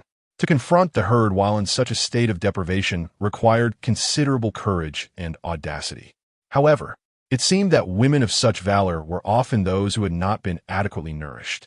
It was unrealistic to expect that the canyon would yield any game sufficient to sate their hunger. Thus, it could be said that direction was no longer worth pursuing. Consequently, it was prudent to take a different path altogether. By heading in the opposite direction, perhaps suitable prey might be discovered. Xuan made a rough estimation. From his current position, the route he had previously taken to capture the deer and the one he now intended to pursue both lacked any inclination towards venturing deeper into the island or moving outward. In other words, he was merely meandering along the periphery of the island. Typically, prey found in the outer reaches was more easily ensnared than that found deeper within. Recalling the fierce roar of the white tiger echoing through the mountains that day, Xuan surmised that there was likely a dearth of game in the direction leading from this cave outward to the island. With the majority of animals having been startled away by that thunderous roar, the quest for food had become increasingly arduous. Reflecting on this, Xuan could not help but feel a twinge of frustration. The events of that day had indeed spiraled into an unexpected debacle. What should not have resulted in such consequences had unfolded due to a lack of understanding of his own abilities, culminating in the current predicament of scarce prey. Curse system. What on earth is this? Has it been compromised by a virus? Or is it merely a bug? Clarity is desperately needed. Xuan lamented. Yet he did not halt his stride towards the distant horizon. At this juncture, complaints served merely as an outlet for his frustrations. The crux of the matter remained the urgent need to locate game. Without prey, there could be no sustenance. Without sustenance, there would be no motivation to complain. To focus solely on grievances without seeking food would ultimately render him akin to a stray dog, exiting the scene with a woeful expression. Xuan was resolute in his desire to avoid such a fate, setting aside the enormous debts weighing upon him to possess a golden opportunity, such as this system. A veritable cheat, yet retreat like a forlorn creature would be utterly humiliating. In all the system novels he had perused, no host had ever suffered such disgrace. In this emotional state, Xuan intensified his pursuit of prey. This time, he aimed to leave no stone unturned. Little Gray, ascend and see if there are any suitable targets nearby. Come back and inform me if you find anything. After gently instructing the peregrine falcon, he released it into the sky. For the falcon, the aerial perspective undoubtedly provided a significant advantage. Although the dense foliage might obscure some woodland prey, the island itself is not entirely shrouded in thick forest. Beyond the thickets lies ample space, offering a variety of environments. In the absence of dense cover, the falcon enjoys an unobstructed view. Chapter 66, Another Matter. High above, the vast expanse of land below unfolded like an open book.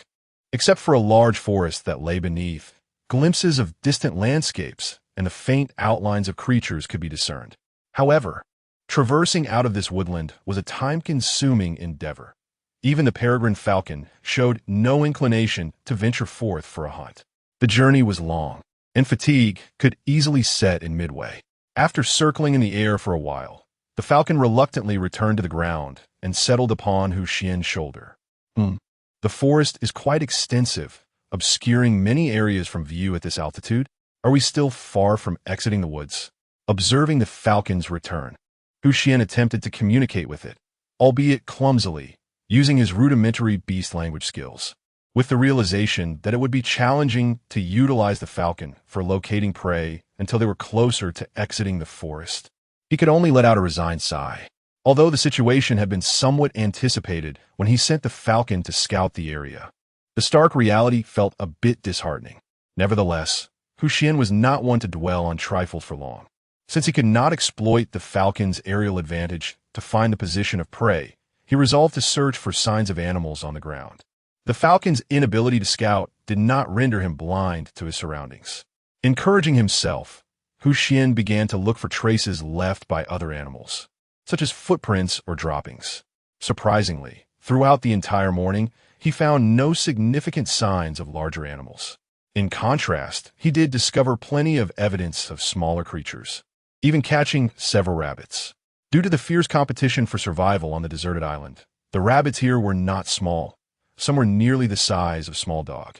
Although they were considerably smaller than the deer from the previous day, their abundance made them a more viable target. After ensuring that he would not go hungry that day, Xuan decided to return to his nest. With ingredients in hand, it was time to prepare lunch. However, using a military shovel for food preparation felt rather peculiar. Xuan grumbled, momentarily distracted. In that moment of distraction, he stumbled as if tripped by something, nearly falling over.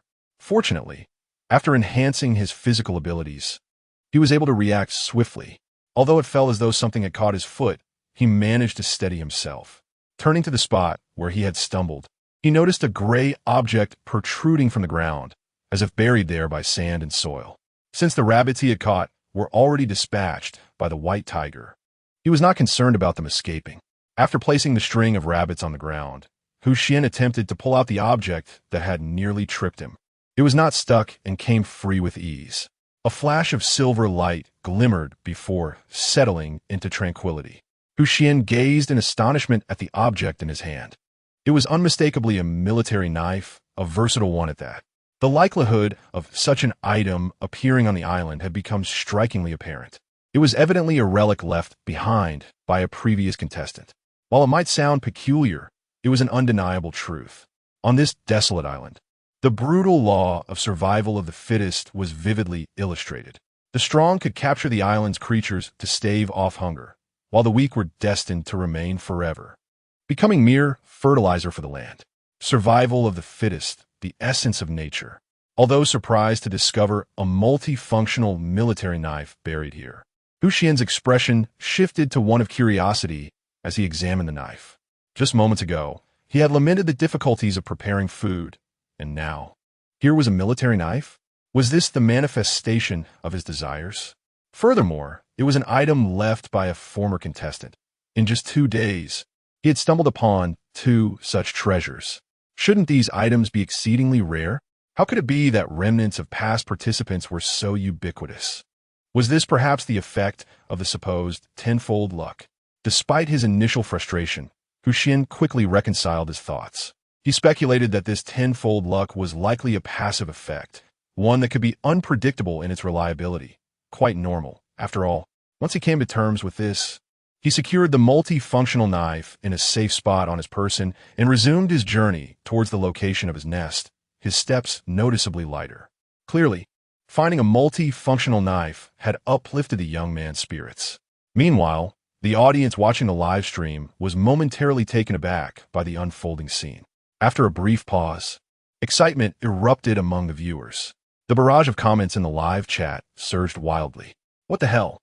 Didn't they say these things were incredibly rare? What's going on? Another one. This has to be cheating. This is undoubtedly rigged. From the very beginning, many suspected that the production team was orchestrating events behind the scenes.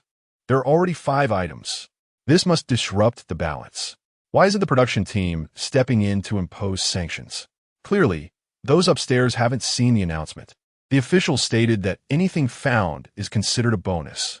The chat overflowed with contentious remarks, making the screen nearly indecipherable.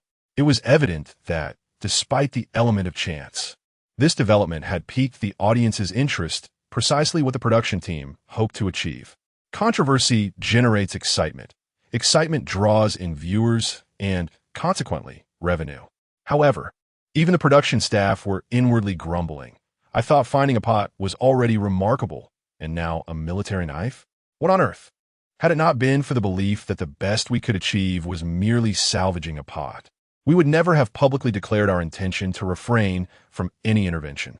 It seems that a covert operation is to be initiated, dispatching a group of individuals to the island to recover these items.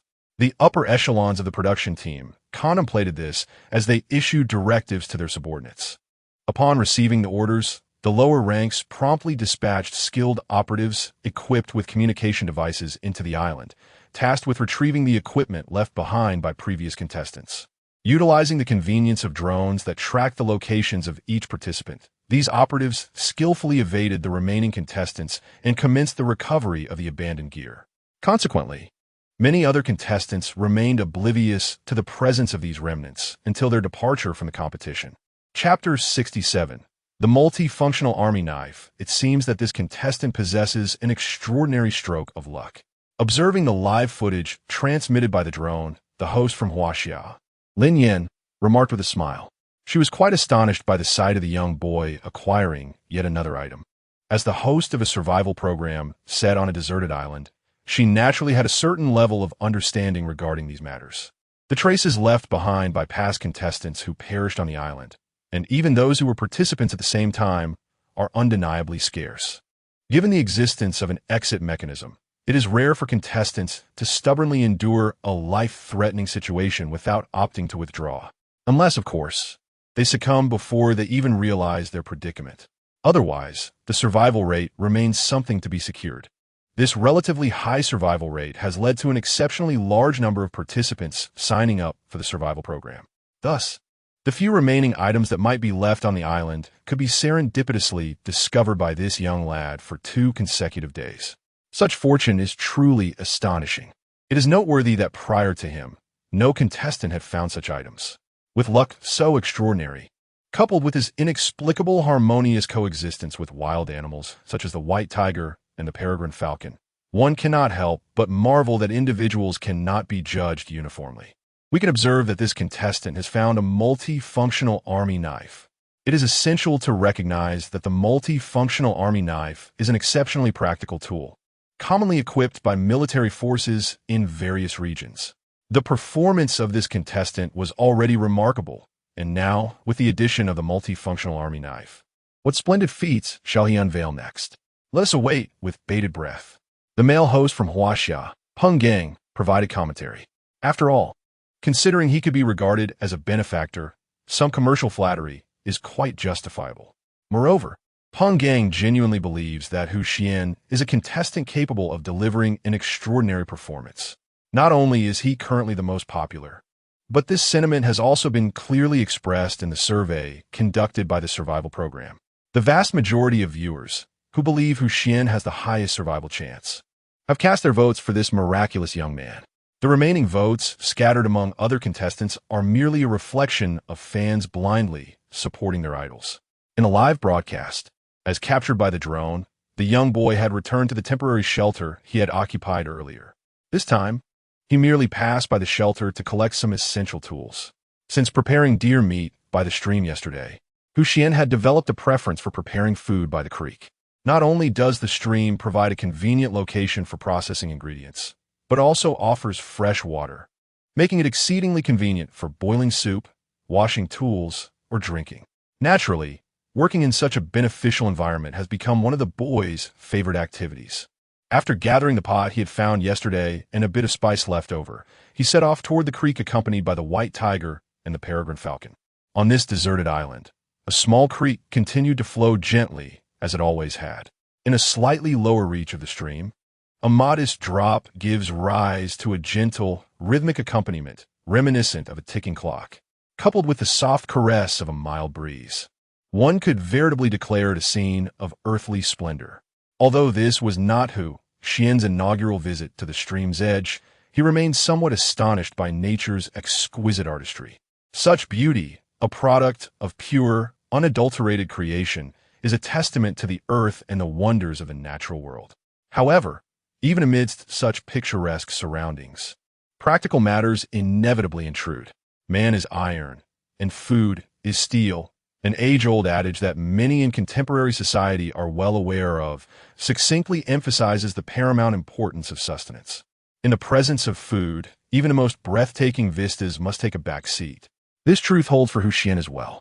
After wielding his entrenching tool to dig a pit, he discarded all the nearby firewood into the hollow.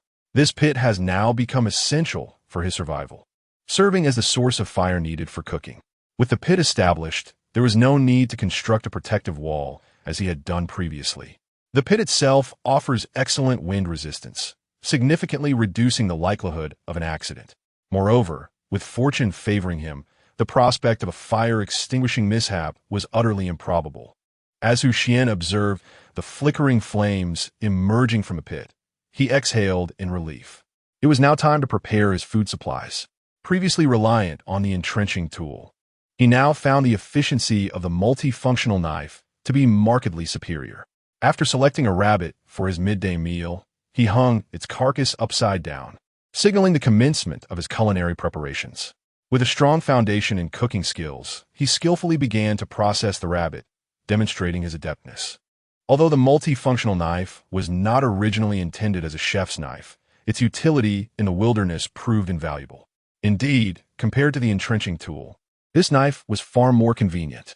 Upon completing the butchery of the rabbit, Xuan admired the multifunctional knife, which he had cleaned several times since arriving at the stream. After a moment of reflection, he began to twirl the knife in his hand with fervor. The spinning blade danced like a butterfly in flight. While his technique may not have been flawless, the circumstances of being stranded on a deserted island rendered such finesse irrelevant. After a brief period of twirling, Xuan ceased the knife's rotation. A moment of nostalgia sufficed. There was no need to prolong the display. With a couple of swift motions, the once-whole rabbit was deftly transformed into 3 evenly sized cuts of meat. This was merely a test of the knife's sharpness, and the ease with which it sliced through the meat and bone attested to its exceptional quality. Indeed, he felt as though he had struck gold. Elated, Xuan placed the pot atop the pit. Within the depths of the pit, the previously ignited flames had begun to flicker back to life. Seizing the moment while the fire remains modest in size, I shall first warm the pot. Once the pot achieves a gentle warmth, I will proceed with the subsequent culinary steps. Hence, after placing the pot upon the fire, I diverted my attention and commenced the preparation of the second rabbit. With the intention of facilitating a more convenient dining experience for the white tiger and the peregrine falcon, I resolved to dress these rabbits. In doing so, the likelihood of encountering bones would diminish, and the overall quantity of meat available would increase. Moreover, this would afford the white tiger and the peregrine falcon the opportunity to savor the delectable essence of cooked fare, rendering it a venture of manifold benefits.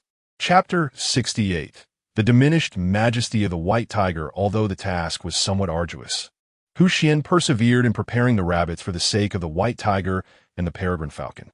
With the aid of a multifunctional army knife, his efficiency in processing the rabbits notably increased.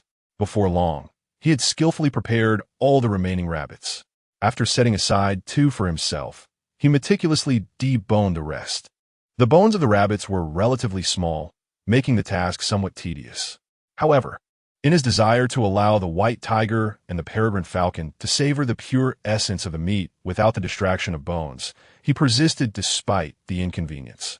As Xuan finished deboning one rabbit, the sound of boiling water erupted from the pot beside him. The water churned vigorously within the stainless steel confines, bubbling forth in a lively dance. It was evidently time to add the ingredients for cooking. Once he noted the water was at a rolling boil, Xuan placed the freshly deboned rabbit meat into the pot. Lacking the ability to adjust the heat as one would at home, he found it impossible to reduce the cooking speed of the rabbit meat. Furthermore, he had not yet completed the deboning of all the rabbits. The single rabbit he had prepared thus far would not suffice to meet the appetites of the white tiger and the peregrine falcon.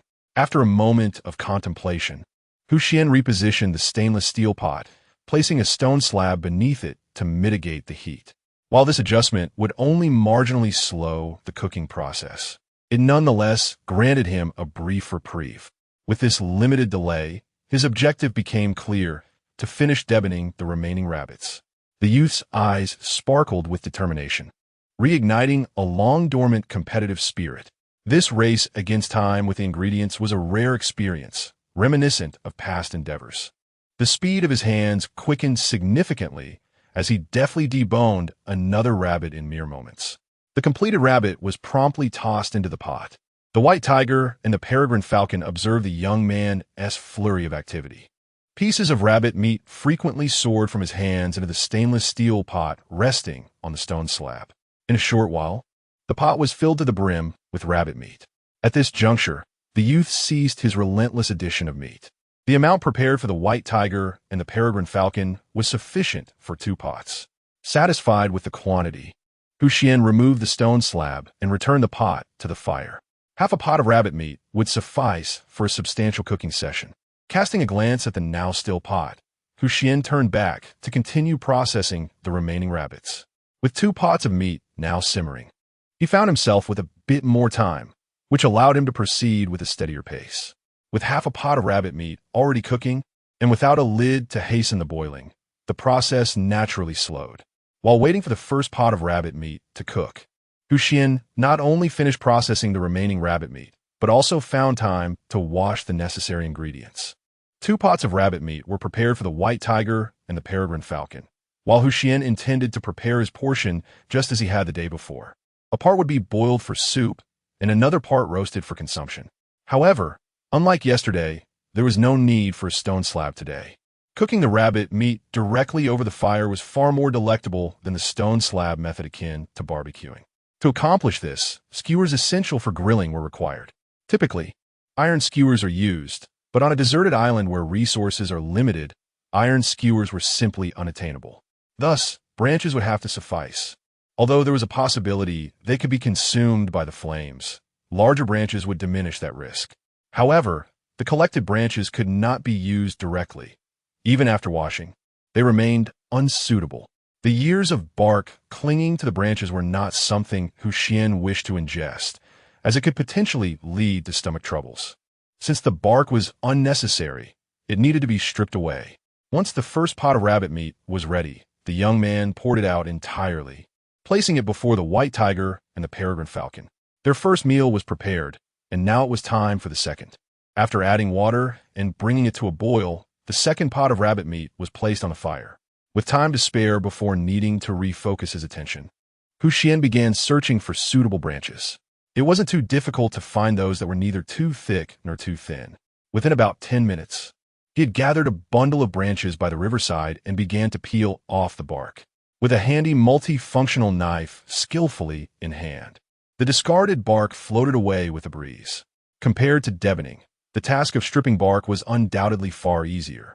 As the bark flew, a pile of neatly peeled branches soon appeared by the riverbank. The freshly stripped branches still oozed a light green sap. After a thorough rinse in the river, the branches lost their sticky texture and resembled disposable chopsticks found in the outside world. As the creator, Xuan couldn't help but notice this transformation. To his amusement, he had inadvertently crafted disposable chopsticks on a deserted island. It was somewhat humorous that while he had yet to fashion other practical items, he had managed to create chopsticks first. What a curious turn of events. Nevertheless, he reassured himself that chopsticks would indeed make future meals much more convenient. With this thought, Xuan returned to the stainless steel pot, just as the second pot of rabbit meat was ready. Upon pouring the second pot out before the white tiger and the peregrine falcon, he noticed that the first pot's rabbit meat had not diminished. Could it be that they were unable to consume cooked food? Xuan pondered with a hint of curiosity, his gaze shifting to the white tiger that was panting with its tongue outstretched, a look of understanding dawning upon him. It was no wonder, after all. The white tiger belonged to the feline family, and having a cat's tongue was quite a natural trait. For a moment, Xuan found himself stifling a laugh.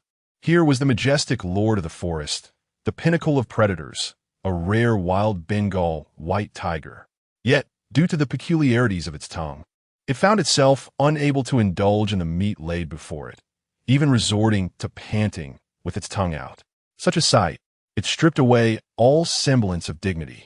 Xuan could almost envision the regal aura of the white tiger fading away, much like that of a certain diminutive vampire, disappearing into thin air. The once imposing white tiger had vanished, leaving behind merely a feline creature with a cat's tongue. Chapter 69. Squatting in place, although the sight of the white tiger panting to cool itself possessed a certain charm, Xuan paid it little heed. The sun had ascended to its zenith, casting a fervent warmth upon the land. After cleansing the stainless steel pot, he placed his portion of rabbit meat within, following the procedure from the previous day to concoct a pot of rabbit soup. Once the broth was ready, he expertly skewered the rabbit meat with sharpened twigs and set them over the fire to roast. As he sprinkled freshly ground spices onto the meat, an enticing aroma wafted into the air. The flames coaxed the fat from the rabbit, allowing the spices to permeate the flesh. With the flames licking at the meat, a wisp of smoke spiraled upwards. The roasting did not take long, and soon, one piece was perfectly cooked. Afterward, Xuan set the skewer aside to cool. With the meal prepared, the young man wielded an entrenching tool to bury the smoldering fire pit. No longer in need of the flames, it was prudent to extinguish what remained, rather than dousing it with water and then needing to cover it again. He opted for a more straightforward approach by burying it directly. While waiting for the roasted rabbit to cool, he savored the rabbit soup in one hearty gulp. Once the meat had cooled sufficiently, he tore into the slightly crisp rabbit, relishing its flavor. The delightful texture lifted Xuan's spirits, which had been dulled by the absence of larger game. Perhaps next time he should seek out seafood. As he munched on the roasted rabbit, thoughts of a change in diet crossed his mind. 2 consecutive days of barbecue had begun to feel monotonous. A taste of the ocean's bounty would be splendid. During his time on the deserted island, he had mostly dined on fish, with the occasional stroke of luck granting him shrimp. Sometimes, he could find a few crabs on the beach, but that was the extent of his seafood experience. The variety was indeed lacking. Perhaps he would venture into the sea to catch fish this afternoon, he mused softly. With the idea taking root, he felt an irresistible urge to act. Previously, he had refrained from diving into the ocean due to his frail constitution. His limited lung capacity had restricted his time in the water.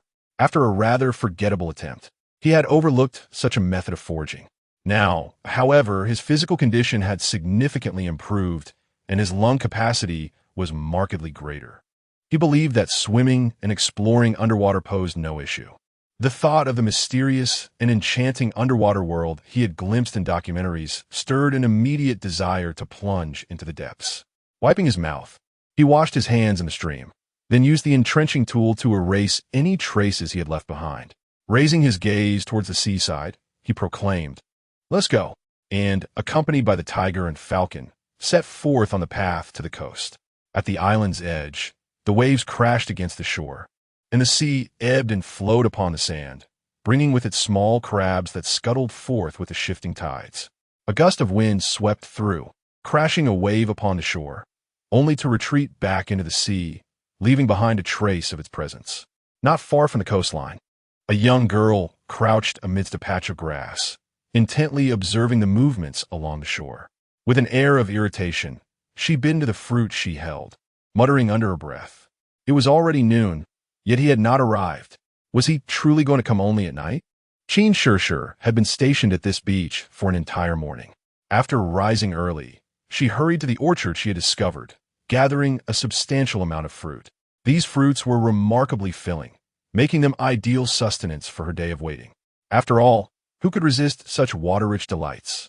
Based on her previous consumption, the girl eagerly set off toward the coastline after gathering several fruits. Following the trail she had left the night before, she successfully reached the shore without losing her way. Upon arrival, she quickly sought out a more concealed thicket to serve as a refuge. Having spent over a week on this deserted island, she was acutely aware of the intense heat of the day. Under the blazing sun, remaining exposed on the sandy beach would surely jeopardize her delicate skin. Moreover, her fair complexion risked becoming tanned. For a woman, skin tone and texture are of utmost importance, as evidenced by the plethora of cosmetics that even moderately capable women tend to acquire. In the outside world, the cosmetics industry stands as one of the most lucrative and profitable sectors. As a young lady indulging in life experiences out of curiosity, Xuan certainly entertained similar thoughts. Although survival on a deserted island inherently posed threats to her skin, such damage remained manageable. Yet, if losses could be mitigated, why should one endure unnecessary harm? Standing on the beach under the relentless sun would not convey sincerity. It would only paint one as foolish. The girl had no intention of engaging in such a fruitless endeavor. Though there were certainly some insects in the grass on this deserted island, she was fortunate to find herbs nearby that repelled mosquitoes, keeping them at bay. However, they lingered nearby, buzzing about. While the absence of direct sunlight provided her with some comfort, the incessant buzzing of the insects proved irksome. Was this the work of an assassin sent by the Dark Realm? Beelzebub? How Navi? Such trivial matters held no significance. The girl squinted one eye, using the palm of her hand to shield it, while her other hand mirrored the gesture to cover her lower half.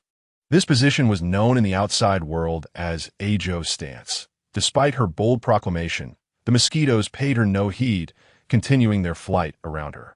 In fact, the thought of mosquitoes understanding her words was far more unsettling. Observing the persistent insects buzzing nearby, the girl muttered her grievances softly. Alas, our allies have yet to arrive. Is this your little trick? Once our allies descend, we shall surely reduce you to ashes, scattering you to the winds. After uttering such a grand proclamation, the young maiden made no further move, refraining from taking action to dispel the swarming insects. Xuan would never concede that actively driving away these pests would diminish her dignity. After delivering her declaration, the girl helplessly crouched down, retrieving a fruit from her pocket and biting into it with fervor, as if confronting a formidable adversary. Just as she finished devouring the fruit and carelessly discarded it aside, a glint of excitement flickered in her eyes. In her line of sight, a man emerged from the nearby thicket. Indeed, the very one she had encountered the previous night. Chapter 70. The sudden stranger the sea breeze gently caressed the shore, as Xuan relished the refreshing air. Squinting under the blazing sun, he gazed out at the beach, where the relentless sunlight made the sand almost dazzling. The surface of the sea shimmered beautifully, enticing him with the promise of an impending swim. His heart fluttered at the thought of soon diving into the depths of the ocean, exploring its enchanting underwater world. Just a couple of days ago, while frolicking in the water with Xiao, he had been so engrossed in their playful antics that he had overlooked the mesmerizing scenery beneath the waves. Now, with ample time before their scheduled meeting, he could fully appreciate the stunning marine vistas. Rumor had it that the underwater scenery was breathtaking, a veritable painting come to life. He had long envied those glimpses of the oceanic realm seen on television. At last, he would have the opportunity to swim through it himself. Moreover, given his current physical prowess, perhaps catching fish in the depths was not beyond his reach. He mused internally, the very act of daydreaming signifying his complete relaxation before embarking on his aquatic adventure. Just as he was about to shed his clothing and plunge into the water, an unexpectedly melodious voice echoed from a short distance away. Startled, his hand froze in midair, poised to undress. Following the sound, he beheld a young woman in the bloom of her youth, sprinting towards him, waving her hand as if they were long-lost friends reuniting. What on earth? Who is this woman? Xuan wondered, a wave of relief washing over him as he realized he had narrowly avoided being seen in a state of undress. Upon a closer inspection, he noted that she possessed an appealing beauty. As he stood there, lost in thought, the young woman swiftly approached. "Hello," she greeted, her voice bright and inviting. Before him stood the very man who had once ridden a dolphin across the sea, like a starstruck admirer. Xuan felt a rush of excitement, yet her upbringing in a wealthy family instilled in her the grace to maintain composure and decorum. She merely offered a polite bow. "Who are you? Do I know you from somewhere?" Xuan inquired, his initial annoyance dissipating in the presence of this gracious and attractive woman. In this world, after all, appearances held significant sway. Those blessed with beauty often found themselves at an advantage, especially women, who seemed to navigate life's challenges with greater ease. As Xuan rifled through his memories, he realized he did not recognize her. Considering his recent seclusion at home, he had likely missed opportunities to meet new faces before. It is not easy to forget someone who possesses such remarkable beauty and politeness. Moreover, if this individual truly recognizes me, there must have been considerable interaction between us in the past. Yet, Xuan genuinely cannot recall having met such an exquisite woman. In response to the man's inquiry, Xuan merely offered a slight, somewhat awkward smile. "Excuse me for my boldness, but were you the one riding a dolphin at sea the other day?" Her demeanor was notably humble, as she found herself in a position of need. Those who seek assistance naturally adopt a more deferential posture. Furthermore, if he indeed confirmed it was him, she would be seeking to learn from him. If her first impression were poor, it might jeopardize that opportunity. Contemplating whether her appearance was satisfactory, Xuan discreetly glanced at herself. Upon confirming her attire was neat, she sighed in relief. Upon hearing the woman's question, Xuan's pupils constricted, his expression slightly altered. However, he possessed remarkable self-control, managing to suppress any surprise and responding with a calm demeanor. You saw that?" Xuan raised an eyebrow, somewhat astonished that someone had witnessed him riding the dolphin that day. There had been no one else on the water, nor did he notice anyone along the shore. Could it be that someone saw him as he was nearing the land? Deep in thought, Xuan failed to notice the youthful woman before him, whose face radiated anticipation and admiration. Hearing his acknowledgement nearly prompted Xuan to leap forward and embrace him. Yet, her remaining rationality and the decorum befitting a lady restrained this impulsive urge. She understood that rushing to embrace him upon their first meeting would likely create an impression of frivolity, which would be undesirable. At this moment, her priority was to introduce herself and convey her aspirations. With her knees gracefully crossed and slightly bent, she executed a quintessential greeting toward Xuan. "Hello, my name is Xuan. I am deeply intrigued by your ability to ride dolphins across the sea and hope to learn the art of dolphin riding from you." Xuan's polite demeanor, coupled with her striking beauty, left Xuan feeling no trace of aversion. Although what she sought was something he valued dearly, he felt no displeasure. However, the absence of aversion did not equate to agreement. Setting aside whether he would teach her, Xuan understood that such skills were inherently unteachable. He knew well that his close bond with Xiao, the white dolphin, was likely attributed to his innate affinity enhanced by his unique abilities. This system, while intriguing, posed the question of whether it could indeed be imparted. After all, this was a passive skill. How could one teach another a passive ability? Would he instruct others to simply wait for opportunities to fall from the sky? Such an absurd endeavor was not something Xuan would entertain. Rather, it is said that at present, due to this woman, his enthusiasm for venturing into the sea has been disrupted. Though he bears no aversion towards her, he has no intention of further engaging with her. Since he does not plan to linger, it is only natural that he should depart. Xuan has always been steadfast in his resolve, never allowing others to alter his plans, and thus he does not look back. As he strides past Xuan, preparing to head towards the shore, he suddenly feels a tug at the hem of his garment. Turning around, he sees the woman from earlier gently grasping his attire, her eyes glistening with unshed tears. It seems she is on the verge of crying. Chapter 71. Fair trade. Although Xuan considered himself not to be a virtuous man, he felt a twinge of helplessness upon witnessing a woman in tears. He was acutely aware that the drone hovering above them was likely broadcasting their encounter live. After all, the meeting of two contestants on a deserted island was a rare occurrence, particularly when one was male and the other female. Xuan mused that, had he been the organizer, he certainly would not have overlooked such a compelling narrative. It was, without a doubt, a significant spectacle, one that would undoubtedly attract considerable attention and viewership. Even though the event was being streamed globally, Xuan rationalized that he had committed no wrongdoing and saw little reason to continue entangling himself with the distressed woman. He intended to turn back towards the seaside, eager to explore the underwater wonders. However, as he prepared to pivot, a flash of orange caught his eye. It was a fruit, appearing quite appealing and of a decent size. The fruit emerged slightly from the woman's pocket, suggesting a substantial quantity therein, likely more than could be sourced from a single tree. It was plausible that there existed an entire grove. The existence of a fruit grove on a deserted island held significant implications. A grove signified a sustainable food source, and if it consisted of fruit-bearing trees that matured in a year or less, its value would be even greater. On this deserted isle, Xuan's ultimate goal was unequivocal: to survive for a year. Achieving this would grant him access to the coveted grand prize. Within that year, a grove that bore fruit at least once, if not multiple times, would undoubtedly possess immense worth, enough to entice any contestant on the island, some of whom might even resort to desperate measures to eliminate competition. Acquiring such a grove would drastically enhance his prospects for survival. At the very least, he would no longer need to worry about desserts or beverages post-meal.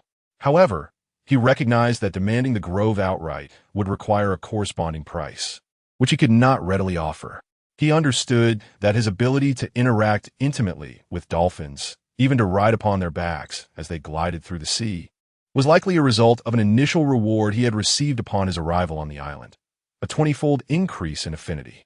This was a passive boon bestowed by the system, one that could not be taught, and he had no intention of revealing his secret. Yet, he realized that without offering something of value, he might be unable to secure the grove. How could he safely acquire this bountiful resource? In that moment, Xuan's mind whirred like a high-speed computer, racing through a multitude of ideas. Finally, he settled on a singular thought: a tentative exchange, the extent of which remained to be determined. Xuan cast a glance at the woman before him, whose tear-filled eyes were brimming with hope as she gazed at him. A sense of understanding began to take root within him. It appeared that this woman possessed a profound fondness for dolphins, perhaps driven by a mere curiosity about these enchanting creatures. Thus, he resolved to barter the opportunity to touch a dolphin in exchange for access to the fruit grove. Though this transaction may seem utterly foolish, bordering on absurdity, the woman's hopeful demeanor suggested she might acquiesce. After all, it is often said that women are not burdened by excessive intellect. Xuan nodded to himself, pondering that this exchange could very well be successful in its sheer simplicity. With his determination set, Xuan cleared his throat and addressed the woman with a grave expression, articulating his intentions. While he could not instruct her on how to ride a dolphin across the waves, he could indeed grant her the chance to touch one. Upon hearing Xuan's words, Xuan's face illuminated with delight. Unexpectedly, a pleasant surprise emerged from what she had anticipated would be a disappointment. Although she could not learn the art of riding dolphins, the mere opportunity to pet one was already a splendid outcome. However, the joy on Qin Shishir's face was short-lived as she heard Xuan's subsequent remarks. "Yet, I must establish a condition," he declared, clearing his throat once more. Gesturing toward the fruits peeking from her pocket. "I require knowledge of the location from which you harvested these fruits." The man's request to uncover the whereabouts of her fruit grove ignited a spark of indignation within her. After all, a fruit grove, a continuous source of essential sustenance, was incomparably more valuable than a fleeting chance to touch a dolphin. Setting aside the fact that they found themselves on a deserted island, where the value of survival essentials skyrocketed, even in the outside world, a fruit grove could fetch a sum exceeding $1 million. In contrast, the opportunity to merely touch a dolphin could be acquired for a trivial amount, perhaps even just a fraction of what the grove could yield. The disparity in value between the two was staggering. Surely, any rational person would decline such an offer. Yet, her longing for that dolphin was undeniable. Although she had only glimpsed it from afar, its beauty and charm had captivated her utterly. The desire gnawed at her insides. She yearned for it desperately. Internally, Qin Shishir found herself in a tumultuous conflict. On one hand, reason urged her to recognize the absurdity of the transaction. To agree would be the folly of a fool, an act of utter senselessness. Yet, on the other hand, her emotions implored her to accept his terms. For the sake of touching a dolphin, she should agree to anything. A silent battle raged within her mind. After a brief moment, Qin Shishir managed to force a sheepish smile, gazing at the man who feigned seriousness. Don't you think this condition is a bit excessive?" Her words carried an edge, a hint of barely concealed frustration. "Is it truly excessive?" he replied, feigning innocence. Upon observing the woman's visibly awkward demeanor across from him, Xuan surmised that this transaction was likely to be successful. The pressing question now revolved around the extent of leverage he could offer. It was evident that merely the prospect of touching a dolphin was insufficient to satisfy his counterpart. They were now engaged in a delicate negotiation. Indeed, upon reflection, the mere act of caressing a dolphin hardly constituted a valuable proposition, especially when compared to the bountiful offerings of an orchard, which would surely far exceed it in worth by several thousandfold. Thus, it became imperative for him to elevate his bargaining position. If the enchantment of a single dolphin was deemed lacking in rarity, then what of a Bengal white tiger? Chapter 72. A cunning merchant. Although Xuan was not entirely certain of the species of the dolphin named Xiaobai, it was evidently a rarity. After all, its pristine white hue was a clear testament to its uniqueness. However, in terms of rarity, it likely paled in comparison to Xiao Ai. Thus far, Xuan had encountered several white dolphins, yet none resembled Xiao Bai, which he had never seen before, even on the deserted island. While he could not pinpoint the exact breed, Xiao Ai's rarity was undoubtedly superior to that of Xiao Bai. If Xiao Bai's rarity could be classified as SR, then Xiao Ai's rarity would surely be at least SSR, if not UR. It seemed that this would suffice as a worthy exchange. Feeling a twinge of guilt, Xuan resolved to use the opportunity to pet the white tiger as one of his bargaining chips, coupled with the condition of petting the dolphin. The likelihood of a successful transaction appeared promising. After mentally simulating the potential trading scenario and confirming its feasibility, Xuan opened his eyes. "What if I were to let you touch a white tiger?" His tone was somewhat detached, as if the proposition were reluctantly extracted from him. Even Qin Shishir could discern that this was the man's ultimate boundary. Should she cross this line, the transaction would likely fall apart, resulting in her not only losing the chance to touch the dolphin, but also rendering her efforts over the past few days futile. After all, failing to achieve her goal could even lead to animosity with the other party, an outcome that would be wholly unwise. Yet, to acquiesce felt like a significant loss. Trading an entire grove of fruit trees for a mere opportunity to pet a dolphin and a white tiger seemed excessive. "Huh, a white tiger?" Qin Shishir tilted her head, sensing something amiss. The white tiger, one of the legendary four spirits of Huaxia, guardian of the West, representing metal and embodying martial prowess. Surely that could not be the case. Could it be a white tiger? The occurrence of white tigers was exceedingly rare, with only a handful appearing among the normal tiger population. Although she had seen a white tiger in her family zoo before, the inherent danger of such an animal had prevented her from ever approaching it. Nonetheless, she had always been intrigued by the fluffy appearance of the white tiger. Now this man claimed he could enchant a white tiger. Was he some sort of angel? After a brief moment of elation, Xuan began to harbor doubts. The rarity of the white tiger was simply extraordinary. Not only on this deserted island, but even her family's influence could not provide her with any assistance here. Even if she received some help, she could not claim to possess a white tiger. Moreover, whether a white tiger even existed on this island remained an open question. Could this man truly be a fraud? In Xuan's eyes lingered a hint of skepticism as she gazed upon Xuan. However, the joy brought forth by the white tiger swiftly dismantled her defenses. The thought that she might finally touch the white tiger, which she had yearned for over countless years, filled her heart with immense delight. Her regard for the man before her diminished significantly. Yet, the remnants of her rationality compelled Xuan to exercise caution. Please do not deceive me. This is before billions of people worldwide. Her affection for the white tiger and dolphins only allowed her to issue this singular warning. Very well then. First, please disclose the location of the fruit orchard, Xuan replied with a gentlemanly demeanor. He intended to secure the desired item before completing the transaction. After all, who could ascertain whether the other party would indeed relinquish such a fruitful grove? The sheer absurdity of the request made Xuan begin to harbor doubts. Could it be that this woman intended to take advantage of him without compensation? A startling thought crossed his mind. Given this uncertainty, he resolved that it was absolutely untenable to reveal all his cards at once. It would be advantageous to acquire something first. Thus, Xuan directly suggested that he obtain the spoils prior to finalizing the transaction. Sensing his wariness, Xuan reflected on their dialogue and realized that both were, indeed, strangers to one another. Trusting a party one does not know is an exceedingly arduous endeavor, particularly when the costs involved in their exchange were of a nature that rendered them irretrievable once expended. Such transactions often prove to be the most troublesome, as one cannot reverse time to reclaim what has been given.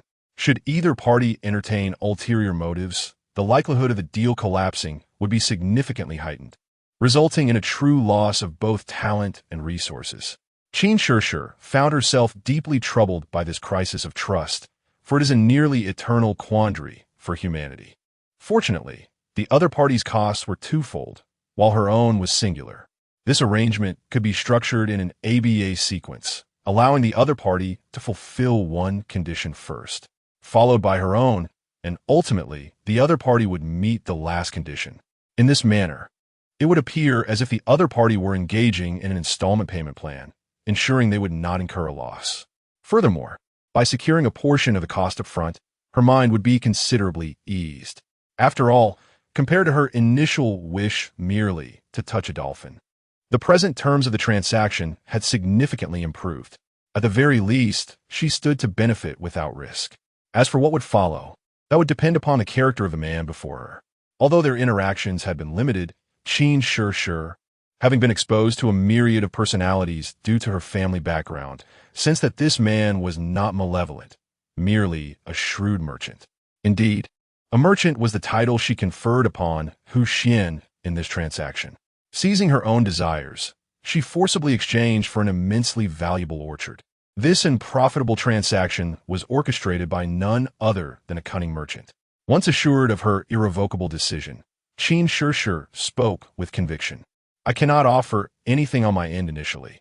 Rather, you must present one form of compensation before I disclose what I require in return. Her words were resolute, as she anticipated the possibility of further haggling from the opposing party. She also braced herself for potential outbursts of anger or even a cold dismissal of the proposed transaction. However, to her surprise, the man before her displayed a faint smile and responded with an unforeseen agreement. Very well, it is settled. Chapter 73. Infiltrating the near sea. As Xuan gazed at the man before her, a faint smile gracing his lips and an expression of anticipation etched on his face. She realized that her choice had long been anticipated by him. A sense of loss washed over her. I feel as though I have been at a disadvantage. Qin Shishir murmured, her head lowered in quiet complaint. But you can still fulfill your wish, can't you? Though it was evident that the woman was referring to herself. Hu Xian merely smiled faintly. Having already reaped considerable benefits, he saw no harm in allowing her a few words of protest. Irritated, Qin Shishir glared at the man in front of her, initially intending to dispute him, but ultimately decided against it. The matter at hand was not to engage in a quarrel with him, but rather to finalize the transaction. The thought of soon witnessing dolphins and being able to touch them filled her heart with joy. Observing the woman's delight, Hu Xian shook his head and turned towards the seaside. The sea breeze caressed him as the waves churned. The surface of the ocean appeared rather tranquil. Gazing out at the boundless sea, Hu Xian whistled, a signal agreed upon with Xiao Bai, indicating that once he whistled by the shore, Xiao Bai would come forth. After whistling, he stood still, awaiting Xiao Bai's arrival, while Qin Shishir stood behind him, her eyes filled with hope as she stared at the distant horizon. Before long, a joyful cry, reminiscent of an infant's glee, echoed from afar.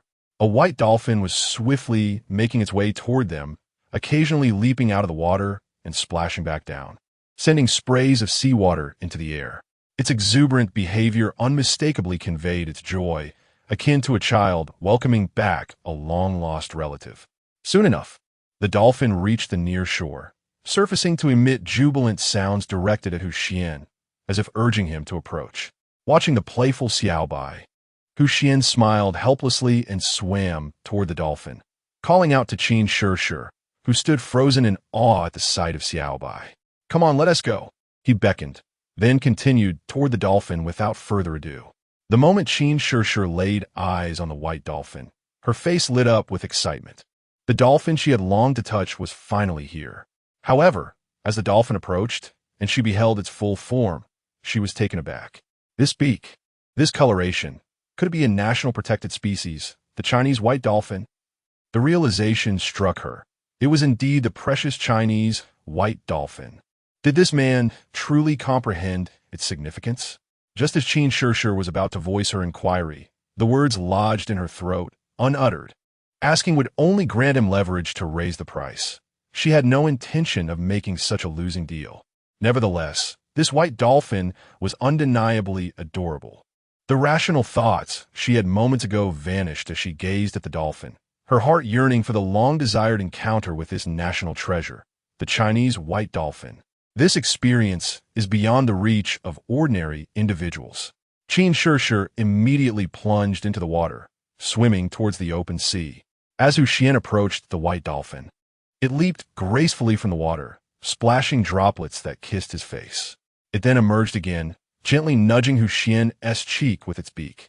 Every movement conveyed the intimate bond share between him and the dolphin. Observing the close interaction between this man and the Huaxiao white dolphin, Qin Shishir felt an overwhelming surge of envy, akin to that of a jealous woman. The expression of envy and jealousy radiating from her face caused Hu Xian to chuckle inwardly. Was this the legendary envy and jealousy that he had often encountered online? Although he had frequently seen such descriptors, witnessing it in reality was a first. Quite amusing indeed. Nevertheless, Hu Xian did not forget the purpose of summoning Xiao Bai. He beckoned to Qin Shishir, pointing at the dolphin beside him, signaling her to come closer. The moment Qin Shishir noticed Hu Xian's gesture, her envy melted away, replaced by pure excitement. She swam towards the man who was tenderly engaging with the dolphin, eager to touch the Huaxiao white dolphin. The man whispered something to the dolphin, which had initially shown signs of reluctance, but then ceased its struggle, allowing Qin Shishir to caress it. Given dolphins' natural affinity for humans, Xiao Bai did not exhibit any unusual behavior, and even reciprocated a modicum of affection towards Qin Shishir. However, this semblance of affection paled in comparison to that shared with Hu Xian. Satisfied with the harmonious interaction between Qin Shishir and Xiao Bai, Hu Xian nodded approvingly. He then dove headfirst into the water. Since he had ventured into the sea, it would be a folly not to explore the ocean floor. Such an unproductive endeavor was not in Hu Xian's nature. Once submerged, He attempted to open his eyes underwater. To his relief, aside from a slight discomfort, he encountered no issues. This realization alleviated his previous anxiety about the pain of opening his eyes in seawater. After briefly acclimatizing to the sensation of diving with his eyes open and moving in the water, he descended further. His destination was the ocean floor. Although it was near the shore, it could be better described as shallow waters, with a depth of merely about 10 meters. This was indeed quite shallow. The water pressure at this depth felt negligible to Xuan. Ignoring the pressure, he began to search for any edible treasures on the seabed. Perhaps due to the presence of the huaxiao white dolphin, he noticed a distinct absence of roaming fish nearby. Additionally, the currents of the sea flowed ominously, threatening to sweep him away at any moment. This embodies the perilous nature of the ocean. The undercurrents possess tremendous force, capable of displacing anything from its position. To remain grounded, one must master the technique of evading the pull of these currents. Fortunately, Xuan's aptitude for learning was commendable, and he quickly grasped the skill required to navigate the undercurrents. Captivated by the exquisite beauty of the underwater scenery, Xuan found himself enchanted by the mesmerizing sights before him. However, he soon realized that his internal energy reserves were dwindling. Recognizing the insufficiency of his energy, Xuan swiftly ascended to the surface, gasping for air. After replenishing his breath, he once again submerged himself, this time with a singular focus on foraging for sustenance. The ocean floor, not too deep, allowed rays of light to penetrate, illuminating the surroundings in a brilliant azure hue. As he gazed from beneath the waves, he observed a vibrant expanse of coral, and it was amidst this coral-laden seafloor that Xuan was determined to discover suitable nourishment. Chapter 74. Underwater scenery. Deep beneath the ocean's surface, sunlight filters through the waves, casting a radiant glow upon the seabed. The refraction of light creates an azure expanse, reminiscent of the boundless sky. At this moment, Xuan is foraging amidst the corals. The location is not far from the shore, and the depth is relatively shallow. Logically, one would expect to find some edible treasures here. However, after several searches, Xuan grows increasingly perplexed at the lack of suitable food. Could it be that the arrival of the little white dolphin has altered the situation? As these thoughts cross his mind, he suddenly spots a fish gliding leisurely nearby. This particular fish is elongated, measuring an impressive 150 centimeters in length. For a fish, this is quite substantial, and one can only imagine the delightful flavors it might possess. Intrigued, Xuan cautiously approaches the fish, moving with the currents to remain undetected, mimicking the grace of another fish. Fortuitously, with his significantly enhanced physical abilities, he navigates the water with the agility of land. As he nears the swimming fish, he swiftly extends his hands and captures it. The fish, taken by surprise, panics and begins to thrash violently, attempting to escape Xuan's grasp. However, anticipating such a response, Xuan had already prepared himself. Although the fish's scales are exceedingly smooth, he has long since developed a technique for securely grasping fish.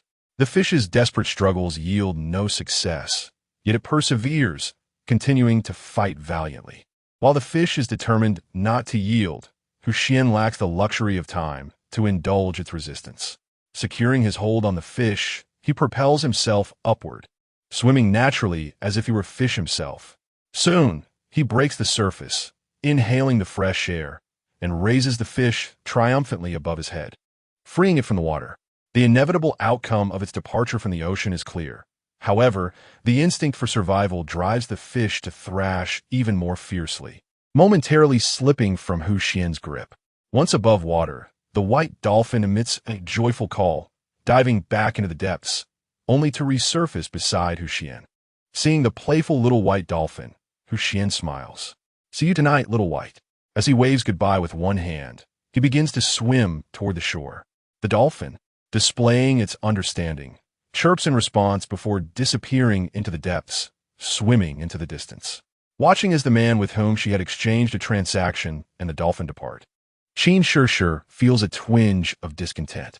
She pouts slightly, a mixture of displeasure and reluctance evident as she swims back toward the shore. Upon reaching the beach, Xuan forcefully slams the fish onto the sand, and it immediately ceases its struggles. After confirming that the fish in his possession had been rendered unconscious, Xuan let out a sigh of relief. He searched the nearby shore for several strands of seaweed washed ashore by the waves and used them to bind the fish. However, one fish was hardly sufficient to feed both himself and his companions, the white tiger and the peregrine falcon. Even though this particular fish measured 150 centimeters in length, it seemed he would have to venture into the water once more. Gazing at the cerulean sea, Xuan sighed again, placing the fish on the sand in a spot safe from the encroaching tide before turning back into the ocean. At that moment, the unconscious fish lay exposed within the view of a drone. If he wasn't mistaken, it was a king salmon. In the live broadcast, Lin Yin, a female host from Huaxia, gazed in astonishment at the screen, which displayed the impressive 150-centimeter-long fish. Indeed, this was a king salmon, and if she wasn't mistaken, it appeared to be an exceptionally fine specimen. Kanazaki Suki, the female host from Sakura Country, nodded in acknowledgement. As an island nation, Sakura Country often engaged in marine hunting. It could be said that there was nothing from the ocean that its people had not tasted. Even the largest known creature, the blue whale, had found its way into their culinary repertoire. In a certain sense, the people of Sakura Country could be considered at the pinnacle of the oceanic food chain, consuming everything that the sea had to offer. Naturally, Kanazaki Suki, hailing from Sakura Country, exuded an air of authority.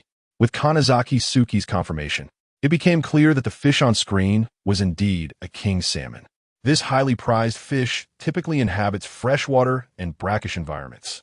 Its rich flavor and abundant unsaturated fats render it highly sought after. The rarity of its yield, coupled with its immense popularity, has driven its price to soaring heights. Most people have never even heard of a king salmon, let alone tasted it. Who would have thought this contestant would catch such a magnificent fish? Truly a stroke of good fortune.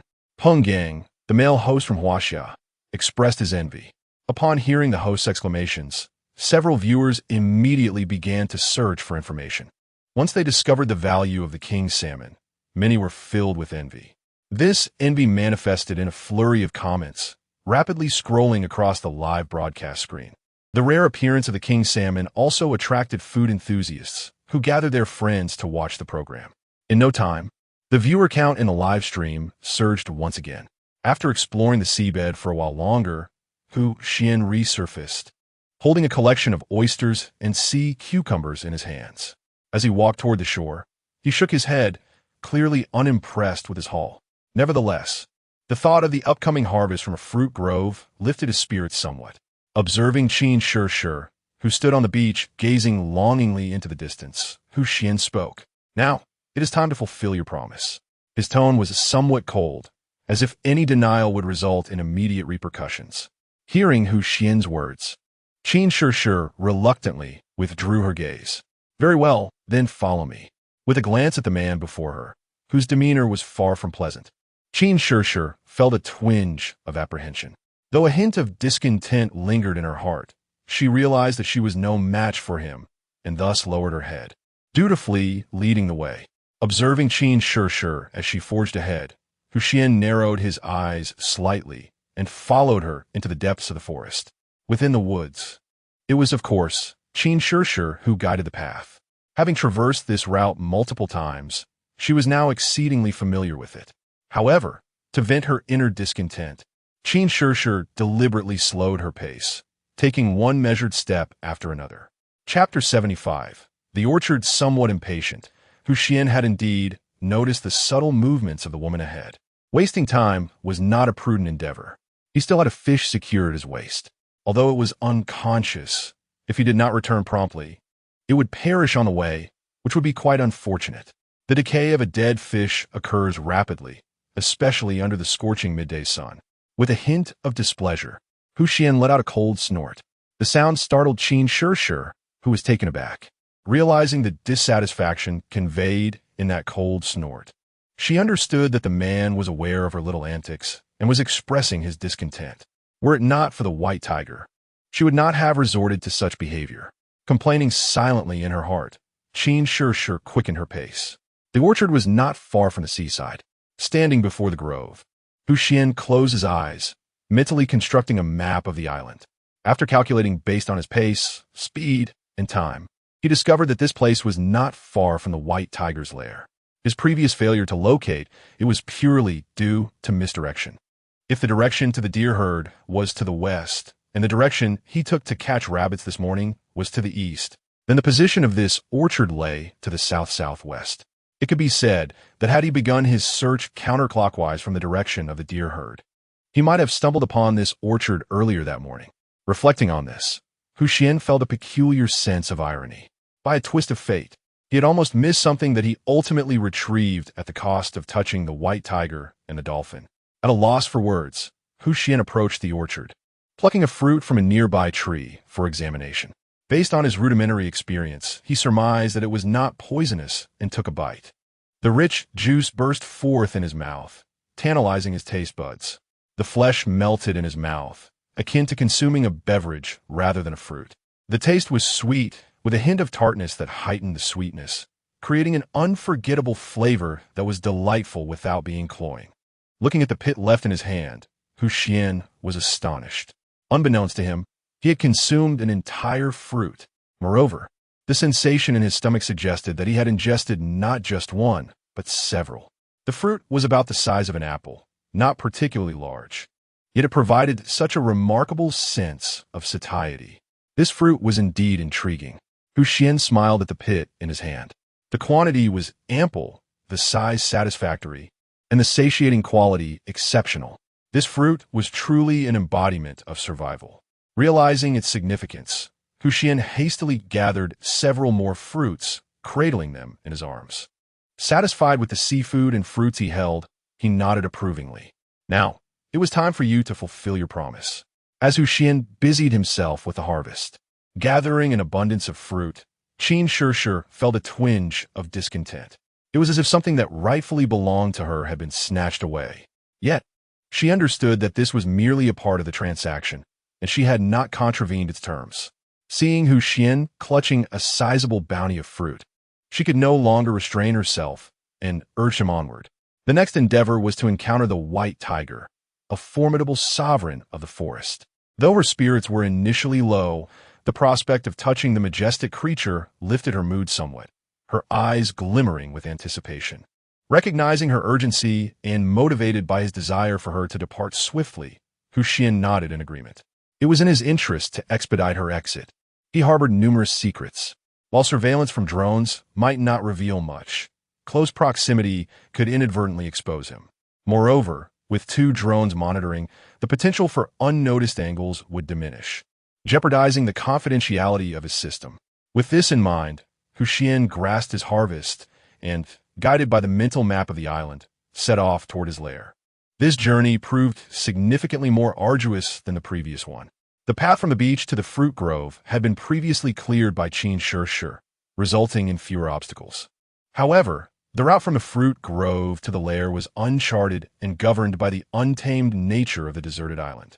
Vines sprawled across the path, and thorns were plentiful. In a moment of necessity, Xuan resorted to using one hand to secure the seafood and fruit, aided by his clothing, while wielding a spade with the other to clear the way. Qin Shirshir closely followed him, anxious about potential ambushes from lurking wildlife. As they neared the lair, Xuan halted. He had no intention of bringing this woman to his base. The complications of transporting a companion, especially a woman, were daunting. Furthermore, revealing the location of a sanctuary would be ill-advised, as it could render him a target for her parasitic aspirations. It would be far simpler to resolve matters at this distance. Determined, Xuan let out a sharp whistle, the sound carrying far and wide. Qin Shirshir, trailing closely behind with her head bowed, was taken by surprise when Xuan suddenly stopped, resulting in her colliding into him. Although she had been moving at a brisk pace, the distance was negligible, and Xuan's enhanced physique rendered him unscathed, leaving Qin Shirshir with a throbbing head. Rubbing the spot where she had bumped into him, she glared at him with a mix of irritation and confusion. "What are you doing? Why did you stop so suddenly?" Qin Shirshir complained softly, gently rubbing the spot where she had collided. "It's right here. Let us wait a moment." Xuan responded with an air of indifference. And after uttering those words, he fell into a contemplative silence, fixated on a certain direction. Intrigued by the enigmatic man before her, Qin Shishir followed Hu Xian's gaze. Yet, all she could see was a patch of grass, devoid of anything substantial. Although her mind was filled with questions, she stifled her curiosity and chose to wait alongside this man. Surely, he would not harm me, she mused inwardly. Suddenly, a roar echoed from a distance, and a majestic white tiger leaped forth from a thicket. Chapter 76. Finally free. The sudden appearance of a white tiger startled Qin Shishir profoundly. The emergence of such a predator indeed posed a considerable challenge to one's composure. Even the audience watching the live broadcast through drones found themselves taken aback by the unexpected arrival of the white tiger. Contrary to Qin Shishir's expectations, the majestic creature did not launch an attack. Instead, it gently approached the man standing before her and affectionately nudged his pant leg with its head. Could it be that this was merely a cat? Blinking in disbelief, Qin Shishir thought to herself, yet she quickly came to a realization. This white tiger before her was likely the very one mentioned by the man earlier, the one he had suggested she could pet during their transaction. As she drew closer, her curiosity piqued. She began observing the magnificent animal. After a brief moment of scrutiny, astonishment washed over her as she recognized it for what it truly was, a Bengal white tiger. How on earth did you acquire such a creature? Qin Shishir gasped in awe. She had never anticipated that she would encounter a wild Bengal white tiger, with only about 200 of these magnificent beasts remaining in the world. They were creatures even the wealthiest individuals rarely laid eyes upon. While she had seen them before, never did she expect to witness one in its natural habitat. This revelation left her both incredulous and contemplative. The wonders that her family could only behold through their influence were now so close, residing beside this enigmatic man. At a glance, this did not resemble a tiger, but rather a domesticated cat. Who was this man capable of riding dolphins and training white tigers? Intrigued by the man before her, Qin Shishir's interest grew. However, seemingly oblivious to the glimmer of curiosity in her eyes, Hu Xian bent down, murmuring a few words to the tiger before turning his gaze toward Qin Shishir. Go ahead, give it a touch, and then you may leave. His tone was indifferent, reminiscent of a cold, unfeeling automaton. Qin Shishir was taken aback by his demeanor. To her, as a stunning beauty, it was incomprehensible that he would not only fail to detain her, but would actively urge her to depart. Meanwhile, Hu Xian felt a twinge of irritation. The tiger's boisterous entrance could potentially lead this woman to discover his residence, which would be quite bothersome. It was imperative to complete the transaction swiftly and return home. Thus, with both parties harboring ulterior motives, Qin Shishir caressed the white tiger's fur. Before she could fully savor the moment, Hu Xian grasped her hand and pulled it away from the tiger. All right, the transaction is complete. We owe each other nothing. Farewell. With those brief words, he mounted the tiger, and within moments, the creature leapt away, vanishing from Qin Shishir's sight. Staring in the direction the tiger had departed, she found herself momentarily stunned, only to soon stamp her foot in frustration. You wait right there. If I do not find you, I shall not bear the surname Qin. With a haughty snort, she set off in pursuit of the white tiger's retreating figure. At this moment, the white tiger swiftly carried Hu Xian back to their lair. During their previous conversation, Hu Xian had expressed his desire to ride on the back of the white tiger. When departing, he deliberately chose a direction he wished to avoid. If that woman intended to search for her residence in the direction they had taken, she would only find herself further away from it. This way, he could be considered free from her grasp. With this thought, Hu Xian let out a sigh of relief and dismounted from the white tiger. Initially, he had ridden the tiger for the sake of speed, but he found the experience so enjoyable that he felt reluctant to leave. Gently stroking the white tiger's fur, he was filled with nostalgia. Inside the lair, the resident falcon emitted a cheerful chirp as it flew out of its nest and settled gracefully on Hu Xian's shoulder. Understanding that the falcon was seeking affection, Hu Xian smiled softly and reached out to gently caress the falcon's head in a soothing manner. The falcon closed its eyes, seemingly reveling in the man's touch. All right, little gray, you can land now. I have matters to attend to, Xuan said with a hint of reluctance. Noting how inconvenient it was to have a falcon perched on his shoulder, especially when it came to cooking, his arms could hardly move. Hearing Xuan's words, the falcon opened its eyes, gazing at him with an expression of reluctance. Yet, it flew off and landed not far away, aware of when to be affectionate and when to refrain. As Xuan observed the obedient falcon, he cast an appreciative glance at it before shifting his focus to the items wrapped in his clothing. Fortunately, the white tiger had run steadily, so nothing had fallen. Once he loosened his grip, the items tumbled to the ground, several fruits rolling about, along with sea cucumbers and oysters landing on the surface. Thankfully, the ground had been cleaned countless times by the trio, a man, a tiger, and a falcon, leaving it devoid of dust. After tidying up the scattered items, Xuan organized his findings. The sea cucumbers and oysters were intended for grilling, while the fish bound with seaweed at his waist was meant for sashimi. The fruits were designated for dessert following the meal. Once he confirmed his intentions for the preparations, he set to work. Xuan retrieved a stone slab he had casually collected from the riverbank earlier, using it as a cutting board, and placed a fish measuring an impressive 150 centimeters upon it. Despite it being his first time handling such a large fish, excitement coursed through him. He procured a stainless steel pot, scooped some water from the river, and sprinkled it over the fish. Gripping his multifunctional army knife tightly, he commenced the task of preparing the fish. The scales were removed, and the entrails extracted in a swift manner, leaving only traces of blood on the ground as testament to the fish's former existence. At this moment, the fish had been transformed into tender fillets, resting upon a meticulously cleansed stone slab. After preparing the fish, Xuan rummaged through a corner to retrieve some firewood he had previously gathered. This would have been set aside as a precaution against unforeseen circumstances that might prevent him from venturing outside. In the event of a torrential downpour, lacking a fire would render him reliant on raw sustenance. Thus, he had taken measures to stockpile firewood within his lair. Once the firewood was neatly stacked, he ignited the kindling with a lighter, carefully placing it among the dried vines. After tenderly nurturing the flame, he arranged several stones around it. Much like the previous occasion when he had roasted venison, Xuan constructed a small square structure anew. Chapter 77. Sashimi of king salmon. Before me lay a carefully arranged pile of stones and kindling, reminiscent of an outdoor hearth. I placed a slab of stone atop the makeshift stove. Having already prepared the sashimi, my next task was to attend to the remaining ingredients, such as sea cucumbers and oysters. Although the fish appeared to be quite a prized specimen, it was still merely one fish, sufficient for the white tiger and the peregrine falcon. However, considering my own appetite, it seemed inadequate.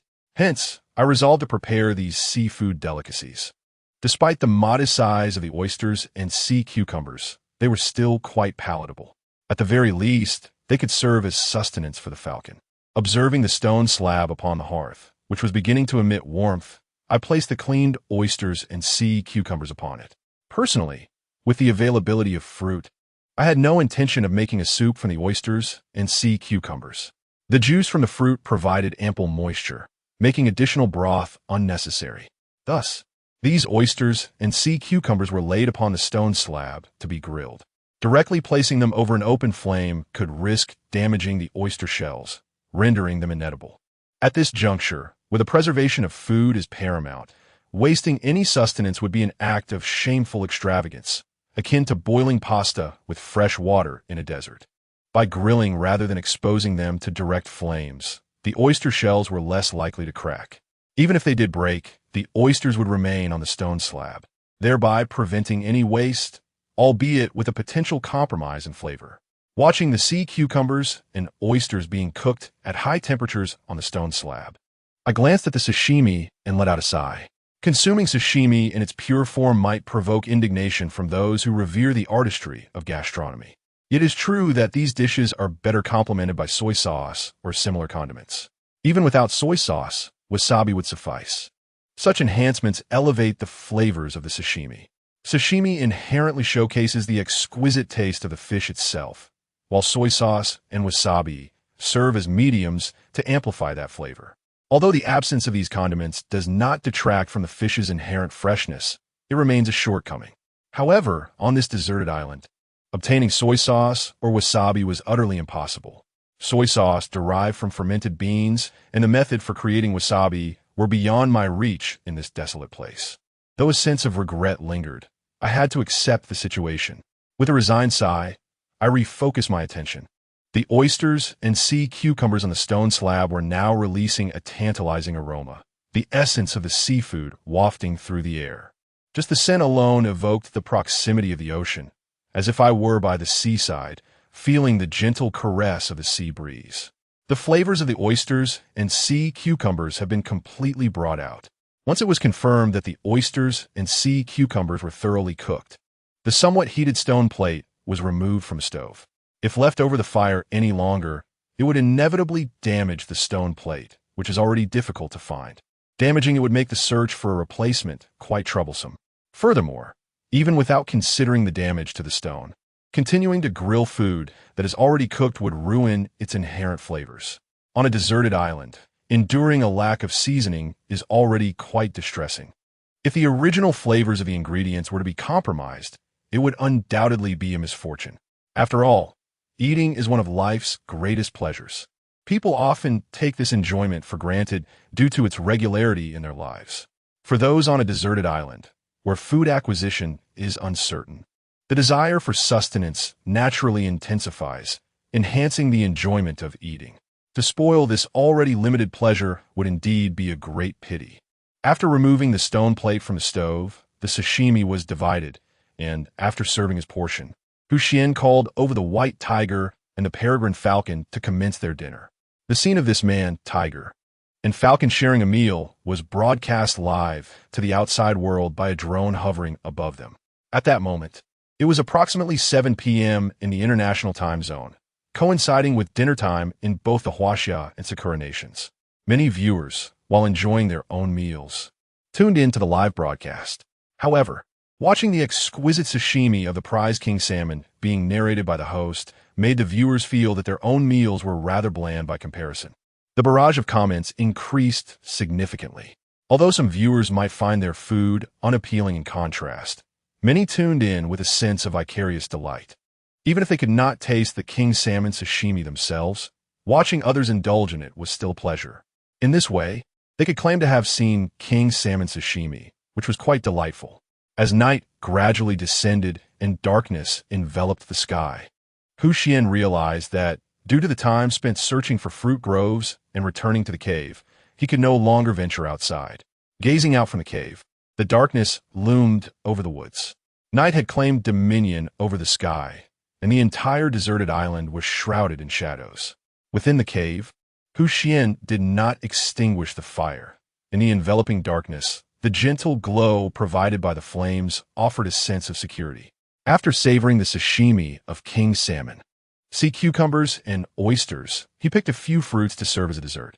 The sweet juice overflowed, transforming the lingering seafood taste in Xuan's mouth into the sweetness of the fruits. As he munched on the fruit, he began to contemplate quietly. It was evident that the weather was beginning to turn cooler. The temperature of the night is steadily declining. It is difficult to predict whether the nocturnal chill will deepen in the coming days. In such circumstances, Xuan, with his limited attire, may find himself susceptible to the common cold due to the plummeting temperatures. Should he fall ill, he might be compelled to withdraw from his endeavors. Although warmth can be sought by the flickering flames nearby, the risk remains that the winds could carry sparks, potentially igniting his sleeping bag, a consequence that would certainly outweigh any benefits. To avert such a predicament, it may be prudent to seek alternative shelter. One wonders if there might be hot springs in this vicinity. Gazing into the dancing embers, Xuan was lost in contemplation. Chapter 78. A direct exit? As Xuan gazed at the flickering flame, contemplating whether to seek alternative shelter, on the other side of the deserted island, a man was dashing through the thicket. Having survived nearly 10 days on this isolated land, he was certainly no fool. At the very least, he possessed some skills. Perhaps he was extraordinarily fortunate, adept in wilderness survival, or exceptionally cautious. Such individuals are never to be underestimated. Logically, after enduring such a lengthy tenure on the island, one would have recognized the perilous nature of the nocturnal wilderness.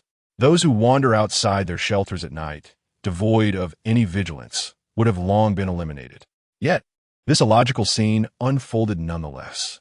Xuan was a streamer, a popular gaming broadcaster in the outside world. His impulsive remarks during a live stream led him to enroll in a survival show on a deserted island. He had presumed that with a nearly 1 in 1,000 selection rate, he would not be chosen.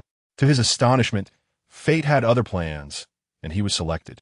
Thus, the tragedy began. Although this opportunity brought a surge of viewers to his streaming channel, significantly boosting his earnings, he found himself wishing he had never been chosen at all. After all, he was to survive on this island for an entire year, while there was an exit device allowing him to leave at any moment, even to withdraw immediately upon arrival. He was acutely aware that his fans would be watching his every move through the live broadcast. To enter and exit instantly would undoubtedly result in a substantial loss of popularity. Consequently, to preserve his audience and secure his future income, Xuan spent countless nights poring over relevant literature. Once on the island, he relied on the knowledge he had forcibly memorized to scrape by in survival. Though his circumstances were dire, he remained among the mere 200 souls still clinging to life on the island. His unglamorous yet authentic portrayal garnered an increase in viewership for his channel. However, now, due to his late return from fishing, he found himself delayed in reaching his temporary abode. By the time he entered the forest, darkness had enveloped the island. After several days of living in this wilderness, he was acutely aware of the terrors that lurked in the night. Though he clutched several fish in his hands, his heart raced with anxiety. His body was tense, alert to his surroundings. After all, in the cover of night, who could foresee the terrifying predators that might be nearby? One misstep could prevent him from even activating the exit device. He could very well meet his end here. I refuse to be buried here. Yet he hesitated to press the exit device clutched in his palm. He understood all too well that every additional day spent on the island would undoubtedly enhance his popularity. In order to garner popularity upon leaving the deserted island and to lay a solid foundation for his future streaming endeavors, Xuan resolved to survive as best as he could on the island. However, fate was not on his side.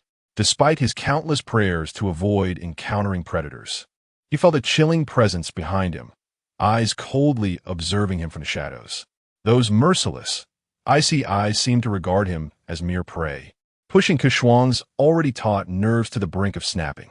In an instant, fear consumed his mind. With a startled cry, he flung the fish he was holding behind him and fled forward. Overwhelmed by panic, he forgot about the button for his emergency exit device and ran aimlessly, like a wild boar rampaging through the dark forest. Yet, within that murky wilderness, he vanished as quickly as a stone sinking into a pond, creating only a ripple before disappearing without a trace. Driven by terror, Xuan failed to notice that the cold, unfeeling eyes remained fixated on his fleeing figure. The owner of those eyes made no move. After a moment of observation, they simply vanished into the shadows. No one could discern whether the owner had abandoned the pursuit of the frantically escaping Xuan or had merely chosen to withdraw. In the cloak of darkness, everything remained shrouded in mystery. Meanwhile, within a cave, Xuan contemplated the flickering embers for an extended period, yet could devise no viable solutions. With a sigh, he gazed out into the profound darkness that enveloped the cave entrance. Although the moon hung high in the sky, casting its cool light, the ancient trees of the deserted island obscured the moonlight from reaching the ground. The forest, which should have appeared enchanting under the lunar glow, was now entirely veiled from view. After another sigh, Xuan retrieved his sleeping bag, resigning himself to slumber. If contemplation yielded no results, perhaps sleep would inspire answers in his dreams. With this hope in mind, he extinguished the embers. In the depths of night, particularly in a forest cloaked in utter darkness, the glow of the embers was strikingly bright, akin to a beacon in the blackness. While he had yet to succumb to sleep, extinguishing the embers seemed prudent now that he was preparing to rest. After all, he possessed a lighter, rendering him untroubled by the prospect of rekindling the fire. Even if the embers were snuffed out now, he could easily reignite them come morning. Considering all factors, extinguishing the flames appeared to be the safest course of action. Once the embers were extinguished, Xuan shifted closer to the white tiger and spread his sleeping bag beside it. For reasons of safety and comfort during his slumber, he felt it wise to use the white tiger as a pillow. The soft, fluffy fur of the majestic creature was simply too inviting to resist. After having once rested upon the soft, luxurious fur of the white tiger, one inevitably finds themselves longing for its exquisite texture. Having secured a comfortable position, Xuan tightened his sleeping bag and succumbed to a deep slumber. Not far away, the peregrine falcon also gently closed its eyes. Having spent ample time in Xuan's company, the falcon had adjusted its own schedule to align with Xuan's routine. However, due to its innate vigilance as a bird, even with its eyes shut, the falcon remained poised to spring into action at any moment. In human terms, this equates to a state of heightened alertness. Caught in a light sleep, it can be said that, in its role as a sentinel, this vigilance proves to be quite effective. Thus, enveloped in darkness, the dawn of a new day quietly approached. Chapter 79. 10 Days on the Island. The cool, silvery glow of the moon gradually faded as the dawn's rosy light emerged from the east. It seemed as though the sunlight emanating from the horizon awakened the entire island, saturating the land with its vibrant hues. The brilliant sunlight endeavored to pierce through the foliage, casting its warm embrace upon the earth. The blinding radiance streamed into the dark cave, revealing the pale creatures within, perhaps discomfort by the rising temperature brought forth by the sunlight. One of the white beings stirred slightly, revealing a young boy inside. Under the sun's gentle illumination, Xuan slowly opened his eyes, beholding the familiar yet foreign ceiling of the cave. Has it truly been 10 days since I arrived on this island? He extended his right hand towards the cave's roof, as if attempting to grasp something intangible. After all, it was entirely natural to feel a twinge of homesickness after leaving one's cherished dwelling for a desolate island.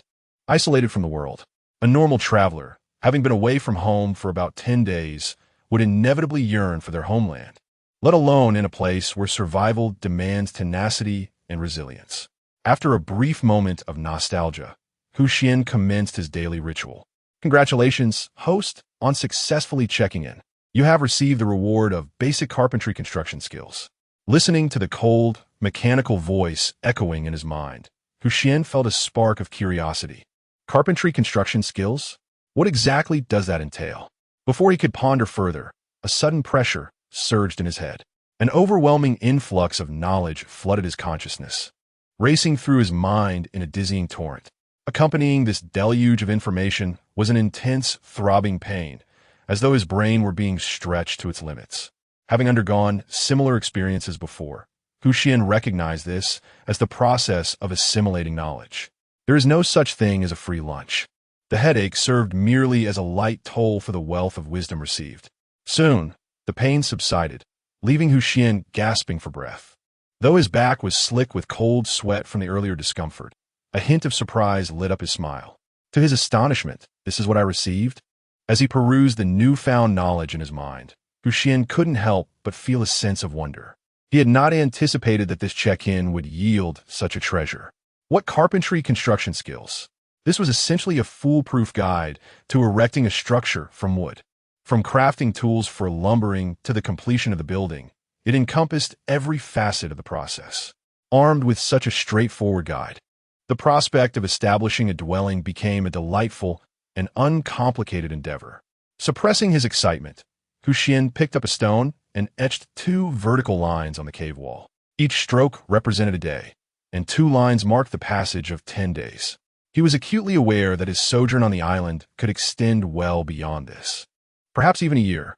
Yet, in this remote wilderness, there were no clocks or devices to measure the passage of time. After residing on the deserted island for an extended period, even the concept of time becomes a distant memory. Eventually, one may lose track of how many days have passed. The absence of a temporal reference can be quite disheartening. To avert such a predicament, albeit in a rudimentary manner, marking the passage of time proves to be an effective strategy. By inscribing a character every 5 days, one would accumulate a mere 71 characters over the course of a year, a manageable number indeed. After etching the marks to signify the passage of time, I grasped my military shovel and ventured out of the cave. Now that clarity had returned, it was time to hunt for my lunch and to embark on my plan to seek a warm shelter for the night. With the hope of securing ample food and discovering a suitable dwelling, I beckoned my companions, the white tiger and the peregrine falcon, and departed from our lair. At that moment, I found myself positioned to the west of the island, nearing its outer reaches. My trajectory, when viewed on a larger scale, was directed straight towards the island's center. The forests teemed with peril, with numerous creatures lurking in the shadows. Despite my cautious movements, I encountered a variety of animals along the way. Many of these creatures, undeterred by the presence of the white tiger, charged recklessly towards us, only to meet their demise. Thanks to these encounters, I procured a substantial amount of meat for sustenance.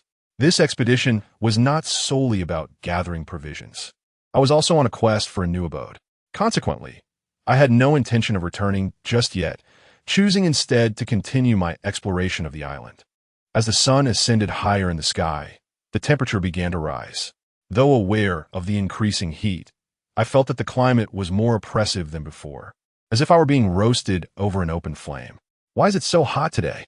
I lamented, fanning myself with my hand while casting a glance at the blazing sun. After traversing a portion of the morning, the trio of myself, the tiger, and the falcon emerged from the forest, standing atop a small hill. Not far off, a more imposing mountain loomed, gazing up at its peak from the foothills. It appeared as though the summit was shrouded in clouds, nearly indistinguishable from the heavens. Sighing at the sight of the towering mountain, I pressed onward. However, after a short while, a pungent odor wafted into my nostrils. This scent, could it be? Following the direction of the smell, I advanced. Despite the overwhelming intensity of the aroma that was nearly unbearable.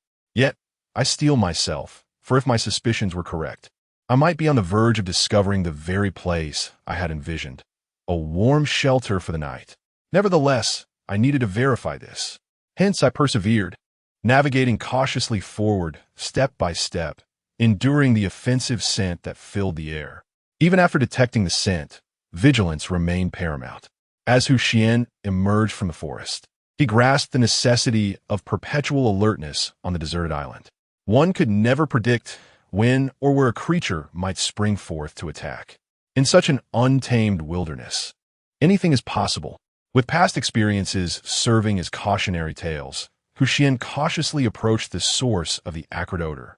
The closer he drew, the more pungent the stench became, overwhelming even his keen sense of smell. Resolute in his determination, Xuan covered his nose with his clothing and pressed onward, his multifunctional military knife poised for immediate use. Chapter 80. Sulfur? Step by step, Xuan advanced cautiously. The white tiger and the falcon, sensing Xuan's tension, also became vigilant of their surroundings. The falcon let out a soft chirp and took to the skies, utilizing its aerial advantage in this critical moment. Having spent considerable time alongside Xuan, the falcon had developed a certain level of intelligence, fully aware that its strength lay in the air. By taking to the skies, it could effectively detect any lurking foes nearby, for while one might hide in the shadows on the ground, the aerial perspective significantly reduced such blind spots, making it the optimal method for reconnaissance. Soaring high above, the falcon circled, its keen eyes scanning the terrain below. Noticing the falcon hovering overhead, Xuan felt a slight sense of reassurance, though he remained on high alert. Gradually, after a short while of cautious advancement, he finally identified the source of the acrid scent. It was a rough, yellowish stone, appearing somewhat shabby and unremarkable, seemingly ordinary, even less appealing than the average rock. It emanated a pungent odor that constantly reminded Xuan that this was no commonplace stone. Gazing at the yellow stone in his hand, Xuan's expression turned grave. If he was not mistaken, this resembled sulfur. But if this truly was sulfur, did it not imply the presence of a volcano nearby? The thought deepened Xuan's concern. Volcanoes are among nature's most terrifying disasters. Once a volcano erupts, the fate of those in the vicinity is sealed, often resulting in petrification. The ancient city of Pompeii, for instance, was engulfed by lava due to a volcanic eruption, burying the entire city beneath molten rock for millennia. Many of its inhabitants, unable to flee in time, perished within their homes. Even the extinction of the dinosaurs, who once dominated the Earth, is attributed in part to volcanic eruptions. It can be said that this is one of the most dreadful calamities on the planet. Now, facing such a monumental threat, it was impossible not to feel trepidation. Xuan pondered whether the volcano was active or dormant.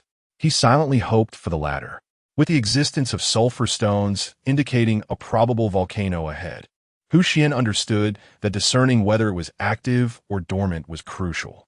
Should it prove to be an active volcano, he might need to alert the other contestants and convey this information to the production team through them. In doing so, he could safeguard his own interests, remain in the competition, and ensure that the team was aware of the volcanic situation, thereby avoiding potential disaster. After all, it is merely a volcano on a deserted island, affecting only the creatures inhabiting this land. If the location of the program were to be altered due to volcanic activity, it would not inflict any harm upon oneself. In fact, it could be entirely beneficial. To achieve these objectives, it is essential to ascertain whether the volcano before me is dormant or active. If it is active, a hasty retreat is necessary, along with notifying others. However, if it is dormant, then the situation becomes intriguing. A dormant volcano does not pose the same dangers as an active one. The advantages a volcano can offer are evident, at the very least. The temperature near a volcano is assured. No wonder I feel so warm. I have ventured into the volcanic region. After fanning myself with my hand, I gazed at the towering mountain ahead. Its lush, wooded slopes hardly resemble a volcano. Observing the dense forest, I pondered that this volcano is likely to be dormant. If it were active, it would have erupted at least once in the past several years. After all, these robust trees could not have formed without centuries of growth. This suggests that, within the last millennium, the forest has not faced any erosion from human activity. This volcano has not erupted for thousands of years. A volcano that has remained inactive for such a long duration either erupts with tremendous force, taking the entire island with it, or it has fallen into complete silence, becoming a true dormant volcano. The latter scenario is the one I hope for, as it would allow me to safely enjoy the volcanic legacy. Hot springs. Near a volcano, whether due to magma heating underground water or the infusion of sulfur, there are likely to be hot springs. Some springs, formed from sulfur-infused waters, are known as sulfur springs, while those heated by magma are comparatively rarer. However, discovering the location of hot springs would not only provide me with a new residence, but also offer a place for bathing. After all, what could be more suitable for bathing than a warm spring? The area surrounding the hot springs is unlikely to be excessively cold, supported as it is by high temperatures. Moreover, I need not worry about my sleeping bag being scorched by embers. Resting near the hot springs would at least ensure my body has comfort, thereby further securing my safety. With this thought in mind, I could hardly contain my eagerness to seek out the hot springs. After all, it will be my new abode. My cave, no matter how generously offered by others, is merely someone else's dwelling and holds no significance to me. Only a residence I discover and construct for myself can be deemed a true home. Until then, all previous shelters can only be considered temporary.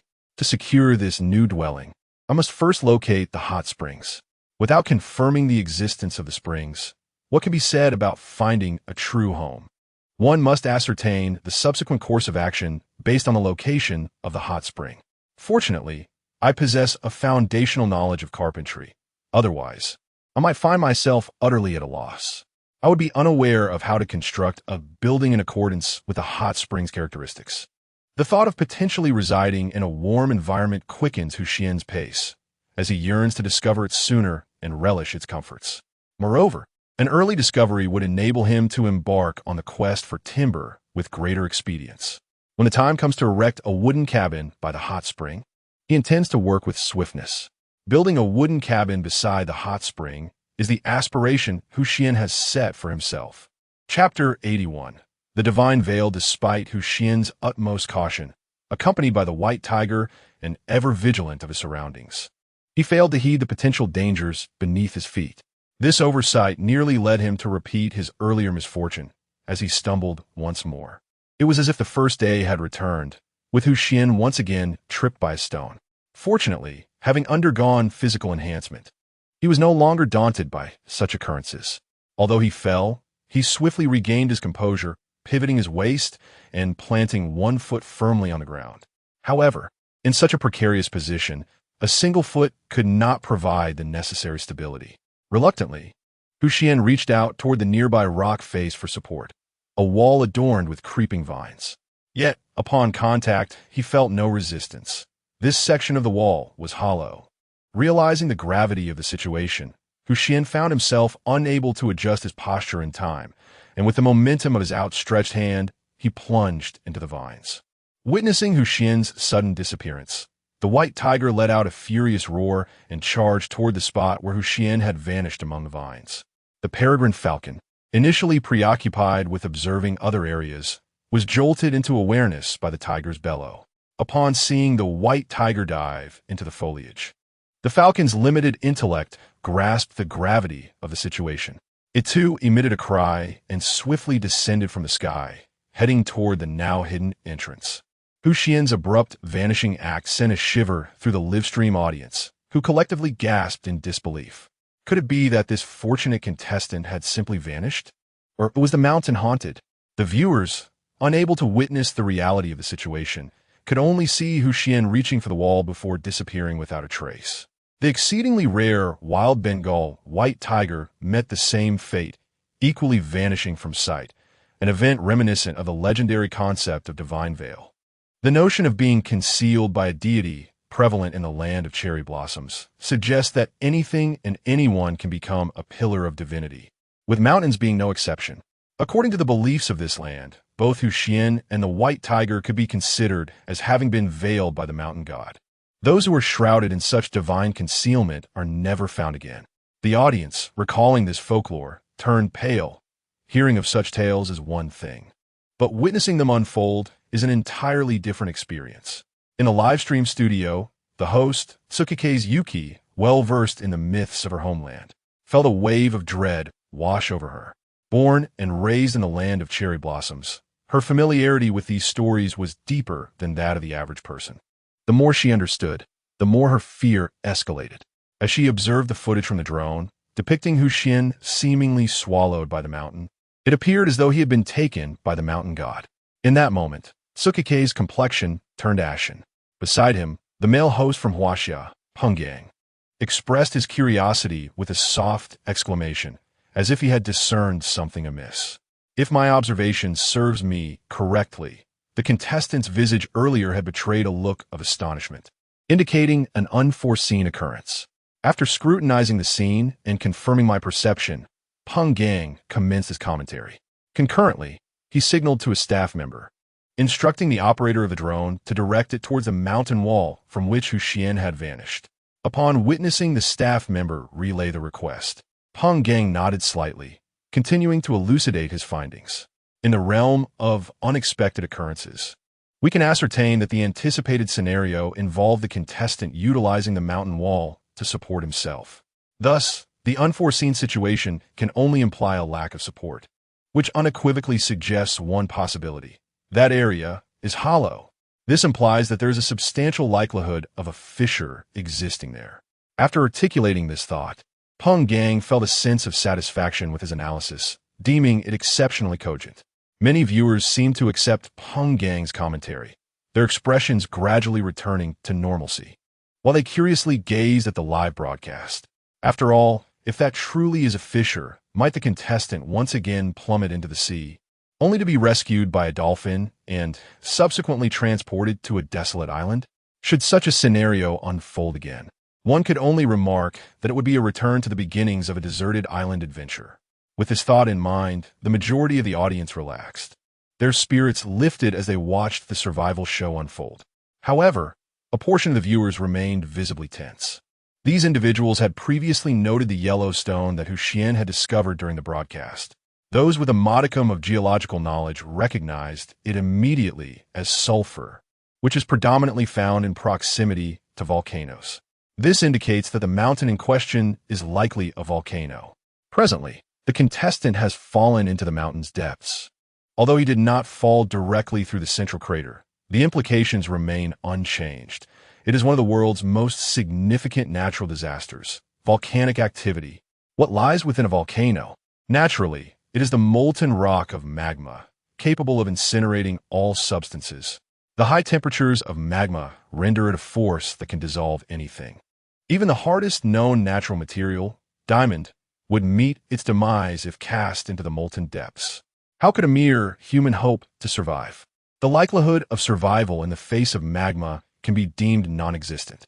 Yet, more than the fate of an individual, these so-called experts are far more concerned with the condition of the volcano on this uncharted island and the nature of the magma within. In their eyes, the life of a single person pales in significance. The live broadcast gradually shifted its focus toward the cavern, drawing closer to the unfolding mystery. Upon receiving a signal from the host Gang of the live broadcast, the personnel operating the drone naturally complied with the directives, maneuvering the device towards the cave. The staff also silently hoped that Xuan would not meet his demise as a consequence. Responsible for only one individual, yet receiving such substantial compensation. They were acutely aware that it was all due to Xuan, whose current circumstances remained unknown. Should Xuan indeed perish and become mere fertilizer for the island, not only would their earnings diminish, but their workload would also become significantly more arduous. Thus, under the anticipation of the viewers in the live stream, the hosts in the studio, and the behind-the-scenes crew, the drone gradually approached the section of the mountainside where Xuan had vanished. Chapter 82. Volcano? Hot springs? On a remote island, there lies a volcano, not particularly massive in size. It remains uncertain whether it is dormant or active. The live stream reveals the entirety of a steep mountain face to the audience, its incline significantly pronounced. Various vines dangle from the precipice, and at a height of approximately 3 meters, a cluster of vines hangs together. It was from this very spot that Xuan and the white tiger had previously vanished, believed by self-proclaimed geological experts to be an entrance to the magma below. The gaps between the vines appear as profound as an abyss. Driven by curiosity, the program's crew cautiously approached the seemingly abyssal entrance formed by the vines. Xuan, rubbing his head, gradually rose to his feet. Although he could not articulate exactly what had transpired, the sensations of the experience were indelibly etched into his being.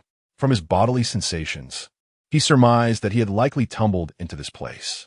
It appeared to be a slope leading to a fissure beyond the vines. Narrowing his eyes, Xuan began to survey his surroundings. This locale resembled an expansive subterranean chamber, unexpectedly illuminated. The light was not the harsh brilliance of midday, but rather the soft, cool glow reminiscent of twilight. The radiance flickered with peculiar colors, akin to the auroras of the Arctic.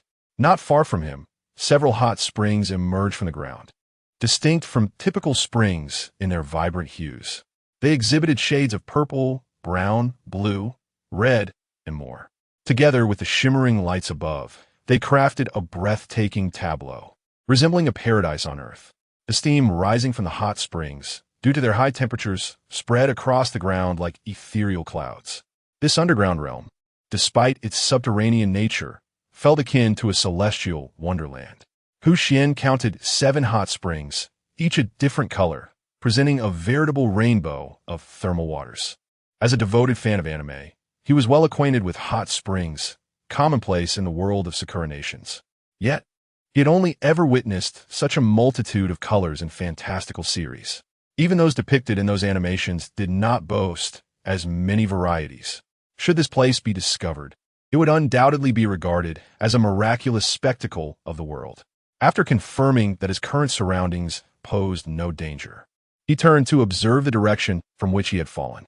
A slope lay behind him, neither particularly steep nor overly smooth. With his enhanced vision, he easily discerned remnants of his clothing scattered along the incline. Although his body's resilience had significantly improved, garments could not withstand such trials, and it was entirely reasonable that they would be torn during his tumble. At this moment, Xuan beheld a white sphere rolling down the slope. The sphere descended with considerable momentum, reminiscent of a mischievous marble trap in a labyrinth. Xian's gaze sharpened as he swiftly sidestepped the approaching orb. Upon reaching the bottom of the incline, the ball seemed to disassemble, scattering around Xian. It was unmistakably the Bengal white tiger that had leapt after him. Perhaps experiencing this for the first time, the tiger lay on the ground, unable to rise, seemingly dazed from its tumble. Vulnerably sprawled on the ground. It appeared as though any malevolent intruder could easily achieve the feat of slaying the tiger. Observing the incapacitated creature, a faint smile crept upon Xian's lips. He was suppressing an urge to laugh uproariously, while simultaneously feeling a sense of relief. At least the tiger was safe, wasn't it? However, just as his worries began to ease, a resounding cry echoed through the air, as if it were destined to reach the heavens. Almost immediately, a streak of black surged down from the top of the slope. Even in his enhanced state, Xian found it difficult to discern its form. Realizing that the dark silhouette belonged to a peregrine falcon, he couldn't help but marvel. Soon, he felt a sense of acceptance wash over him. After all, the fastest bird in the world was a sight even a camera would need to slow down by 20 times to capture. Seeing the falcon was safe, Xian finally relaxed, assured that his entire party was secure. As his anxieties dissipated, he became aware of the remarkable temperature in the area. Neither excessively hot nor uncomfortably cold. If one were to claim it was cold, it felt quite warm.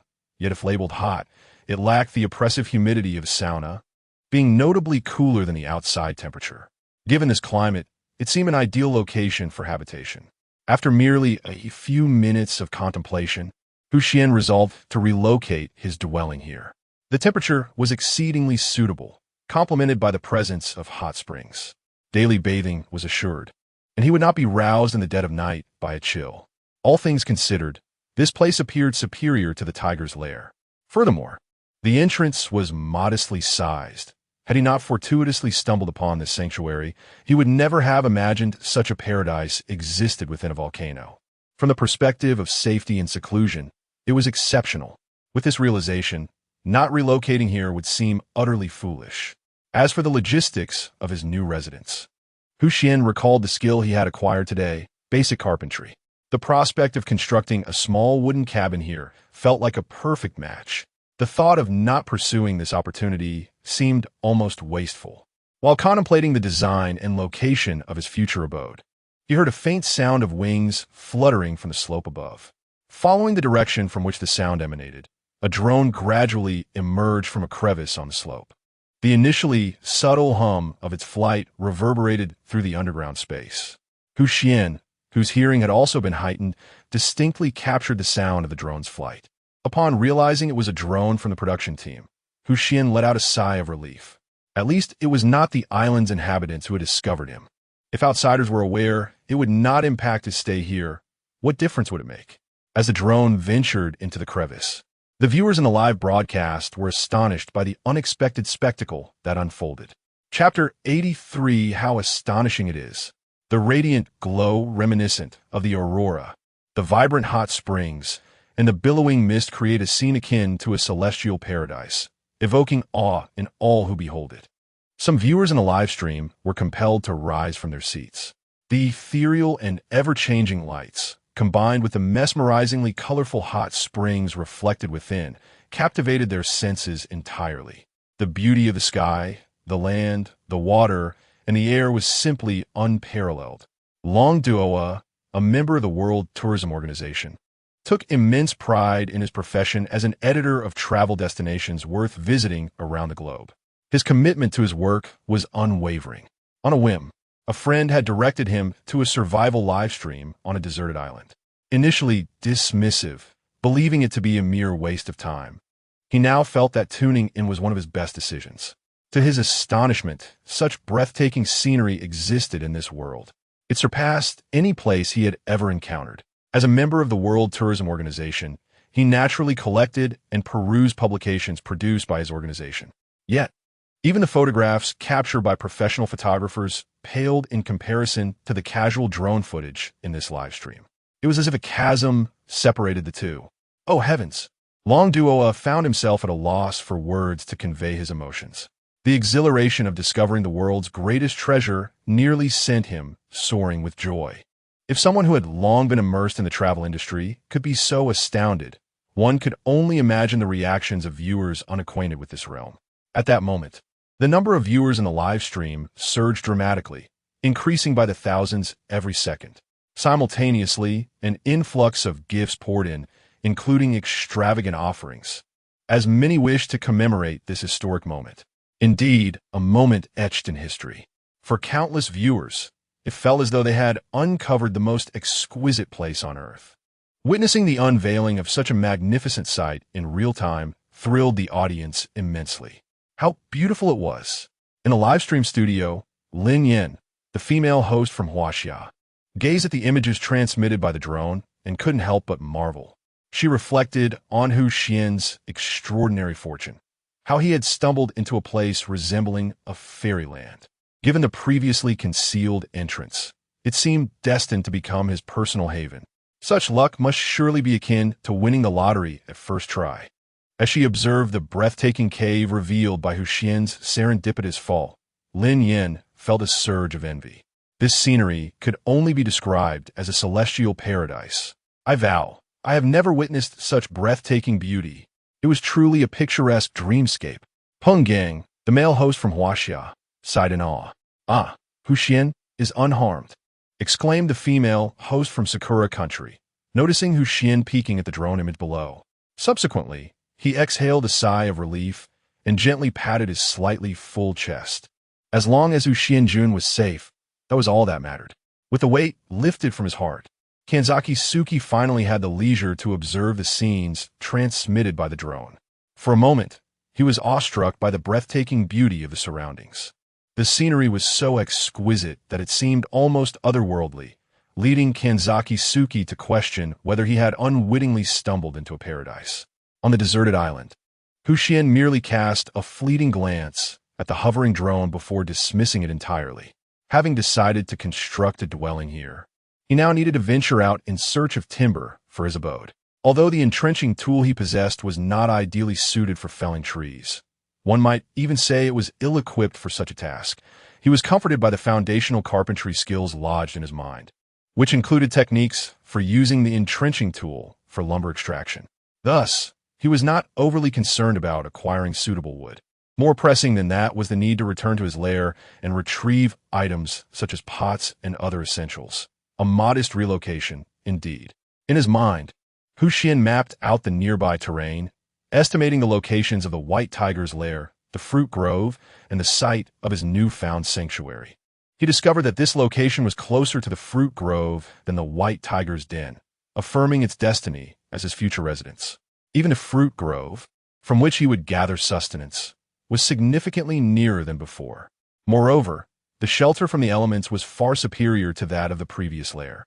The minuscule gaps and the cover provided by the vines rendered it impervious to the onslaught of wind and rain. With the exit situated on the mountainside, there was also no concern about potential flooding from mountain torrents. In terms of safety, this place was indeed remarkable. Having resolved to relocate, Xuan knew he must first depart from this spot. He surveyed the slope leading out of the mountain. Its incline was not steep, nor was it as smooth as a slide. His previous fall had been purely a matter of initial momentum. Now, ascending from below appeared to be quite manageable. Xuan retrieved the entrenching tool that had fallen aside during his tumble, secured his multifunctional knife, and prepared to depart with the white tiger. Uncertain of the time outside, but suspecting that it had already passed noon, he realized that if he walked back as leisurely as he had come, he would surely be pressed for time. It was conceivable that one round trip before sunset might not suffice. He estimated that if he moved swiftly, he might reach the white tiger's lair before nightfall. Otherwise, he might find himself spending the night on the deserted island, which was fraught with peril. The dangers of the island at night were extreme. A moment's inattention could easily lead to his demise. Furthermore, remaining in this haven posed its own risks, with the potential for intrusion upon his lair. After all, on a deserted island, the unpredictability of events reigns supreme. Should those creatures, already poised and coveting the lair of the white tiger, discover that the majestic beast is absent from its den this evening, they may very well invade. The items left behind in the lair, including pots and other belongings, could fall victim to their destructive whims. Most crucially, however, is the sleeping bag, an irreplaceable possession in such an inhospitable environment. Furthermore, it is remarkably susceptible to damage. For this reason, Xuan felt an urgent necessity to return to safeguard his sleeping bag tonight. With this thought, a resolute determination ignited within Xuan's gaze. Chapter 84. A temporary departure. Gazing at the slope leading out of the mountain, Xuan leaned down and whispered to the white tiger beside him before deftly mounting its back. Time was of the essence, and should he fail to return promptly, the potential for significant loss loomed large. Moreover, Xuan was disinclined to traverse the forest on foot. It was not only laborious but also detrimental to his footwear. On this desolate island, he possessed no spare pair of shoes. This single pair, should it wear out, would be irrevocably lost. Walking barefoot on this rugged terrain, even with his enhanced physique, would be uncomfortable. After all, it is akin to the discomfort following a mosquito bite. Though devoid of pain, it remains unpleasant. Without the protection of shoes, the ground on the island was strewn with various pebbles. Merely enduring the abrasion of small stones would be fortunate. Who could say if there were any toxic plants lurking nearby? Even the legendary Xuan succumbed to his trials of 100 herbs, let alone Xuan, who considered himself an ordinary man. Taking all these factors into account, lying upon the white tiger and allowing it to transport him home appeared to be the most efficient and prudent choice. Once Xuan was atop the white tiger, the falcon, having perched on his shoulder, took flight and landed on the tiger's head, resembling a captain commanding a vessel. Observing the falcon's playful antics, Xuan merely smiled serenely and gently patted the white tiger, signaling it to proceed. With Xuan's cue, the white tiger sprang into action, racing down the slope with ease. The incline, neither steep nor smooth, felt like level ground to the white tiger. With a burst of momentum, it pushed aside the vines at the end of the slope and leapt beyond the mountain's confines. Upon discovering that Xuan was still alive and had been taken away by the white tiger, the staff members, preoccupied with capturing the breathtaking scenery, hastily maneuvered their drone to follow the tiger's swift departure. Despite the beauty of the surroundings, which left them momentarily entranced, their primary responsibility was to monitor the contestants. Observing the participants while concurrently assessing the vicinity was permitted only under these conditions, especially with the ongoing global broadcast. Any mishap could adversely affect the production team, and those involved might face dire consequences. The stakes were high. One's life was not to be trifled with. As the white tiger carried Xuan and the falcon beyond the thicket, Xuan squinted at the sky. The sun had already descended from its zenith, having moved significantly towards the horizon. Extending his finger towards the sun, he calculated the time. It was already 3 in the afternoon. He needed to return soon. Glancing at his finger that had just indicated the sun's position, he murmured softly to himself. This technique of gauging time by pointing at the sun was a skill Xuan had learned online, and surprisingly, he executed it with remarkable proficiency. While at home, I estimated the time by gesturing, and the discrepancy between my estimation and the actual time was less than 3 minutes, an astonishing degree of accuracy. At this moment, Xuan silently rejoiced that the sun was not at its zenith. Had it been noon, the endeavor of searching for the cryptic signs left along the way and discerning directions would have consumed a considerable amount of time. However, with the sun descending in the west as a directional guide, the task of locating my bearings became considerably easier. The markers on my return journey were also much simpler to identify. The white tiger, bearing Xuan and the peregrine falcon, raced swiftly through the forest. As one of the dominant creatures of the woodland, the white tiger was exceedingly adept at navigating the terrain, a skill honed through necessity for survival. Under the white tiger's proficient stride, we swiftly approached its lair. Following closely behind was a drone, hampered by the towering tree canopies that limited its altitude to about 10 meters above the ground, an elevation most animals could not reach. With a little caution, it posed no threat. The sun gradually sank towards the west, its golden rays softening to a warm amber hue, while the horizon began to blush with the colors of dusk. In his mind, Xuan reconstructed the nearby map and, estimating his position based on the white tiger's speed, realized he was not far from the lair. He exhaled in relief, lowered himself, and embraced the white tiger tightly. The plush fur of the white tiger had long been a source of desire for him, and he envisioned using it as a pillow at night. Now, with the opportunity to openly revel in the luxurious fur without any concerns, he buried himself within its softness. At this point, they were quite close to the white tiger's den. With the tiger's powerful legs, they soon arrived at the entrance. The sun was on the verge of setting, casting its final blush across the sky. The light was dimming slightly, yet nightfall had not fully descended. Upon successfully reaching his destination, Xuan reluctantly rolled off the white tiger. It was not the moment to continue indulging in the allure of its fur. He needed ample light to assess the contents of the lair. With twilight encroaching, there was insufficient illumination to see clearly. Fortunately, the remnants of the firewood remained undisturbed during his absence, with no signs of intruding creatures. Xuan retrieved his lighter and ignited the wood in the fire pit. With a soft crackle, flames flickered to life amidst the timber. The small flame quickly burgeoned into a robust fire, illuminating the entire den. Contemplating his impending departure the following day, Xuan busied himself with organizing his belongings. Items such as wooden frames, which are inherently simple to construct, were never considered by Xuan to be worth taking along, given that he would be returning the following day, most likely in the morning when time would be ample. He set aside several stones possessing excellent thermal conductivity alongside a stainless steel pot. A few leftover fruits and some unfinished smoked venison were carefully wrapped in deer skin, which he had yet to sew, creating a makeshift bundle. The items were few, and he swiftly tidied them up. Once he had organized everything, Xuan gazed up at the sky outside the cave, contemplating that this might be the final opportunity to behold the heavens from this place, and he sighed inwardly. After his moment of reflection, he extinguished the embers and nestled into his sleeping bag, awaiting the arrival of the morrow. Chapter 85. Basic Weaving Techniques. The long, interminable night shall eventually be dispelled by the dawn of light. At the terminus of the boundless darkness, a resplendent radiance awaits. As the sun ascends, its golden rays emanate from the east, bathing the earth in warmth. The silvery moon, draped in its cool luminescence, descends towards the west. The once dominant night now surrenders to the embrace of day, as life awakens to engage in its essential activities. Trees begin to breathe, releasing fresh air into the atmosphere. The entire forest seems to come alive. Under the brilliant sunlight, Xuan gradually opens his eyes, inhaling the invigorating air released by the trees. Upon confirming the superiority of his chosen dwelling, an unexpected sense of ease envelopes him, as if a great weight has been lifted from his heart, leaving him in a state of tranquility.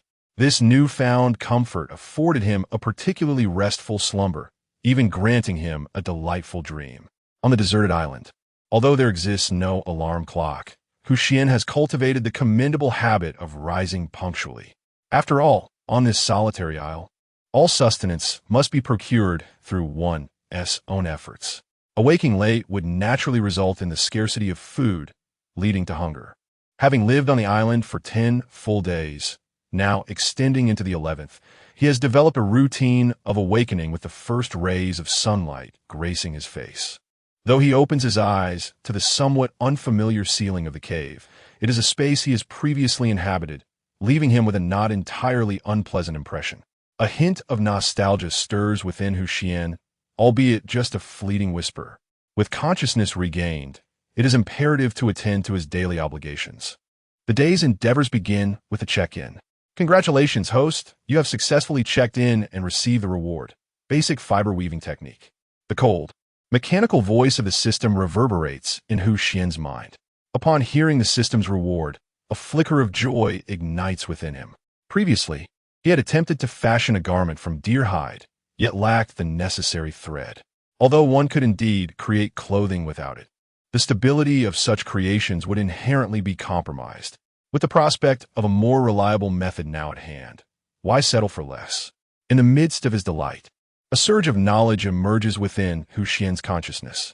Having endured multiple instances of knowledge infusion, This particular experience feels trivial by comparison. Through previous encounters, he has developed a tolerance to the associated discomfort. The current sensation resembles a mere nick from a small blade, painful, yet manageable. Minutes pass, and the discomfort from the knowledge infusion subsides. Reflecting on the wealth of new information swelling in his mind, Xuan smiles inwardly, feeling as though he is now fully prepared, awaiting only the right opportunity. From the knowledge just acquired, it appears that this fiber, when twisted into rope, can serve not only for garments, but also for crafting various items in the future. Previously, he had resorted to using vines for binding objects. Now that I have acquired the technique of fiber weaving, I can utilize materials such as hemp and even tree bark to craft ropes. Furthermore, I am capable of producing thick hemp ropes woven from several strands, which are undoubtedly superior in durability and potential length compared to vines. With the availability of these robust ropes, the construction of my future wooden cabin and the furniture within it, as well as the creation of small structures in the hot springs, will be immensely facilitated. It can be said that, as I prepare to relocate, this reward for signing in is akin to a timely blessing. After fully absorbing the benefits of this reward, I emerged from my sleeping bag. Once I meticulously folded it, I set out towards the entrance of my den, carrying the supplies I had packed the previous night, most of which were borne by the white tiger, while I cradled 2 stone slabs. Initially, I had intended for the white tiger to carry everything, allowing me to ride upon its back. However, the irresistible allure of its soft, furry coat made me reconsider. I suspected that if I mounted the white tiger shortly after waking, I might easily succumb to slumber once more atop its back. It was not a matter of mistrusting the white tiger, but rather the peril of dozing off in the forest, even atop such a formidable creature, was a danger I could not overlook. After having survived on this deserted island for some time, I was determined to keep circumstances under control. Moreover, given that I needed to transport 2 stone slabs, it was impractical to burden the white tiger with excessive weight. Additionally, the morning was still quite ample, so there was no need for haste. I was confident that, due to the narrow and concealed nature of the path, it would be exceedingly difficult for anyone or any creature to discover the hidden wonders that lay therein.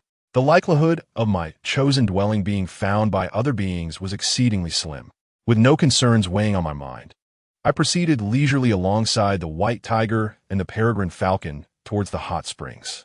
The falcon perched proudly upon the white tiger's head, as if surveying its domain like a captain of a ship. Throughout our days together, the bond between the falcon and the white tiger has flourished. They often frolic together, forming an unlikely camaraderie that transcends their species, all thanks to my presence. The journey from the white tiger's lair to the hot springs is not particularly short. After all, we had traversed nearly half the day yesterday, and the morning's expedition had consumed a significant portion of time as well.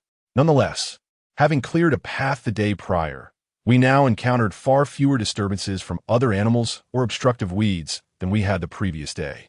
Any creatures with malicious intent had already shown themselves yesterday, resulting in a surprising scarcity of predators in the vicinity of this path. Even those that remained were swiftly dealt with by the united efforts of the white tiger and the falcon. Only his own body remained, awaiting its fate as sustenance for Xuan and his companions. Thus, they journeyed safely to the fissure they had encountered the previous day. Xuan parted the vines and beheld a sloping path descending before him, the very incline down which they had tumbled in a state of panic without preparation. This time, however, armed with foresight, Xuan was determined not to repeat his earlier mistake. Yet, he now bore 2 stone slabs, their dimensions slightly exceeding those of the fissure. Reluctantly, he maneuvered the stones horizontally, cautiously advancing towards the opening. Chapter 86. A true paradise, although maneuvering the stones into the crevices was not an arduous task. The presence of a slope behind the gaps significantly complicated matters. A moment's carelessness could easily result in a misstep, potentially shattering the stone slabs. Fortunately, Xuan's physical condition had markedly improved since his previous mishap at the cave entrance, making him more vigilant this time. With careful, deliberate steps, he successfully transported the stones into this idyllic haven. The subterranean space remained as breathtaking as the day before. The ethereal light continued to shimmer above, and the vibrant hot springs on the ground overflowed with enchanting mist, creating an otherworldly ambience. With Xuan's arrival, this celestial realm gained a sense of vitality. The once surreal beauty now bore a touch of authenticity. Observing the newfound liveliness in this paradise, the audience in the live stream expressed their admiration fervently. Gifts flooded the screen, and comments soared like confetti. This paradise was indeed real. Its beauty was astonishing. Initially, I thought there was a malfunction with the drone, but it truly exists. Such a stunning location. It surpasses the Tian Shan Mountains of Huaxia. If only I could live here. Amidst the rolling comments, the audience's envy overflowed. After placing the stone in a secure spot, Xuan whistled. Soon after, a white figure darted through the gap at the end of the slope, followed by a white ball rolling down the incline. The ball quickly reached the bottom, disassembling into a sprawled form. Xuan rubbed his forehead at a loss for words. This foolish white tiger had once again tumbled in without a care. Had it learned nothing from yesterday's lesson? Or was it simply true to its feline nature? Appearing rather foolish? As Xuan pondered how to address the white tiger's antics, a falcon descended gracefully from above, landing on the sprawled creature. As the white ball rolled in, the falcon had entered slowly, while the items previously carried by the tiger lay scattered around. The remnants of cured venison, pots, coconuts, and fruits were strewn about. With a sigh, Xuan bent down to gather the items. This foolish tiger, he silently scolded, though he felt no anger, only a bemused resignation. It was perplexing how something so sensible could behave so foolishly upon encountering a slope. Glancing at the white tiger lounging nearby, Xuan found himself at a loss for words. Fortunately, there was no danger, and the white tiger's relaxed demeanor posed no issue at all. The belongings he carried were not numerous, and he soon finished tidying up. After placing everything aside, Xuan began to carefully observe his surroundings. Previously, he had only glanced around briefly before deciding to relocate here. Now, a more meticulous examination was warranted, as there might be discoveries he had overlooked. Naturally, the first object of his scrutiny was the centerpiece of this subterranean realm, the 7 colored hot springs. He had never heard of a location boasting 7 springs, each a distinct hue. It was utterly unprecedented and unfathomable. Typically, hot springs of similar nature share a uniform color. Springs of varying shades are indeed quite rare. From Xuan's understanding, the most colorful hot springs in the world comprise but a single spring that changes color over time. Although such occurrences are exceedingly rare, the uniqueness of a 6-colored spring pales in comparison to the remarkable phenomenon of 7 springs, each in a different color. Extending his hand, Xuan gently touched the water, merely gauging its temperature. Being within a volcanic setting, the potential for scalding water was uncertain. If the temperature exceeded 70 degrees without boiling, it would not be a leisurely soak, but rather a perilous situation. This was certainly not ideal. Moreover, by confirming the temperature of each spring, he could choose one that suited his desired bathing temperature, thus saving considerable time. He proceeded to test each spring in turn. The 7 springs were not aligned in a straight line, but arranged in a formation reminiscent of the Big Dipper, with temperatures gradually increasing. By the time he reached the final spring, the temperature was significantly higher than at the outset. However, after gauging the warmth, Xuan felt assured it was within his tolerance. Relieved that he had confirmed a suitable bathing spot, he turned his attention to the rest of the area. Standing up, he surveyed his surroundings. To his eyes, there was nothing amiss.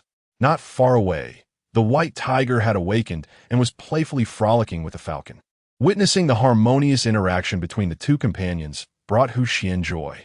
It was heartening to see the tiger and falcon so content in each other's company. Reflecting on the falcon's earlier gesture of sharing food with the tiger, Xuan pondered if perhaps prolonged companionship could enhance their intelligence. He mulled over this thought, but could not arrive at a conclusion. After a while, he decided to abandon the inquiry.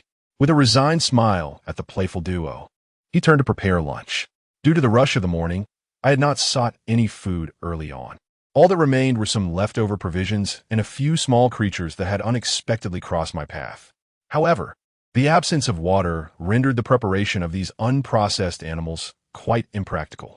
Thus, My only recourse lay in the remnants of smoked meat and salted fish.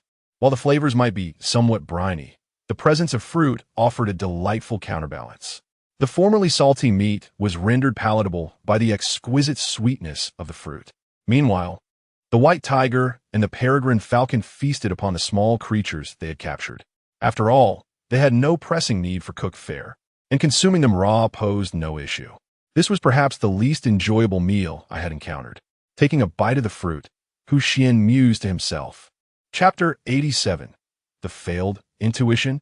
The remaining food was scarce, yet when complemented by the fruits, it provided a profound sense of satiety. Xuan took a moment to reflect, contemplating what tasks to undertake in the afternoon. Given the limited hours, the number of trees he could fell in a single afternoon would be quite minimal. Particularly, when considering the construction of a modest dwelling, he had a considerable way to go, especially since he was wielding a spade. Although he possessed the knowledge of utilizing a spade for lumbering in his mind, this method would consume an inordinate amount of time. The time required to fell a single tree with an axe could suffice to fell 3, or even more. In comparison, the efficiency was markedly lacking.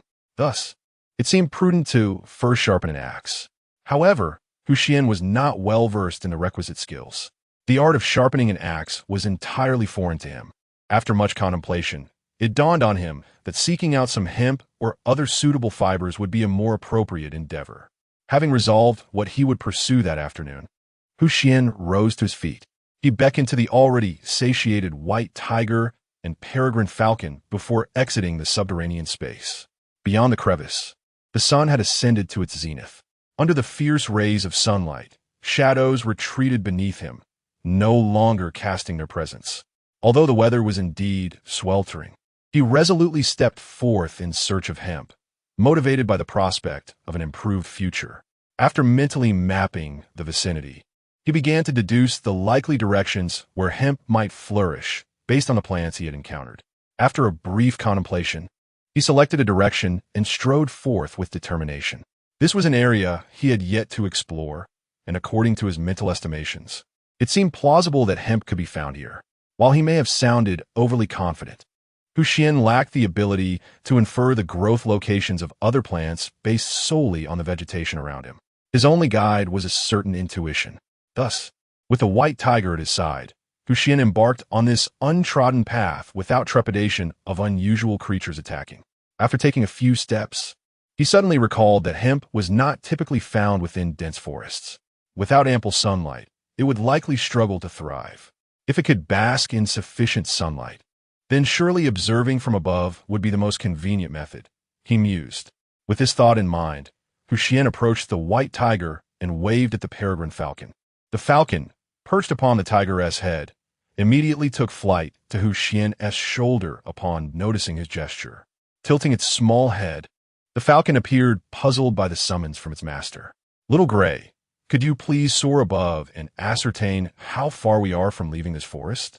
If it's not too far, just fly along the edge and call out," Xuan instructed softly, his voice barely above a whisper, deliberately avoiding any aerial surveillance. Xuan was reluctant to reveal his ability to communicate subtly with animals. As long as there was no concrete evidence captured by drones, there would be no proof of his capacity to converse with them. Upon hearing Xuan's command, the peregrine falcon emitted a soft chirp and flapped its wings. Soaring towards the horizon, Xuan stood still, shielding his eyes from the blinding sun, squinting as he watched the falcon gradually disappear into the distance. With the falcon's assistance, Xuan felt assured that his search for hemp would be significantly easier. Unfortunately, their communication was limited to vague exchanges. He could not convey images from his mind in a remarkable manner. After all, the falcon was an animal, and its understanding was fundamentally different from that of humans. Cultural disparities existed not only between humans and animals, but also among people themselves. The same concept might be perceived entirely differently in Eagle Nation compared to Huaxia. Even within Huaxia, regional differences resulted in various interpretations of identical things. It was quite normal for a single item to possess multiple names within the country, reflecting the inevitable evolution of culture. Given this precedent, Xuan did not expect the falcon to grasp precisely what he was searching for. If understanding among humans was often fraught with difficulty, how much more challenging would it be to communicate with an animal? As he watched the falcon vanish from sight, Xuan suddenly realized he had overlooked something quite significant: the provisions of food and water for the night. It was indeed a miscalculation not to secure these essentials at the earliest opportunity. Fortunately, the day was still young, and he still had ample time to search. It was only noon, and he had an entire afternoon to ensure he obtained these necessities. However, the journey to find hemp might be delayed until later in the evening. The stream he had encountered earlier was quite distant from the current volcanic location. A round trip would be excessively time-consuming. Yet, if he could successfully locate a water source nearby, future retrieval would be considerably more convenient. As for dinner, he could always forage for fruits in the orchard to satiate his hunger. The fruits in that grove were surprisingly filling, and he estimated that a typical adult male would only need to consume fewer than 5 to feel completely satisfied. This was, of course, attributable to the enhancements his body had undergone, which increased his consumption and other physical demands. Had he not undergone such fortification, he would likely have felt full after just 2 fruits. With this thought in mind, Xuan temporarily set aside his concerns about dinner. His primary worry now was securing a water source. The nearby trees thrived on moisture drawn from deep underground. Attempting to determine the direction of a water source by excavating plant roots was utterly impractical. Beyond that, Xuan could not conceive of any suitable methods for locating water. Perhaps he would have to rely on auditory cues to discern its location. With a sigh, Xuan had not yet allowed himself to feel frustrated when he noticed a dark speck approaching in the sky. Suddenly, a pair of immense wings unfurled from the silhouette, and the peregrine falcon landed gracefully on Xuan's shoulder. Observing the somewhat dejected demeanor of the falcon perched upon his shoulder, Xuan discerned that the bird had yet to locate the boundaries of the forest, although he had resolved to seek out the elusive hemp another day. The falcon's inability to find the forest's edge elicited a sigh from Xuan. After all, without a clear delineation of the borders, his range of activities for the day might be regrettably confined. Given his intention not to spend the night within the forest, he was limited to exploring only those areas reachable within half a day's journey. However, what if he prepared a dwelling in advance? Suddenly, a spark of inspiration ignited in Xuan's eyes. Chapter 88.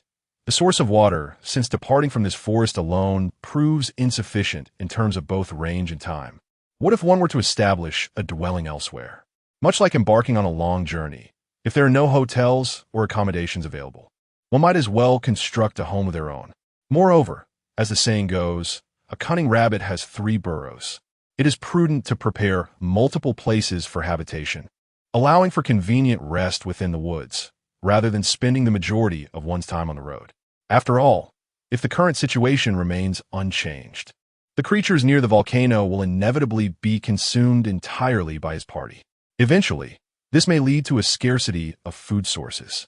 Xuan was not naive enough to believe that the animals surrounding the volcano could sustain his group for an entire year.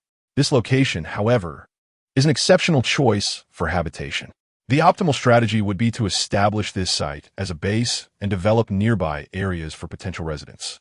By centering his temporary abodes, he could significantly enhance his range of activity. Before long, it is likely that his temporary shelters will dot the entire deserted island. At that point, he would truly be able to explore the island at will. Envisioning a bright future, Xuan felt a surge of joy.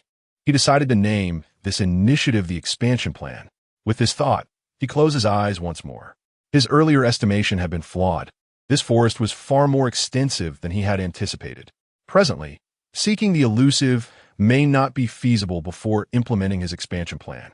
Thus, his immediate task was to search for a water source.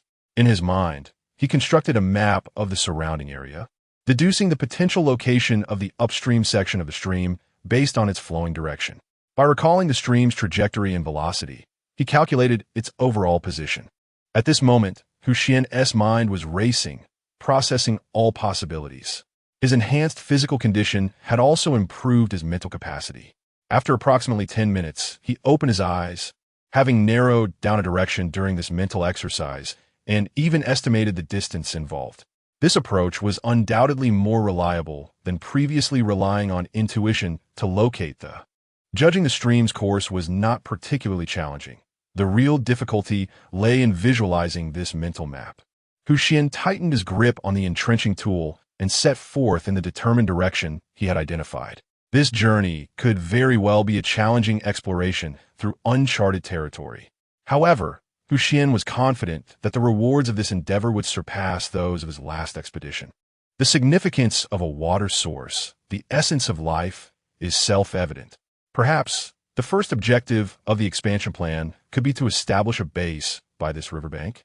As he wielded his entrenching tool to carve a path, he contemplated the feasibility of this notion, finding it increasingly appealing with each passing thought. By the water's edge lies a temporary dwelling, offering considerable convenience for both quenching thirst and preparing meals. After all, with a white tiger nearby, the captured prey is likely to be substantial. However, when it comes to larger game, one must consider that while the falcon and the white tiger can feast on their prey raw, I personally prefer my meat well cooked. To achieve this, fire is indispensable, necessitating the careful preparation of the meat. Cleaning a large beast requires a significant amount of water. Without a nearby river, this task could become quite burdensome. It is hardly feasible to rely on a hidden paradise for such needs. Hot spring water, while rich in minerals and celebrated for its temperature, is not suitable for consumption. Yet, what form should this dwelling take? With the white tiger by my side, I feel considerably more at ease. As I navigate through the underbrush, I contemplate how to execute my expansion plans. Although this is a temporary arrangement, certain essentials must not be overlooked. I need not aspire to construct a quaint wooden cabin that offers shelter from the elements, provides coolness against insects, and effectively wards off potential invaders. At the very least, it should resemble a tiger's den. While it is labeled a temporary abode, the likelihood of needing to stay overnight is significant. A lack of security would pose considerable challenges. What about a secluded cave, for instance? I chuckled at the thought, quickly dismissing it. Over the past 11 days, I have encountered several caves, and the monotony of cave dwelling has begun to wear on me. It would be better to seek alternative accommodations now. Furthermore, there is no need to construct a shelter immediately upon discovering river water. I could collect an adequate supply and return the following day to build my dwelling. In fact, this approach may prove more prudent. Accompanied by a tiger and a falcon, I moved stealthily through the forest, observed by the silent watch of drones. This time, the creek appeared to be quite distant. After approximately 2 hours of clearing a path, I still had not seen any signs of a water source. According to my mental map, I should be nearing a water source by now. Could it be that I miscalculated once again? As I halted my steps, the white tiger and the falcon paused as well, gazing at me with curiosity. The forest was enveloped in an unusual silence, so profound that the sound of falling leaves seemed amplified. Yet, amidst this tranquility, I heard the unmistakable sound of flowing water. The sound of water. Indeed, there must be a source nearby. A wave of joy surged within me, though I quickly tempered my excitement. If there is water in the vicinity, why have I yet to encounter it? Moreover, the sound of flowing water could already be heard. Logically speaking, the distance should not be too great. The enhancement of his physical condition had significantly improved Xuan's vision. Ordinarily, such a situation should not exist. If there were indeed a source of water flowing on the ground, he should have spotted it at a glance. Way on the ground? Xuan suddenly realized a rather serious issue. He had always envisioned a river slowly flowing on the surface. His search range had also been limited to above ground. However, what if the river was not above ground, but rather beneath it? What if it were an underground stream? Chapter 89. The truth is singular. Employing the method of searching for surface rivers to locate subterranean rivers is a futile endeavor. It would be more astonishing to actually succeed in such a quest. The challenge of discovering underground rivers is significantly greater than that of their surface counterparts. Moreover, when considering factors such as the safety and purity of the water source, subterranean river water is vastly superior to that of surface rivers. However, given that these rivers lie beneath the earth, locating them without specialized detection instruments relies solely on fortune.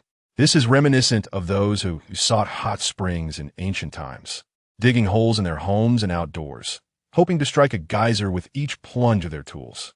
If finding a hot spring is so arduous, How much more so is the search for a deeper subterranean river? Without substantial equipment, one should not expect to easily unearth subterranean river water from the surface. The ancient methods employed by the people of Huaxia to dig wells can, in some respects, be viewed as tapping into a branch of an underground river, a relatively shallow one. The adage that one well can sustain an entire village has been passed down through generations in Huaxia, hinting at the abundance of underground river sources. Based on the sound of the flowing water he has just heard, it is quite possible that what he has stumbled upon is not merely a branch, but the main artery of an underground river. Logically, the main channel of an underground river should be situated at considerable depths. The ground's ability to transmit sound is evidently inferior to that of air. Xuan mused to himself that although his hearing had indeed improved with his enhanced physique, it had not yet reached the level required to detect the sound of flowing water from a river lying many meters below the surface. After dismissing all impossibilities, if only the extraordinary remains, then that must be the truth. There exists but one reality. A passage leading to the main artery of the underground river is nearby. Referring to it as a passage seems appropriate, as both cave entrances and tunnel mouths can be considered openings. It is likely that this vicinity harbors a tunnel that directly leads to the main channel of the underground river, possibly even a stalactite cave, an exceedingly precious existence in its own right. Contemplating the imminent discovery of a stalactite cave and the main artery of the underground river deep within, Xuan couldn't help but feel a surge of joy. Yet, being someone who prided himself on weathering great storms, he quickly calmed his excitement and began to attentively discern the direction from which the sound of the flowing water emanated. The sound of the water was faint and elusive, seeming to be both distant and near at once. If one did not listen intently, they might indeed miss it altogether. The flow of water was so subtle that the drone's apparatus failed to capture the sound. Consequently, as Xuan focused on listening to the water, scrutinizing the sound of the flow in search of a passage to the underground river, the viewers in the live stream found themselves perplexed. What is this contestant doing? Why has he suddenly begun to make such movements? In the live broadcast room, the host from Huaxia, Lin Yan, posed a question to the audience. Although she had gleaned some understanding of Xuan's actions from the visuals, articulating her thoughts directly without any preamble would undoubtedly yield a more impactful effect than simply posing a question for others to answer. Typically, such actions by Xuan would indicate he had located a water source. However, the absence of any audible water flow suggested that the sound might be too faint to be detected on site. If so, it was highly probable that Xuan had discovered a passage leading to an underground river. In the live studio, the Sakura Nation host, Kanzaki Suki, responded to Lin Yan's inquiry. While the speculation was shared among the group, the host's endorsement conferred an air of authority to the conjecture. Days had passed, and Kanzaki Suki had gradually acclimated to the task of occasionally elucidating Xuan's actions. Drawing upon her professional qualities as a host, she endeavored to present herself as composed and unflustered, no longer blushing at the slightest provocation. After concluding her commentary, Kanzaki Suki cast a furtive glance at Xuan on screen, observing him intently focused on the sound around him as he searched for the underground river. She couldn't help but feel captivated. It is often said that a man immersed in his work is most appealing to women, and Kanzaki Suki, at a suitable age for marriage, was no exception. On the deserted island, Xuan advanced step by step with great caution, to avoid disrupting the sounds of flowing water. He moved silently, each step calculated to minimize noise. He aligned his movements with the direction of the breeze and the patterns of leaves beneath his feet, managing to traverse the forest without a sound. The surroundings remained exceptionally tranquil, punctuated only by the occasional song of birds, with the predominant sounds being the rustling wind and the distant flow of water from the underground river. As Xuan meticulously navigated his way forward, he finally made a significant discovery. Upon parting a curtain of vines that obscured his view, he was astonished to find a small opening not far ahead. The gap was not particularly large. Even a white tiger would struggle to squeeze through. It was much smaller than the cavernous entrance he had imagined. Though slightly disappointed, the sound of water flowing indicated the location of the passage. Hu Xian confirmed that this opening was indeed the conduit to the underground river, albeit rather constricted. With the passage identified, Hu Xian no longer needed to tread with such extreme caution. The intense focus required for his previous careful movements had proven mentally taxing. Within a mere 10 minutes, he noticed beads of sweat forming on his forehead, underscoring the significant drain on his mental fortitude. Now, he strides forward with great confidence. With the white tiger by his side, Hu Xian feels fearless. He stands at the entrance of the crevice, peering into the abyss beyond. A profound darkness engulfs his vision, an impenetrable blackness that renders the lens invisible. The obscurity is so intense that Hu Xian feels as though he is staring into a chasm. Given the overwhelming darkness within the crevice, a source of fire is indispensable. Although he possesses a lighter, its fuel will inevitably be depleted. Relying solely on the lighter for illumination in the depths of darkness is clearly impractical. It seems he must search nearby for some combustible wood. With a sigh, Hu Xian begins his quest for kindling in the vicinity. Chapter 90. The vast world, full of wonders in the dim recesses of space. A solitary flicker of flame danced precariously, as if it might extinguish at any moment. This flame could aptly be likened to a candle flickering in the wind. Although what I held could be referred to as a torch, if one could call it that, given that it merely consisted of a wooden stick coated with a trace of igniting oil extracted from a lighter. Its status as a torch was at best tenuous. The flame upon it, though somewhat unstable, did not cause Hu Xian great concern. The flickering was merely an illusion. Within this narrow passage, his pace was not particularly swift, insufficient to stir much air. Moreover, the absence of a strong breeze within the confines of this crevice contributed to the flame's wavering. The current instability was entirely a result of traversing a path leading to an underground river. The air was inevitably infused with the dampness characteristic of subterranean waterways.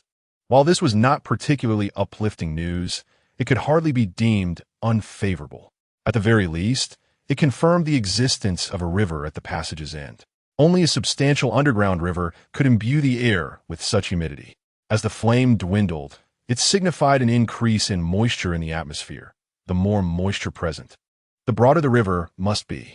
In the enveloping darkness, Hu Xian had lost track of time, yet the sound of flowing water indicated he was drawing near. Not far behind him, a drone followed closely, an essential observational tool that would be rendered futile if it did not accompany him. Despite the pervasive darkness of the crevice, the high-tech drone dispatched by the production team was equipped with infrared cameras. Night vision was a trivial matter for this device. Thus, within the shadowy confines, Hu Xian, along with the white tiger and the peregrine falcon, were under the drone's vigilant scrutiny, their every movement laid bare. After a brief period of continued advancement, Hu Xian discerned a glimmer of light ahead. It was a soft, white luminescence, gentle and warm, reminiscent of a mother's embrace. The presence of such a white glow in this dark cavern was indeed peculiar. Yet, deep within, Hu Xian harbored a spirit of adventure and fervor. Faced with an unfathomable mystery, he resolved to confront it head-on. He moved toward the source of the white light, and, after rounding a bend, he finally beheld its true form. It was a mass of crystalline structures, akin to white quartz. To put it simply, one might refer to it as white crystal. However, based on Hu Xian's recollections, such minerals were not known for their ability to emit light independently. Yet here, these quartz-like formations were radiating a soft, shimmering white glow. Although it lacked the brilliance of the outside world, the gentle illumination enveloping this small place was more than sufficient. The entire space was bathed in a soft white glow. The source of this light, resembling white crystal-like ore, was exposed and scattered throughout the vicinity. After a brief moment of astonishment, Hu Xian regained his composure. The surprising radiance of the luminous mineral had momentarily distracted him from the nearby, rushing river. Despite the white light, the river appeared to be quite deep. Under the ethereal glow, it remained shrouded in darkness, obscuring any understanding of its depth. Hu Xian held a torch high and gradually approached the flowing underground river, which produced a gentle sound as the water coursed. Although the flame of the torch had dwindled to a flicker, it still provided a modest light. The faint orange hue of the torch contrasted sharply with the cave's luminous white glow. As he neared the riverbank, aided by his enhanced vision, Xuan finally began to discern the river's form. The water flowed swiftly, leaving visible traces as it rushed by. Naturally, such a rapid current was devoid of any fish, or, if any existed, they were certainly not visible at the moment. Despite the interplay of lights and Xuan's extraordinary eyesight, he still could not fully perceive the underground river. One could only imagine its profound depths, akin to staring into an abyss.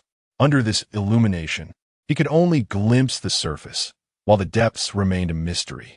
Nevertheless, this small discovery was enough to satisfy Xuan. After all, he had not only uncovered such a vast underground river, but had also found luminous minerals beside it, akin to the legendary night pearls. Gazing at the abundance of or scattered along the cave's edge, Xuan mused to himself.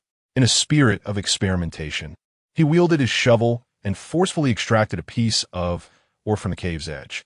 Though not particularly large, it sufficed for his testing purposes. Now, Xuan aimed to determine whether this mineral would continue to emit light once removed from its original setting, and for how long it would do so. Cradling the mineral in his hands, he stepped outside the cave, turned a corner with his back to the cavern, and began to examine the ore. With the absence of the surrounding mineral's white glow, Xuan clearly observed that the piece he had extracted continued to radiate a shimmering white light. Astonished, he realized that this mineral possessed the ability to emit light independently. This revelation left Xuan somewhat taken aback. He had never encountered such a mineral before. In this vast world, wonders abound. Truly, the ancients did not deceive me. Holding the extraordinary mineral in his hands, Xuan could not help but reflect on its potential. If auctioned in the outside world, it would likely fetch a remarkably high price. Based on previous observations, there may indeed be a vein of precious minerals here. If it were to be fully extracted, it would constitute an extraordinary fortune. Although the prospect of such immense wealth initially stirred my heart, I quickly regained my composure. Despite having discovered this mine, I do not possess ownership over it, nor do I have the necessary means for its extraction. Considering the rewards promised by the Survival Show's production team and the powerful conglomerate behind it, it is unlikely they would jeopardize the entire program for the sake of a single mine. After all, the extraction process would inevitably affect the show, potentially rendering it a futile endeavor for the conglomerate. Chapter 91. Should we call a surprise? Although Xuan effortlessly emerged from the shock, it did not imply that others shared the same sentiment. Among the audience watching the live broadcast, various individuals, including company owners, influential figures from financial conglomerates, and patriarchs of prominent families, could not help but display expressions of astonishment.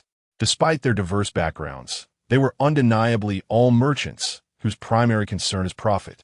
The value of a mineral capable of shining in the darkness is self-evident. Typically, luminous minerals possess a certain degree of radioactivity. However, this is counterbalanced by their rarity. Rare commodities will always find a market, for the principle of scarcity is an enduring truth in commerce. The prospect of such a trove of minerals, potentially undiscovered, stirred excitement among this group. Yet, upon reflecting on their own positions, they realized that in the eyes of those behind the survival show on the deserted island, they were inconsequential, and thus they relinquished their ambitions.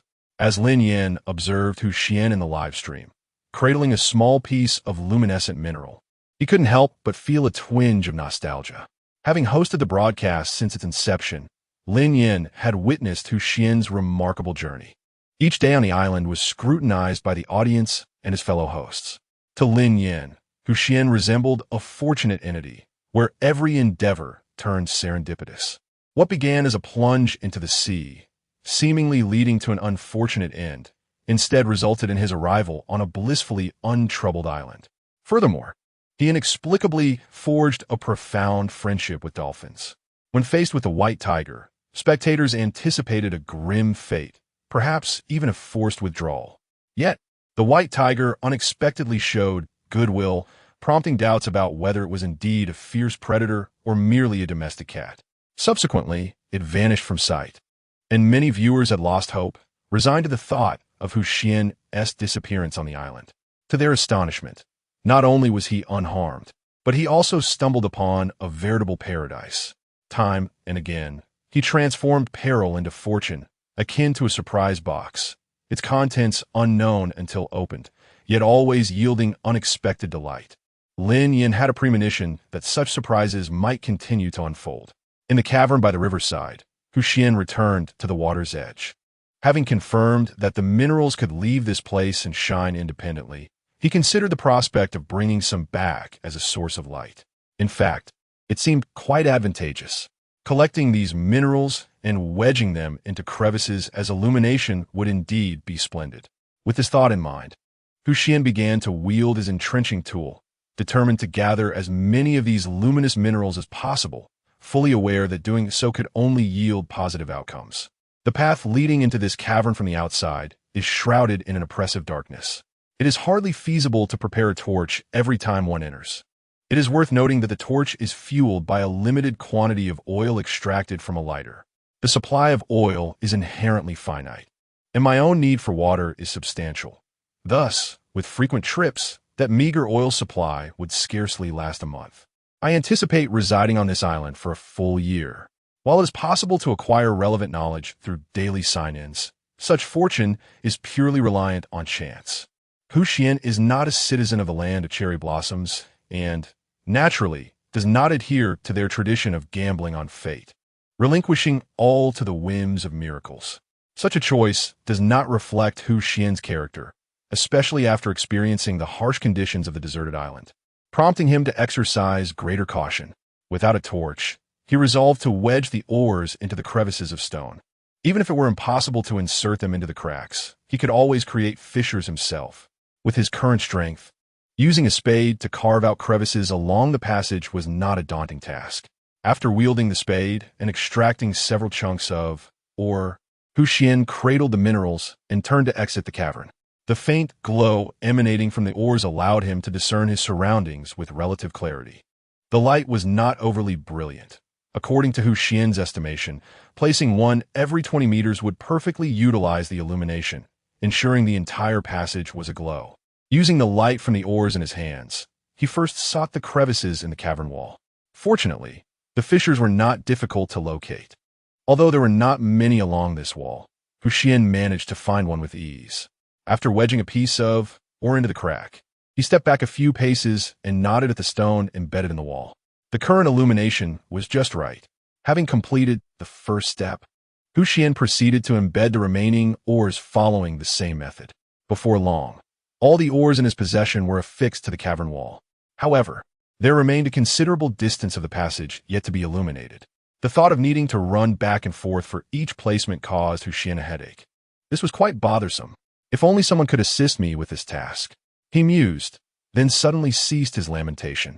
A realization struck him. It seemed that the white tiger could also carry items, and the peregrine falcon could grasp things with its claws. These were indeed potential means of assistance. Surprised by his momentary lapse, Xuan gently tapped his head and ventured back into the cavern. He had entered earlier accompanied by both the tiger and the falcon, yet there was nothing within the cavern that required their aid.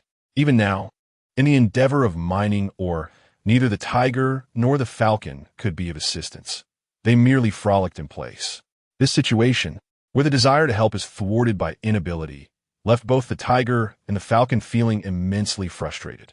Upon learning that they could assist Xuan in his tasks, their joy was boundless, so much so that they nearly leaped out of their pants. Observing the elation of the white tiger and the peregrine falcon before him, Xuan nodded gently. The labor force for transporting the ore had been secured. Next, he needed to excavate more ore. With this thought in mind, Xuan swung his engineering shovel once more. According to his estimations, to fully embed the gems would require hundreds of trees of that previous size. This was a figure that instilled considerable pressure merely by hearing it. However, Xuan did not falter. Instead, he accelerated the pace of his mining efforts. Chapter 92. Fortuitous discovery. With the enhancement of his physique, the speed of mining surpassed that of the ordinary laborers significantly. Although he wielded merely a spade instead of a specialized mining tool, the hardness of the ore was manageable, while there was some wear on the spade. It was minimal and quite limited. Given the survival stakes for the contestants on the deserted island, the production team naturally provided high-quality equipment at the outset. The array of tools could be described as exceptional, with the metal's hardness assured to be only slightly below that of diamond. The robust quality of the spade was one of the reasons Xuan felt emboldened to use it so liberally. Had the spade been of inferior quality, it would likely have been relegated to a limited use status. After mining for nearly an hour, Xuan paused to wipe the sweat from his brow. Leaning on the spade, he gazed at the ore he had extracted not far away, a faint smile gracing his lips. The fruits of his labor always brought a sense of joy. Through his diligent efforts, he had amassed a substantial collection of ore. At this moment, he felt particularly fortunate to have brought the white tiger along. While he could have transported the ore himself, it would have been quite cumbersome. However, with the white tiger as his laborer, the task of moving the ore and arranging the passage became considerably more convenient. After resting briefly, Xuan loaded the ore onto the white tiger. Its considerable size posed no problem for the burden, as the ore was not excessively heavy and its hardness was manageable. Compared to ordinary stones, it was even somewhat lighter. Had it not been for the inconvenience of moving a multitude of rocks, and Xuan's own reluctance to do so, he could have undertaken the task alone. Nevertheless, with available labor at hand, it was only prudent to utilize it. Once all the ore was secured on the white tiger's back, Xuan exited the cave. The next task was to position the ore along the sides of the passage. As he examined the rock seams, he began to embed the stones one by one. The process of embedding the ore took longer than his initial entry, yet the seams were not difficult to locate, and the additional time spent was limited. When Xuan embedded the final piece of ore, he could faintly discern the sky outside. The sun was no longer as high as when he first entered. It was now trending towards the western horizon.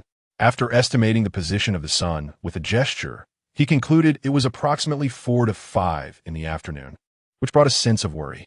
Throughout the afternoon, he had only managed to locate a water source. While that was commendable, the lack of food left him feeling somewhat discontented. Upon contemplating the possibility of subsisting solely on fruits again that evening, Xuan's spirits momentarily dipped. Although the flavor of the fruits was indeed delightful, and consuming them was not devoid of joy, he felt a certain monotony. Moreover, the notion of the white tiger and the peregrine falcon only indulging in fruits seemed rather lacking in excitement. Yet, he could not conjure a method that would guarantee a meat meal.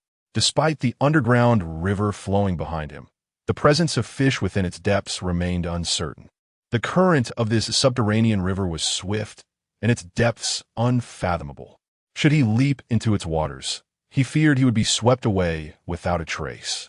With a sigh, Xuan resigned himself to the fact that, in the absence of a foolproof method for securing meat, his only hope lay in encountering a suitable prey along the route to the fruit grove. Fortunately, his discoveries thus far included not only the underground river, but also some mineral deposits.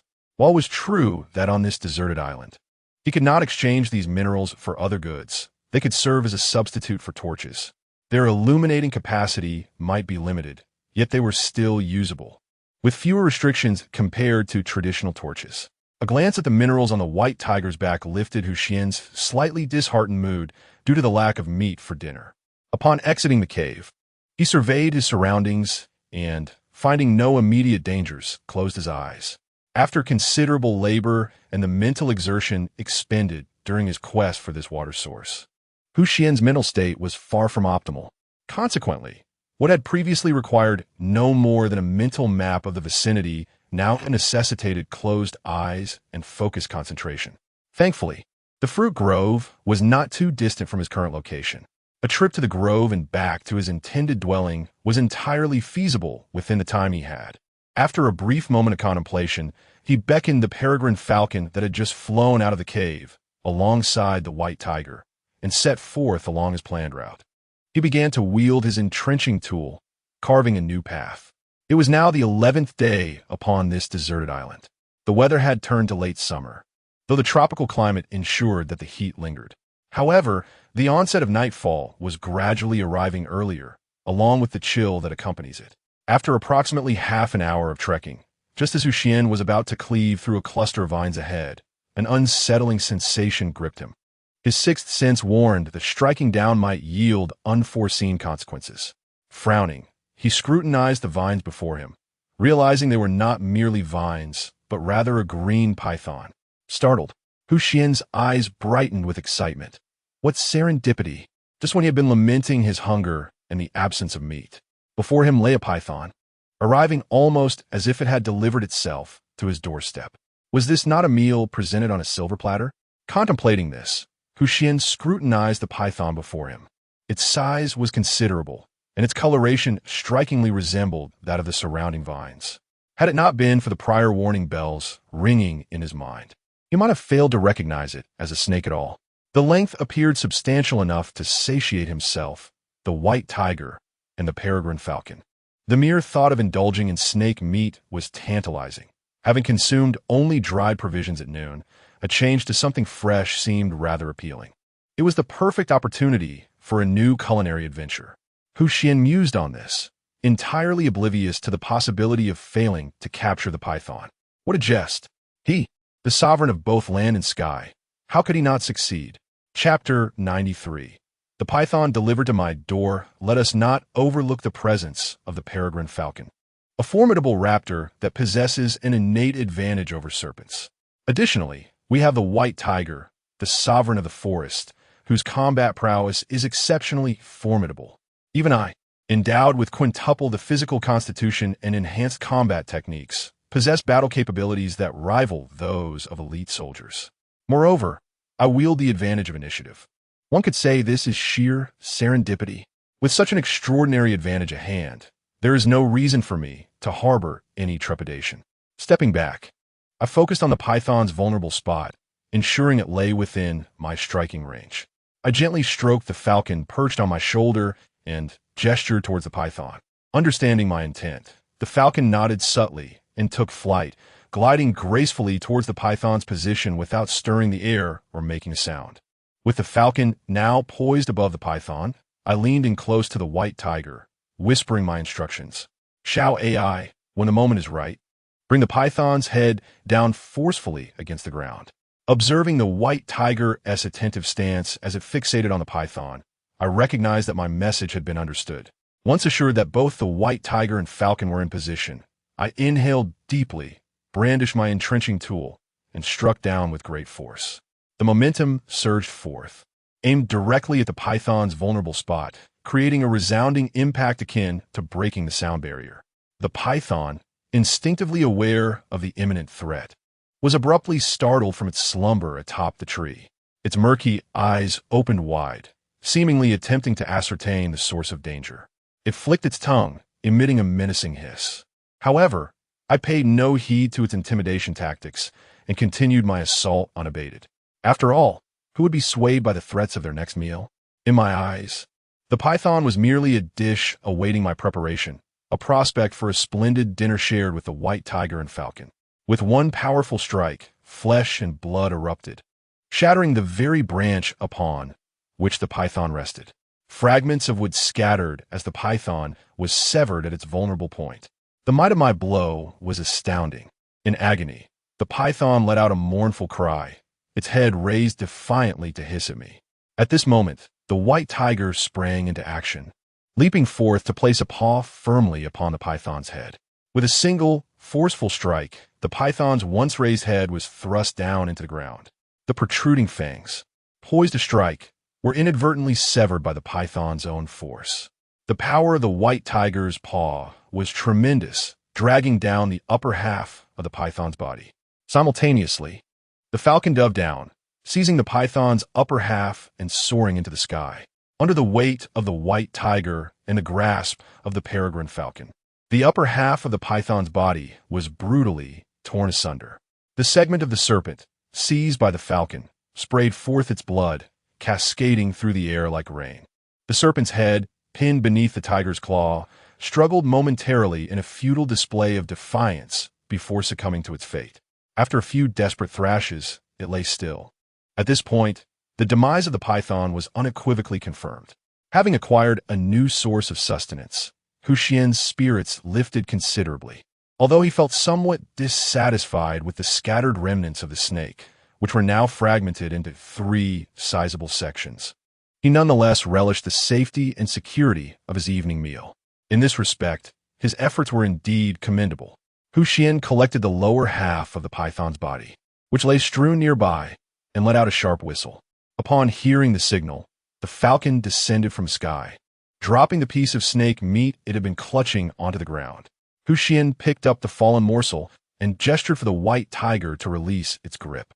Once he retrieved the serpent's head, he employed a spade to cleave it in twain. Xuan had previously maintained a certain wariness toward serpents, recalling the notion that they could still exhibit movement for a time after death. He was not inclined to take any chances, as a misstep could lead to dire consequences.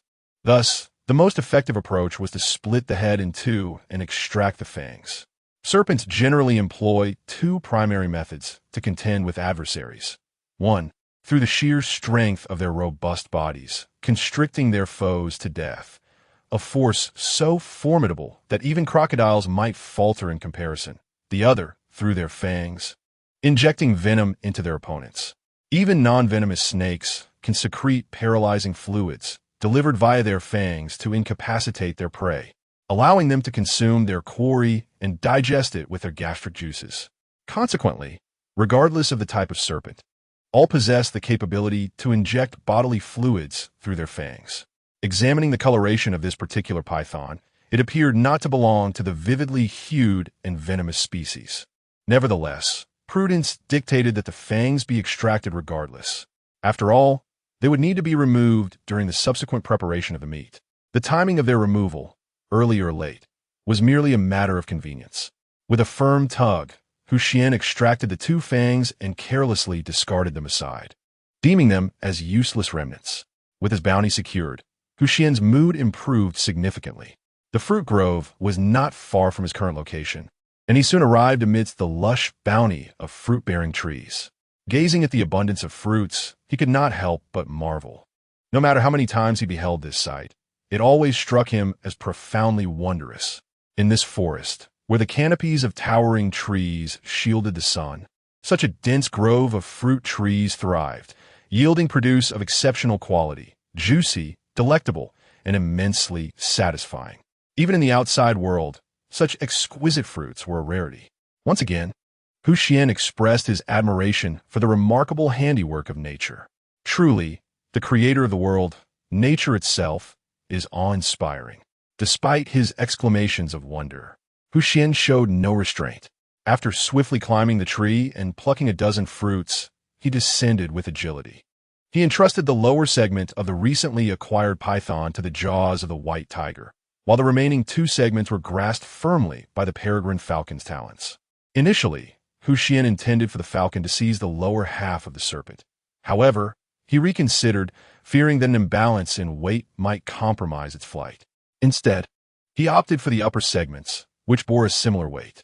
Embracing the freshly harvested fruits, Xuan, accompanied by the white tiger and the falcon, made his way toward the direction of the volcano that lingered in his memory. At this moment, the sky had yet to succumb to darkness, with the sun lingering at the cusp of its descent. Chapter 94.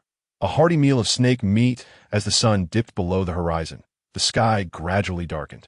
Numerous individuals had already begun their evening meals, yet a greater number remained engrossed in the survival show set on a desolate island. After all, indulging in a meal did not preclude one from enjoying the entertainment. Observing the sun's descent and the encroaching twilight, Xuan exhaled with relief. Fortunately, he had returned to his dwelling before nightfall, sparing himself the dread of spending a terrifying night on the island. A fortunate circumstance indeed. Cradling a bounty of fruits and accompanied by a white tiger and a falcon, he made his way back to the concealed sanctuary within the crevice. Being the last to enter, Xuan was careful to lower the vine that concealed the opening. The natural cover afforded by the vines was not something he would easily forsake. Leaving the vine elevated would entirely expose the crevice beneath, despite its modest size. Should any other creatures or contestants wander nearby and take notice, his clandestine refuge could be compromised, although the likelihood of such an occurrence seemed slim. After securing the vine, he proceeded toward the area where he had previously stored his belongings. The ground was enveloped in a swirling mist, resembling a mystical realm. However, it was evidently unsuitable to rest in a place shrouded in such vapor. The mist itself was presumably the vaporized water from a hot spring, although he was uncertain why the vapor did not ascend into the sky, but instead lingered at ground level. It did not alter the fact that the mist contained a considerable amount of moisture. Being enveloped by this moisture-laden fog could adversely affect his sleeping bag, his provisions, and the tinder necessary for kindling a fire. For instance, a damp sleeping bag would undoubtedly fail to fulfill its intended purpose. If food were to be perpetually soaked by the humid mist, its edibility would inevitably diminish. As for the tinder, it was even more critical. Damp wood would present considerable challenges in igniting a flame, possibly rendering it entirely unburnable. Fire is essential for human existence, and life without it is fraught with inconvenience. Thus, Xuan opted for a location not yet claimed by the encroaching mist, a prominent rock formation. The rock was sizable yet low enough to access with a single step. The mist could not ascend the rock, remaining confined to the ground. Ascending the rock, Xuan placed the fruits he had gathered upon its surface. When he had previously decided to use this rock as a temporary shelter, he had collected some hot spring water in a stainless steel pot to cleanse its exterior. In no time, the rock appeared immaculate and orderly, its surface slightly warm, akin to a natural underfloor heating system. Following closely behind Xuan, the white tiger and the peregrine falcon arrived at the rock. Surprisingly, despite accommodating a person, a tiger, and a falcon, the rock appeared far from crowded. There remained ample space. The white tiger and the peregrine falcon set down the carcass of the python they had brought with them. The snake was notably robust, approximately 3 meters in length, and its flesh, untouched by urban chemical pollutants, promised exquisite flavor. Though the abundance of snake meat filled Xuan with joy, he found himself perplexed regarding its preparation. In this subterranean realm, fresh water was non-existent. Only the vibrant, mineral-laden hot spring water flowed. Utilizing this spring water to cleanse the meat was hardly ideal, as it contained various substances. While predominantly mineral, not all minerals are beneficial to human health. Indeed, some could be harmful, and Xuan was uncertain about the chemical intricacies involved. Without complete preparation, it was prudent to avoid consumption for the time being. The inability to wash the snake meat greatly limited his culinary options. How could he safely prepare this bounty? As Xuan pondered and surveyed his surroundings for inspiration, his gaze fell upon a stainless steel pot nearby.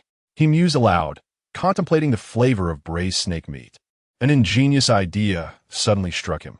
What if he collected the snake's blood to use as a cleansing agent and then braised the meat in the stainless steel pot? Would the resulting dish be overwhelmed by the snake's odor, or would it merely extract the essence of the snake itself? Perhaps, due to the proximity to the hot spring, it might even evoke a similar sensation. With this thought, Xuan set to work. He carefully retrieved his entrenching tool and began to process the snake meat. Positioning the stainless steel pot on the ground, he gently sliced open the soft belly of the snake with his tool. The warm, fresh blood flowed forth like a faucet, collecting in the prepared pot until it was nearly 2/3 full, at which point he ceased the bleeding. Next came the task of handling the snake's skin, which bore exquisite patterns, ideal for crafting garments, and he was determined not to damage such a valuable material. As Xuan diligently worked on the snake meat, Xiao Ai and Xiao Hui patiently waited nearby, refraining from interrupting him, creating a warm scene of camaraderie among the trio. Brothers in arms. Snake meat is a tremendous tonic, someone remarked from above. Where exactly does it fortify? Another whispered. Sure, we understand. It was noted with surprise that the tiger was not competing for food, an unusually obedient demeanor. Observers from above speculated that this tiger was new and seemingly enchanted, behaving as if it had been imbued with wisdom, leaving them to wonder what fortunes had befallen it. Several hosts have become somewhat desensitized as they transition from freshwater to food. Thus far, which ingredient has not made this homebody salivate? Matsutake mushrooms, venison, seafood, snake meat. A glance at their own meal leaves the hosts almost in tears. Hua Shamel, host Pongang, managed a forced smile and remarked, "This contestant reminds me of a dish of steamed snake meat I once had. The flavor still lingers in my memory." Huaxiao female host Lin Yin added with a chuckle. Snake meat soup is also a tonic for girls. And clothes and bags adorned with snakeskin do not come cheap. Soon, a pot brimmed with snake meat. And Lin Xian placed the lid on before beginning to search for firewood. Chapter 95. Suddenly, it lost its appeal. He arrived at the cave entrance and gathered some dry twigs and branches that would easily ignite. During this time, Xiao Hui and Xiao AI clung to him like two insecure children, following closely at his side wherever he went. Hu Xian, with a touch of helplessness, managed to free one hand to gently pat Xiao AI's head. Xiao AI nestled into his palm, indicating for him to place the firewood on her back. My goodness, how considerate this white tiger is. Today, the host from Sakura Country, Kenzaki Suki, smiled and remarked, "It seems that the popularity of the white tiger is nearly on par with that of this contestant." Suki, are you perhaps feeling envious of the white tiger? Not at all. You needn't worry. Our favorite will always be you. Are you all foolish? It's not the white tiger they care about. They're simply concerned for the otaku. Don't run ahead, I'm going crazy. Not only the audience, but even I couldn't help but fix my gaze upon this white tiger. Lin Yin, the host from Huaxia, noticed the comments veering off course and quickly intervened to alleviate Kenzaki Suki's awkwardness. Suki felt a sense of relief and gratitude for Lin Yan's timely intervention, and the two continued to watch the broadcast in silent understanding. As for Hu Xian, he was accustomed to Xiao AI's gentle and sensible demeanor. After collecting the firewood, he returned to the rocky shelter. With the firewood secured, all that remained was to construct a simple fire pit. He found several relatively flat stones and stacked them together, leaving a space in the center for the firewood. Thus, a rudimentary fire pit was completed, and Hu Xian placed the gathered twigs inside. He ignited some dried leaves and thinner branches as kindling, placing them beneath the larger pieces of wood. Xiao Hui, come here, I'm counting on you. Hu Xian called to the peregrine falcon, gesturing toward the fire pit. The falcon immediately understood Hu Xian's intention and began to flap its wings at the fire pit. A powerful gust of wind surged forth, causing the feeble flames to flicker and grow, and in an instant, the entire fire pit blazed brightly. Hu Xian nodded in satisfaction, carefully setting a pot filled with snake meat atop the makeshift fire pit. Witnessing this scene, the comments exploded with excitement. After all, he was a raptor. Did he truly expect it to fan the flames for him? Moreover, the falcon complied without hesitation. Where was the pride of a raptor, one might ask? Goodness gracious, this falcon is something else. Or rather, ISNT at the boy who is truly remarkable. I wonder who would dare to command a peregrine falcon like that. It would be utterly astonishing if it didn't flap its wings in protest. My curiosity about this otaku's true identity grows ever stronger. When will the production team reveal some juicy gossip? The hosts, witnessing the comments, couldn't help but chuckle inwardly. They too wished for some revelations. If this boy truly possessed a powerful background, the production team would surely capitalize on it for publicity, boosting the ratings to new heights. Yet, this otaku named Hu Xian is, without a doubt, just an ordinary person. Do not mention the background. Indeed, due to familial circumstances, I am burdened with debt. Were it not for the necessity of repaying this debt, I would not stake my life on participating in this program. The esteemed host Lin Yin from Huaxiao remarked with a smile. In truth, having a background is inconsequential. In our show, everything is transparent, and success relies solely on one's own abilities. The male host, Peng Gang, concurred, stating, "Indeed, this contestant has enjoyed considerably more fortune than others. However, his caliber is not to be underestimated. We can observe that he possesses a wealth of survival skills and knowledge. Is it not said that fortune favors the prepared?" After several days of live broadcasting, the comments on the screen have gradually shifted from scornful mockery to a more supportive tone towards Hu Xian.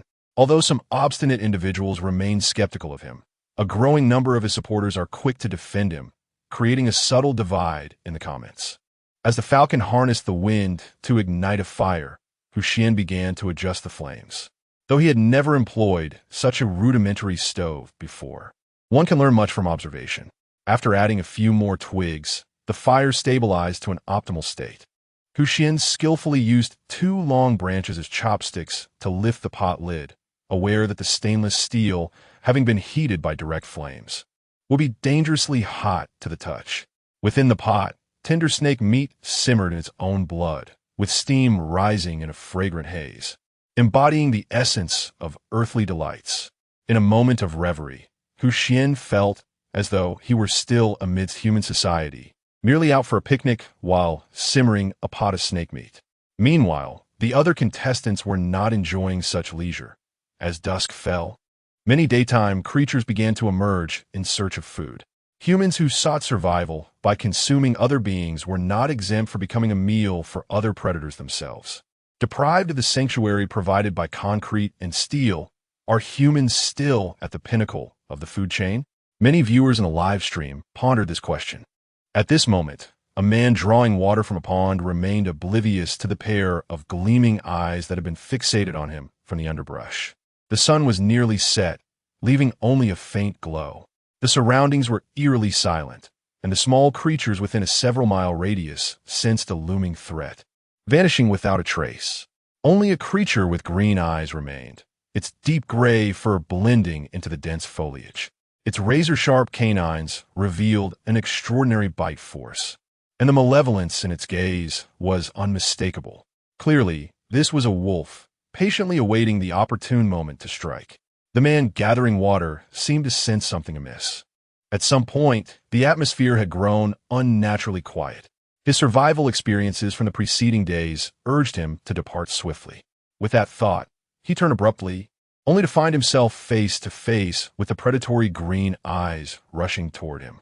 After a protracted moment, the man's personal drone ascended silently into the sky, turning away. Some contestants were eliminated, while others continued to persevere, in stark contrast to the unfortunate and pitiable competitors. Xuan was wholly engrossed in stirring the snake meat simmering in his pot. Although the meat had been cooked in the snake's blood, this python, dwelling on a deserted island, feasted solely on organic sustenance. After being stewed over a vigorous flame for some time, any trace of a fishy odor had vanished. With spring water extinguishing the flames, a delectable pot of snake meat was ready. Xuan skillfully ladled the dish into bowls for Xiao Ai and Xiao Hui, setting it aside for them to share. He then seized the chopsticks he had prepared earlier and indulged himself. The first bite was an explosion of flavor, the tender meat rich in nutrients. This pot of natural snake meat had not been tainted by any artificial seasonings. It was pure, light, and appetizing. Was this individual truly an unassuming culinary prodigy? My goodness, look at that white tiger. It nearly lunged at the nearby peregrine falcon. Even the white tiger has succumbed to temptation. Suddenly, my boxed lunch seems far less appealing. I am now compelled to order some snake meat takeout. It drives me to exasperation. Oblivious to the envy and disdain of those around him, Xuan's only desire after feasting was to rest. For after battling a snake all day, even the most robust stamina requires replenishment. However, the satiated white tiger nudged his leg and wagged its tail towards the hot spring. Do you wish to enjoy a soak in the hot spring? Chapter 96. Indulging in the colorful hot springs prior to his arrival on the deserted island. Xuan had perused literature regarding hot springs, discovering their myriad health benefits. The mineral-rich waters are renowned for their therapeutic properties, whether for alleviating ailments or for unwinding after a long day. With the weather on the island gradually turning cooler and several days having passed since his last bath, Xuan found himself in a rather dire state of hygiene. In such an inhospitable environment, mere survival was a blessing and personal cleanliness had become a trivial concern. However, with the availability of natural hot spring water and a secure surrounding, why not seize the opportunity? He glanced at his well-worn short sleeves, which had begun to emanate an unpleasant odor, compounded by the remnants of snake blood from his recent culinary endeavors. Uncertain of the water's depth and whether it concealed any undercurrents, Xuan hesitated to plunge in. Meanwhile, Xiao Ai, his eager companion, seemed ready to dive in and investigate. The hot spring was not expansive, and with an estimated weight of around 300 kilograms, Xiao Ai was unlikely to be swept away. Tigers are, after all, adept swimmers. Xuan had often seen videos online of tigers seeking refuge from the summer heat in water. Given Xiao AI's evident enthusiasm, he felt assured that all would be well. With a nod of approval, Xuan signaled to Xiao AI, who excitedly wagged its tail and gracefully leapt into the warm water. A splash of water sprinkled Xuan's face, and as he wiped it away, he couldn't help but smile at the sight of Xiao AI joyfully frolicking in the water, reminiscent of a large cat. Indeed, it was a magnificent creature. Xiao AI had quickly become a sensation on the survival show, capturing the audience's hearts and inciting lively discussions with every appearance. Had the filming schedule not been shrouded in secrecy, viewers would likely have rushed to the island to witness Xiao AI in person. Occasionally, Xiao AI would swim to the shore, splashing about as if inviting Xuan to join in the aquatic fun. Observing Xiao AI's carefree movements, Xuan surmised that the water was calm below, thus reasonably safe. Xiao AI frolicked beneath the surface, displaying none of the ferocity typically associated with carnivorous animals. As comments flooded in, expressing adoration for Xiao AI, the hosts humorously remarked on the lack of creativity among viewers, noting the tendency to repeat sentiments. Yet, even the host appeared charmed by Xiao AI's playful antics. Relinquishing his blood-stained, sticky garments, Xuan cautiously scaled the rocks and slipped into the inviting waters. As his feet touched the rocky bottom, a sense of relief washed over him. The water was approximately 1 meter deep, akin to the shallow end of a swimming pool. At this depth, he could stand comfortably without fear of submersion. His caution was understandable, given his inability to swim, though with Xiao AI nearby, he felt assured of his safety. However, being choked by water is indeed quite an uncomfortable sensation. I recall the first day I arrived on this deserted island when I unexpectedly plunged into the sea. Fortunately, I encountered Little White, the adorable dolphin. After that experience, Xuan became increasingly cautious around water, never imagining that there would come a day when he would voluntarily immerse himself. The mindset he held then was a stark contrast to his present outlook. At that time, he possessed nothing and lacked the confidence and assurance to survive on this desolate island. Now, however, things have changed. He has befriended Little White, as well as Little Gray and Little AI. Though they are animals, Xuan considers them family. In this perilous environment, they accompany him like kin, often providing unexpected assistance. With this delightful group of companions and the invaluable support of an unknown system, Xuan's confidence in his survival has grown immensely. Reflecting on this, he gently patted Little AI's head in encouragement. Little AI remained as gentle and obedient as ever, loyally guarding Xuan's side. At the shore, Little Gray seemed somewhat neglected and expressed dissatisfaction by hopping on the rocks. Birds must not touch water. If their wings become wet, they will lose the ability to fly and may even face life-threatening dangers. Xuan was aware of this fact and could only comfort Little Gray, explaining, "Your wings must not touch the water. Stay patiently on the shore for a moment." Uncertain if it understood, Little Gray fell silent after Xuan spoke. Thus, Xuan began to relish the natural, colorful hot spring. The spring water's temperature hovered around 30 to 40 degrees, with a hint of sulfur in the air. The water quality was exquisite, enveloping him in a soft, silken embrace. The gentle ripples made Xuan feel as though he had transformed into a leaf floating on the surface, swaying with the water's undulations. Immersed in the warm spring, he felt as if all the disputes on the island were entirely unrelated to him. At the island's edge, a delicate figure crouched by the sea, carefully cupping a handful of water to wash her face. This girl was Xuan, the wealthy young lady who had recently bartered a piece of orchard for a moment of intimacy with Little White. Over the past few days, Xuan had been unable to find a suitable source of water for bathing, resorting to the seaside to wash herself with a mere splash. Although she had not properly refreshed herself in days and appeared somewhat disheveled, her innocence and charm remained unmistakable. She gazed at her reflection in the water and tidied her hair. I wonder how Xuan is faring. It was evident that Xuan still had him on her mind. However, her interest in Xuan was not romantic. Rather, she was captivated by the extraordinary creatures that accompanied him. As a pampered heiress accustomed to a life of abundance, Xuan lacked for nothing. Even stranded on this deserted island, she was not like the other competitors who, through a moment of carelessness, might fall prey to beasts or succumb to the island's bizarre natural hazards. Her luck had held out. Not only had she found a temporary refuge, but she had also discovered a grove of fruit trees to stave off hunger at any time. At least until now, her life can be described as smooth sailing. Except for that encounter with Xuan. She had made such significant concessions, even divulging the location of the orchard she had painstakingly discovered to Xuan, only to receive a fleeting moment with a dolphin and a white tiger in return. Throughout her life, no one had ever dared to treat her so unjustly. Xuan thought to herself that when she encounters the boy with the white tiger again, she must take action. How wonderful it would be to meet that delightful dolphin once more. Gazing at the expanse of the azure sea, Xuan continued to daydream about when that charming dolphin might suddenly appear before her. Chapter 97. Basic pottery techniques unbeknownst to Xuan. A petite and charming sister far away held him in her thoughts, specifically concerning the creatures that accompanied him. Xuan stumbled upon a protruding rock beneath the water, quietly settling upon it to relish this rare moment of tranquility. Indeed, immersed in the warm spring water, the weariness that had accumulated over recent days vanished, as if by magic. Xuan felt his mind clear. The frantic running and struggles with wild beasts seemed to recede into the distance.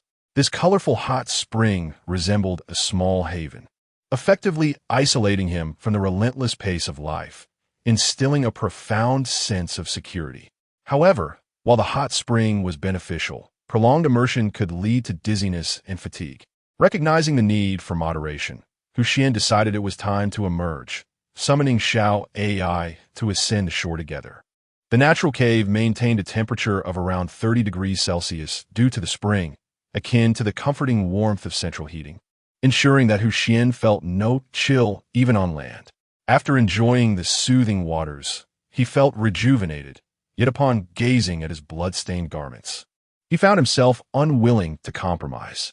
Contemplating the remnants of the snake he had dined on and recalling the basic sewing skills imparted by the system, inspiration struck Xuan. This formidable python had provided ample skin, sufficient to craft a garment. He gathered some resilient vines, twisting several strands together to form a sturdy tie. The next step involved processing the snakeskin. Given the python's life amidst the treacherous terrains of the deserted island, the thickness of the skin offered substantial warmth. Lacking scissors, he used a sharp rock as a substitute, achieving the desired effect. As he unfurled the skin on a flat surface and began to cut, he acted instinctively, akin to a skilled tailor, as if he possessed an innate understanding of the craft. Once the skin was severed, the outline of a garment began to take shape.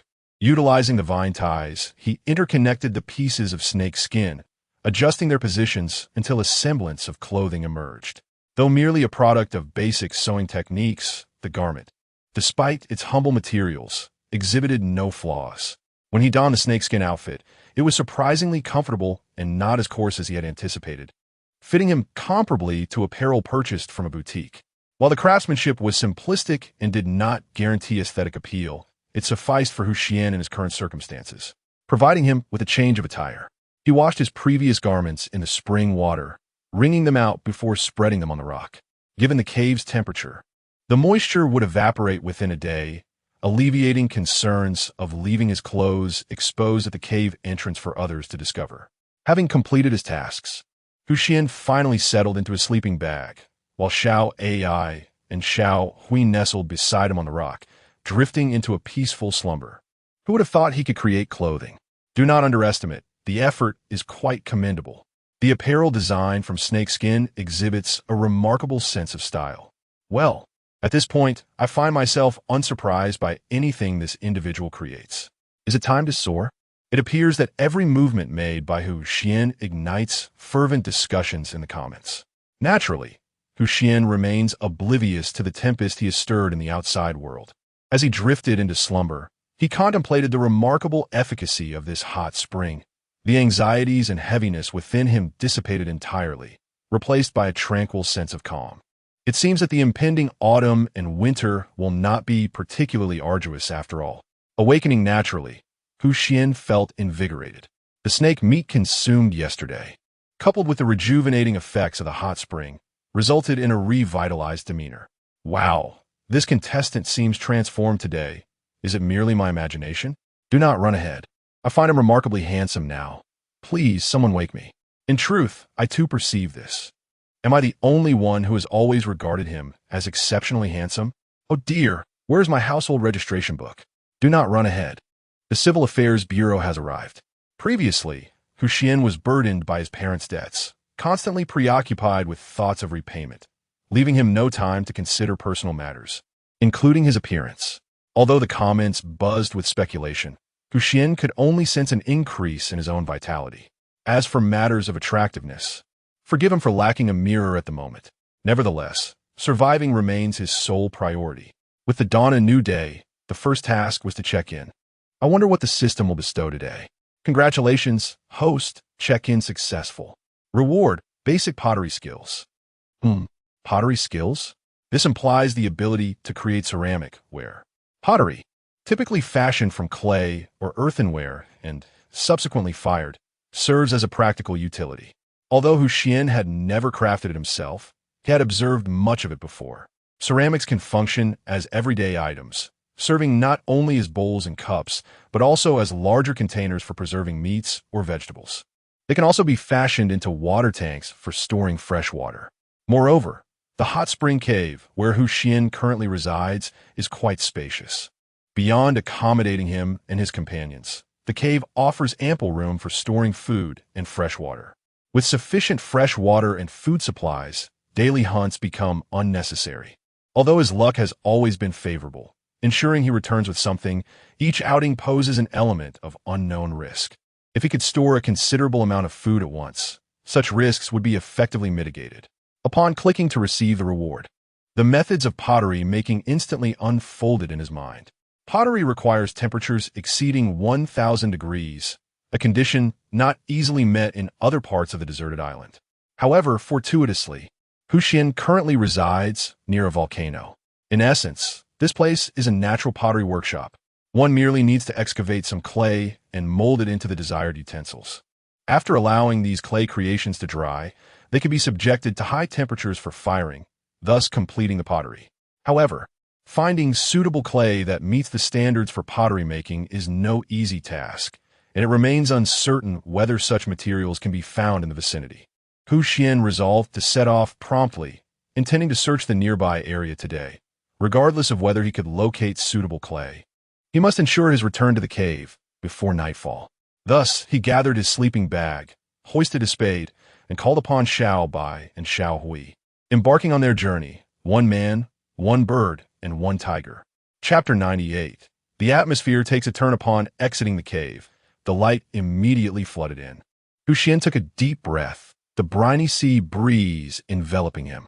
One must admit, the air on this island is refreshingly pleasant. Having lived in the city for too long, breathing in the noxious fumes of concrete and automobile emissions, he had not inhaled such pure air in ages. The golden sunlight glimmered upon the sea's surface, creating a mesmerizing spectacle. He had never noticed before how stunning the coastal scenery could be. Surely, this is a vacation, is it not?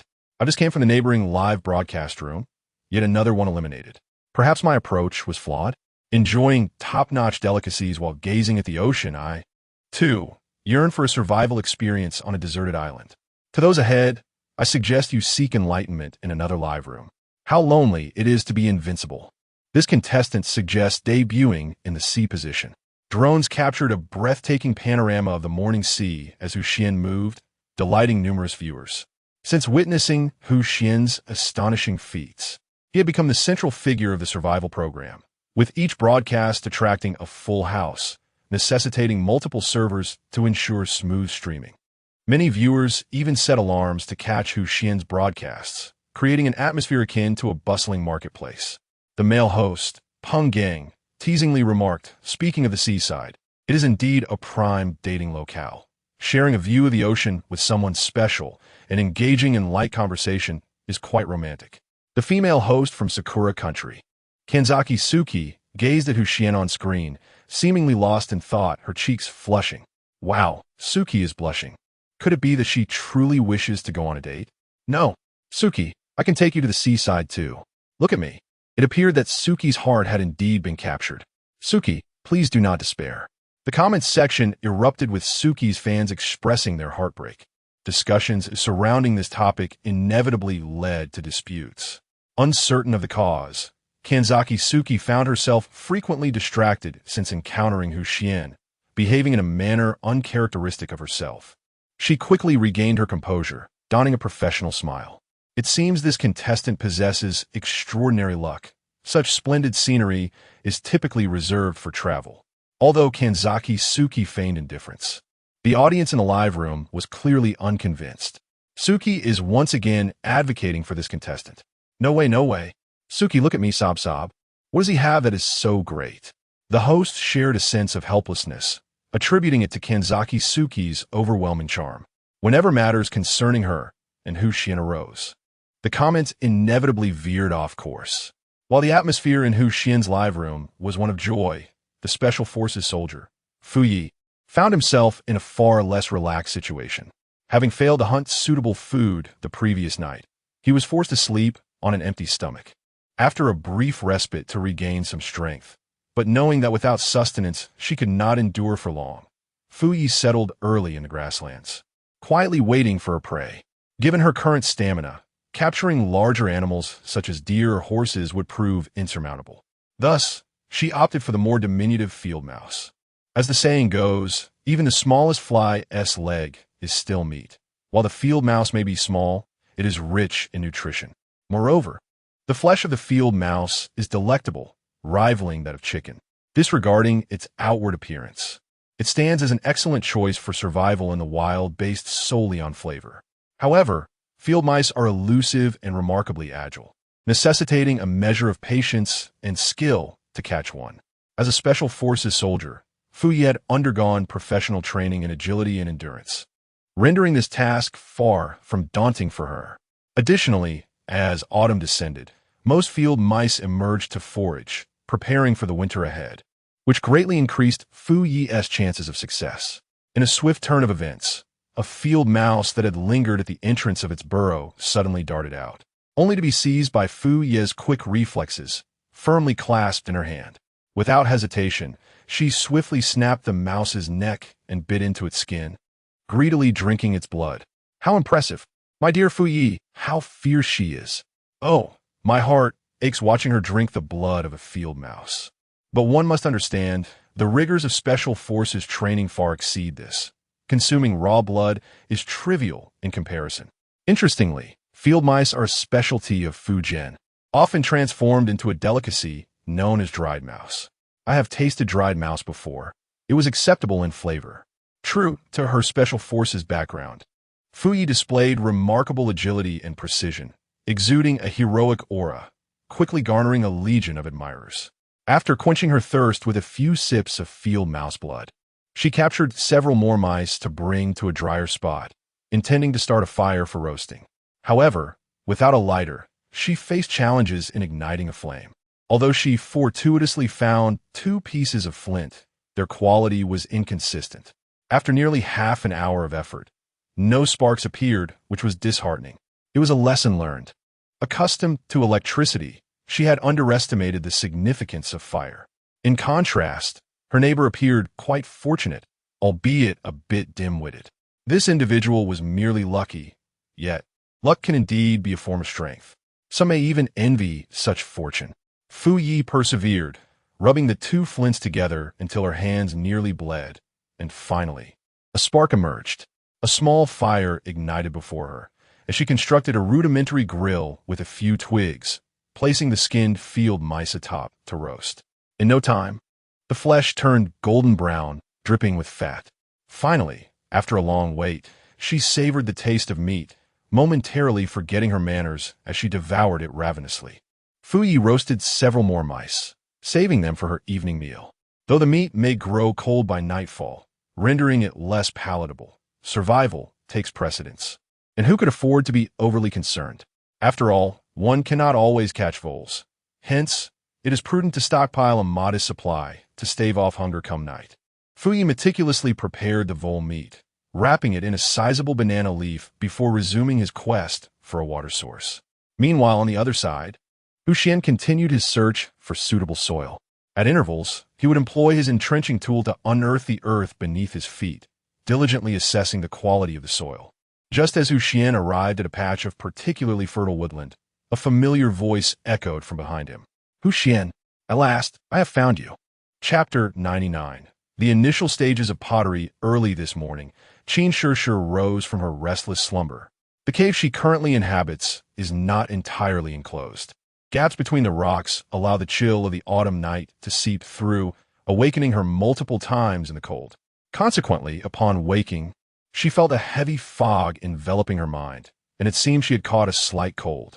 Fortunately, before embarking on her survival journey to the deserted island, she had diligently prepared herself, acquiring knowledge in medicine, construction, and crafting. Aware of how to combat this mild ailment, she began searching for the necessary herbs and inadvertently wandered into a dense grove. To her astonishment, she discovered that this seemingly desolate forest was inhabited. As she cautiously approached, she was taken aback to find none other than Xuan. The thought of encountering him, along with the delightful animals she had been longing to see, filled her heart with exhilaration. Xuan, at last I have found you. Xuan recognized the familiar voice, pausing his excavation to turn around. It was the girl, Qin Shishir, who had shown such fondness for the little white creature. His impression of her was vivid, primarily due to her vivacious spirit, as if she possessed an inexhaustible well of energy. Though she could be somewhat clingy at times, she was, in essence, a simple-hearted girl. However, Xuan had no time to indulge her whims, as a multitude of tasks awaited him. Despite the system providing methods for pottery, the results were highly dependent on the individual's skill. Xuan, known for his lack of craftsmanship, was uncertain whether he could produce anything of practical use. After gathering a sufficient amount of clay, he set it aside and began to shape his desired form. Noticing Xuan's persistent aloofness, Qin Shishir felt a twinge of disappointment. No boy had ever treated her with such indifference repeatedly. Could you talk to me? I merely wish to befriend you. Though she feigned a desire for camaraderie, her gaze kept drifting toward the white tiger. She believed her subtle glances would go unnoticed, yet Xuan observed her every move with clarity. Curiosity piqued.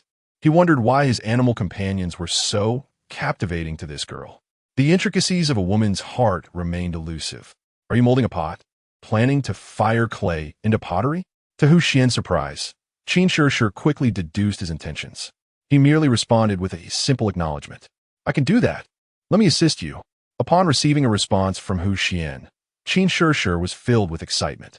She thought, perhaps I'm not entirely without hope. If I offered to help Xuan, might I persuade him to let me interact with his dolphin and tiger? The mere thought sent a thrill through her, and she blinked her large eyes, gazing at Xuan with an endearing expression. After Qin Shishir last traded the orchard's location with Xuan, she realized that she had lost her bargaining chips. However, if Xuan were willing to accept her assistance, there remained a glimmer of hope. Displaying a tearful demeanor, Qin Shishir, a girl nurtured in affluence since childhood, appeared exceptionally adorable. Coupled with her pitiful expression of pleading, one could not help but feel a surge of sympathy. It seemed the girl was on the verge of tears. Could she be the fabled whimpering creature? Let that boy go. Allow me to step in. What was happening? What kind of scenario was unfolding? Reminiscent of a Korean drama. I was utterly bewildered. Due to privacy concerns, the live broadcast refrained from revealing the conversations between the contestants, leaving the audience only to witness the standoff between Qin Shishir and Xuan, unaware of the underlying reasons. Xuan, observing the faux tears of Qin Shishir, was not swayed by her act, yet it felt inappropriate to simply abandon her. Moreover, he genuinely required assistance. The number of vessels he needed to craft was substantial, and attempting to complete them alone would likely take him until dusk. His manual dexterity was not particularly remarkable, and while creating larger vessels might be manageable, the intricacies involved in crafting smaller items, like bowls or cups, posed a considerable challenge. In contrast, a woman's delicate hands would find it easier to create finely crafted tools. After weighing his options, Xuan nodded in agreement. Very well, I shall have you assist me. He paused to add, in return, I can allow Xiao AI to play with you for a while. Upon hearing her name, Xiao AI wagged her tail enthusiastically. Qin Shi, gazing at the imposing white tiger, felt as though she had struck an incredible bargain, nodding vigorously in agreement. Hu Xian set aside the excavated clay and explained his requirements to Qin Shi. Following his instructions, she began to mold the clay into various shapes of vessels. The two worked in perfect harmony, demonstrating remarkable efficiency. Despite her somewhat boisterous nature, Qin Shi approached the task with utmost seriousness. After observing for a while, Hu Xian realized his decision had indeed been wise. Qin Shi displayed an impressive aptitude for manual work. In no time, the mound of clay transformed under her hands into an array of shapes, cups, bowls, and an assortment of jars, each complete with a fitting lid. The finished vessels boasted exquisite designs, entirely suitable for display in a shop. Indeed, in a place where self-reliance reigns supreme, human effort proves invaluable. Their collaboration significantly expedited progress compared to working alone. Moreover, it felt serendipitous that Qin Shi appeared precisely when he needed assistance with pottery. Hu Xian mused, perhaps this was another twist of fate? By the end of the morning, Qin Shi had crafted a multitude of vessels. Hu Xian surveyed the array of tools and deemed them sufficient for a considerable duration. With her hands caked in clay and her attire somewhat soiled from sitting on the ground all morning, Qin Shi had dedicated herself entirely to helping Hu Xian in his pottery endeavor. She wiped the beads of sweat from her forehead with the back of her hand, smearing a bit of mud across her face, resembling a little calico cat. Her voice bore a hint of hoarseness, and she seemed far less spirited than the last time they met, appearing as if she were unwell. Hu Xian felt a pang of sympathy and recalled that he possessed a hot spring, believing it might alleviate Qin Shi's condition. Moreover, this girl had devoted her morning to assisting him, so offering her a soak in the hot spring would serve as a fitting gesture of gratitude. Although Qin Shi could be rather clingy, she was, fortunately, a person of her word. He had indeed obtained the precise location of the orchard from their last transaction. As long as he requested her to keep the hot springs location a secret, he trusted that this girl would most likely not deceive him. After all, if she disclosed it to others, it would only create another competitor. The worst outcome would be that both she and Hu Xian would lose their claim to the hot spring, which would offer her no advantage whatsoever. Thus, Hu Xian felt quite at ease proposing this condition. Thank you for your help this morning. As a token of my appreciation, I can take you to enjoy a soak in the hot spring.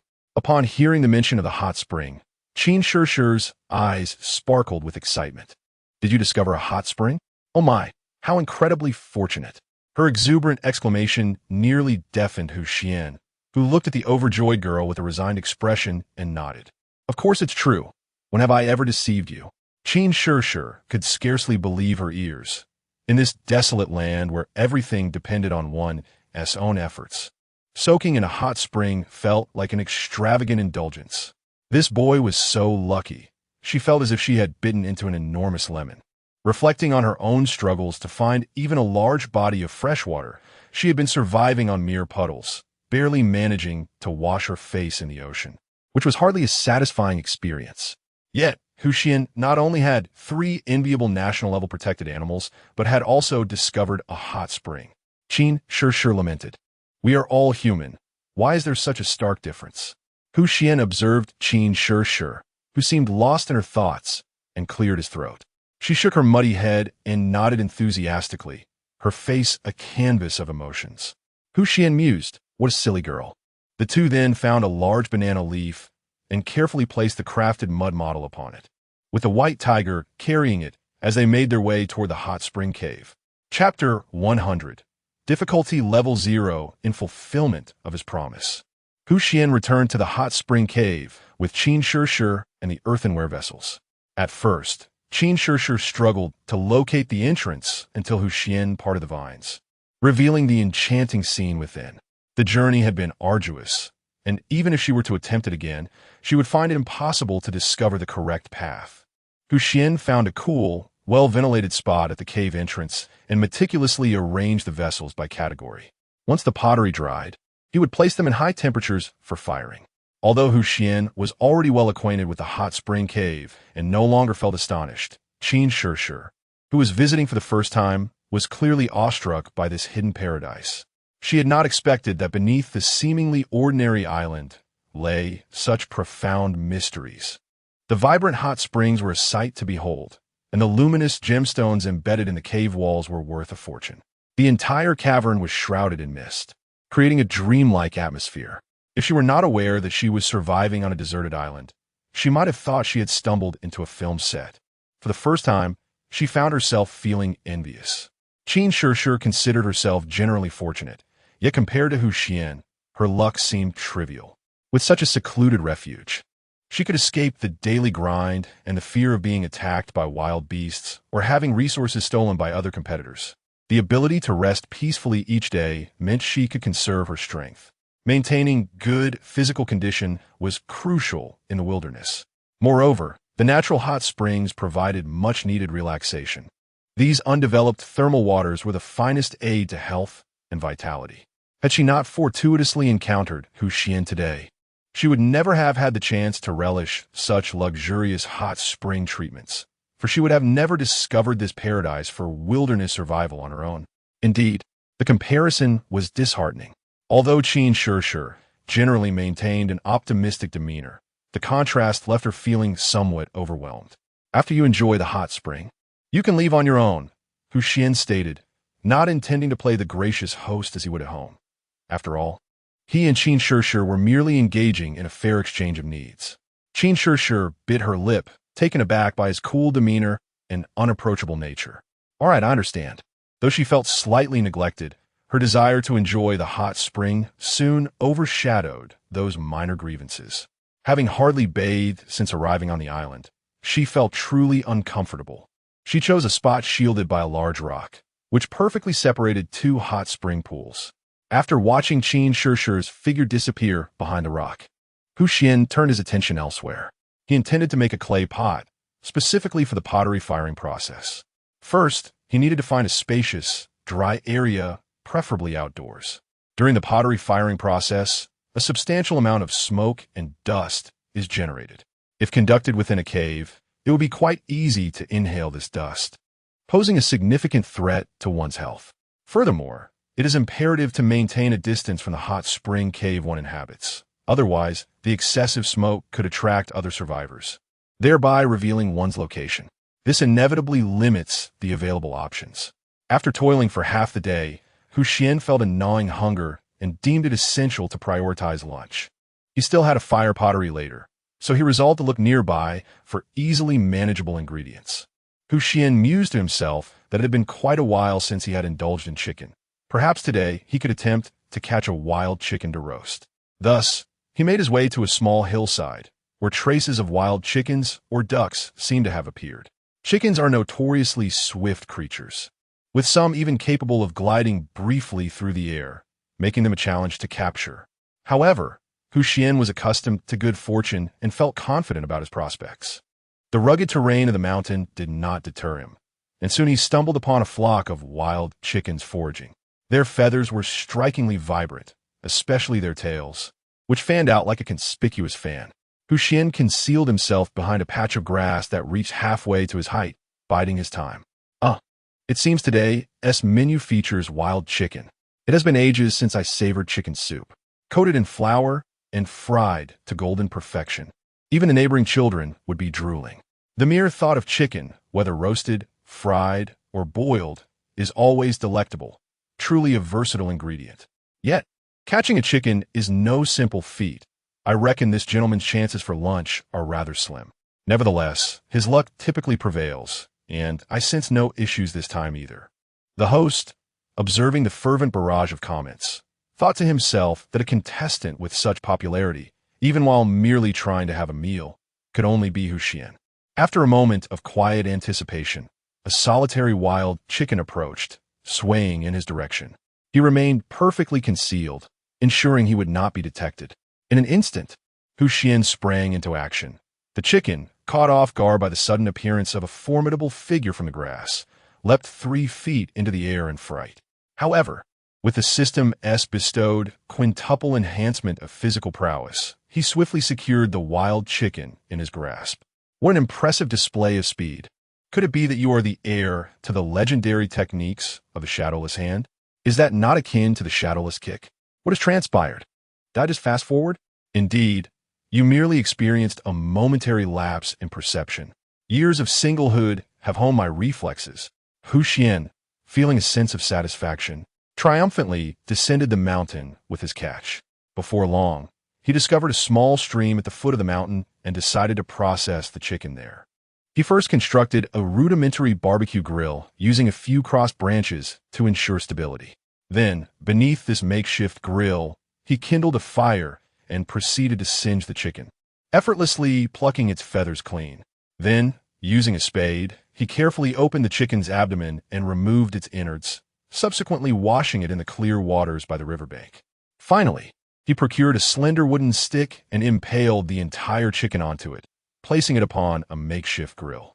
He continuously turned the meat, mindful not to let it char. Before long, the skin of the chicken transformed into a golden hue, emanating an alluring aroma that tantalized Xuan's senses. Is this truly how it is arranged? Why does it seem that survival on this deserted island poses no challenge for this contestant? Is there even a hint of difficulty? But he has always been exceptionally fortunate. We have become accustomed to it. The comments appear to have been infiltrated by some peculiar elements. Although it may not be a gourmet ingredient, the chicken's delightful flavor left Xuan thoroughly satisfied. After sharing a drumstick with Xiao AI, he began to relish his lunch. Chapter 101.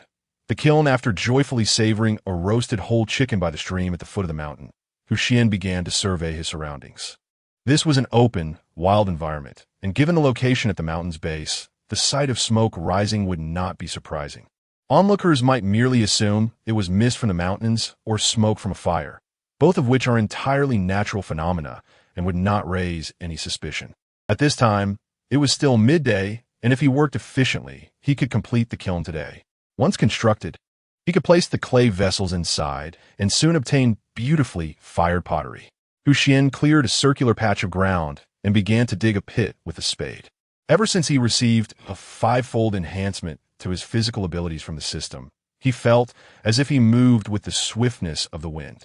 His movements had become remarkably agile, and his strength had noticeably increased. In the past, a single shovel of earth would leave his arms aching. As the modern individual often suffers from suboptimal health and is unaccustomed to such labor. However, now he could dig with ease, hardly feeling fatigued. Within half an hour, he had excavated the foundation for the kiln. Next, Xuan took a portion of the excavated soil and, combining it with stream water, kneaded it like dough. The soil exhibited excellent adhesive properties, and he flattened the mass into a disc shape considerably larger than a typical dough cake, roughly the size of a manhole cover. He then punctured several air holes in the surface with his fingers, adjusting the size of each to ensure uniformity. The finished product bore a resemblance to the surface of honeycomb coal, with the enlarged central holes increasing the surface area for oxygen contact and accelerating the firing process. Subsequently, Xuan gathered some dry grass, mixed it with the soil and stream water, and spread it across the bottom of the pit, thoroughly combining the ingredients. He also created a ventilation hole nearby to connect the air inside the pit with the outside, facilitating the addition of firewood. Much like a traditional cooking stove found in rural areas, he filled the excavated pit with wood and ignited it. He then placed the previously crafted, perforated disc atop the pit, and soon flames began to rise through the holes, accompanied by curling smoke. Next, using the circular disc as a center, he layered mud to form a hollow cylindrical structure, akin to crafting a pottery vase. Thus, a rudimentary kiln was constructed. It was now time to return for the vessels he had prepared, which had sufficiently dried. What was this operation? It seemed he had created a kiln, presumably for firing objects. I see a whole lamb. All I can think about is eating. Clearly, this was not intended for cooking food. The comments flooded in, with some speculating Xuan intended to use it for barbecuing, only to be swiftly countered by others. In truth, kiln construction is not a common skill. Unless one is a professional, few possess knowledge in this area. Even Xuan, had it not been for the system bestowing him with pottery-making skills, would not have conceived this idea. Once the kiln was completed, the pottery had to be finished before nightfall. Thus, Xuan called upon Xiao AI, and the two made their way back to the hot spring cave to retrieve the earthenware they had previously crafted with Qin Shishir. The cave was deserted, suggesting that Qin Shishir had already left after her soak. Xuan inspected the earthenware they had made earlier in the day, and indeed, they had dried completely. He carefully placed the pieces on Xiao AI's back and returned to the front of the kiln. At this point, the fire within the kiln had ignited, yet it still lacked the requisite temperature for pottery making. Xuan meticulously inserted the earthenware into the kiln and then fetched a few lightweight stone slabs to cover it. He began patiently adding kindling, adjusting the flames with precision. Who could tell me why he possesses the skill to craft pottery? What purpose does he have for the pottery?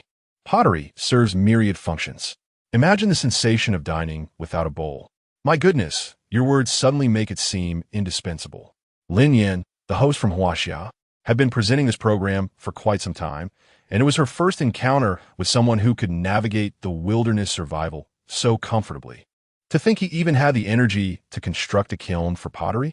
Many have yet to find shelter and are enduring the elements. Moreover, pottery making is not merely a theoretical endeavor. If the temperature is poorly managed or the quality of the clay is subpar, one cannot produce fine pottery.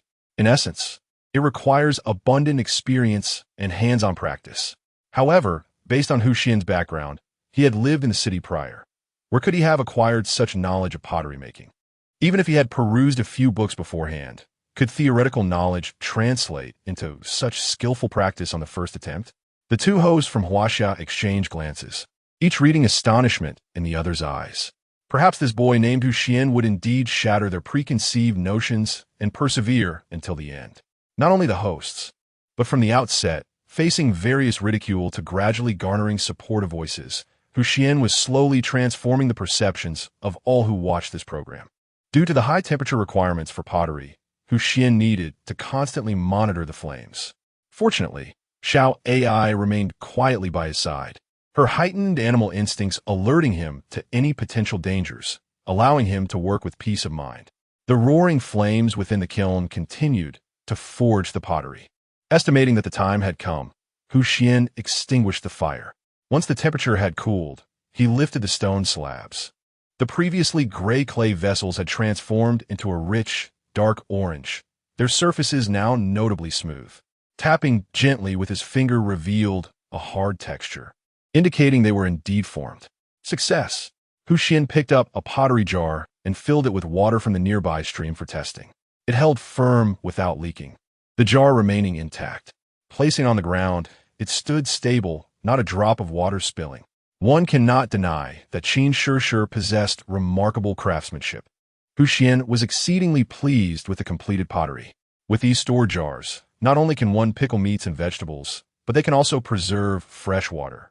On this desolate island, having a supply of provisions signifies an increased chance of survival. Xuan recalled the sea salt he had once produced. Utilizing it to cure some meats for storage seemed a prudent strategy. He wondered if the coconut shells that had contained the sea salt could still be found. But even if they were lost, it would not pose a significant issue. He could simply create more. With the dilemma of food preservation temporarily resolved, Xuan pondered on his way back to the hot spring cave. Although residing in the cave was feasible, it was ultimately not a sustainable solution. Furthermore, the dim lighting within the cave, devoid of sunlight, could adversely affect his vision over time. He remembered the basic carpentry blueprint bestowed by the system and began to contemplate how to construct a small wooden cabin beside the hot spring. Chapter 102, a film that dares not be made after a day filled with toil, Xuan found himself devoid of the energy to hunt, having subsisted on meat for several consecutive days. Thus, a change in palate was in order. On his return journey, he ventured into an orchard, intending to satiate his hunger with the fruits he would gather that evening. This orchard was lush and abundant, even with Qin Shishir accompanying him. The fruits were more than sufficient for both of them. It was autumn, the season of harvest, and the ripe fruits hung heavily from the branches, tantalizing the senses. Moreover, with the pottery he had acquired, he could transform these fruits into juice, pure and untainted, far superior to the juices found in supermarkets. Xuan first climbed a jujube tree, plucking several plump jujubes with ease. The crisp bite was refreshing, releasing a delightful sweetness. However, a handful of jujubes could only whet his appetite. They were insufficient for a full meal. As he savored the crunchy jujubes, Xuan continued his search in the orchard. Soon, he stumbled upon a towering pomelo tree, the fruit of which was substantial enough that two would suffice to fill him, leaving one for Xiao Ai and Xiao Hui. The fragrant pomelo peel would also serve to mask the sulfurous scent emanating from the hot springs, making it a perfect addition to their cave. Climbing the tree, he effortlessly plucked several large pomelos, satisfied as he tossed them down. Xiao Ai stood below, gazing up at Xuan with unwavering focus, seemingly concerned for his safety, which warmed his heart. Unlike his irresponsible parents, who had abandoned him, he had not felt such care for a long time during his solitary struggle for survival on this desolate island. Descending the tree, Xuan gathered the large pomelos from the ground and affectionately patted Xiao Ai's head before they returned to the cave by the hot springs. Surely, this elder brother had grown weary of his daily feasts of meat. Was he now inclined toward a vegetarian diet, with a daily menu of venison and snake meat? Who could blame him? Xuan remained blissfully unaware of the fortune he possessed in this bountiful orchard, nor did he realize that his casual consumption of fruit could spark myriad discussions. Upon returning to his dwelling, Xuan, fatigued from the day's endeavors, merely wiped his body and slipped into his sleeping bag, succumbing to a deep slumber. The following day, he awoke feeling invigorated. Since arriving on this island, devoid of the internet and various electronic devices, he had been sleeping early each night. This lifestyle was reminiscent of the ancient adage of rising with the sun and resting at sunset, and he found solace in this healthy routine. With the system now in place, Xuan's first task each day was to check in on the system. Congratulations, host. Check-in successful. Reward. Basic forging technique. Forging is one of humanity's earliest metalworking techniques, and acquiring this skill signified that Xuan's journey on the island had officially entered a new phase. He noted that, with the passage of time, the rewards from the system seemed to grow increasingly sophisticated. From the very beginning, the focus was simply on enhancing physical fitness or acquiring practical life skills, such as sewing garments or dressing wounds. Now, the capability has progressed to crafting tools, seemingly evolving towards an industrial direction. Xuan clicked to claim his reward, contemplating his recent plans to construct a wooden cabin, which would require tools like hammers or axes. Skills in blacksmithing would prove invaluable. He found himself situated near a volcano, which often harbors mines. He recalled the caves filled with luminescent ores. During his last visit, he had only taken a few glowing stones and had yet to delve deeper into the mines. Perhaps there lay other useful minerals within, and iron or copper deposits would be particularly advantageous. He remembered that the mine was located near an underground river, less than an hour's journey from his current abode in the hot spring cave. However, exploring the mine in search of ores might take longer than a day, so it would be prudent to prepare adequately first. The clay pot he had brought back yesterday was filled with fresh water, which he boiled in a pot to serve as a reserve supply. Over the next few days, he planned to hunt more meat and preserve it with sea salt, creating a stockpile of food to rely on during inclement weather when foraging would be unfeasible. While the grasslands typically hosted larger mammals, the cave he inhabited was somewhat distant from them, yet he was fortunate to have Xiao Ai by his side. Thus, Xuan utilized his rudimentary beast language communication skills bestowed by the system to convey his intentions to Xiao Ai. The clever creature nodded in understanding and obediently lay down, allowing Xuan to mount her back. In the air, a drone sped forward, capturing a striking scene. A handsome youth riding atop a majestic white tiger, which galloped forth with vigor. Such a spectacle could scarcely be imagined in a film. The pace was exhilarating, sparks flying and the camera struggling to keep up. This was not merely an adventure in survival on a deserted island. It seemed more a display of prowess. The speed, the sheer thrill. Peng Gang, the host from Huaxia, gazed at the live stream, momentarily at a loss for words to convey his astonishment. To coexist harmoniously with a tiger was remarkable enough. Perhaps this individual possessed unique beast-taming skills. Yet, to ride a tiger at such a breakneck speed was utterly outrageous. He felt compelled to interrogate the staff responsible for vetting contestants. Was this individual truly without issues? Could he perhaps be an extraterrestrial? Alas, it appeared that Hu Xian's mode of transportation was exceptionally advanced. However, no one acknowledged this jest. The hosts in the live broadcast were internally astounded. Meanwhile, the audience watching the stream reflected on their own means of transportation, shared bicycles, contrasting that with the robust white tiger beneath the boy. The disparity between cycling and riding a tiger was stark beyond measure. Even if a tiger were willing to bear them, how many would possess the courage to mount such a creature? Silently reciting to himself, I cannot provoke, esteemed one, Hu Xian, who had ridden on Xiao AI before, remained blissfully unaware of any irregularities. Perhaps in human society, this would indeed be a startling affair. However, Hu Xian found himself on a deserted island, a place where the bizarre was commonplace, and he had long since become accustomed to the extraordinary. Yet, the sensation of riding on Xiao AI was distinctly unique, as if the very heavens and earth were receding behind him, leaving all worries in the past, with only the whisper of the wind in his ears. Soon, they arrived at an endless expanse of grassland.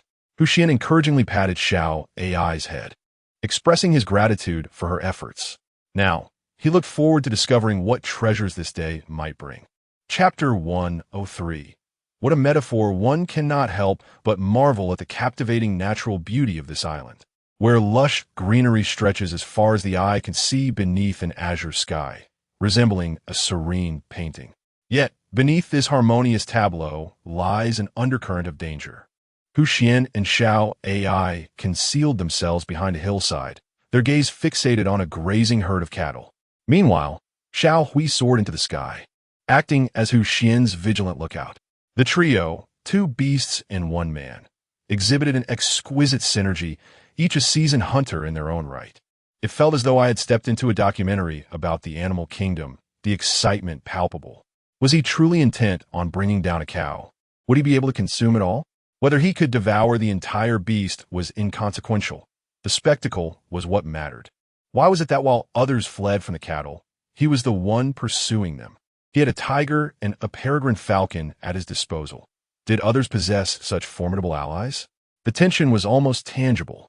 The audience in the live stream, observing Hu Xian's determined demeanor, seemed to be caught up in the thrill of the hunt, eagerly anticipating the unfolding drama. As the herd finished their grazing and prepared to depart, Hu Xian spotted a solitary calf and exclaimed to Xiao AI, "Now is the moment." In an instant, a flash of white surged forward with tremendous force, scattering the herd in disarray. The nearby males, sensing the threat, rushed to their comrades' aid. However, the peregrine falcon had already arrived, targeting the cattle's eyes with swift strikes and using its powerful wings to obscure their vision. The unexpected attack had thrown the herd into chaos, and they scattered in all directions. Xiao AI seized the opportunity, clamping down on the neck of the young calf, swiftly incapacitating it. Meanwhile, the falcon dutifully deterred the approaching adult males, allowing Xiao AI to drag the lifeless calf back towards Hu Xian. Their performance was commendable. Xiao AI presented the calf's carcass before Hu Xian, lifting her chin with an air of pride, as if seeking praise. Hu Xian, pleased, affectionately patted her head. Since this bird and tiger had joined Hu Xian, their training had fostered an increasingly seamless collaboration, enabling them to assist him in various tasks. The next step was to prepare the beef.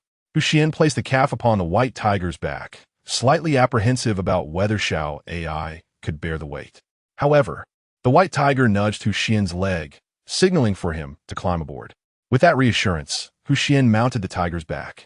Xiao AI sprinted once more, her speed undiminished despite the burden of a young calf and an adult male upon her. Was this truly all there was to it? Was it really this easy? My goodness, hunting felt more like play. The first step in survival on this deserted island was adopting a tiger. Was this survival or merely an excursion? A game? A fleeting dream? He would have beef once again. Speaking of which, what was the current price of beef per pound? Impressive indeed, my friend. Thus, the trio, one man, one tiger, and one falcon, returned triumphantly, laden with their spoils. Hu Xian had already become intimately familiar with the location of a small stream on the island. Beside the babbling brook, Hu Xian laid the carcass of a small yellow cattle, retrieving a multifunctional military knife to commence the butchering process. This diminutive bovine, he roughly estimated, weighed between 150 to 300 kilograms. Should he marinate it entirely for beef or transform it into jerky, the quantity would suffice for their sustenance for half a month. The culinary possibilities with beef are manifold. It could be pan-seared into delectable steaks, boiled to perfection, or skewered for grilling. Moreover, the art of cutting beef is of paramount importance. It necessitates a transverse slicing technique, lest the meat become tough and unpalatable. Hu Xian skillfully excised the tenderloin, its quality too exquisite to be wasted on jerky. Consuming it fresh would be far more advantageous. Discarding the tougher sections, he meticulously harvested the desirable cuts, cleansing them with fresh water before wrapping them in banana leaves. His technique was reminiscent of a master butcher, seamlessly transitioning from the realm of the animal kingdom to the Epicurean delights of Chinese cuisine. The tenderness of the beef was remarkable, its texture delightfully springy. "Thank you. I can hardly contain my salivation," he mused. "Beef is undeniably the finest delicacy in the world, and I shall not entertain disputes on this matter." Lin Yan, the host from Huaxia, observed Hu Xian's adept division of the yellow cattle, smiling as she turned to her counterpart from Sakura country, Kinzaki Suki. "Suki, I recall that your country boasts a particularly famous beef dish." At the mention of gastronomy, Kanzaki Suki's eyes sparkled with enthusiasm. "Indeed, what you refer to must be our renowned Kobe beef." Peng Gang, the male host from Huaxia, chimed in, "I have heard that Kobe beef is a rare, top-tier ingredient found only in select regions." With a smile, Kanzaki Suki responded, "Yes, the rearing process for this breed is intricate, confined to specific locales." She swiftly redirected the conversation. "While Kobe beef is indeed precious, I must say the quality of the meat this contestant is handling is quite comparable." Lin Yan gasped, "Really? The beef in that contestant's possession is such a valuable ingredient?" Kanzaki Suki nodded. "The cultivation of beef requires a scientific approach, with the environment being of utmost importance. This island is free from industrial pollution and boasts vast natural pastures, where the cattle graze on premium quality grass. In the absence of natural predators, the environment is relaxed and liberating, resulting in superior meat quality. Perhaps the viewers in the live stream initially perceived the beef as merely appetizing, but with the endorsement from someone hailing from one of the world's premier beef-producing nations, the allure of Hu Xian's beef became undeniable." "Oh, Suki, spare me your words. I'm already famished. Meat of such quality, rivaling Kobe. My mouth cannot help but water. Let me on the island. I must partake in this beef. Not to eat beef, but to be eaten by the cattle, perhaps," came the playful retort, as the commentary erupted once more, underscoring the timeless allure of culinary delights. Having completed the butchering of the beef, Hu Xian prepared to utilize the freshly cut tenderloin, opting to roast it immediately lest it lose its freshness. He perceived that the quality of the beef appeared rather commendable. Perhaps the addition of some spices would enhance its flavor splendidly. However, with the limited tools at hand, simplicity prevailed, leading him to decide upon preparing a dish of perilla beef. Perilla is a versatile plant, esteemed for both its medicinal properties and its use as a spice. Moreover, when cooked alongside meat, it serves to elevate the latter's aroma. Its adaptability is remarkable, requiring minimal conditions for growth, and it can be found abundantly on this hillside, making it a readily accessible seasoning herb. Indeed, he soon discovered a vast expanse of perilla, from which he delicately plucked several dew-kissed tender leaves, inhaling the refreshing fragrance of the plant. Chapter 104. Heartache for the young lady after gathering an ample supply of perilla leaves. Hu Xian intended to retrace his steps when he stumbled upon something in the grass. Following a deep green rhizome, he excavated the soil and uncovered a tan-colored plant resembling a potato. Indeed, it was ginger, and Hu Xian's judgment proved accurate. Ginger, with its spicy flavor, is known for its ability to dispel cold and warm the stomach, making it an excellent seasoning for the autumn and winter seasons. To his surprise, Hu Xian unearthed a considerable quantity of ginger, This resilient plant does not easily rot and can be stored for an extended period. As the temperatures dropped, he could prepare ginger tea to ward off the chill. He brought the ginger, still covered in dirt, to the stream to wash it clean and sliced it into fine shreds with a multifunctional knife. Once the ingredients were prepared, he set about constructing a fire. Xuan demonstrated remarkable proficiency in setting up a cooking station in the wilderness. Soon, he had assembled a rudimentary stove and ignited the wood with his lighter. Every meal could now be cooked. Ah, are you still watching the survival show on the deserted island? To be frank, isn't this more of a gourmet program? You all are quite impressive. Even Bear Grylls might shed a tear. Due to Xuan's daily delectable recipes, many viewers recorded his cooking segments and shared them online, garnering astonishing views. It is hard to fathom the exquisite dishes crafted on an island where one must rely solely on oneself. Xuan was able to enjoy a delightful meal every day, largely due to his possession of a lighter. Unlike some individuals with specialized training who possess superior physical attributes and resilience to their environment, Xuan was merely an ordinary person with no extraordinary immunity. Raw meat harbors a plethora of bacteria and parasites. If he were to subsist solely on raw meat, he would likely have succumbed to illness and exited the competition long ago. Aware of the fire's significance, Xuan always carried a lighter for emergencies. Once the flames rose, he filled a stainless steel pot with clean water, added the washed perilla leaves and beef kidneys, and covered the pot. As the wood burned, the fire intensified, and the water quickly reached a boil. A milky foam surfaced, accompanied by the bubbling sounds, while the aroma of beef began to permeate the air.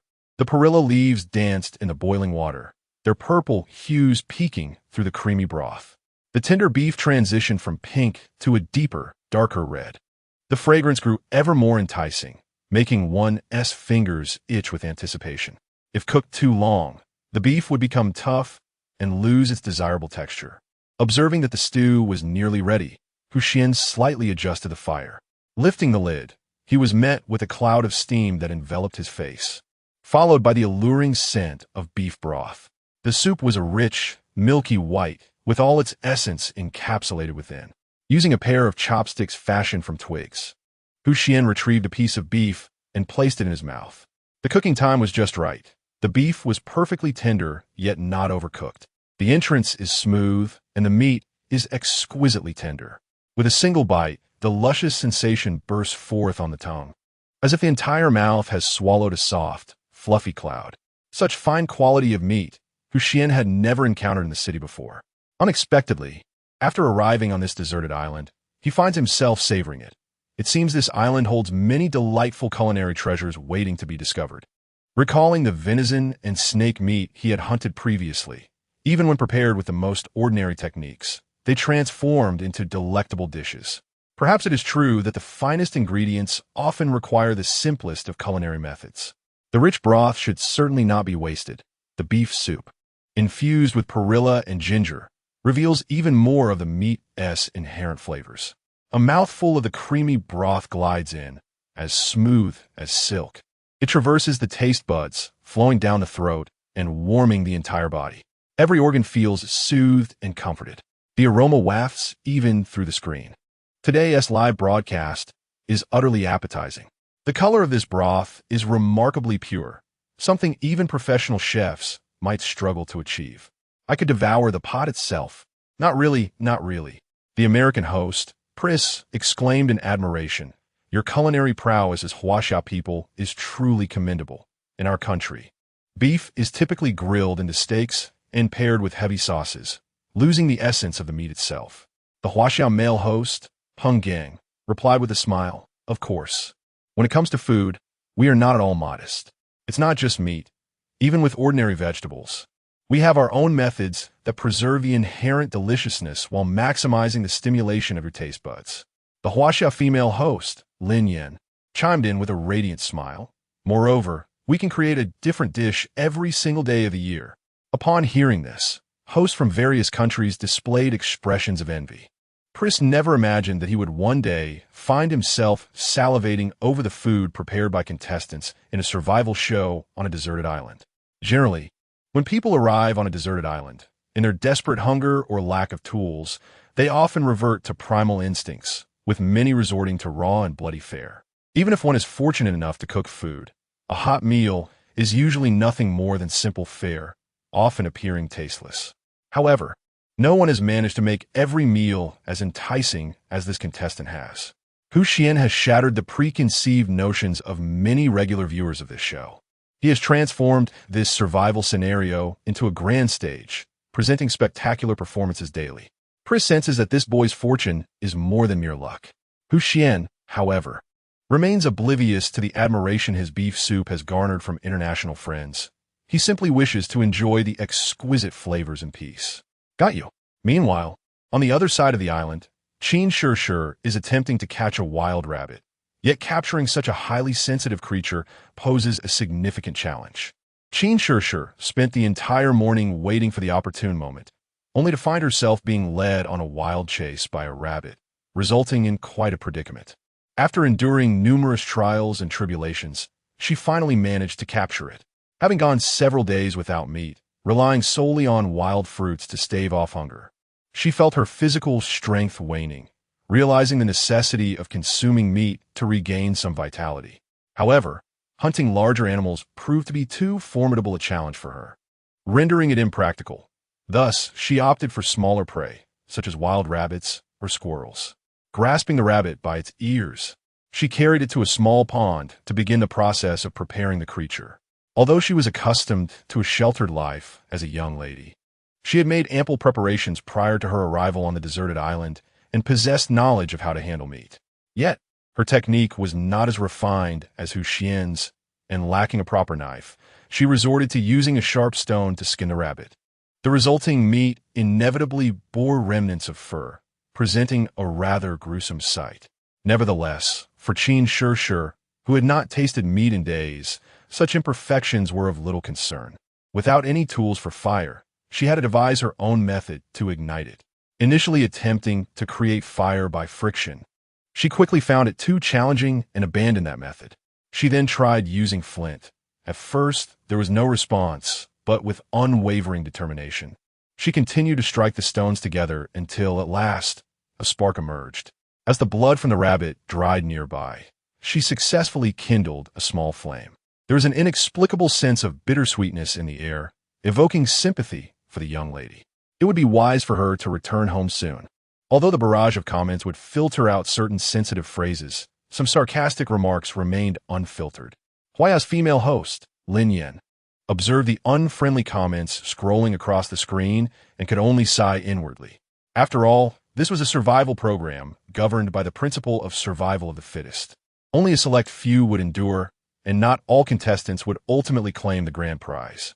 Moreover, it was crucial to note that not everyone possessed the same good fortune as Xuan. Even if one managed to evade elimination in the early stages, the struggle for survival would only grow more arduous as time progressed. Lin Yan felt a deep sense of concern for this girl. Chapter 105. Excuse the interruption. Farewell. Xuan carefully tended to the fragile flicker of flame she had managed to ignite, fearful that it might extinguish at any moment. Lacking extensive experience, she toiled for quite some time before finally constructing a rudimentary barbecue grill. However, the grill appeared rather unsteady, as if it might topple at the slightest gust of wind. After searching the vicinity, she discovered only a tangle of weeds, realizing that there were no edible herbs or flavoring plants to be found, and thus had to make do with what she had for roasting. Nevertheless, Xuan felt a profound sense of satisfaction. After all, it was not every day one could catch a rabbit. Ever since she had discovered traces of rabbits in this grassy expanse, she had patiently waited in ambush for quite some time. Today, fortune favored her. Although it required considerable effort, her labor bore fruit. Yet, she pondered when she might next savor the taste of meat. While Xuan struggled to roast the rabbit meat, on the other side, Xuan was nearing the conclusion of his lunch. He savored the fragrant beef soup until the bowl was empty, feeling as if his very insides had been soothed by this delectable dish, leaving him utterly content. With his hunger satiated, it was time to get to work. Observing the considerable amount of beef still remaining, he decided to extract some sea salt and proceed to marinate all the meat. After boiling the beef, he was left with some wood that had not completely burned. Xuan selected a slightly thicker piece to serve as kindling, extinguishing the open flame to leave only a small ember. As the ember began to fade, he gently blew on it to sustain its glow, enabling him to carry it for an extended period. Once he reached the seaside, he could bring the ember close to flammable materials and coax it back to life.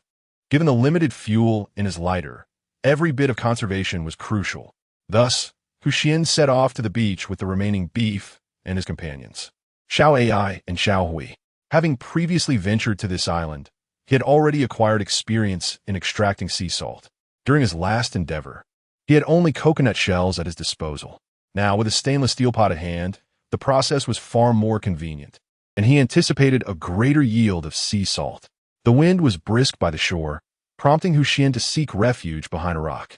He ignited the kindling he had carried, gathering additional dry twigs to construct a small fire pit, filling the stainless steel pot with water. He placed it atop the roaring flames. Now he simply needed to wait for a while, allowing the seawater in the pot to boil and evaporate, leaving behind the coveted sea salt. From a nearby vantage point, another contestant observed how effortlessly Xuan kindled the fire, taking a seat to proceed with his own tasks. Was lighting a fire in the wilderness truly that challenging? After all, legend spoke of Prometheus stealing fire from the gods. How I adore modern inventions. Though Xuan remained blissfully unaware, to the audience who could view all the contestants' live broadcasts, he had already become a figure of fortune, navigating the survival challenge with remarkable ease. As he gazed at the bubbling seawater in the pot, he knew the extraction of sea salt would require some time.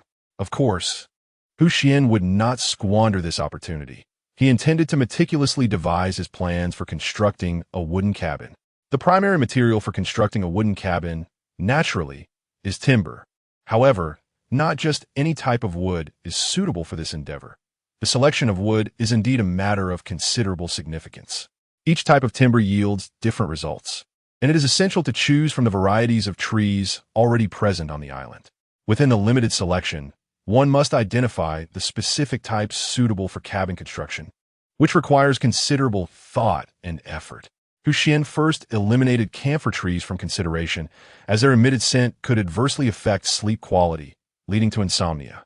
Cedars were also deemed unsuitable due to their relatively light weight, which compromises their load-bearing capacity, making them inappropriate for building.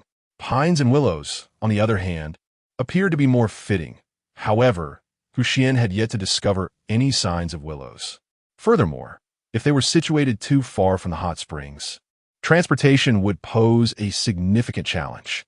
He vaguely recalled a grove of pines near the volcano, yet practical distances often differ from perceived ones, necessitating an on-site investigation before arriving at a decision.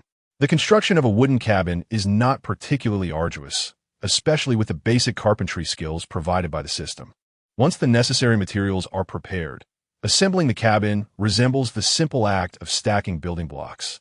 The true investment of time lies in the processing of the timber. As Xuan pondered these considerations, the water in the stainless steel pot had already evaporated entirely.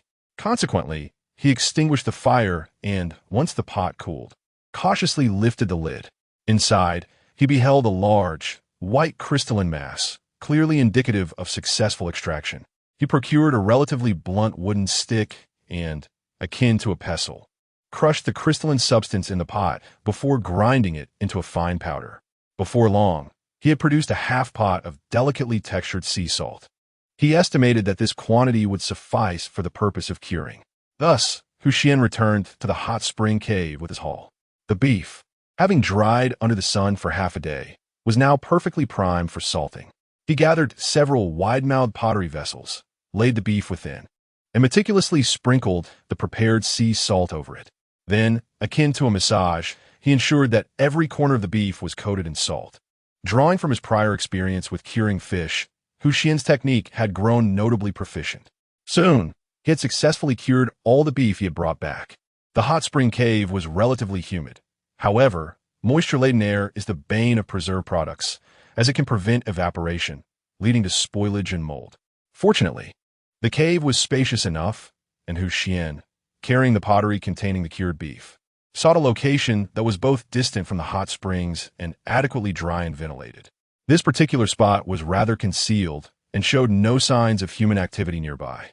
Aside from the previous occasion when he had brought Qin Shishir to enjoy the springs, it was unlikely that anyone else would visit. Moreover, the presence of scents from white tigers and peregrine falcons in the vicinity created a formidable deterrent for lesser creatures. While there may still be beasts of an even higher caliber than white tigers and peregrine falcons lurking in the mountains beyond, it was improbable that any such creatures would descend upon the hot spring cave to contest Xuan for sustenance. Thus, Xuan confidently placed the marinated beef in a cool, well-ventilated area, allowing it to dry more rapidly. At this moment, I am indulging in beef jerky. The quality of others' beef is comparable to that of Kobe beef, mind you. I apologize for the interruption. I shall take my leave. Lin Yan, the esteemed female host from Huaxia, regarded the bustling Xuan on the live stream with a sense of admiration. It appears that this young contestant comprehends the importance of preparation for unforeseen circumstances. Male host Peng Gang also nodded in agreement, stating, "This contestant's thinking has always been quite rational. Many tasks are accomplished with careful planning." The American male host, Pris, concurred. In truth, at times, rational thought holds far greater significance than mere physical strength. This is why some contestants, who may appear formidable at first glance, are swiftly eliminated in the end. Chapter 106. The enemy will arrive on the battlefield in 5 seconds in truth. Xuan's apparent composure in handling tasks stemmed from a blend of sheer luck and the assistance of the system, rather than any innate skill. Were it not for these factors, he would likely find himself in a dire situation, exposed to the elements and in a state of disarray. However, the concept of a system or luck, if disclosed, would surely be met with skepticism. Others might perceive him as reluctant to share his insights, fabricating tales to mislead. Xuan had no intention of explaining himself to others. His sole desire was to live well, to survive on this island, and to secure the ultimate prize awaiting at the end. Once the beef was marinated, Xuan resolved to venture forth with Xiao Ai and Xiao Hui, setting out to explore the pine forest near the hot spring cave. The first step was to conduct a field assessment, determining whether the local pines were suitable for constructing a wooden shelter. If the quality of the wood proved to be exceptional, he could return to prepare the necessary tools for felling trees and processing logs. Under the midday sun, Xuan plucked a large banana leaf to use as a makeshift sunshade, adorning his forehead. He also offered a leaf to Xiao Ai. Although tigers are not particularly sensitive to heat, the sight of her with a leaf perched atop her head was quite charming. Thus began their autumn outing. They had organized a delightful escapade, one that felt reminiscent of a Disney film. Could it be that he was akin to a runaway prince from such a tale? The gentle host, Kanzaki Suki, gazed tenderly at Xuan and the white tiger strolling quietly on the island, remarking, "This scene reminds me of a film from our country titled My Neighbor Totoro." Lin Yan, the host from Huaxia, became quite animated at this mention. "I have seen that film as well. Totoro is irresistibly adorable." Kanzaki Suki nodded in agreement. "I believe this contestant shares a certain kinship with the protagonist in My Neighbor Totoro. They both possess a unique bond with animals." Lin Yan, observing the loyal white tiger that steadfastly accompanied Xuan, could not help but concede that there might indeed be individuals in this world with an extraordinary allure and affinity for animals. Moreover, the gentle nature of the white tiger bore a striking resemblance to the enormous Totoro from the film. Peng Gang, the male host from Huaxia, listened intently to the fervent discussion between the two female hosts, choosing not to interject. While he was not an expert in animal behavior, he had accumulated some wilderness survival experience. It is essential to recognize that animals differ fundamentally from humans, particularly the more formidable predators, which possess a robust territorial instinct. Merely encroaching upon their domain, even inadvertently, could provoke an attack, potentially even leading to fatal consequences. While there are indeed animals with friendly dispositions, such as domesticated dogs, they have long been tamed by humans, their wild instincts having faded. However, the notion that ferocious beasts like tigers or falcons could develop a sense of closeness to humans seemed to defy the very laws of nature. Furthermore, the cinematic scenes that unfolded before him each day were unprecedented in his prior wilderness experiences, Such occurrences were virtually unheard of and unseen. Not only Peng Gang, but many viewers find it utterly astonishing. However, human curiosity knows no bounds. The more illogical it appears, the more it captivates attention. Individuals like Xuan exist in this world, continuously shattering conventional understanding and setting new records. Outside the program, numerous organizations have established dedicated research teams to focus on Xuan's situation.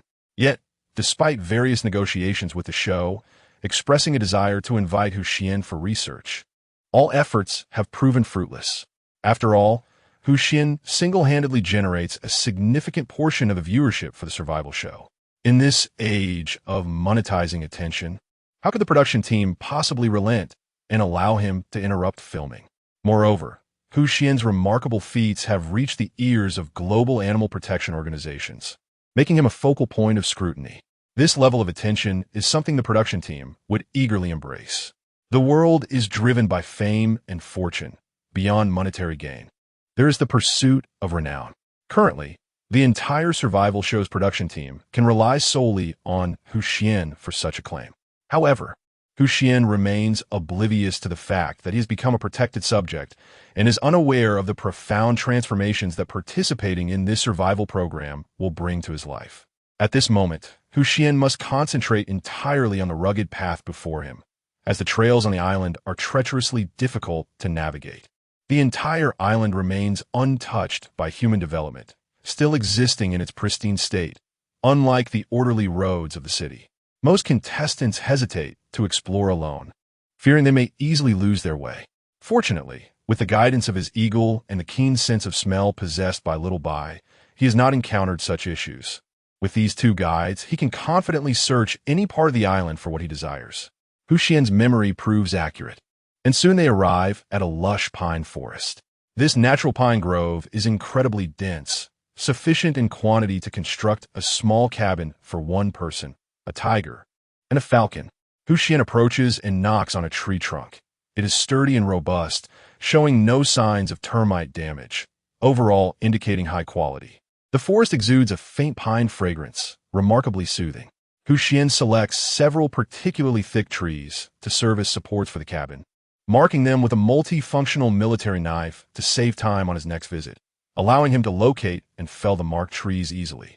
At that moment, little AI suddenly becomes alert. Her forelimbs grip the ground tightly, and her entire body lowers slightly, emanating an aura of imminent danger. The eagle above assumes a poised stance, ready to dive, its eyes glinting with the intensity of impending battle. This is a clear sign that the tiger is preparing to attack. The enemy is 5 seconds away from the battlefield. It seems there is someone ahead. Why can't I see them? The trees are obstructing my view. At this moment, surrounded by a dense pine forest, the imagery captured by the drone merely reveals a thicket of trees, inevitably obstructing the line of sight. Nevertheless, an observant viewer soon discerns a figure stealthily approaching not far from Xuan. Immersed in his task of marking, Xuan immediately detects an anomaly in the movements of the white tiger and the peregrine falcon. Could there be an ambush lurking here? It seems implausible. If that were the case, Xiao AI and Xiao Hui would have already been on high alert before entering the woods. Suddenly, a glint of cold light flashes nearby, reminiscent of a metallic reflection. Xuan tightens his grip on the multifunctional army knife, intently focusing on the direction from which the reflection emanates. Chapter 107. Who could it be? Time seemed to have been suspended, and the entire forest appeared desolate and silent. Xuan held his breath, with only the rustling of the wind through the trees gracing his ears. Ahead, the thicket began to sway, hinting at the presence of an individual moving forward. Xiao AI was poised to spring into action, ready to pounce as soon as the figure became discernible. A shrill scream pierced the stillness, unmistakably emanating from a girl. Xuan rushed forward to investigate, discovering that an axe had been knocked aside by Xiao AI. The glint of its blade, now understood as the source of the earlier menace. A girl, seemingly robust, lay pinned to the ground by Xiao AI's powerful claws, rendered immobile. Help me! The girl was evidently terrified, for Xiao AI was far from the docile creature she appeared to Xuan. When faced with anyone other than him, the ferocity and majesty of the king of beasts became apparent, leaving ordinary individuals trembling with fear. Unaware of Xuan's bond with the white tiger, she perceived him as a potential savior and desperately pleaded for assistance. Before discerning her true intentions, Xuan resolved not to show compassion just yet. Moreover, the girl wielded an axe, suggesting she was not an ordinary adversary. For safety's sake, he decided to interrogate her about her presence. "Why are you here?" The girl, trembling beneath the weight of the white tiger's grip, appeared too frightened to respond to Xuan's inquiry. He gestured for Xiao AI to ease her hold slightly. The white tiger complied, reducing the pressure just enough for the girl to catch her breath, her throat feeling considerably less constricted, though her eyes remained red and puffy from fear. She noted how obedient the white tiger was to the commands of this young man. What sort of person could command such a fierce beast? A sense of trepidation began to blossom within her. Xuan repeated his question, "Why are you here?" The girl finally stammered, I just came here to find something to eat. Please don't kill me." Xuan understood that in the struggle for survival on a deserted island, many individuals would forsake their humanity in pursuit of the ultimate prize. After all, each eliminated contestant meant one less rival, and it was not uncommon for assaults to occur, leading to injuries and withdrawal from the competition. Some would even resort to lethal measures. Though such actions were against the rules and would result in expulsion from the show if discovered, many still took the risk. The dark facets of human nature are unpredictable. Each person could only strive to refrain from such deeds, but should they encounter them, they could only consider themselves unfortunate. Evidently, this girl believed she had stumbled upon a malevolent individual, hence her strange words. Xuan furrowed his brow. It was indeed a case of mistaken identity, as he had initially thought himself to be the target of an attack. The girl did not seem to be lying, and her only weapon, the axe, had been dislodged by Xiao AI, now firmly in Xuan's grasp. She posed no real threat any longer. Thus, Xuan instructed Xiao AI to release the girl. As the white tiger lifted its claw, the girl hastily retreated a few steps, distancing herself from the beast. "It's all right. No need to be afraid." Observing that the girl was still somewhat shaken, Xuan gently patted Xiao AI's head.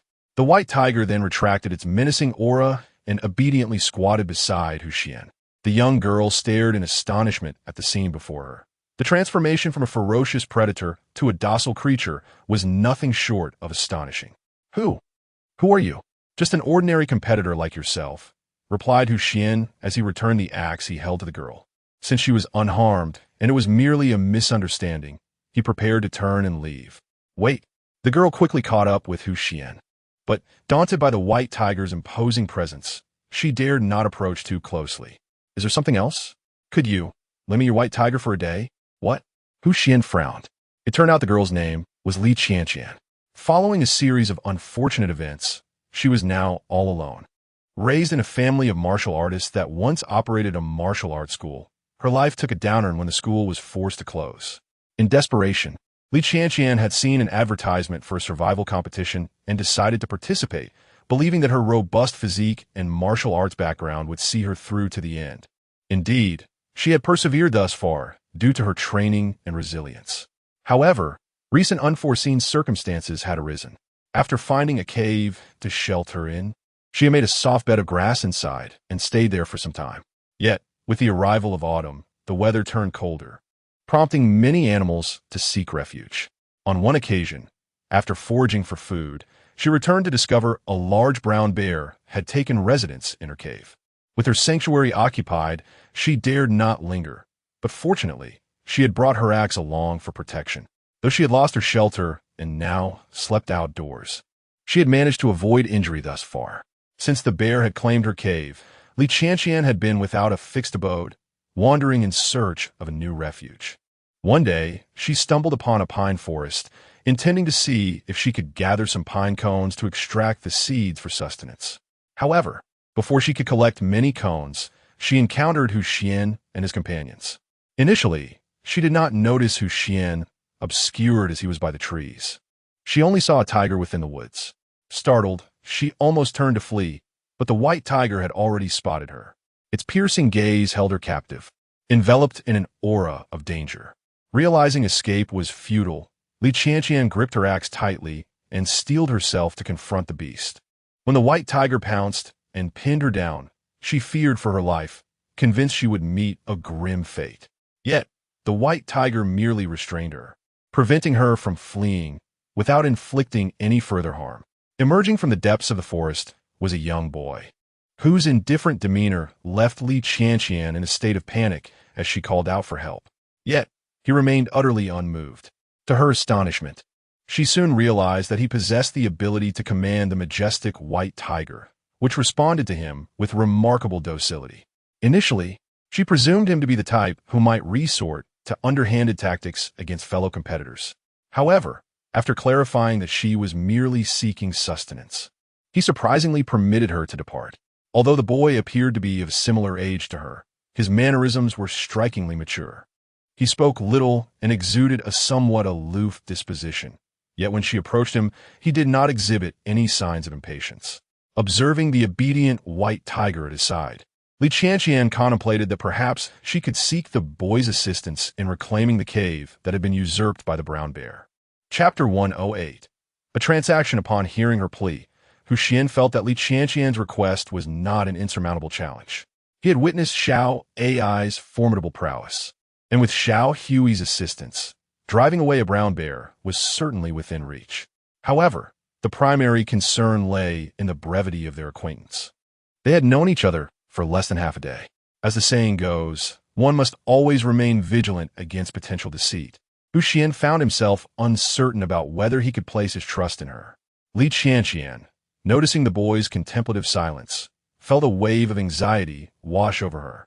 Indeed, they had no established rapport, and in all fairness, they were rivals. If he chose not to assist her, it would be entirely understandable. Throughout their journey, many had been eliminated, and even those who had persevered, like herself, were enduring great hardships. In stark contrast, this boy appeared unburdened by the pressures of life on the deserted island, exuding an air of ease and confidence. It seemed evident that his fortitude stemmed not solely from the protection of the white tiger. He must possess some undisclosed abilities that granted him an edge in survival. Having finally encountered someone she deemed extraordinary, Li Qianqian felt as though she had grasped a lifeline. If she could not persuade him to lend a hand, there would be no one else capable of offering her assistance. Thus, she hastily proposed, "I shall not ask for your help without recompense. Let us make a trade. Do you have any tasks to attend to? I am more than willing to assist you. I can cook and occasionally hunt for small game. I have trained since childhood and possess considerable strength. I can help you with heavy lifting." Li Qianqian enumerated her various skills, and Xuan recognized that the girl was quite resourceful, which explained her prolonged survival on the island. She mentioned her training, and suddenly, it all made sense to him. Few would opt for an axe as a tool, especially not a girl. The axe demands substantial upper body strength. Its weight alone can cause fatigue even when held idly. Furthermore, wielding it effectively requires a stable stance and expends considerable energy. Without regular exercise and a certain level of physical fitness, an axe becomes a cumbersome and inefficient implement. Indeed, Li Qianqian's physique was notably more robust than that of the average girl. Compared to someone like Qin Shi, who had been coddled since childhood, Li Qianqian's strength was at least double hers. One could discern the subtle definition of her arm muscles, a testament to her unwavering commitment to training, which could not have been achieved without diligence. She was not deceiving herself. After finishing her proposal, Li Qianqian looked at the boy with eager anticipation. She had always possessed a strong work ethic, and even now, stranded on a deserted island, she remained filled with determination and never complained. Moreover, she had not neglected her martial arts skills, maintaining her previous level of proficiency. She was confident in her ability to assist this boy, and most importantly, her intuition told her that beneath his seemingly indifferent exterior lay a heart that was not as cold as he portrayed. Thus, she seized upon this insight and took a gamble. Li Qianqian's demeanor was remarkably sincere. Indeed, Xuan was not an ice-cold individual. He assessed the situation from his own perspective and concluded that Li Qianqian might be able to assist him in logging. Thus, their relationship was merely one of equivalent exchange, each fulfilling their own needs without provoking unnecessary conflict. Ironically, He had been troubled by the lack of tools for processing wood, and then serendipitously encountered this young girl wielding an axe. Could this be attributed to a stroke of extraordinary luck? The system certainly appeared benevolent. Noticing that Li Qianqian awaited his response, Xuan nodded and said, "Then help me fell a few pine trees first. If you perform well, I will consider assisting you." Although he claimed he would think it over, Xuan knew he would ultimately aid her. Li Qianqian's heart soared at the boy's acquiescence. "You won't be disappointed. What is your name?" "Xuan," he replied. Nodding, Li Qianqian effortlessly hoisted the axe onto her shoulder, her movements exhibiting a practiced ease. While this scene was somewhat unusual, the bizarre occurrences on this deserted island were plentiful, and a girl proficient with an axe did not seem particularly outlandish. Xuan pointed out several trees he had just marked. "These are the ones. Start by felling them." Li Qianqian nodded vigorously, assuring him of her capability. Thus, the live stream showcased a young girl swinging an axe with vigor. With each blow, the trunk of the pine tree bore significant notches. She exerted herself tirelessly, not solely for Xuan, but also for her own benefit. Memories of the Barbie of Steel crossed my mind. What astonishing prowess was this? The pairing of a girl and an axe was truly striking. Those who shared the screen with Xuan were no ordinary individuals.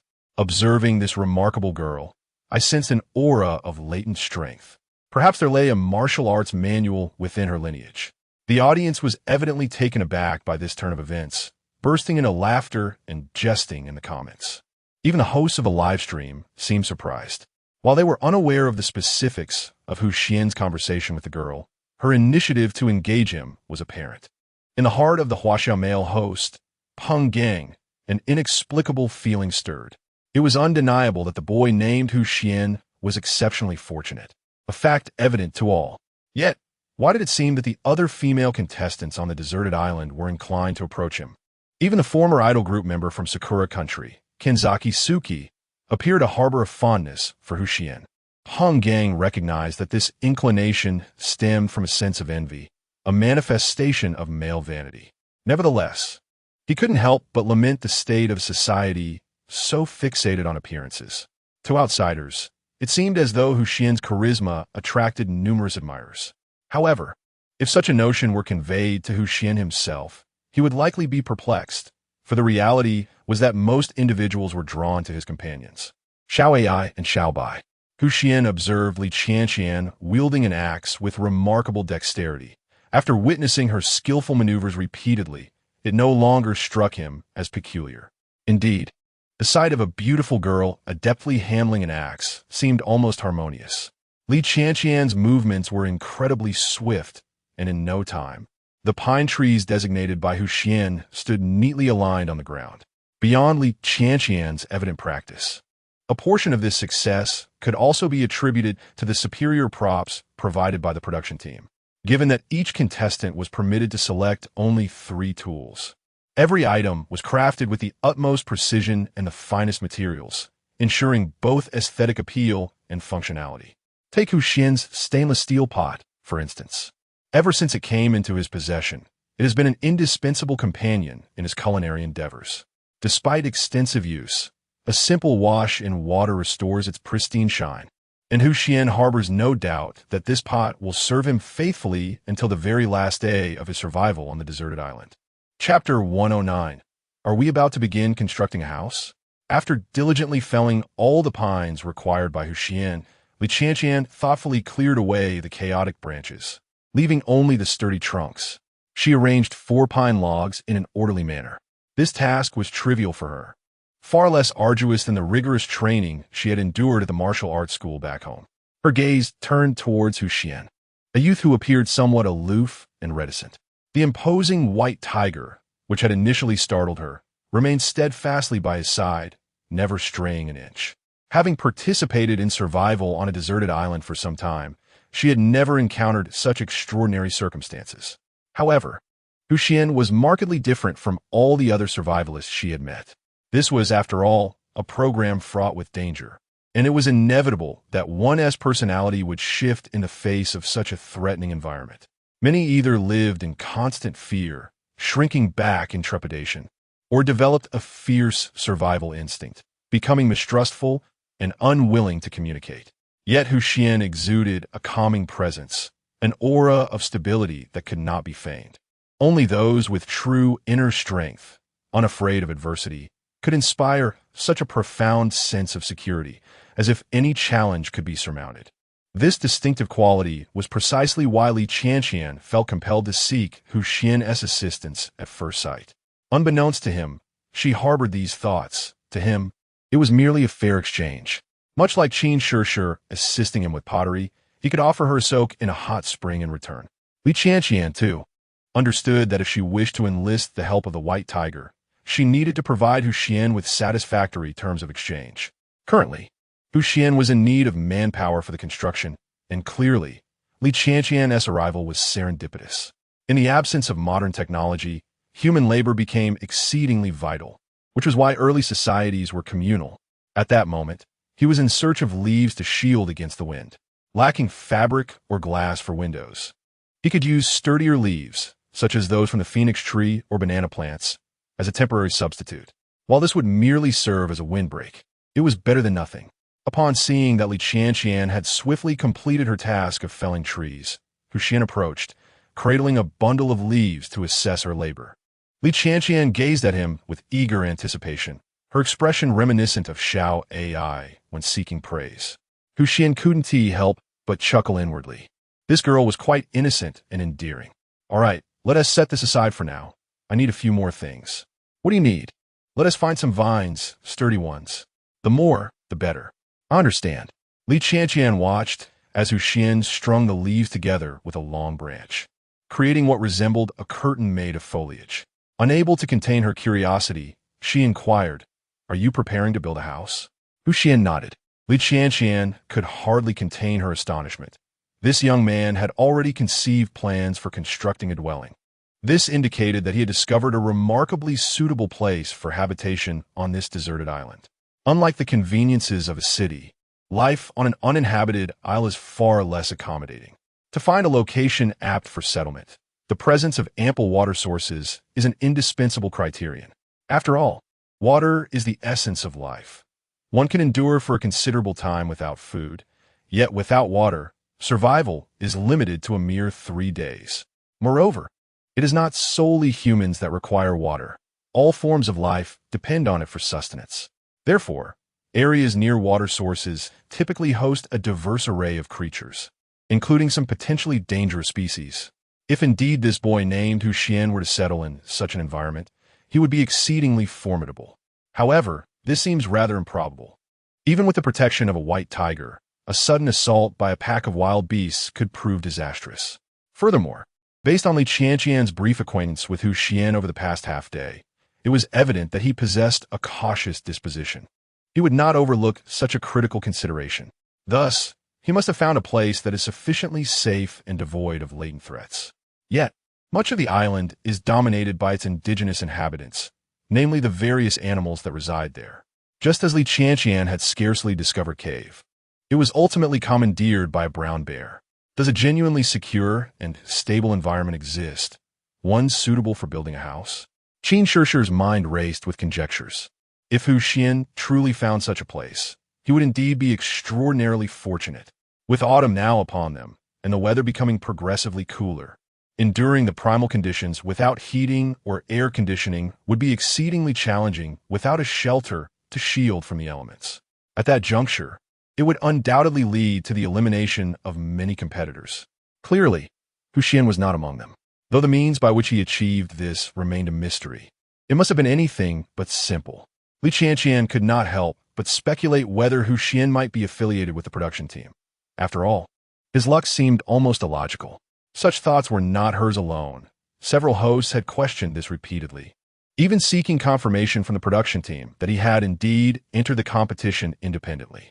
It appeared that a female contestant was assisting him in chopping wood. For what purpose was she chopping trees? To use as firewood? Surely, gathering some branches would suffice. Lin Yan, the Chinese female host, observed the barrage of question marks in the comments and found herself equally perplexed. Since Xuan began crafting pottery and constructing kilns a few days prior, he had continually astonished the audience. Although he often deviated from the norm, Consistently executing unexpected feats, it seemed that his current performance had elevated the viewer's astonishment to new heights. A boy raised in the city, exhibiting such a plethora of artisanal skills might be acceptable, perhaps attributed to his hobbies. However, the remarkable proficiency with which he executed skills that were evidently uncommon was truly astonishing. For instance, it was clear that what Xuan was undertaking was no trivial endeavor. The male host from Eagle Country, Pris, stroked his chin and remarked, "This contestant must be contemplating the construction of a house." Upon hearing this, the audience erupted in a cacophony of disbelief. Really? Is he already thinking about building a house? It can't be that simple. Surely he doesn't believe that chopping down just 2 trees will suffice? The idea of constructing a house is utterly absurd. I refuse to believe it unless you show me evidence. The female host from Sakura Country, Kanzaki Suki, expressed her astonishment. Is that true? How did you discern this? Pris shrugged. I am merely speculating. While this contestant resides in a hot spring cave, which provides some shelter, it is evidently insufficient for his needs. His initial choice of a sleeping bag indicates a reluctance to endure the wilderness like other contestants. Furthermore, his current endeavor to craft pottery suggests a desire to retain various aspects of human society. It is not surprising that he would consider building a house once he establishes a permanent residence. As he spoke, the audience found his reasoning quite compelling. Chapter 110. Continuously shattering perceptions, however, constructing a house is not a matter of mere intention. It requires specialized guidance and assistance. Any misstep in the process can significantly impact the final outcome. Building is a technical endeavor, even without the use of steel and concrete. Merely erecting a wooden cabin using timber is no simple task. It involves a multitude of considerations, such as the foundation, structural integrity, and overall stability. Each aspect must be meticulously accounted for, lest one falter at a critical juncture. Though such a notion may seem implausible based on Xuan's previous performances, Pris harbored the belief that it was not entirely impossible. Firstly, the young man had demonstrated exceptional hands-on skills. Secondly, considering the various unforeseen events that had transpired, his luck appeared remarkably fortuitous. This overwhelming stroke of luck seemed to be ever-present, potentially extending to the endeavor of house building as well. Yet, he found himself curious about where this young man had acquired such a wealth of knowledge. Meanwhile, the audience watching the live stream held a different perspective. The barrage of comments featured words that reflected skepticism and whimsy. Building a house with bare hands? What nonsense is this? Has he been driven mad by survival on a deserted island? I still prefer culinary shows. Does such a jack-of-all-trades truly exist? Let's take a vote. My choice is impossible. The host from Sakura Country, Kanzaki Suki, felt a twinge of discomfort as she observed the mocking comments flooding the screen. She believed in Xuan. Although the prospect of him constructing a house was indeed astonishing, he had already accomplished numerous improbable feats. Who could assure her that this time would be any different? Had it been anyone else, she would have aligned with the majority of viewers in maintaining a skeptical stance. However, this was Xuan. Whether due to her personal inclinations or the immense potential he had consistently showcased, Kanzaki Suki felt compelled to advocate for him. Have you all noticed? Xuan has persistently been redefining our understanding. I have observed that initially, many did not hold him in high regard, believing he would falter within a day and be swiftly eliminated. Yet, Xuan excelled in the subsequent survival challenges on the deserted island. Perhaps this time we could be a bit more patient, granting him the time he needs. I am confident that Xuan will not disappoint us. True to her idol roots, Kanzaki Suki's sweet voice, paired with her radiant smile, quickly endeared her to a considerable audience. Suki, we support you no matter what you say. Suki, you're advocating for him again. I'm feeling envious. In truth, Suki's sentiments were not entirely misplaced. It seemed she was increasingly leaning towards Xuan. As long as you're happy, Suki Pris, the host from Eagle Country, could only shake his head at the swiftly changing tide of comments. Just moments ago, he had been met with derision, yet now, after Kanzaki Suki spoke in favor of Xuan, many seemed to have shifted their opinions. He truly wished to exclaim loudly, "Your performance resembles that of a weather vane." Though his inner self yearned to unleash a torrent of invective, he maintained a cheerful facade, for as a professional host, he could not afford to lose his composure. Kanzaki Suki was right in her hosting remarks. She hoped everyone would extend patience towards contestant Xuan. Upon hearing Pliss's words, Kanzaki Suki bestowed upon him a grateful, gentle smile. "Oh, my heart feels as if it might melt. Suki, my dear, I shall always love you. Suki, you must have grown up on a diet of cuteness. Our Suki is simply adorable." Huaya's female host, Lin Yin, gazed at the explosive barrage of comments, once again astonished by Kanzaki Suki's idol-like charm. She mused that indeed, the saying holds true, cuteness is justice. Xuan, of course, was oblivious to the fact that the direction of the comments regarding him had shifted several times within a short span. He would not even fathom that his name had already resonated among survival enthusiasts worldwide. Xuan had always been acutely aware of his own capabilities, having diligently studied several books prior to his arrival, which provided him with a theoretical foundation for survival on a deserted island. Although the system's grant of tenfold luck significantly aided him, the primary advantage lay in the daily skills he acquired. If he could integrate and apply these skills, they would prove far more beneficial than mere luck. The adage knowledge is power rang true.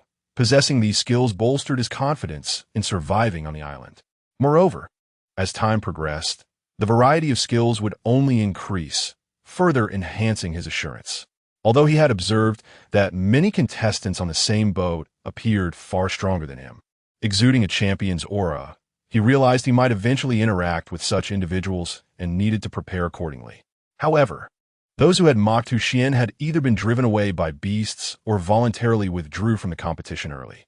As the saying goes, pride goes before a fall, and humility often invites benefits. It is wise to remain low-key. Excessive pride can lead to a grievous downfall.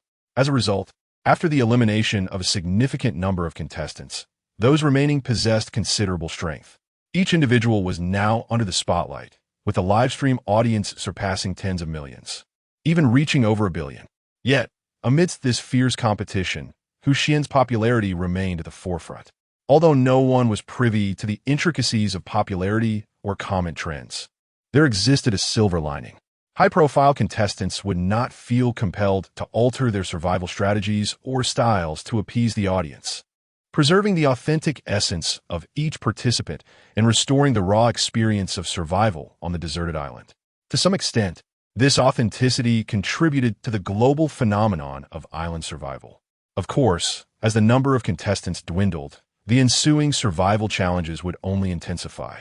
After a period of accumulation and stabilization, individuals like Xuan, who had established a fixed residence and maintained a certain food supply, found their lives becoming increasingly stable. Such individuals were likely to become envious targets, facing the threat of resource plundering and competition. Should fortune favor one, and the production team timely intervene to halt any mishaps, one may preserve their abilities and continue the struggle for survival. However, should an incident occur in a secluded corner beyond the gaze of the drones, one can only regretfully withdraw from the competition. After all, the contestants find themselves in an environment akin to a deserted island, where freedom reigns supreme. Yet, the production team, adhering to a code of ethics that prohibits the invasion of personal privacy, inadvertently allows certain individuals to exploit management loopholes, engaging in actions that contravene contractual stipulations. Even if one reports such transgressions to the production team post-departure, the only consequence may be the elimination of the wrongdoer, with no benefit accruing to oneself. For once one departs the island, it signifies that all prior efforts have been rendered futile, and everything must be restarted afresh the following year. Consequently, many contestants tread cautiously, not only competing with beasts for survival resources, but also remaining vigilant against deceitful individuals. Xuan comprehends this reality, thus maintaining only mutually beneficial transactional relationships with each contestant. As the adage goes, there are no everlasting friends, only perpetual interests. His approach towards Li Qianqian mirrors this sentiment.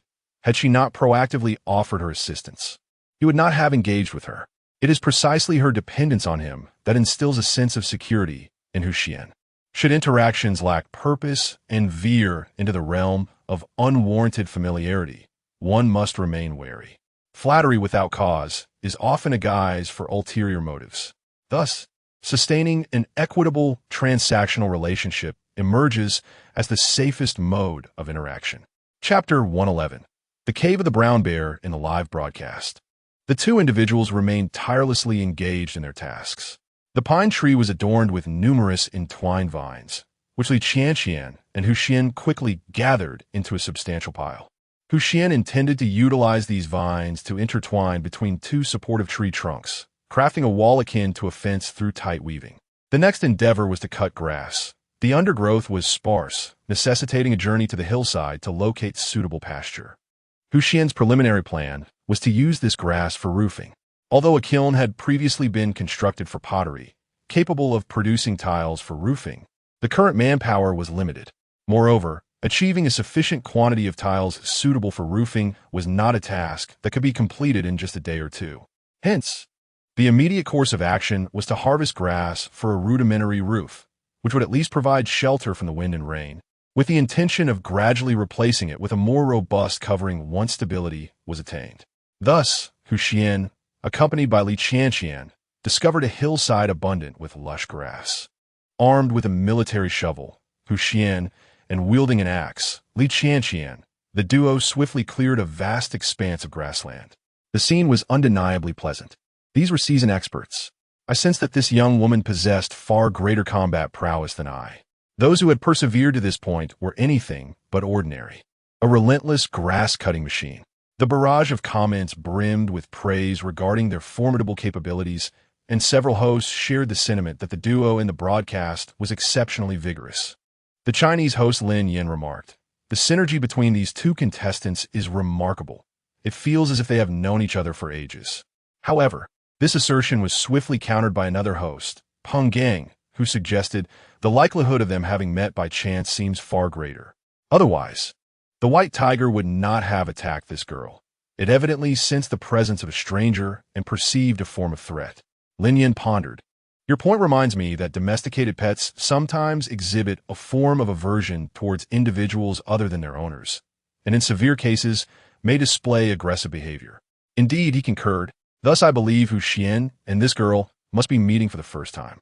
If that is the case, it accentuates Hu Xian's remarkable fortune in frequently finding companions for collaboration. The audience recognized the validity of Lin Yan's observation. Since the inception of this program, instances of cooperation among contestants have been scarce. Most individuals harbored a defensive mindset and existed in a competitive dynamic, as the resources available for human utilization were limited. No one wished to share the hard-won survival resources with an unfamiliar face. Consequently, the survival show on the deserted island had long since established an unspoken norm of solitary endeavors among the contestants. Nonetheless, Hu Xian had garnered a reputation for defying various conventions. Although the topic of collaboration was fervently discussed once more, a significant portion of the audience remained more captivated by his methods of constructing a shelter. The grass-cutting endeavor initiated by Hu Xian persists, albeit the repetitive nature of the task can become somewhat monotonous. Fortunately, the system's enhancement of physical prowess alleviates any significant fatigue, leaving only a sense of ennui. However, Li Qianqian, a mere mortal devoid of system assistance, exhibits an unexpectedly vigorous energy, much to Hu Xian's surprise.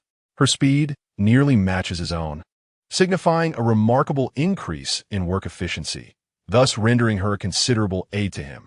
Before long, the duo had each cleared a substantial expanse of grass, binding the cuttings with slender fronds of a fern-like plant into several bundles. They proceeded to transport these bundles down the slope, placing them alongside the trunks Li Qianqian had previously felled. Fearing Hu Xian's dissatisfaction with her performance, she exerted herself with great fervor, hardly pausing for respite. Though their efficiency was indeed commendable, the strain of such vigorous labor eventually took its toll, leaving her arms feeling too weary to lift. Hu Xian, while silent, observed her struggle. "All right, let us depart. Where's that brown bear you mentioned?" Li Qianqian's eyes instantly gleamed with excitement. "Not far from here. I shall lead you." Thus, they began their journey towards the cave where she had resided, with a white tiger steadfastly at Xuan's side and a falcon soaring closely above them. Noticing Xuan occasionally gesturing towards the sky, as if communicating with some entity, Li Qianqian glanced upward to behold a massive bird circling above them, causing her to startle. It became clear why she had felt a chilling sensation of being watched since their arrival. Initially attributing her unease to proximity to the white tiger, she now realized that another gaze was scrutinizing her from above. Though unfamiliar with the bird species, its size and appearance suggested it was no ordinary fowl, likely a rare species akin to the white tiger. With these two precious creatures safeguarding him, it was no wonder Xuan appeared untouched by the pressures of survival, as no ordinary animals dared approach him. Reflecting on her own situation, where she would flee at the sight of a brown bear, she felt a wave of despair wash over her. Yet, she pondered why these remarkable beings obeyed Xuan so readily. What unique qualities did this young man possess that allowed him to tame the king of beasts? Lost in such thoughts, Li Qianqian and Xuan soon discovered the cave that housed the brown bear. It must be said that her choice was astute. The cave lay nestled within a secluded valley, virtually undetectable from the outside. It was only upon rounding a bend that the cave's entrance came into view. Due to the lower topography, rain would cause water to flow down the mountainside, pooling into a modest pond, though not as expansive as the underground river Xuan had found. It was sufficient for personal use. Inside the cave, a haphazard arrangement of dry grass suggested it was Li Qianqian's makeshift bedding. However, there was no sign of the brown bear, presumably out foraging during the day. After a moment of contemplation, Xuan inquired, "Did you get a clear look at the bear? Approximately how large was it?" Li Qianqian, recalling the image she had witnessed, confidently replied, "It wasn't an adult bear. Its height was roughly similar to mine." Xuan assessed Li Qianqian's stature, noting that she stood at no more than 1.7 meters tall, likely between 1.65 and 1.7 meters. This indicated that the bear's size could be classified as medium, with an estimated weight around 300 kilograms. The strength of a brown bear is primarily concentrated in its forelimbs, employing its claws to strike adversaries in combat, with claw tips capable of reaching lengths of up to 15 centimeters. Once caught, wounds inflicted by its grasp are often severe enough to expose bone. The power of a bear's paw is formidable enough to send an adult man flying. It was imperative to prevent this bear from having an opportunity to attack. Although Xuan held confidence in Xiao AI's abilities, he believed that caution was prudent. Better to be overly prepared than to face unforeseen circumstances. He recalled the basic trap-making skills bestowed by the system, and a plan began to take shape in his mind. Chapter 112. Perhaps the Battle Nation, the method for crafting traps has been mastered, yet currently, there are no materials available for creating the necessary mechanisms to ensnare a beast. Consequently, one must resort to improvisation using local resources. To securely capture a brown bear, large machinery would typically be required. However, given the present circumstances, such a solution is evidently impractical. Thus, one must adopt a more traditional trap-making technique, excavating a large pit in the ground and placing formidable sharp instruments at the bottom. Should an unsuspecting prey fall into the pit, it would be injured by the lethal tools below, rendering it unable to retaliate and allowing for an easy capture. This is, for the time being, the only viable option. Currently, the absence of specialized equipment for constructing animal traps renders the task cumbersome, with no guarantee of success in ensnaring the quarry. Employing a trap net would require a considerable amount of manpower, yet only Xuan and Li Qianqian are available, making such an endeavor exceedingly difficult. Therefore, while digging a pit may seem a rudimentary approach, it is undoubtedly effective. With uncertainty surrounding the return of the brown bear, time is of the essence. Xuan instructed Li Qianqian to gather some bamboo. She was to chop the bamboo into small segments, sharpening one end of a piece. Although Li Qianqian was somewhat perplexed, she vaguely inferred that it was intended for dealing with the bear, and thus set off with the axe. Meanwhile, Xuan brandished his entrenching tool and began to excavate a pit at the entrance, selecting a spot along a frequently traveled path. Despite the soil being rather hard, the superior quality of the entrenching tool, with its sharp edges, allowed it to penetrate almost any tough material. In no time, Xuan had dug a sizable pit. Suddenly, the act of digging a pit left many viewers bewildered. Was it not tiring? The barrage of question marks in the comments prompted several hosts to exchange glances. Since Xuan's appearance on the show, he had drawn considerable attention, leading to such moments of confusion becoming commonplace. His actions were so unpredictable that few could anticipate his next move. Yet as hosts, they could not afford to let the atmosphere grow stale and were compelled to continue their commentary. The female host from Huaxia chuckled awkwardly, remarking, "It seems our contestant Xuan is brimming with energy." She then exchanged glances with male host Peng Yang, signaling him to take over. Indeed, Xuan's vitality is surprisingly robust. "I suspect it's due to that beef meal he had earlier," he added. "That was yellow cattle, not red cattle." Came a sudden quip from the American host, Pris, leaving the audience in stunned silence. Did someone just spit their food? Perhaps it's time to brush up on Chinese. Another host suggested. "So cold. It's snowing," remarked the host from Sakura Country, Kanzaki Suki, who felt an urge to facepalm. Was the ultimate remedy for awkwardness merely to create an even more awkward situation? In that regard, Pris had undoubtedly succeeded. The other hosts inwardly lamented, wishing for an end to the escalating difficulties of their hosting duties. Fortunately, Xuan's speed in digging was remarkably swift, quickly alleviating the silence that had enveloped the hosts who were devoid of conversation. To ensure that the brown bear was confined within the trap, he deliberately excavated a bit deeper. The trap was beginning to take shape, and it was hard to fathom that such a task was accomplished by a single individual. Evidently, the physical enhancements provided by the system were quite formidable. Li Qianqian soon returned to the cave entrance, clutching a pile of peeled bamboo, her eyes scanning the surroundings in search of Xuan's figure. Suddenly, a voice echoed from below, "Watch your step." Startled, Li Qianqian quickly glanced down, realizing she had barely avoided stepping into the deep pit. The location Xuan had chosen for the trap was astutely positioned in a blind spot. By the time one noticed it, they would have already stepped into the pit. However, considering the difference in the visual horizon between bears and humans, Xuan decided to conceal and embellish the trap slightly. He instructed Li Qianqian to toss the peeled bamboo down, securely burying it underground.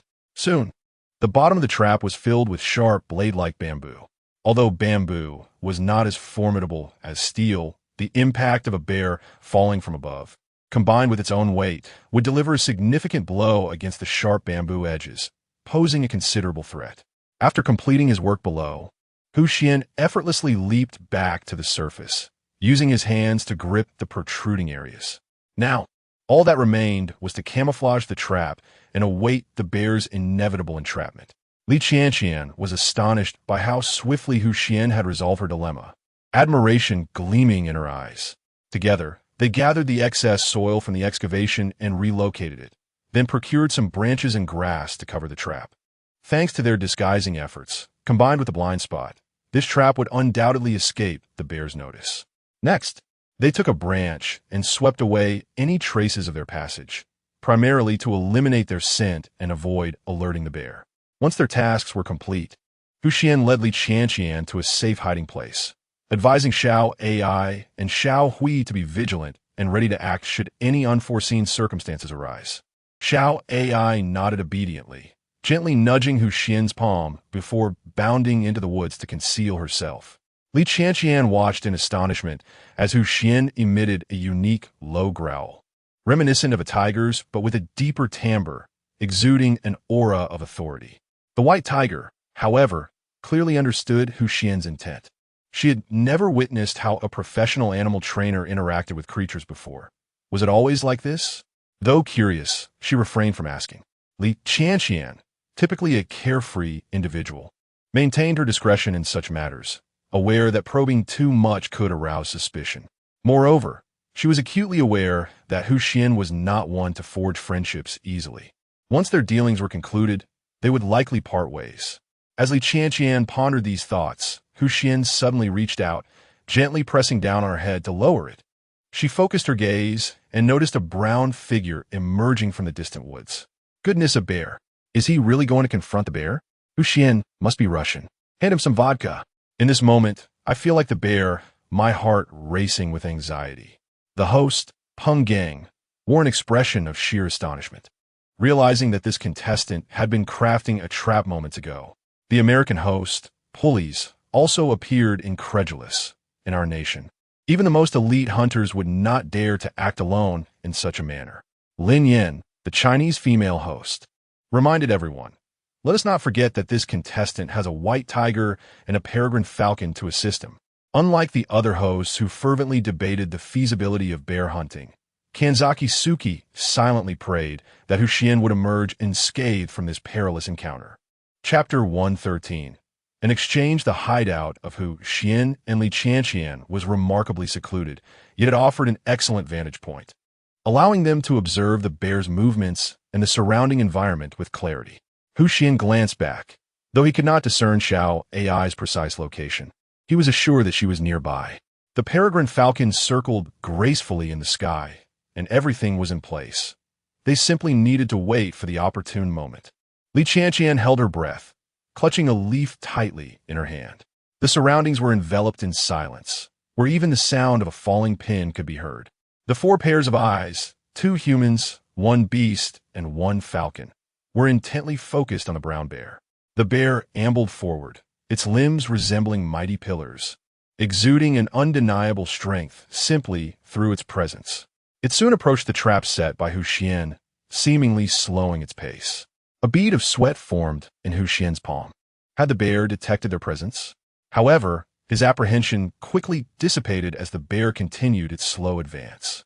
Suddenly, a creaking sound echoed as the branches covering the trap buckled under the weight of the colossal creature, followed by a cloud of dust as the bear vanished from the horizon. The ground trembled beneath Xuan's feet as a resounding thud announced the bear's fall, accompanied by its furious roar. The sound was almost tangible, startling the birds in the forest. Li Qianqian clasped her ears, the roar sending shivers down her spine. Xuan found the cacophony equally unbearable, yet with the prey ensnared, the ensuing events would be considerably easier. He whistled, and Xiao Ai sprang forth from the thicket, the falcon descending from the heights above. The brown bear struggled fiercely, but the more it fought, the more it exacerbated its injuries, howling in pain as it furiously battered the walls of the trap with astonishing strength, causing tremors in the very ground beneath Xuan. Despite the bear's fierce resistance, its grievous wounds soon drained its strength, and it collapsed, gasping for breath. Seizing the opportunity, Xuan signaled to the falcon, instructing it to peck at the bear's eyes. Once deprived of its sight, the bear's attacks would lack direction, significantly diminishing its defensive capabilities. The falcon darted forward like a bolt of lightning, swiftly snatching the bear's eye. The bear flailed its massive paws in vain, unable to touch a single feather of the falcon. It thrashed about like a headless fly, its efforts futile. At that moment, the bear, tormented by pain, was on the brink of collapse. Xuan, seizing the moment, raised his entrenching tool and plunged it into the bear's throat. This was undoubtedly a fatal blow. The bear struggled briefly before falling to the ground with a thud, motionless. Is it over? Li Qianqian, who had witnessed the entire ordeal, was still in a state of shock as Xuan swiftly concluded all matters at hand. Well, let's wait here. Xuan prodded the lifeless bear with his tool to ensure it was truly deceased, then called for Xiao Ai to leap into the trap. This bear was no lightweight. Should it be processed into meat, it would provide sustenance for quite some time. Moreover, the bear's fur could be fashioned into garments. And coupled with the deer hide hunted a few days prior, this winter would surely prove less arduous. Xuan meticulously examined the bear's fur, noting that although it had been punctured by the bamboo blades in the trap, he was fortunate to possess the sewing skills bestowed by the system, allowing for minor repairs without difficulty. He carefully maneuvered the bear's carcass onto Xiao Ai's back, and together they managed to transport the colossal creature to the surface. It was unbelievable. Someone pinched me. I feel as though I am dreaming. Did I just eat bear paw? The bear gall seems promising too. Is this the crux of the matter? This fellow has just triumphed over a bear, my friends. Perhaps due to Xuan's well-established reputation as a culinary expert. The barrage of comments, after an initial wave of astonishment, quickly veered towards discussions about the bear's culinary possibilities. The hosts were left in a state of amused exasperation. After all, Hu Xian's myriad secrets were bound to attract attention. Seizing the opportunity while Hu Xian tended to the bear, Li Qianqian cautiously ventured into the cave along the edge of the trap. Shortly thereafter, she emerged, cradling a mountaineering backpack. "Thank you for your assistance. This is for you." Clearly, it was a survival item gifted by the authorities before the island adventure commenced. It was more than just a bag. It likely contained additional gear. Whether it was something Li Qianqian had initially claimed or merely found, Hu Xian was indifferent. "No need for formality. I merely wish to reciprocate your help with the tree cutting." Observing Hu Xian's reluctance to accept the backpack, Li Qianqian anxiously insisted, "I haven't done anything significant. Please accept it. Besides, the items within are of no use to me." Her desire to gift Hu Xian stemmed from the realization that the trap he had devised was a long-term solution. Should any intruders appear again, it could ensnare them, and with a stroke of luck, perhaps even capture something edible. From this perspective, her labor hardly constituted a fair exchange. Seeing her steadfastness, Hu Xian opted not to press the issue further. Adhering to the principle of not taking without giving, he used his entrenching tool to slice off a leg from a bear, the substantial meat sufficient to sustain her for quite some time. "Consider this an exchange," he declared, accepting the mountaineering backpack from Li Qianqian and departing with the white tiger and peregrine falcon. Upon opening the backpack, Hu Xian soon understood why Li Qianqian had asserted that the contents were of no use to her. Inside lay a pristine pair of military-grade mountaineering boots, clearly designed for men. He seated himself upon a stone to try them on. They fit his feet perfectly, matching his usual size. This unexpected boon was fortuitous, as he was in dire need of new footwear. The pair he had worn since arriving on the island had endured considerable wear from daily treks. The military boots, crafted from special material, were not only durable but also insulated, making his steps feel remarkably lighter. Additionally, the backpack contained a sturdy helmet equipped with a searchlight, useful for the cave or nighttime excursions. Hu Xian discovered a convex mirror nestled within the layers of his bag, resembling a magnifying glass. This tool could be employed to concentrate sunlight for igniting a fire, proving invaluable in numerous situations requiring illumination. Overall, it was a worthwhile find, making the acquisition of this bare leg quite justifiable. Little Gray led the way, guiding Hu Xian and his companions back to the pine forest where they had been harvesting timber at noon. Hu Xian skillfully entwined several felled tree trunks with vines, allowing him to effortlessly transport them by simply pulling the vines. Thus, with one arm cradling bundles of grass and the other grasping the tree trunks, accompanied by little AI, who bore the weight of a bear, they returned triumphantly. Chapter 114. The most anticipated segment has arrived. Hu Xian returned to the hot spring cave, meticulously arranging the logs and grass before carefully removing the bear from Xiao Ai's back. The bear, a substantial brown specimen, proved somewhat unwieldy to dissect with a multifunctional army knife, while a spade would risk damaging the hide with its lack of precision. Thus, he persevered through the laborious task. By the time he successfully skinned the bear, beads of sweat had formed on his forehead. The freshly removed hide emitted a pungent odor, prompting Hu Xian to cleanse it with hot spring water and then hang it in a well-ventilated area of the cave to dry. The remaining copious amounts of bear meat would need time for the blood and moisture to evaporate before he could return to cure it with sea salt.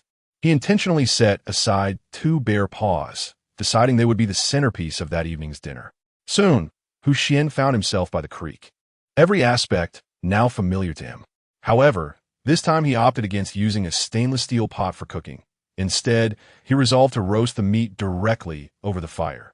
As the saying goes, practice makes perfect, and before long, he had constructed a rudimentary barbecue grill. Although he had indulged in numerous barbecues during his urban life, this was his first experience roasting bear paws. The preparation of bear paws requires a particular finesse. Washing them directly with water would only exacerbate their gamey flavor. Therefore, Hu Xian procured some banana leaves, wrapping the paws entirely and then kneading them as one would dough, effectively removing much of the surface grime. With the ingredients prepped, he turned his attention to igniting the fire. Barbecuing necessitates an understanding of heat management. An overly vigorous flame would char the meat, rendering it inedible, while a feeble fire would leave it undercooked and unpalatable. Technique is crucial, requiring constant flipping to ensure every corner is evenly cooked. To achieve such a flawless roast demands a certain level of skill. Xuan selected several short pieces of wood, igniting them and patiently waiting for the flames to subside until the wood transformed into glowing embers. At this optimal stage for charcoal grilling, he skewered the bear paws with 2 twigs and commenced the roasting process. Peng Geng, the host from Huaxia, watched the scene unfold, swallowing hard. Bear paws are rich in protein, not only beneficial to health, but also exceptionally flavorful. He had felt a pang of desire when Xuan had consumed snake meat previously. As an enthusiast of wilderness survival, he prided himself on having tasted various delicacies. Yet, after witnessing Xuan's prowess on the show, he found his past culinary experiences to be utterly mundane in comparison.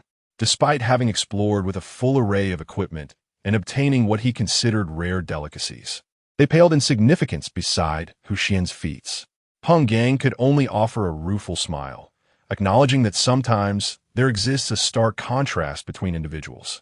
While he might not possess the fortune to savor such delights firsthand, he could at least indulge in the visual feast. For the pleasure of the spirit is a form of enjoyment in itself. He rallied his spirits to continue hosting, remarking that bear paws were once considered a highly prized delicacy in ancient China. However, due to contemporary regulations, their consumption has become exceedingly rare. Were it not for the fortuitous luck of this contestant today, he would not have had the opportunity to savor such a dish. Lin Yin, the illustrious host from Huaxia, chimed in, affirming that ancient texts also recorded bear paws' medicinal properties, and their rarity has made them perpetually sought after. Kanzaki Suki, the host from Sakura Country, expressed mild astonishment, noting that the contestant's nation possesses a culinary culture that traces back to antiquity, which explains his evident appreciation for gourmet food. Lin Yin smiled and offered, "Indeed, if you find the time, I would be delighted to introduce you to the various renowned delicacies of our country. Although many may not rival the exquisite ingredients discovered by contestant Xuan, their flavors will undoubtedly satisfy you." As a food enthusiast, Kanzaki Suki's eyes sparkled with excitement at the prospect of engaging with some of Xuan's cultural heritage, bringing her immense joy. "That sounds wonderful. Thank you, Sister Lin Yin," she replied. At that moment, Peng Gang playfully interjected, "Indeed, the allure of Kanzaki Suki as a host is irresistible. Even women cannot resist her charm." The audience in the live stream, watching Xuan prepare the bear paw while listening to the hosts fervently discuss an array of culinary delights, found themselves salivating and teary-eyed. The drone footage captured Xuan intently roasting the bear paw as he retrieved the sea salt he had extracted days prior, evenly sprinkling it over the surface. Soon, the skin began to sizzle, releasing the inherent aroma of the meat that stirred appetites. Yet, this was merely the beginning. As the saying goes, haste makes waste, and patience is essential when it comes to culinary pursuits. The outer layer of the food was gradually cooking, while the interior remained raw. Therefore, Xuan took out a versatile multi-tool knife, cleaning it against a banana leaf before making a precise incision along the palm of the bear paw. Upon cutting through the thick skin, the tender, translucent meat within was revealed, and one could almost envision its soft texture merely by sight. He sprinkled a touch of sea salt on the exposed flesh, and a subtle briny aroma wafted through the air. Having previously savored the exquisite flavor of perilla-infused beef, he had gathered an ample supply of perilla leaves, chopping them into fragments to adorn the bear paw's surface. The perilla beautifully balanced the mild fishiness of the sea salt, and the fragrant herb mingled with the aroma of the roasted meat, creating an enticing olfactory tapestry. The audience reacted with enthusiasm. "I'm so hungry. I want to take a bite. I crave barbecued food." It's my favorite culinary segment. Whenever Xuan cooked, the chat was most lively, for indeed, food is the sustenance of life, and gastronomy is an eternal topic of human interest. Although he excelled in various endeavors, it was his cooking videos that garnered the most widespread acclaim. He deftly rotated the bear paw in his hands, ensuring it received an even heat, and soon golden animal fat began to drip down its surface, sizzling as it fell onto the charcoal and igniting a flurry of sparks. As the meat within the paw visibly deepened in color, Xuan prodded it with his knife for inspection, confirming it was thoroughly cooked. The heft of a single bear paw was quite substantial, more than enough for Xuan to indulge himself. He generously shared the other paw with Xiao Ai and Xiao Hui, inviting them to partake in the feast together. The exterior of the bear paw was thickly coated in meat, which had transformed into a crisp texture under the intense heat of the charcoal, offering a delightful experience devoid of greasiness, complemented by a subtle hint of sea salt. The sea salt here, untouched by artificial extraction processes, boasted exceptional purity and quality, preserving its pristine flavor. It melded beautifully with the meat during the roasting, infusing the dish with an aromatic essence. The perilla leaves balanced the inherent gaminess of the bear paw, and when combined with the sea salt, imparted a delightful umami reminiscent of nori. Xuan, cradling the generous bear paw, savored each bite, lost in the moment. Chapter 115. Regaining skills after concluding the evening meal, Xuan contentedly tidied up the cooking area and, accompanied by Xiao Ai and Xiao Hui, made his way back home. He had toiled throughout the day, yet the rewards were substantial. He had successfully hunted an entire bear, indulging in a hearty feast while also augmenting his food reserves. Furthermore, he acquired a complete bear hide, which promised warmth sufficient to withstand the winter chill. Additionally, he gathered an array of materials for construction, enabling him to commence building his shelter upon awakening the next day. Xuan organized some tools next to his sleeping bag, ensuring they would be neatly stored away once the house was completed, alleviating any concerns of misplacement. After soaking in the hot springs, fatigue enveloped him, and he succumbed to slumber within the confines of his sleeping bag. However, not all survivors on this desolate island experienced such tranquility during the night. As darkness fell, various creatures lurking in the shadows gradually opened their eyes. Above a barren expanse, a drone hovered, its lens capturing the image of a robust middle-aged man named Wang Jiqiang. His broad shoulders and pronounced musculature indicated a life dedicated to fitness, a result of consistent training and a meticulously balanced diet. As a professional fitness coach, he sought to escape the monotony of his existence by participating in this survival challenge, hoping to discover new meaning in life. Despite enduring the hardships of living outdoors and facing hunger, his formidable physicality had sustained him thus far. In an attempt to evade a hurricane, he inadvertently wandered into this desolate terrain, aimlessly traversing for an entire day and night, now thoroughly disoriented. The desert offered nothing but vast sand dunes and cacti, and having consumed no sustenance or water, he was now on the verge of dehydration. As night descended, visibility diminished, rendering further search futile. His physical condition was nearing critical, a perilous indication of his plight. Wang Jiqiang resolved to rest for the night, hoping to seek an escape with the dawn. Yet, even finding a temporary refuge proved challenging. The desert's temperature fluctuated dramatically between day and night, bearable during the day, but plummeting below freezing after sunset. Without shelter to ward off the cold, survival until morning seemed improbable. Drawing upon sheer willpower, Wang Jiqiang pressed onward through the desert, and by the faint glow of the moon, he stumbled upon a small earthen mound. This weathered hill, crumbling at a touch, offered scant protection from wind. Shivering, he huddled at the base of the mound, battling the heaviness of his eyelids. A wave of drowsiness washed over him, and he could no longer resist, his consciousness gradually fading. Beneath the cloak of night, only the cold, silvery moonlight illuminated the barren landscape. Wang Jiqiang drifted in and out of sleep, feeling as though he were ensnared in an icy abyss, the chill penetrating even to his bones. Unbeknownst to him, a subtle rustling emerged from the sand at his feet. A dark, hook-like appendage slowly emerged from the grains, followed by a glossy, segmented tail. It was evident that a common desert dweller, a scorpion, was drawing near. Confronted by an encroaching and enigmatic species, the venomous scorpion elevated its barbed tail, glistening with a chilling luminescence under the moonlight. In the blink of an eye, Wang Jiqiang first felt a sharp sting pierce his hand, followed by the gradual return of his numbed nerves, a wave of excruciating pain surging from his fingertips. He let out a cry of agony, violently shaking his hand, only to discover something had fallen into the sandy ground beneath him. Upon closer inspection, he realized that his previous resting place was now teeming with black scorpions. Overwhelmed by terror, cold sweat trickled down his brow as he scrambled back at a frantic pace, leaping and rolling on the ground, feeling as though these abhorrent creatures were crawling all over him. The wound on his hand swiftly began to swell. The frantic movements exacerbated the spread of venom, and after the initial agony, he now felt a numbing sensation engulfing his entire left arm. What to do? No, he must not allow the toxin to reach his heart, or it would spell disaster.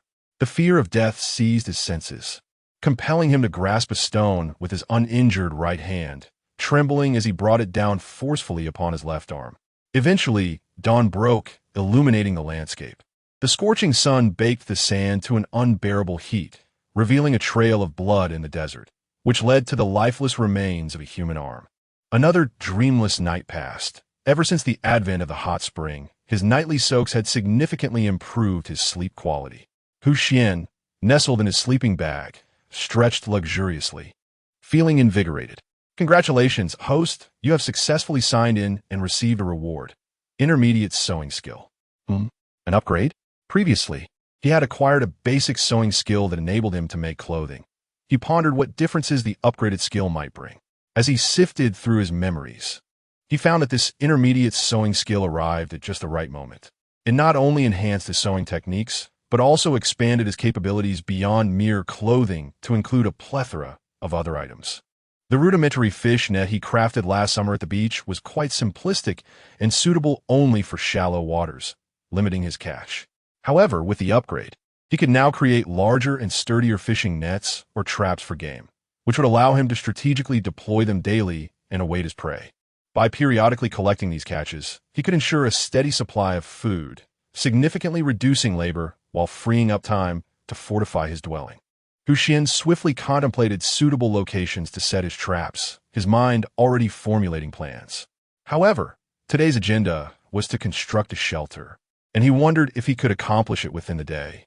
With no time for hunting, he resolved to use the previously cured beef for sustenance, planning to cure the bear meat today to ensure he would not run out of provisions. The bear meat he had stored yesterday was already dried. After salting it with sea salt, he placed it in a ceramic jar. Having completed his preparations, he was ready to commence his work. First, it is essential to select a relatively level area.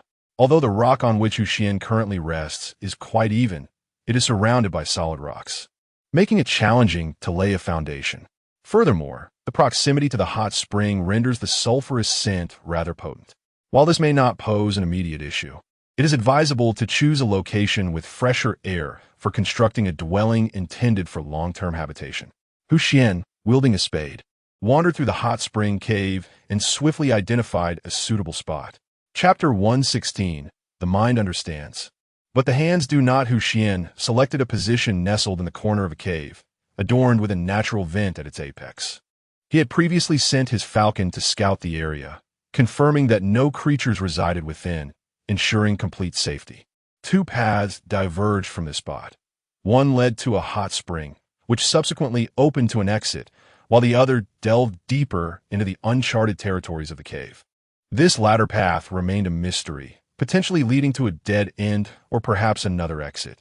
The possibilities were entirely unknown. However, one certainty prevailed. There existed no threats, be they from animals or humans. Xiao AI, with her ever-vigilant senses, would detect any signs of life, as nothing could evade her keen nose. Furthermore, given that this was a volcanic region, no creature dared to approach. Had it not been for a fortuitous misstep that led Xuan to stumble upon the hot spring, he would never have discovered this hidden gem. Such serendipity was akin to a protagonist in a martial arts novel who, after falling into a deep valley, encounters a reclusive master or stumbles upon a coveted martial arts manual, an experience unique to him alone. Upon confirming the safety of the site, Xuan transported the pine logs previously felled by Li Qianqian. The task of laying a foundation was neither particularly arduous nor exceptionally easy. Xuan was merely erecting a modest wooden dwelling sufficient for daily living. without the need for a reinforced foundation.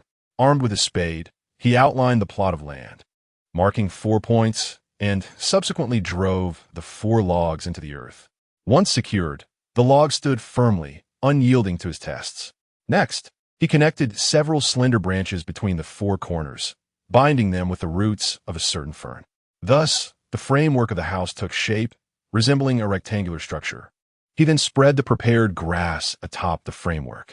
The grass, long and abundant, formed a thick layer, ensuring warmth despite the natural vent directly above, which allowed no drafts to penetrate.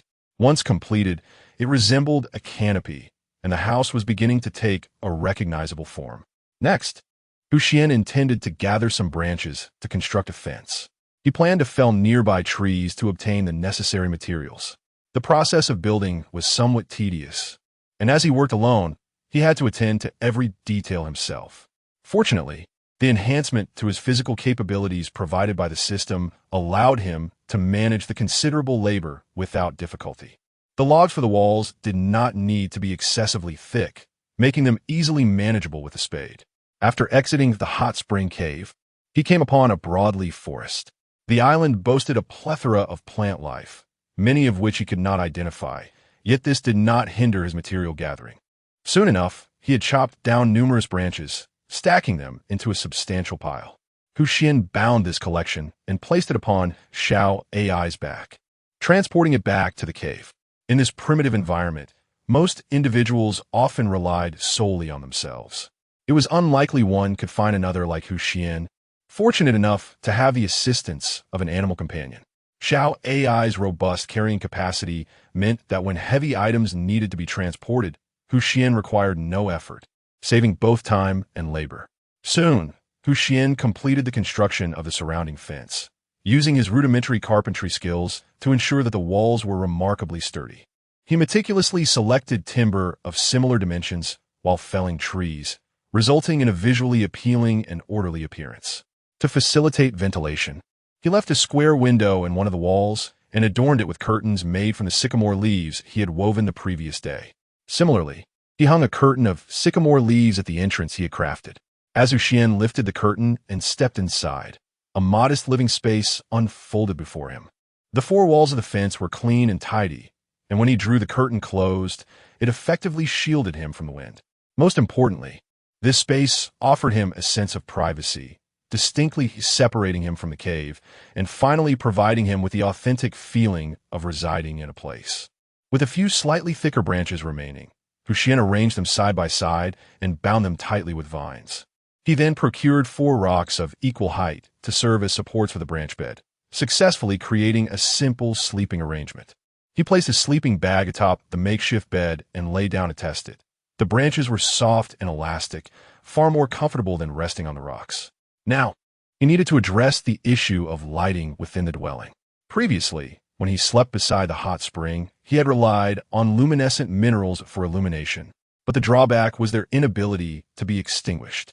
Detaching them for sleep and reattaching them for activity proved to be cumbersome, so he had disregarded the inconvenience.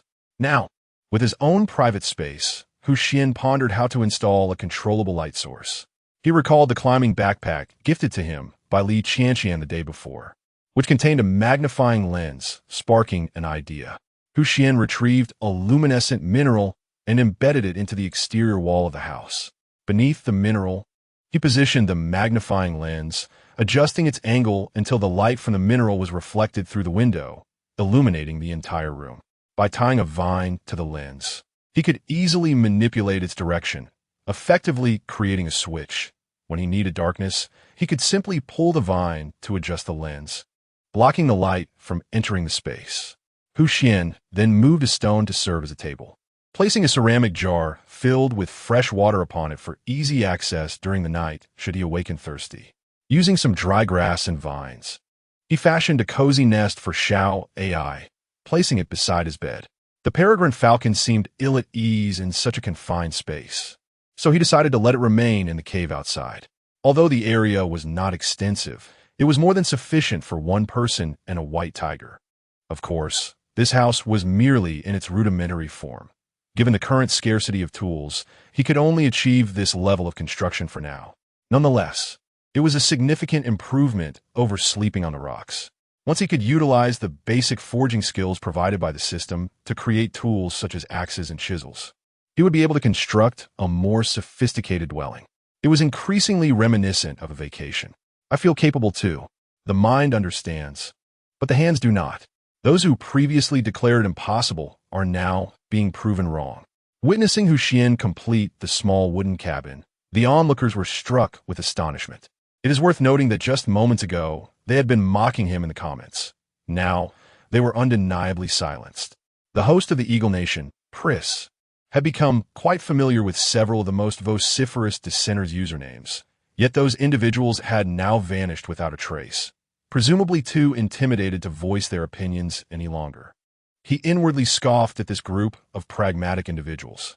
However, Xuan remained unaware that he had once again ignited a heated topic of discussion. His mind was solely preoccupied with contemplating the evening meal.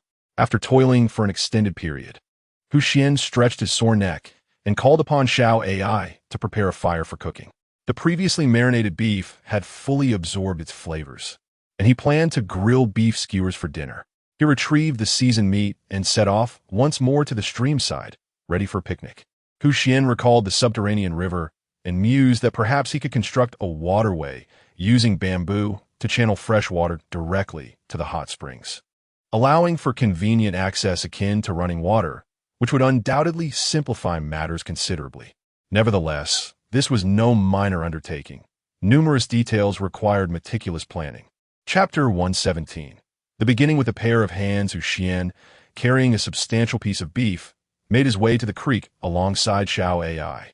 The primary reason for opting to prepare skewered beef was that larger chunks of meat are difficult to cook thoroughly and cumbersome to manage. Thus, threading them onto skewers simplifies the grilling process. Furthermore, without the addition of spices, roasted beef can be rather bland. Dividing the meat into skewers allows it to absorb flavors more effectively. Although the beef had been marinated with sea salt, salt alone imparts only a singular taste. After several days of consuming unseasoned meat, he found himself yearning for the exhilarating sensation of indulging in spicy skewers that make one weep with delight. As the weather gradually turned cooler, a touch of spice would also provide warmth against the chill. As the saying goes, one eats from the mountains where one dwells. In such a vast mountain area, chili peppers must surely be found.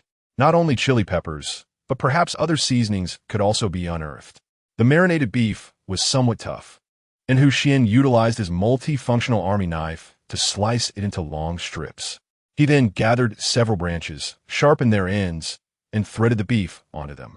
This process required a measure of patience, yet having lived on a deserted island for some time, Xuan found this task to be a mere trifle.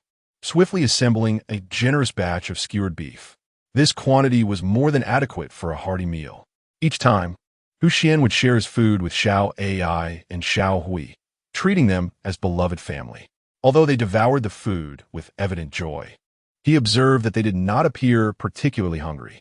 They remained close by his side each day, seemingly never venturing out for hunting. Perhaps they only foraged for food at night while he rested. Regardless, Xuan always ensured that he shared his provisions with Xiao AI and Xiao Hui. After all, their presence had played a significant role in his survival on the island. Once the beef was skewered, it was time to gather chili peppers. Xuan called upon Xiao AI to guard their belongings until his return. Xiao AI seemed somewhat reluctant, nuzzling against Xuan's feet, not wanting him to leave. Xuan couldn't help but chuckle at the situation. It was merely a brief separation. The affectionate antics of a large cat were hard to resist. His own cat was never this clingy. Such attention was reserved for his return from business trips. In truth, it was merely a person masquerading as a tiger. Believing in such absurdities, the adorable white tiger once again garnered a legion of fans, significantly boosting Xuan's popularity. The host from Eagle Country, Pris, gazed in astonishment at the fervent commentary flooding the screen. It seemed that everyone had a memory akin to that of a fish, having forgotten the ferocity with which this white tiger had once attacked a girl, leaving others terrified. This particular white tiger, however, displayed affection solely towards Xuan, presenting a perplexing phenomenon. Nevertheless, Xiao AI, being quite perceptive despite her reluctance, understood that Xuan had tasks to attend to, and soon settled down by the creek, quietly keeping watch. Xuan shook his head with a smile, feeling as though he were a doting father soothing a child. On the mountainside, where the flora flourishes, the quest for a specific plant demands not only keen eyesight, but also a considerable investment of time. However, Xuan has always enjoyed good fortune. He typically manages to acquire whatever he desires, often reaping unexpected rewards. Indeed, he soon stumbled upon clusters of wild pepper trees laden with fruit. To his astonishment, these wild pepper trees yielded an abundant harvest. Without hesitation, Xuan gathered the peppers with ease, swiftly collecting a sizable bounty. He mused that he should have brought his backpack along. Yet, a thought struck him. Today, the system had gifted him with intermediate sewing skills, encompassing a variety of techniques, including some knowledge of weaving. Consequently, he snapped off several resilient branches, fashioning them into flat strips with his military knife, crafting numerous lengths. He then settled on a large stone, his fingers deftly guiding the strips as they gradually intertwined in an orderly fashion. Within mere minutes, a basket took shape. He placed the harvested peppers inside, noting there was still ample space. This must be the work of a craftsman, he thought, truly a magical skill, and he had mastered it quite proficiently. With only his hands at the outset, he accomplished everything himself. The audience was once again dazzled by Xuan's display of skill, with countless individuals lamenting their own lack of dexterity in comparison. Carrying a basket filled with peppers, Xuan made his way back, discovering various other spices along the route. Not only did he find perilla leaves, but also star anise and cinnamon, filling his basket to the brim with these excellent seasonings. Unlike meat and vegetables, these spices could be harvested in abundance without concern, as they could be dried and stored for extended periods. Thus, Xuan gathered a substantial amount, which would prove useful in his future culinary endeavors. With Little Gray leading the way from above, Xuan retraced his steps. Before he could catch sight of the stream, a white spherical object suddenly darted toward him. Xuan recognized it as his little AI, who approached him excitedly, and he patted its head in satisfaction. He proceeded to rinse the gathered peppers in the stream, planning to grind them into powder for seasoning while grilling meat, as this method would enhance the infusion of flavor. Fortunately, he remembered to bring his stainless steel pot. Xuan stoked the fire, placing all the washed peppers into the pot, filling it to the brim. He then set the pot over the fire, employing a roasting technique to extract moisture from the peppers, making them easy to crush into powder. The flames were vigorous, and soon the pot's contents had shriveled significantly. What had once nearly overflowed now constituted barely half of its original volume. As Xuan lifted the pot's lid, a wave of spicy aroma enveloped him, nearly bringing him to tears. Without needing to taste, he could feel the heat of the spices, awakening his appetite. Indeed, these wild peppers proved far more authentic than those cultivated in greenhouses. He procured a sturdy piece of wood and began to crush the dried peppers against the stainless steel pot. The dried peppers crumbled effortlessly, quickly transforming into small fragments. After a meticulous grinding process, the previously half-filled pot of chili peppers transformed into a coarser powder.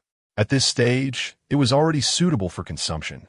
Just as the firewood had turned to char, Xuan cheerfully skewered the beef, sprinkling it with the freshly ground chili powder, and commenced the grilling.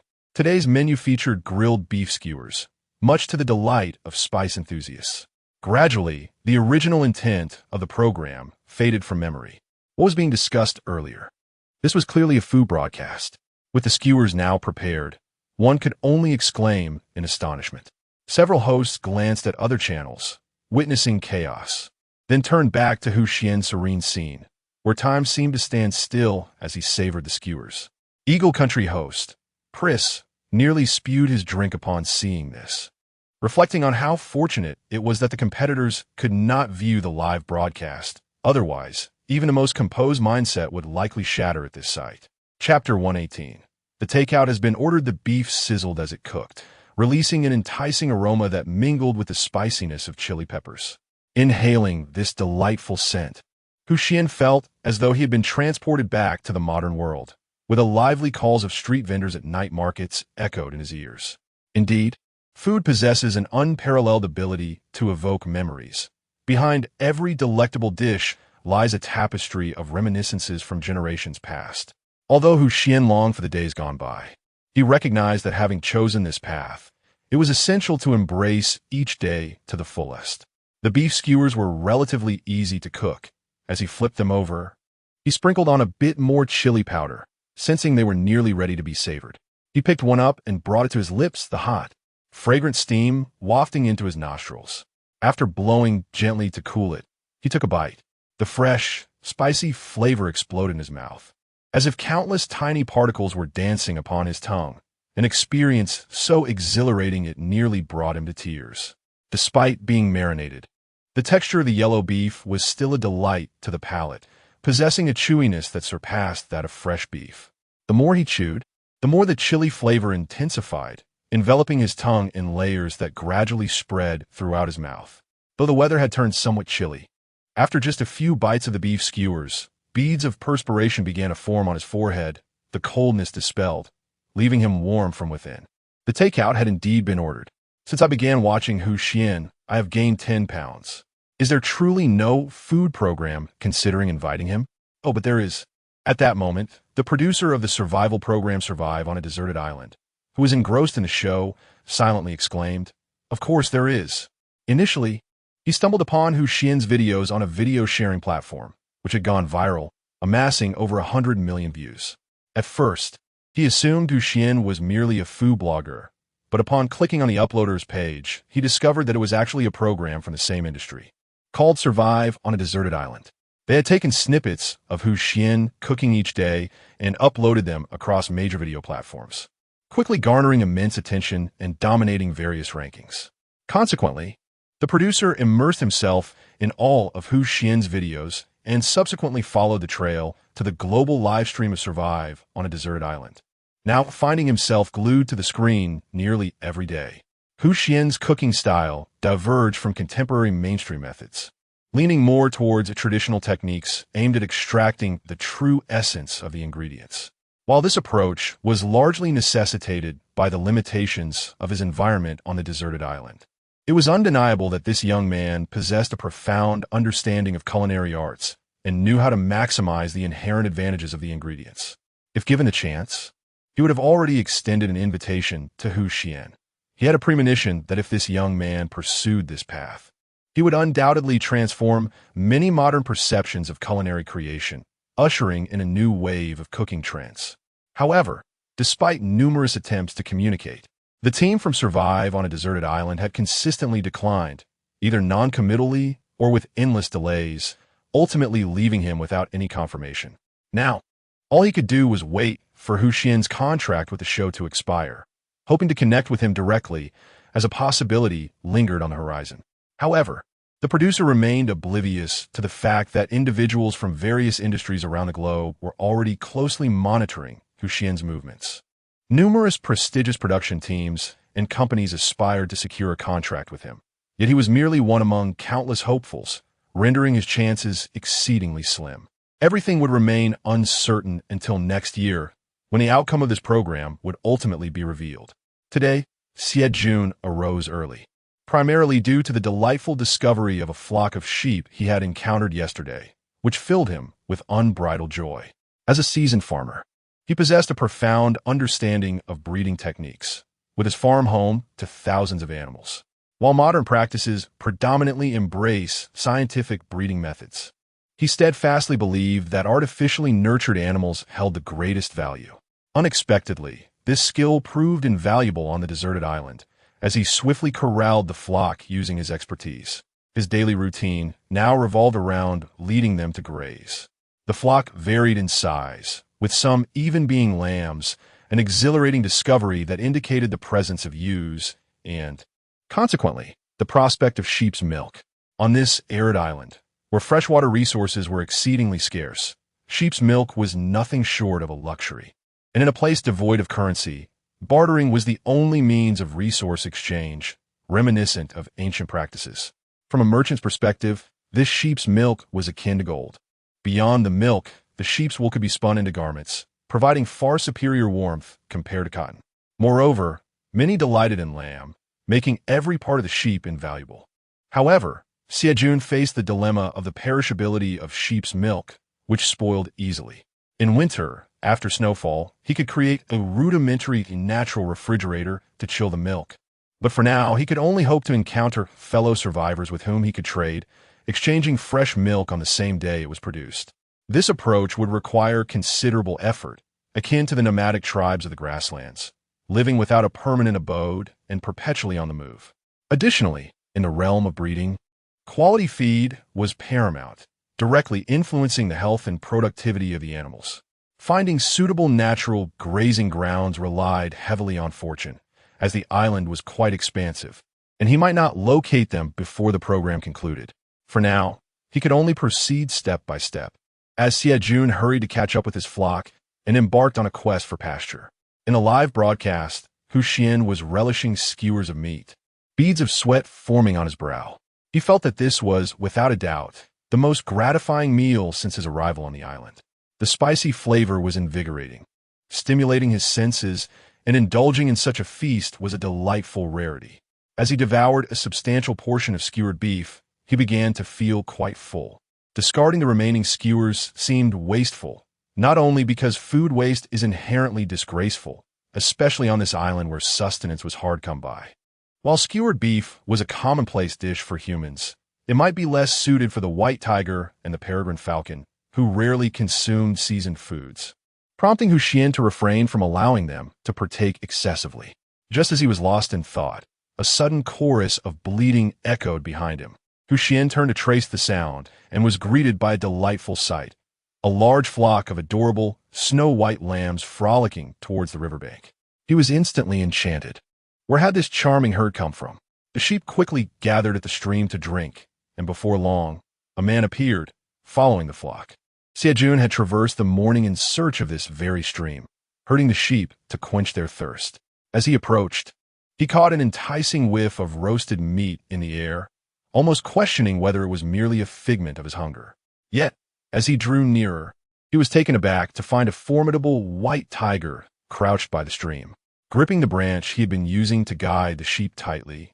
Cold sweat trickled down his forehead. Chapter 119. What should be the next step? Xuan was paralyzed with fear, standing rigidly in place, unable to move. He noticed a young boy beside the white tiger, seemingly holding a skewer of roasted beef. So the enticing aroma of grilled meat was not merely a figment of his imagination. Wait, could this boy be the tiger's prey? That did not seem likely. There was no trace of panic on his face, nor any wounds upon his body. He appeared completely at ease, seemingly more interested in his sheep than the ferocious beast nearby. Is it truly possible for someone to remain unafraid in the presence of a tiger? What on earth was happening? His gaze darted uncertainly between the white tiger and Xuan. Meanwhile, Xuan merely cast a languid glance at the unfamiliar newcomer, hardly bothering to rise, as if she were certain this man posed no threat.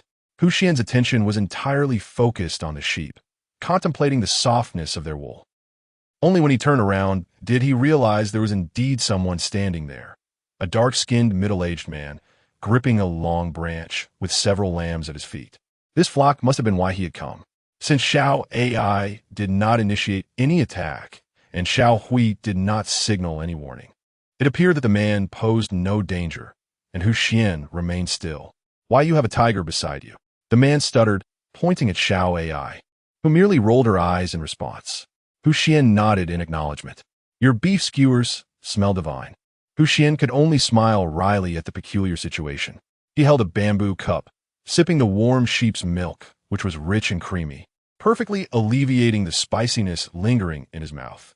He let out a contented sigh. Beside him, Xuan sat on a stone by the stream, his mouth smeared with sauce as he devoured the beef skewers. I must say, little brother, your skewers are incredibly authentic. I've never tasted grilled meat so delectable in my life. Perhaps unaccustomed to spicy food, tears streamed down Xuan's face, yet he continued to relish every bite. You're too kind. It took little effort. I must thank you for the sheep's milk. Xuan silently added that he had plenty left over. The bamboo cup of sheep's milk was drained to the bottom, One could not deny the allure of such organic produce, so rare to find in the city. Don't be modest with your elder brother. It's all about reciprocity. Xuan raised his skewer, signaling that this was a fair exchange. Initially intrigued by the man's straightforwardness and lack of guile, Xuan had invited him to sit, particularly drawn by his interest in the sheep. Through their conversation, he learned that Xuan was a farmer, with animal husbandry as his primary vocation. He had a penchant for studying the habits of animals and had penned numerous papers on the subject, seeking to broaden his horizons on this deserted island. At first, he had not harbored much hope of winning any prizes, believing he would soon be eliminated. However, I did not anticipate losing my way upon arrival, subsequently becoming ensnared within a thicket. During this time, I occupied myself by observing various creatures. Thanks to my understanding of animals, I carefully conceal my presence, successfully avoiding encounters with formidable beasts, thus escaping any attacks. Moreover, the forest was abundant. Should the need arise, even gnawing on tree bark could stave off hunger. Thus, I survived in a feast or famine manner for an extended period, only recently discovering an exit. Upon emerging, I found myself in a relatively open meadow, where I managed to capture some sheep. Although the journey was fraught with hardship, it yielded significant rewards. As I fulfilled my aspiration to observe diverse animals up close and garnered inspiration for improvements to my farm. This explains why I appeared somewhat peculiar when you first encountered me. It seems I am indeed someone with a certain understanding of animals. While Xuan was aware that Xiao AI's closeness to me might astonish ordinary people, facing such emotions directly for the first time was rather novel. I recalled my earlier, incoherent displays of youthful exuberance and nodded in embarrassment. Initially, I feared the tiger was hunting us, my legs quaking with fear. Yet, it showed no inclination to attack either of us, instead displaying a hint of curiosity. However, the most crucial point is that your grilled beef skewers are absolutely delectable. As I devoured the skewers, the spiciness brought tears to my eyes. Xuan observed my exaggerated expressions and actions, struggling to suppress a laugh, finding my straightforward nature refreshingly easy to engage with. We reminisced about our lives in the city, both of us lamenting how it felt like a lifetime ago. After spending a prolonged period on this deserted island, I had nearly forgotten what my former self was like. Xuan recalled the time he was compelled to participate in this program due to unreliable parents, a period when he had nothing and was at his life's nadir. However, he had since forged many friendships. Although these companions could not speak, they possessed a certain spirit and treated him better than family. With these friends, life on the deserted island was far from lonely. Reflecting on this, Xuan gratefully patted Xiao AI's head, though he said nothing. He was confident that Xiao AI understood his feelings. Xiao AI obediently rested her head in Xuan's palm, her tail wagging behind her. Although I was aware of the white tiger's obedience to Xuan, witnessing their interaction still left me somewhat apprehensive. After all, the tiger's size is imposing for a human, creating an undeniable sense of pressure. Furthermore, being a carnivore and the apex predator of the food chain, even if someone were to assure me that this white tiger could be petted freely, I would never dare to attempt it. It would be absurd to risk my life for a mere hobby of studying animal behavior. Additionally, the behavioral patterns exhibited by this white tiger far exceeded my comprehension, and its affinity for humans, particularly for Xuan, was a phenomenon I had never encountered. Nonetheless, this expedition to the deserted island has proven worthwhile. I have truly broadened my horizons. After finishing the skewers, Xuan went to the stream to wash his hands. Xuan inquired, "What are your plans moving forward?" Xuan responded with a carefree attitude, "For now, it's all about taking one step at a time. I'll first find a decent place to focus on raising sheep, and if all else fails, I shall withdraw." With that, Xuan produced an object and gave it a shake. Xuan recognized it as the survival device provided to each contestant by the authorities. If one voluntarily chooses to abandon the competition or encounters life-threatening danger, they may press it. However, regardless of the outcome, pressing it would be interpreted as a withdrawal from the contest, and the production team would come to escort one away. Xuan felt that his own device was unnecessary. Nevertheless, he understood that each individual has their own choices to make. After conversing for a while, Xian perceived a genuine sincerity in Xiejun. Moreover, Xiejun generously offered Xian several bamboo tubes filled with delicious sheep's milk. Xian thought to himself that perhaps he could guide Xiejun in the right direction. He believed he knew of a place where the grasslands were suitable for sheep farming. Upon hearing Xian's words, Xiejun's eyes brightened with excitement. Really? Can you share with me? If there is good sheep's milk in the future, I shall bring some to you. Xian pointed at the freshly grilled beef skewers and smiled mysteriously. Chapter 1:20. The place that Xian had in mind was the vast prairie where he had once hunted a yellow cattle alongside Xiao Ai and Xiao Hui. The imagery of that expansive grassland remained vivid in Xian's memory, stretching endlessly under the azure sky, a picturesque landscape. Although Xian lacked knowledge of livestock farming, he could ascertain from the exquisite flavor of the beef sourced from that region that it was undoubtedly well suited for grazing. Furthermore, the location was far removed from his residence, which meant that informing Xiejun would have little consequence for him, and it might even leave Xiejun indebted to him, a debt that Xian had his own plans for. However, since he had previously traveled there mounted on Xiao Ai, they had covered the distance swiftly. Now, relying solely on their own feet and herding a flock of sheep would prolong their journey. If they did not hasten, traveling after dark would pose safety concerns. Xian remarked, "It is a vast grassland where I once hunted a yellow cattle." He gestured towards the remnants of chili powder on Xiejun's face, indicating that it was the very beef he was consuming. Xiejun, flustered, wiped his mouth in surprise, astonished by the audacity of such a hunt, let alone that the quarry was a cow. The demeanor of this youth seemed at odds with such a bold feat. It was not that Xian appeared weak. Rather, he seemed more inclined to resolve issues through intellect. Nevertheless, Xiejun's astonishment did not lead him to doubt Xian's words. After all, he was in the company of a white tiger, which alone was a testament to extraordinary circumstances. The youth must harbor many secrets yet unknown to him. "Could you perhaps guide me, brother?" Xiejun inquired. "The place is rather distant, and I doubt I could find it alone." Xian, accompanied by Xiao Hui for navigation and Xiao Ai as a mount, found the journey more convenient than traversing a city.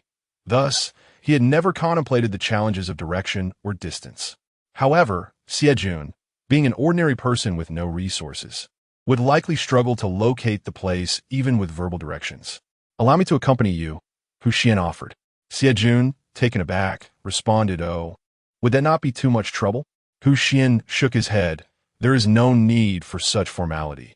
I find a kindred spirit in you. It is no trouble at all."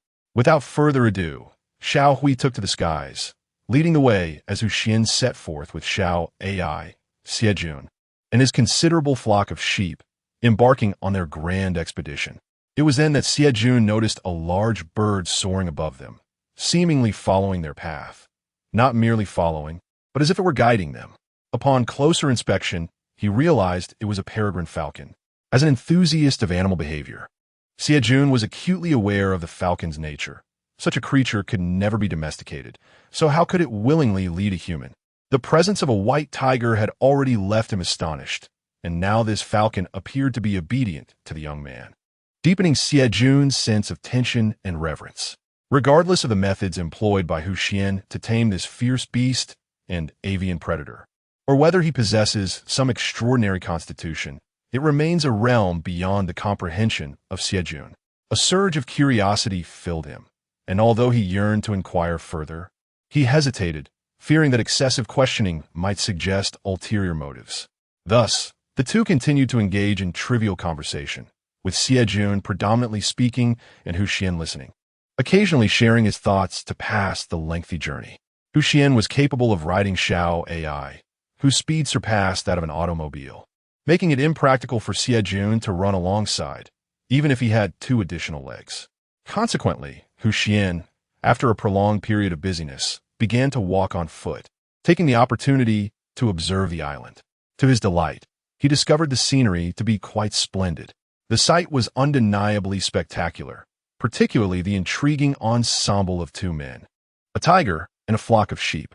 Was Xian gathering a little brother? This scene was rather captivating. "Oh my, the lambs are simply adorable. I am utterly enchanted." Other live streams seem dismal in comparison. Here, one can truly experience the essence of survival on a deserted island. I forgot to add a dog emoji earlier. Kanzaki Suki, the host from Sakura Country, felt a sense of relaxation upon witnessing such a scene, relieved at least from concerns about safety. However, every time Xuan went hunting or engaged in perilous activities, she found herself somewhat anxious. It seemed that her heart would inevitably synchronize with Xuan's every movement, a feeling of caring for someone that, despite its burdens, felt sweet. Recently, Lin Yin, a host from Huaxia, observed that Kanzaki Suki often gazed dreamily at Xuan's live broadcasts, and the frequency of such moments was increasing. Being a woman herself, she could surmise a hint of what was unfolding, yet she chose not to voice it. After all, girls tend to be shy, and if Kanzaki Suki did not bring it up herself, Lin Yin preferred not to intrude, allowing this matter to remain a secret for the time being. In the live stream, Xuan and Xie Jun ambled along, pausing intermittently as the sheep sometimes needed to graze. Although their pace was slow, they managed to reach the pasture before nightfall. Xie Jun was immensely excited. As a farmer, he could instantly assess the quality of the grass, and it was simply perfect for grazing. "Brother Xuan, I cannot express my gratitude enough," Xie Jun exclaimed, slightly incoherent with excitement. This place was not just a natural grazing ground. It represented a stable residence where he could develop his industry and gradually seek out other participants for trade. Having prior experience in animal husbandry, he felt confident in achieving success on this island, even starting from scratch. Xie Jun picked up a lamb, insisting on handing it to Xuan. "You must accept this. I currently have little to offer, but once I expand my operations, I will surely return to present you with a token of appreciation." Xuan could not refuse and reluctantly accepted the lamb. The creature was warm and its fleece soft and comforting, cradled in his arms like a fluffy cloud, rendering it utterly irresistible.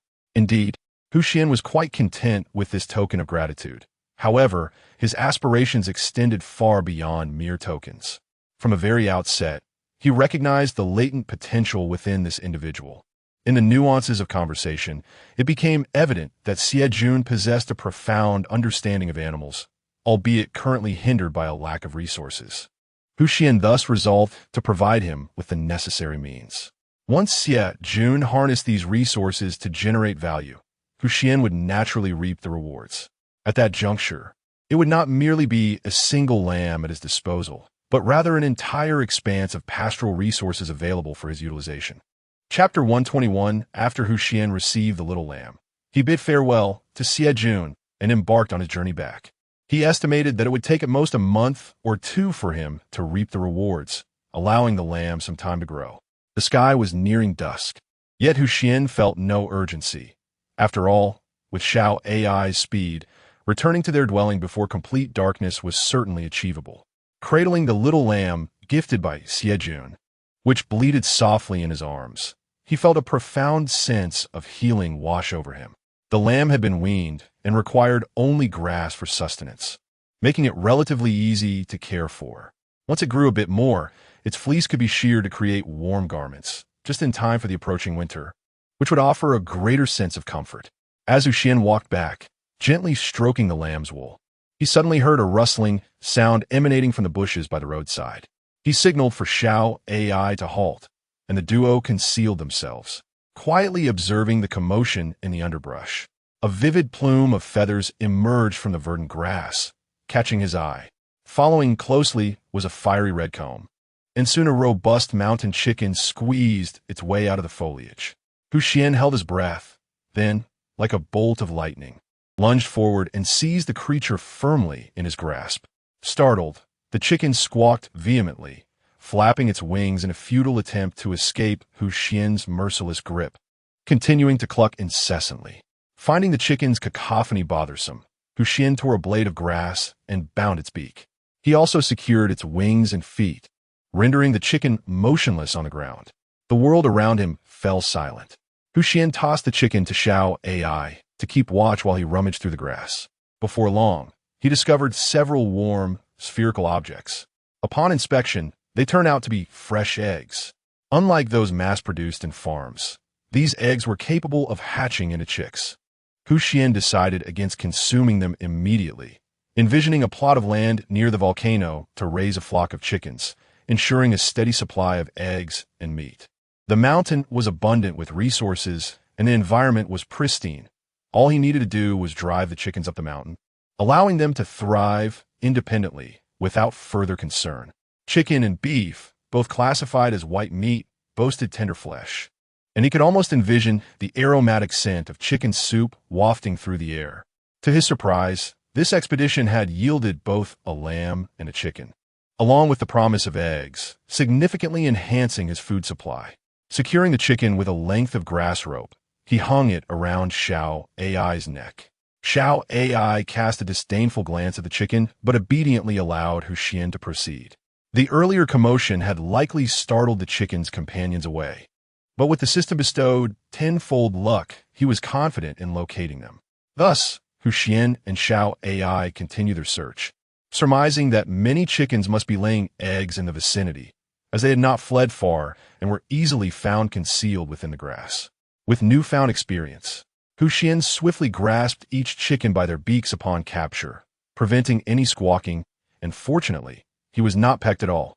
Before long, he had amassed a considerable haul, counting no fewer than 5 or 6 chickens. This is sufficient. Let us also bring along some unhatched eggs and place them on the mountain to allow them to thrive freely. I did not expect that a simple outing for barbecue would yield such bountiful rewards. Xuan, contentedly cradling a lamb, made his way homeward alongside Xiao Ai.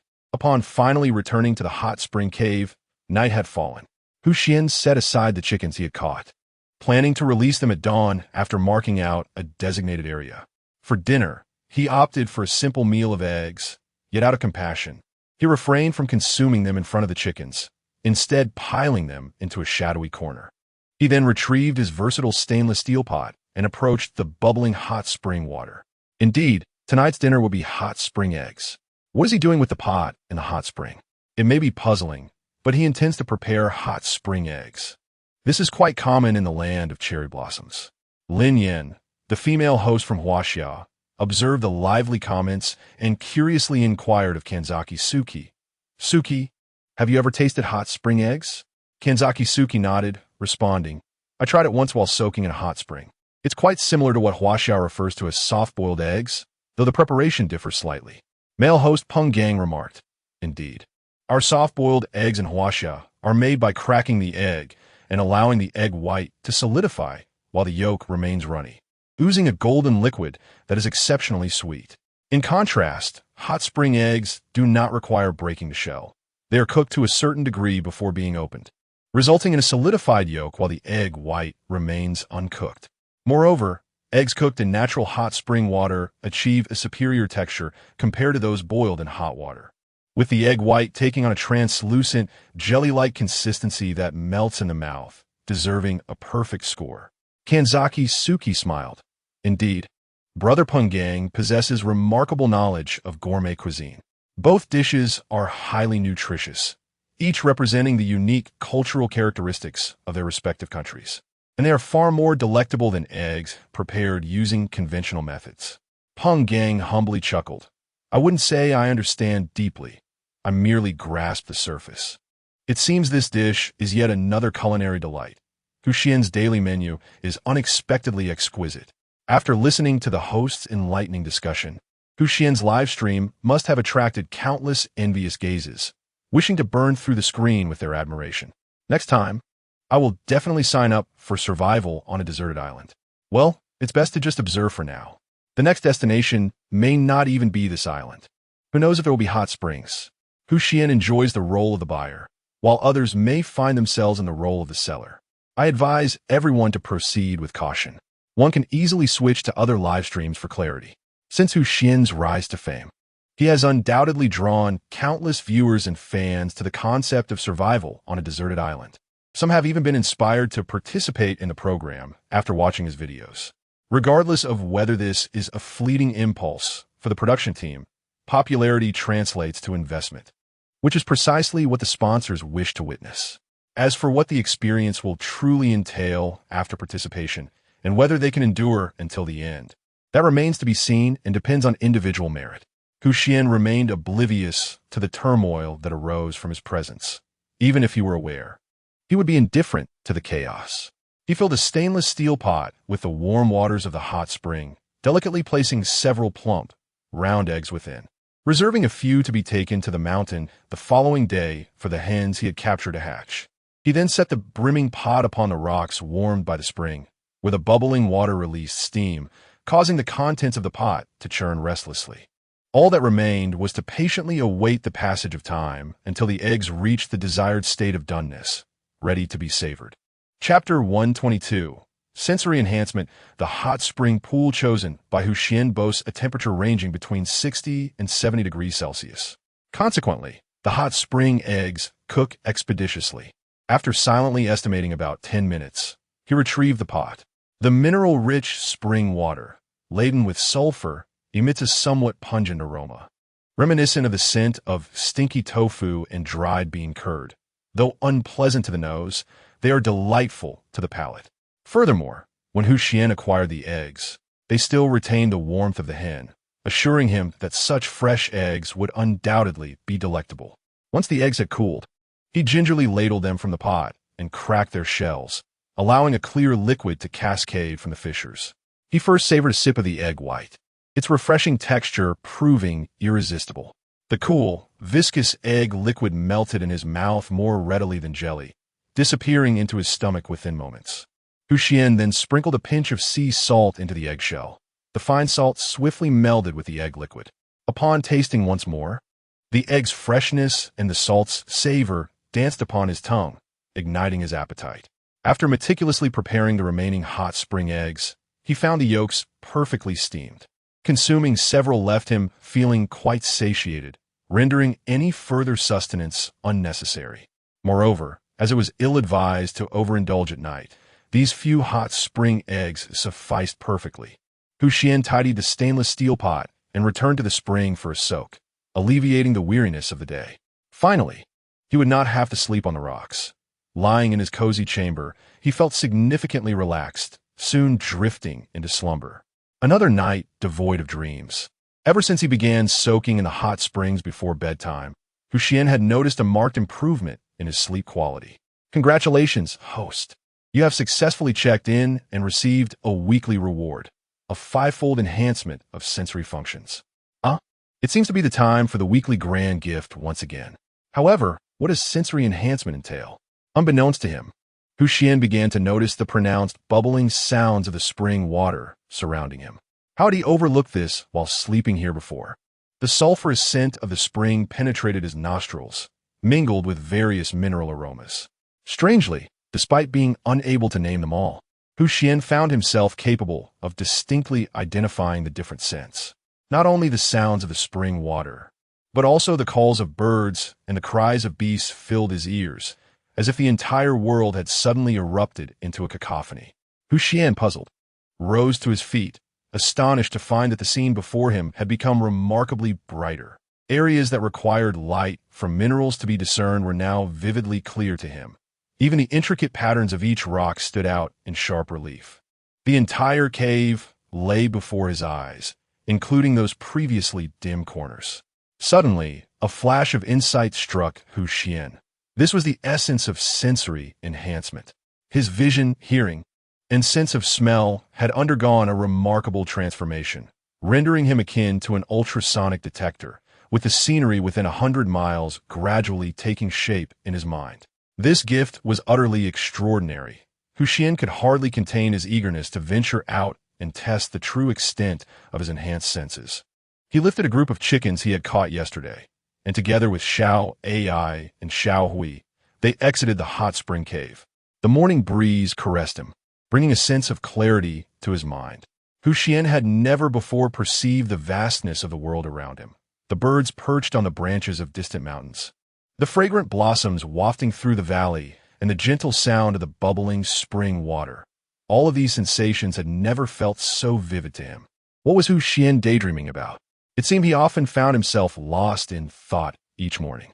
Perhaps he was awakening his spirit, absorbing the essence of the universe. Of course, others could not see the system, so whenever Xuan checked in or assessed the skills bestowed upon him, the viewers watching the live stream merely saw him as lost in contemplation. However, it was not to a degree that would raise suspicion. They might just think he was someone who enjoyed daydreaming, which was hardly a grave issue. After experiencing the quintuple enhancement of his sensory abilities, Xuan felt significantly more relaxed. His spirit no longer remained perpetually taut, braced against every conceivable danger. Before this enhancement, Xiao AI and Xiao Hui had issued warnings which, while timely, always seemed somewhat reactive. Now, empowered with such formidable strength, Xuan had ample time to prepare for any eventuality that might arise, ensuring not only his safety, but potentially yielding unexpected rewards. Although his sensory acuity had been amplified, it did not mean he had to endure a constant barrage of sounds and scents. His daily life remained largely unchanged. He merely possessed the ability to perceive further. The gifts from the system had grown increasingly sophisticated, and Xuan no longer doubted his capacity to endure until the end. However, he still understood the adage that pride leads to downfall and humility brings benefits. Though he had evolved beyond his former self, exercising caution would always be prudent.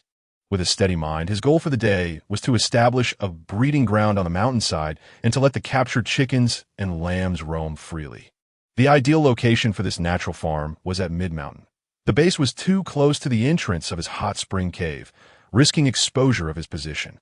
The summit was difficult to ascend, consuming too much time and energy with each trip, making it impractical. Thus, the mid-slope was the most suitable area. However, this location was still considerable in size, and he would need to conduct an on-site assessment to pinpoint the exact spot. Calling upon Xiao AI, he took the flock of chickens and continued to cradle the small lamb as they began their ascent. Gradually, the terrain became steeper, and this uncharted mountain had no pathways, compelling them to navigate solely by instinct. This, in turn, provided a boon for Xuan's natural farm, as the likelihood of being discovered diminished. Upon finally reaching the mid-mountain, the view before him was expansive, and with the enhancement of his sensory abilities granted by the system, he could see nearly half the island. Selecting a relatively flat area, he gathered materials from his surroundings and fashioned a fence from several branches, enclosing a substantial breeding ground. Considering that the chickens on this desolate island have not undergone artificial breeding, their physical abilities surpass those of domesticated chickens in various aspects, even achieving a flight altitude of half a meter. Consequently, Xuan deliberately enlarged the enclosure, surrounding the ground with a fence and crafting net-like structures from pliable branches high up in the trees, ensuring that the chickens could not escape the boundaries he had established. After untethering the grass ropes from the chickens' legs and releasing them onto the ground, they vanished in the blink of an eye. However, Xuan was fully capable of tracking their movements with clarity, aware that some were concealing themselves behind trees or in the underbrush. In short, they could not elude his meticulously devised trap. In just half a day's time, Xuan had adeptly utilized the five-fold sensory enhancement bestowed by the system. He called upon Xiao AI, and together, with a tiger in tow, they descended the mountain. Chapter 123, Rare Medicinal Herbs. Lingji. After completing a rudimentary natural farm, Xuan found that although there were enough chickens within, a lone little lamb might feel somewhat isolated. He pondered when he might return to seek a few more from Xiejun. However, for the time being, nurturing the existing animals posed no significant issues. As he descended the mountain, lost in thought, he suddenly stumbled over a fallen branch, nearly losing his balance. Fortunately, he managed to steady himself at the last moment. Turning around to inspect the object that had tripped him, he discovered a decaying log. In such a pristine environment, fallen leaves and dead would eventually succumb to decay, sinking into the earth to become nutrients, fostering new life in the spring, a vital aspect of ecological cycles.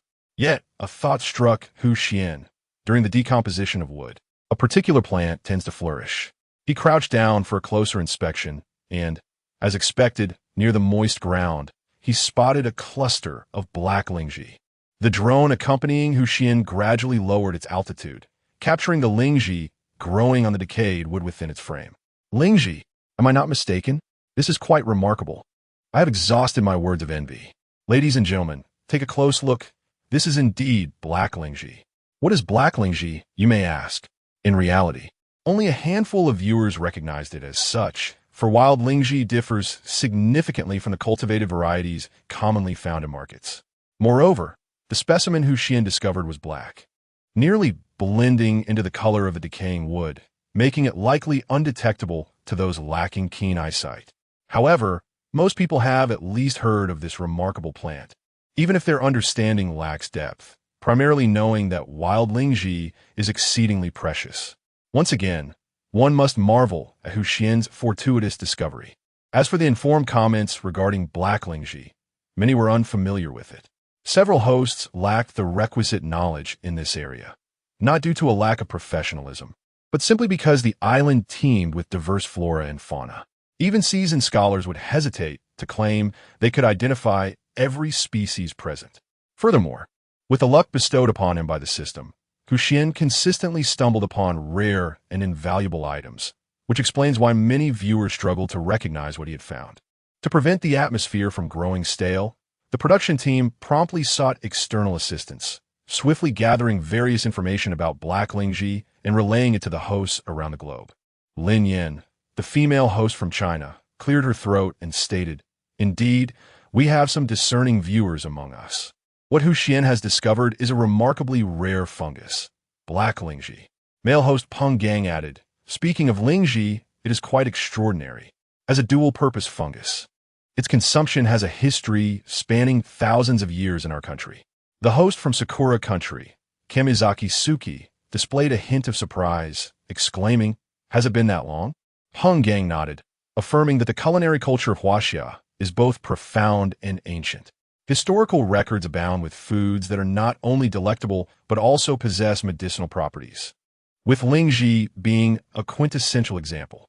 Turning to Lin Yin, he elaborated that Lingji is not only medicinal but also renowned for its beauty-enhancing effects.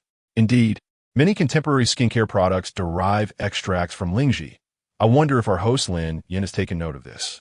Lin Yin pondered for a moment and indeed recalled a vague memory, nodding in agreement. "You are right. I now remember that the essence of Lingji is indeed highly beneficial for the skin." Kanzaki Suki queried. "I just saw a comment stating that contestant Xuan discovered black Lingji. Does Lingji really come in different colors?" Peng Gang responded, "Naturally, just as ingredients vary in quality, Lingji is categorized by color into various grades.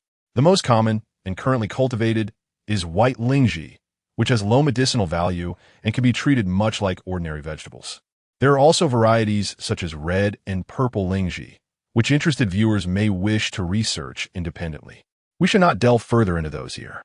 The finest variety, however, is the black Lingji held by contestant Xuan.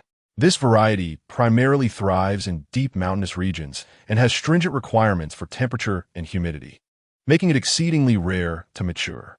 Consequently, black Lingji is virtually priceless in today's market, with some black market prices reaching astonishing heights. Lin Yin added, "Moreover, due to the scarcity of those who have consumed it, it is quite challenging to discern its authenticity. One might unknowingly acquire a subpar product at a high price.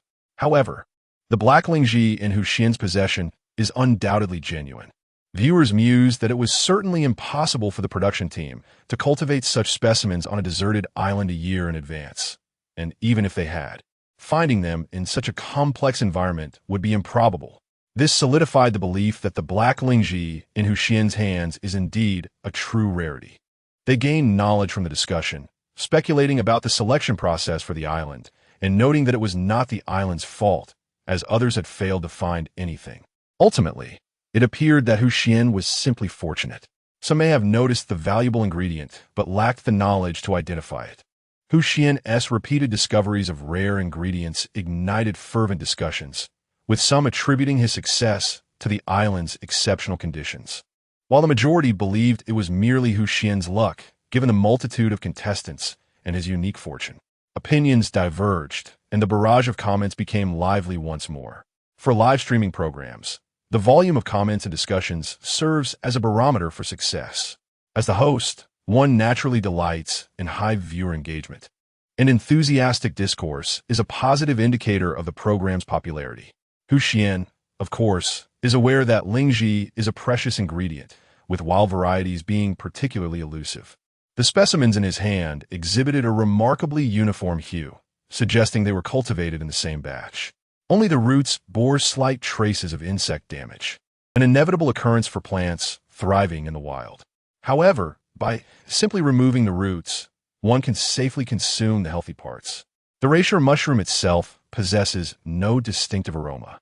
Freshly unearthed, it carries only a faint scent of earth or decayed wood, and a brief wash renders it ready for consumption. As a member of the fungal family, reishi is particularly well-suited for enhancing the flavor of meat dishes.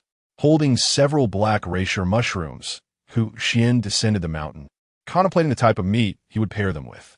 Chapter 124. While it is said that to maximize the efficacy of reishi mushrooms, it is best to grind them into powder and consume them directly, Xuan currently does not require such medicinal benefits. After all, he possesses a five-fold enhancement to his physical attributes bestowed by the system, rendering his body remarkably robust. Thus, he need only contemplate the flavor of the reishi. Even if not utilized as a medicinal ingredient, reishi is nonetheless a rare culinary treasure. The inherent taste of reishi is slightly bitter. To enhance its palatability, it cannot be simply boiled in water as before, but rather should be complemented with additional ingredients. Sea salt may be employed, though its savory essence may prove insufficient. Previously, while roasting beef by the stream, Xuan had discovered some excellent plants for seasoning on the mountain, including chili peppers, star anise, and cinnamon, which would perfectly mask the subtle bitterness of the reishi when used in a soup. Upon returning to the hot spring cave, Xuan found that the spices he had stored last time were thoroughly dried and ready for use. Armed with his tools and cookware, he made his way to the little stream where he often prepared meals. The limited quantity of fresh reishi posed a dilemma regarding which meat to use for the stew. Consuming a fair amount of Xuan's contemplation, he considered taking another sip of beef soup, but worried that the marinated beef would not yield the same delightful flavor as before, and hunting for fresh meat on site seemed too cumbersome, leading him to abandon the idea. Moreover, if the reishi were not to be used medicinally, it would serve as a nutritional supplement. Pigeon meat came to mind as an excellent choice. There's a popular saying that one pigeon surpasses 9 chickens, attesting to the high nutritional value of pigeons. Additionally, pigeon meat offers a layer of tenderness that chicken lacks, making it less greasy and more enjoyable to consume. As Xuan washed the star anise and other spices, he simultaneously prepared a fire to boil water. While engrossed in his tasks, he remained attuned to the sounds surrounding him. However, even while multitasking, he was unlikely to err, for this heightened awareness came naturally to him, requiring no concentrated effort. With the enhancement of his sensory faculties, Xuan found his demeanor considerably more relaxed. Previously, he had to be perpetually vigilant of his surroundings in all endeavors, guarding against both beasts and humans, with the only respite being during sleep. Yet now things had changed. He was acutely aware of every movement within a radius of nearly 100 miles, as not even the slightest rustle could escape his notice. For instance, at this moment, Little Gray, over there, without needing to lift his head, Xuan gestured in the direction with his hand, and the peregrine falcon immediately screeched and darted forward, swiftly seizing a gray pigeon in its talons. The falcon dropped the lifeless pigeon at Xuan's feet before soaring back into the sky. Thus the scene transformed, with Xuan resembling a command center and the falcon serving as artillery, accurately striking wherever directed. In less than 10 minutes, Xuan had washed the spices and reishi, kindled the fire, and the falcon had captured a sufficient number of pigeons. With everything in place, Xuan nodded in satisfaction, retrieved his multifunctional military knife, and began to prepare the pigeons brought down by the falcon. The live stream audience, witnessing this spectacle, was initially enveloped in a profound silence. Suddenly, the viewer count plummeted, decreasing at an alarming rate of tens of thousands per second. Shortly thereafter, the numbers surged once more, nearly overwhelming the live broadcast room. Most individuals had closed and reopened the stream, believing they had mismanaged their access. After a moment of silence, a cautious comment rolled across the screen. Is this a survival show on a deserted island? The host from Eagle Nation, Priscilla, chuckled awkwardly and announced, "Dear viewers, you are currently watching the globally sponsored live broadcast of Survival on a Deserted Island." Hosts from various nations face-bombed in exasperation, internally shouting for someone to seize the microphone from him. Once the audience regained their composure, the comments resumed their previous volume. "Wow, a sharpshooter!" And without even firing a shot. "Everyone, Xuan is still doing this blindfolded. I must have stayed up too late and am hallucinating. I have it recorded. I will share it later. I'm still dreaming. Yes, that must be it." Observing the wave of existential doubt flooding the comments, the hosts felt an immense resonance. Had they not been facing the camera and maintaining their smiles, they might have already lost their composure. If the various skills demonstrated previously merely suggested that Xuan possessed considerable knowledge, today, this unintentional display called into question his identity as an ordinary person. How could he possibly know where the pigeon was coming from without even looking? Moreover, his seamless coordination with the peregrine falcon seemed unattainable without years of practice, an accomplishment that even a genius could scarcely achieve. Yet, Xuan managed it effortlessly, all while preparing a meal, completely oblivious to the astonishing feat he had just performed that left the internet in awe. Had the Special Forces soldier, Fu Yi, witnessed this scene, he would have likely withdrawn from the competition to report back to his superiors, having discovered such a prodigious talent in Xuan. Such potential must not be squandered. It is essential to note that Xuan's recent actions, whether in terms of his adaptability or the precision of his marksmanship, surpassed those of individuals who had undergone rigorous training. The most critical aspect was Xuan's demeanor, calm, composed, and unhurried. This innate quality is difficult to attain, regardless of the amount of training one undergoes. Such a person, if not eagerly sought after by special forces, what else would they be waiting for? Perhaps after the conclusion of the competition, Fu Yi would someday come across this video, but whether he could still reach Xuan by that time remains uncertain. Xuan, meanwhile, remained focused on preparing a batch of pigeon meat, briefly immersing the pigeons in boiling water to facilitate feather removal. Once the feathers were plucked, the pigeons appeared significantly smaller, revealing scant meat on each one. It was surprising how much the feathers had inflated their size. Fortunately, Xuan had anticipated this, directing Xiao Hui to capture numerous pigeons, which amounted to enough for a hearty stew. After extracting the innards from the plucked pigeons, only clean meat remained. He then placed the pigeon meat, along with the prepared reishi mushrooms and spices, into the pot, covered it, and awaited the passage of time. I'm still contemplating the scene I just witnessed. It is a time for Epicureans. I would recommend silencing the barrage of comments to fully savor the experience. Perhaps I shall quietly indulge in the culinary broadcast. The live stream has already attracted numerous viewers attempting to numb themselves with delectable dishes. As there are indeed many perplexing matters surrounding Xuan, and this is merely one more. Once the cooking commenced, the atmosphere of collective astonishment in the live stream began to dissipate, and the audience resumed their discussions about food. Lin Yin, the esteemed host from Huaxia, timely interjected, "Today, contestant Xuan will be enjoying pigeon soup." Upon mentioning this, I could almost perceive the enticing aroma of the pigeon soup wafting through the air. Hosts from various nations adeptly chimed in with their own affirmations, and at last, the conversation returned to a more conventional flow. Chapter 125, the precious material, Ganoderma, must be simmered over low heat to fully unleash its remarkable efficacy. Consequently, Xuan spent an extended period preparing the meal. Were it any other contestant, the audience would likely have lost patience and moved on, yet many chose to remain glued to their screens, enchanted by Xuan's culinary endeavors. After a lengthy period of simmering, a fragrant aroma of star anise began to waft through the air.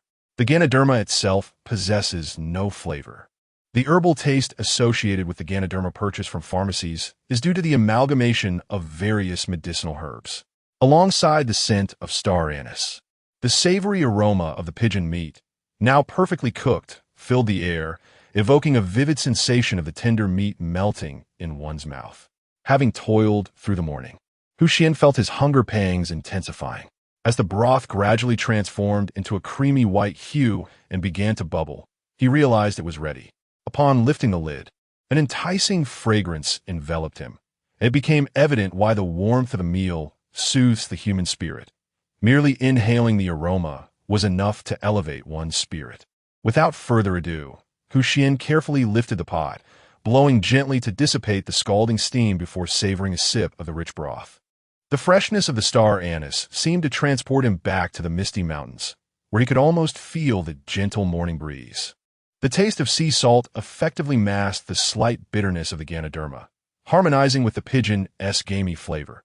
Each sip of the broth was exquisite, leaving one yearning for more. After several more sips, his appetite was thoroughly satisfied. He picked up the pigeon meat, now pale from simmering, the essence having infused into the broth. The meat was perfectly seasoned with spices and sea salt, tender yet not dry. Each bite was so delightful it felt as if he could swallow his tongue along with it. Xuan feasted voraciously, occasionally chewing on a piece of Ganoderma, a superior tonic that he would not allow to go to waste. It was no wonder that eating broadcasts were so beloved. The immersive experience was palpable, and the broth was already being enjoyed.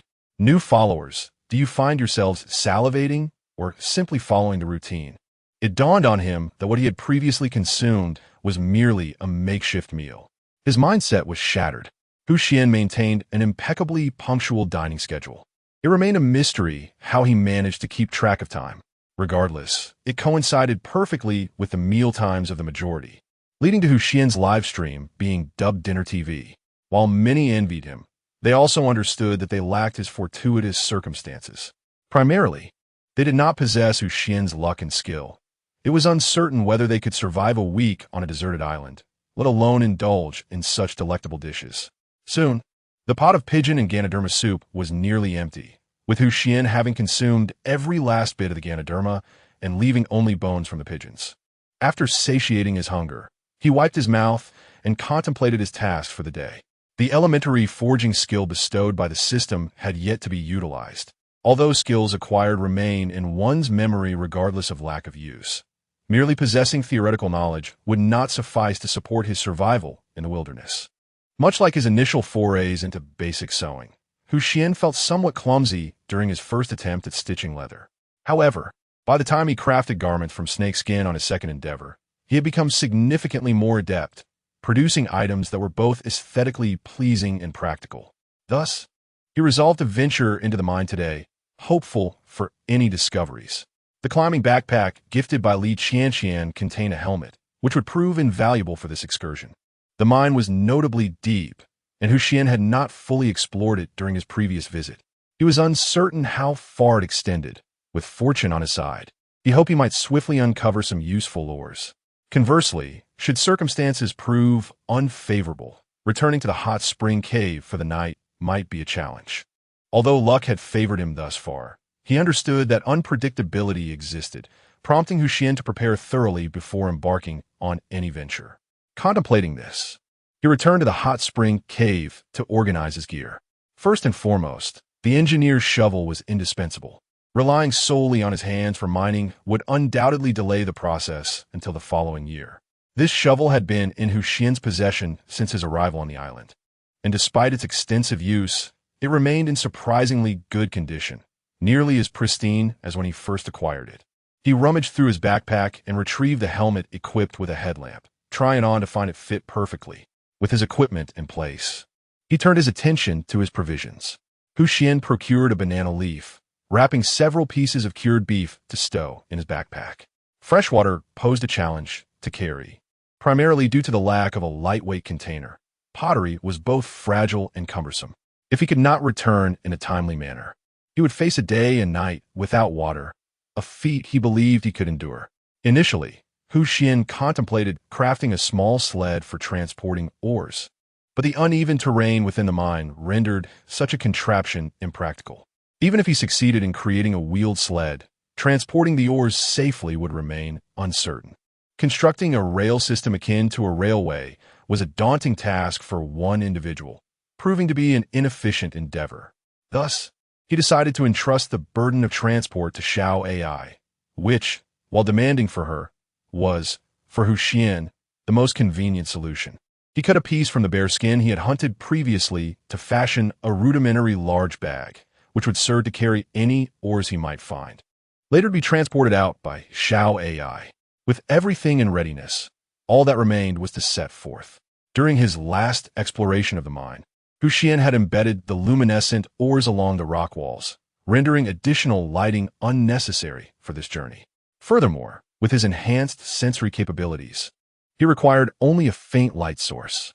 Hence, the lamp on his helmet would remain off, conserving its power for emergencies. The mine was in close proximity to the subterranean river, and the walk there would take approximately an hour. With his equipment assembled, it was clear he intended to engage in something significant. Perhaps he was on a quest to unearth valuable resources. Yet, regardless of his destination, he invariably carried the engineer's shovel. Who could say for certain? Few could ever accurately predict Xuan's intentions.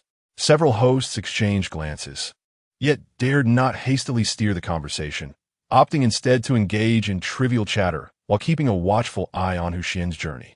It must be said that after consuming the Ganoderma, he felt his entire body considerably lighter and his spirits notably uplifted. The journey, lasting less than an hour, was devoid of any sense of fatigue. Soon, guided by memory and the lead of Xiao Hui, he arrived at the previously visited mine. Xuan left Xiao Hui outside to keep watch. Should any perilous individuals or creatures intrude upon the mine, Xiao Hui would promptly signal him. While the likelihood was minimal due to the mine's concealed location, it is always prudent to remain vigilant. After giving his instructions, Xuan proceeded into the depths of the mine alongside Xiao AI, with the drone trailing closely behind, descending to maintain a lower altitude. Chapter 126. The cavern remained unchanged from the last visit, devoid of any traces of human presence apart from Xuan. An overwhelming silence enveloped the entire mine, punctuated only by the echo of his footsteps resonating within the expansive chamber. However, not all parts of the cave were as spacious. The deeper he ventured, the narrower it became, with the pathways presenting a highly irregular layout. There were even several branching paths, prompting Xuan to rely on intuition to select one to proceed. Although Xiao AI accompanied him, alleviating concerns about losing his way back, he nonetheless marked the rocky walls with his multifunctional army knife to bolster his sense of direction. With the faint luminescence from the glowing stones, Xuan meticulously examined the rock surfaces, hoping for an early discovery. Regrettably, he only encountered mundane stones thus far. While these rocks were not entirely useless, extracting them would require intricate processes of sifting and polishing, and they were prone to rapid wear. Given the high physical cost of development, he decided to abandon them. It appeared that valuable finds lay deeper within, and so he continued his journey into the depths. Viewers in the live stream observed Xuan as he scrutinized the rocks, occasionally pausing to ponder, and they began to formulate a rough hypothesis regarding his intentions. Was he mining for ores? Alone, nonetheless. There was an unsettling feeling about the safety of the surroundings. Was he grappling with claustrophobia? The darkness within was profound. Could he truly discern the path ahead? Despite the uneven terrain and the insufficient light from the ores to illuminate every corner, Xuan navigated with remarkable ease, even traversing the narrow, winding tunnels as though they were flat ground. He himself felt no sense of disquiet. Yet the viewers were rife with questions. Did Xuan possess night vision, or was he intimately familiar with this cavern? When confronted with the unknown, the human mind tends to spiral into myriad thoughts, fabricating false explanations to rationalize experiences and mitigate the anxiety of uncertainty. Consequently, the barrage of comments began to speculate wildly about the limits of human vision in dark environments. While many dismissed such scientific musings with skepticism or laughter, it would be intriguing to witness their reactions if they were to learn that Xuan's senses had long surpassed the realms they discussed. Xuan and Xiao AI, the human and the tiger, had traversed the mine for an extended period, their grasp of time becoming somewhat nebulous. In a confined environment devoid of reference points, one often struggles to gauge the passage of time, relying solely on internal counting. Nevertheless, Xuan remained focused on examining the ores, too engrossed to calculate the time elapsed. Yet, upon reaching this point, the glimmer of luminous stones ahead suggested he had not been wandering for long. Soon, another fork in the path emerged, presenting Xuan with a dilemma. Should he continue along the luminous route or decisively choose another path? After a moment of contemplation, Xuan recalled the luminous path he had previously traversed. At that time, his attention was captivated by the radiant stones, causing him to overlook the potential presence of iron or copper deposits. However, upon reflection, he could only conjure images of dull, gray rock walls, suggesting a low probability of finding any valuable minerals. The alternative route remained shrouded in mystery. No one could guarantee it contained the treasures Xuan sought, and it might even harbor dangers. Yet, life often demands a measure of challenge and risk. If he did not venture forth today, future opportunities might elude him. Moreover, the passage of time was relentless, with winter drawing ever nearer, leaving Xuan little room for procrastination. Thus, he plucked a glowing stone and set forth into the darkness. Since Xuan had devised a trap that successfully dealt with the troublesome brown bear plaguing Li Qianqian, it had continued to serve its purpose. Following suit, Li Qianqian managed to ensnare a few small creatures using the same method, though just a handful of kittens. It was a welcome source of nourishment for someone who had yet to indulge in meat since arriving on the island. However, relying solely on this trap to sustain her was insufficient for an adult's daily dietary needs. The cave she chose was exceedingly secluded, rarely witnessing the passage of any wildlife. Even the occasional lost animal was a stroke of fortune, leaving little in the way of sustenance. As the weather grew colder, Li Qianqian found herself compelled to venture out each day in search of food. For even if she escaped the jaws of the brown bear, starving in her cave would be a tragic fate. The nearby pond, fed by mountain runoff, was not particularly abundant, yet its crystal-clear waters revealed its emptiness. The adage clear water harbors no fish held true, rendering any hopes of foraging nearby unrealistic. Thus, she resolved to search farther afield for sustenance. With the trap in place, Li Qianqian felt less anxious about her territory being encroached upon. However, following her encounter with the bear, she was hesitant to provoke such formidable creatures. Consequently, her options for food were limited. Glancing toward the woods, she considered the possibility of hunting deer meat, but quickly dismissed the idea. The prospect of being gored by antlers was no trifling matter. Lacking hunting experience and medical knowledge, any injury would leave her vulnerable, forced to await her demise. Although she could call for help from the production team, doing so would undoubtedly lead to her elimination. After all her hard work, she was unwilling to be ousted for such a reason. Concealed within a thicket, Li Qianqian camouflaged her form, keenly observing for any prey she could safely capture. Suddenly, a pair of gray ears emerged from the distant grass, followed by a creature resembling a fawn, bounding into view. To her surprise, it was a young muntjac, appearing to be only a few months old and devoid of any real threat. Li Qianqian's excitement surged as she held her breath, poised to strike at the opportune moment.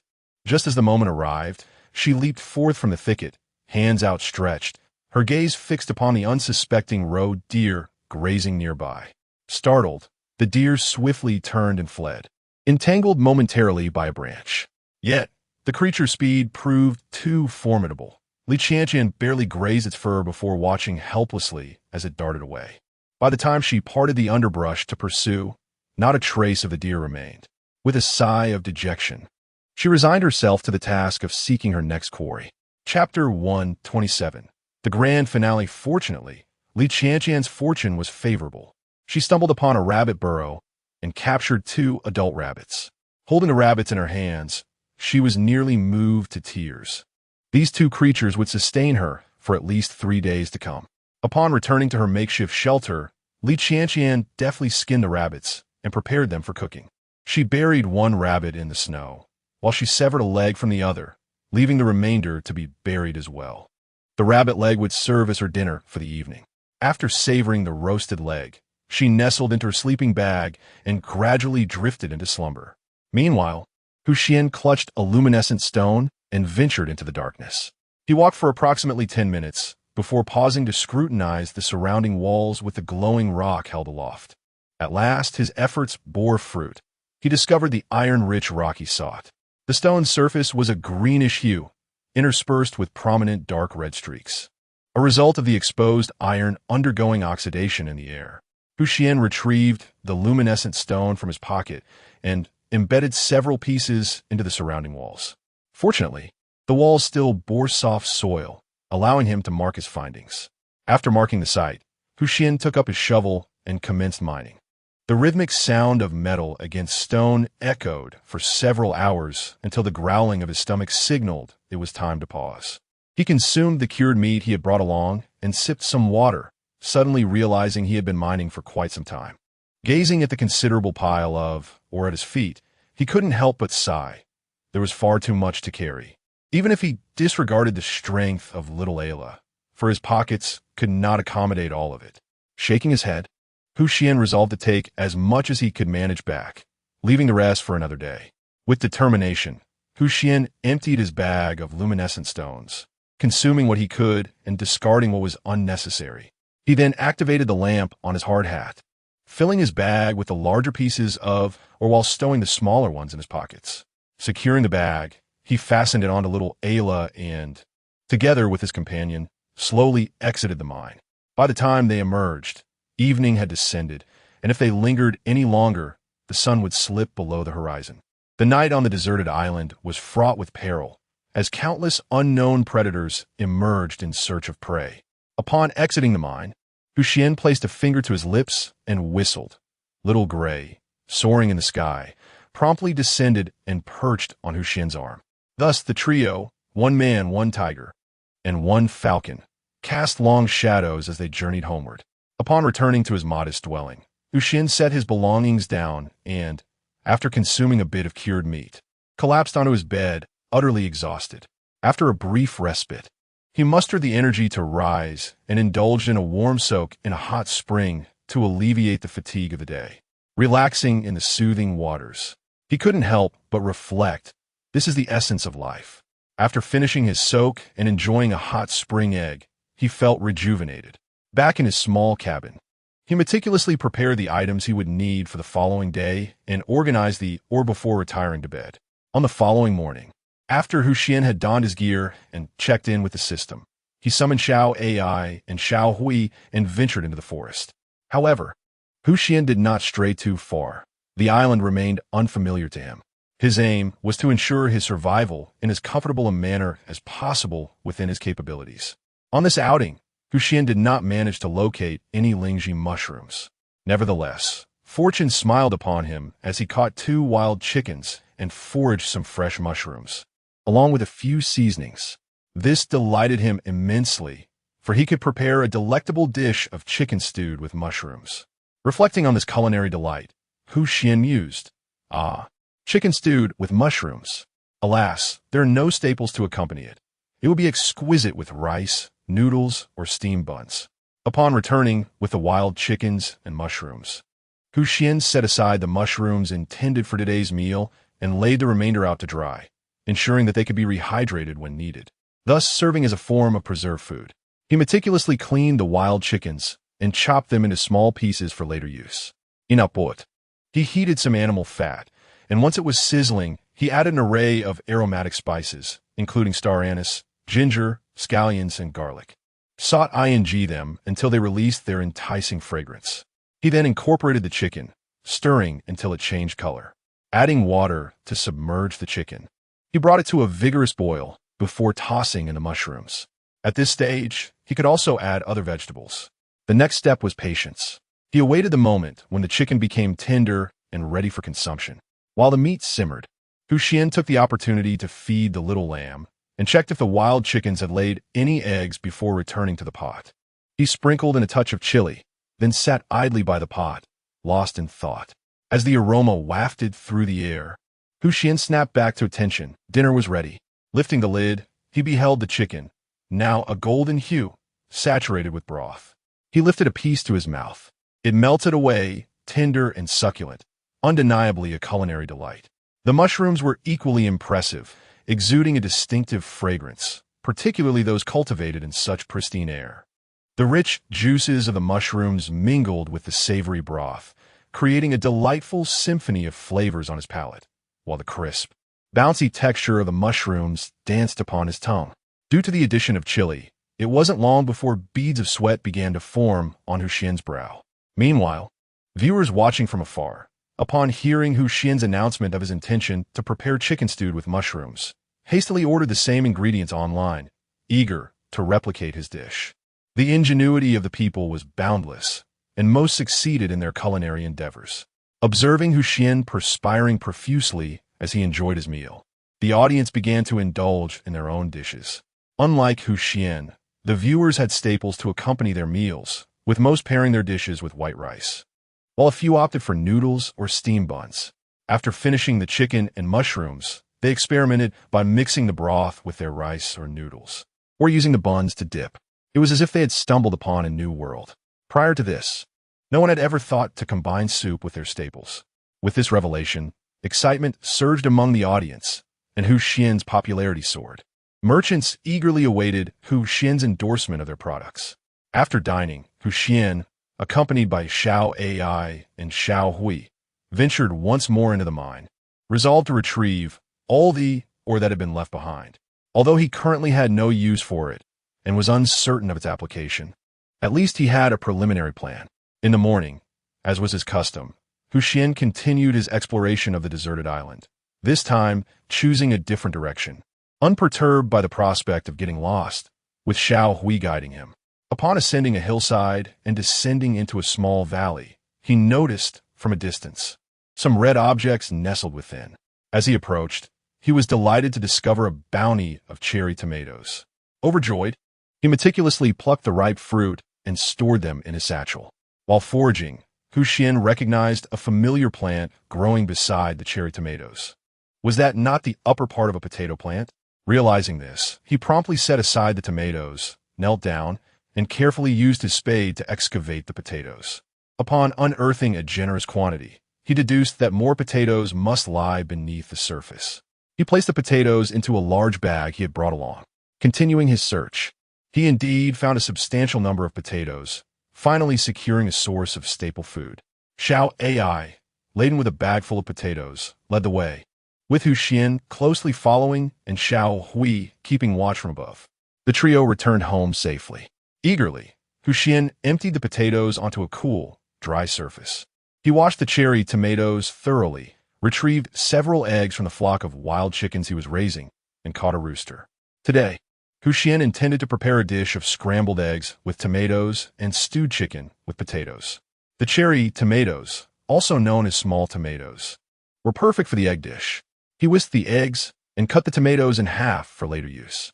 Once the pan was heated, he added oil, poured in the egg mixture, and stirred it. He then added the cherry tomatoes, sought ing until the pan was infused with a vibrant tomato sauce, coating each egg piece. A pinch of sea salt was added before serving. The stewed chicken with potatoes was even simpler. He sought add some peppers and spices to release their aroma before adding the chicken, stirring until it changed color. He then incorporated the diced potatoes, sought ing briefly before adding water and simmering until the potatoes were tender. During the preparation of the stewed chicken, Xuan buried several potatoes in the fire, which would serve as a true staple. Once the chicken dish was ready, the potatoes he had buried were also cooked to perfection. Xuan extracted the potatoes, brushed off the ash, and peeled away the charred skin, revealing the golden interior. Cautiously taking a bite, the distinctive aroma of potato burst in his mouth, bringing tears of joy to his eyes. Finally, he was tasting carbohydrates, a source of pure happiness. A bite of the scrambled eggs with tomatoes followed, the sweet and tangy flavor mingling with the rich aroma of the eggs, filling his palate. The chicken in the stew was tender, while the potatoes absorbed the savory essence of the meat, melting in his mouth. Without a doubt, this was the most satisfying meal Xuan had enjoyed since arriving on the island. After his hearty feast, he commenced his iron-smelting endeavor. Despite the guidance of the system, he faced numerous trials before achieving success, ultimately forging several iron tools, such as a frying pan and a small knife. As these matters were refined, winter arrived, blanketing the entire island in a pristine layer of snow. Fortunately, as the chill of winter set in, Xuan had successfully harvested all the potatoes from the valley and captured a considerable amount of game, preserving it with salt. Additionally, the wild chickens he had raised flourished, allowing him to enjoy a rather pleasant winter. In the blink of an eye, winter faded into spring, and soon a year had passed. This year was a remarkable journey for Xuan, making him one of the most fortunate individuals among the island inhabitants.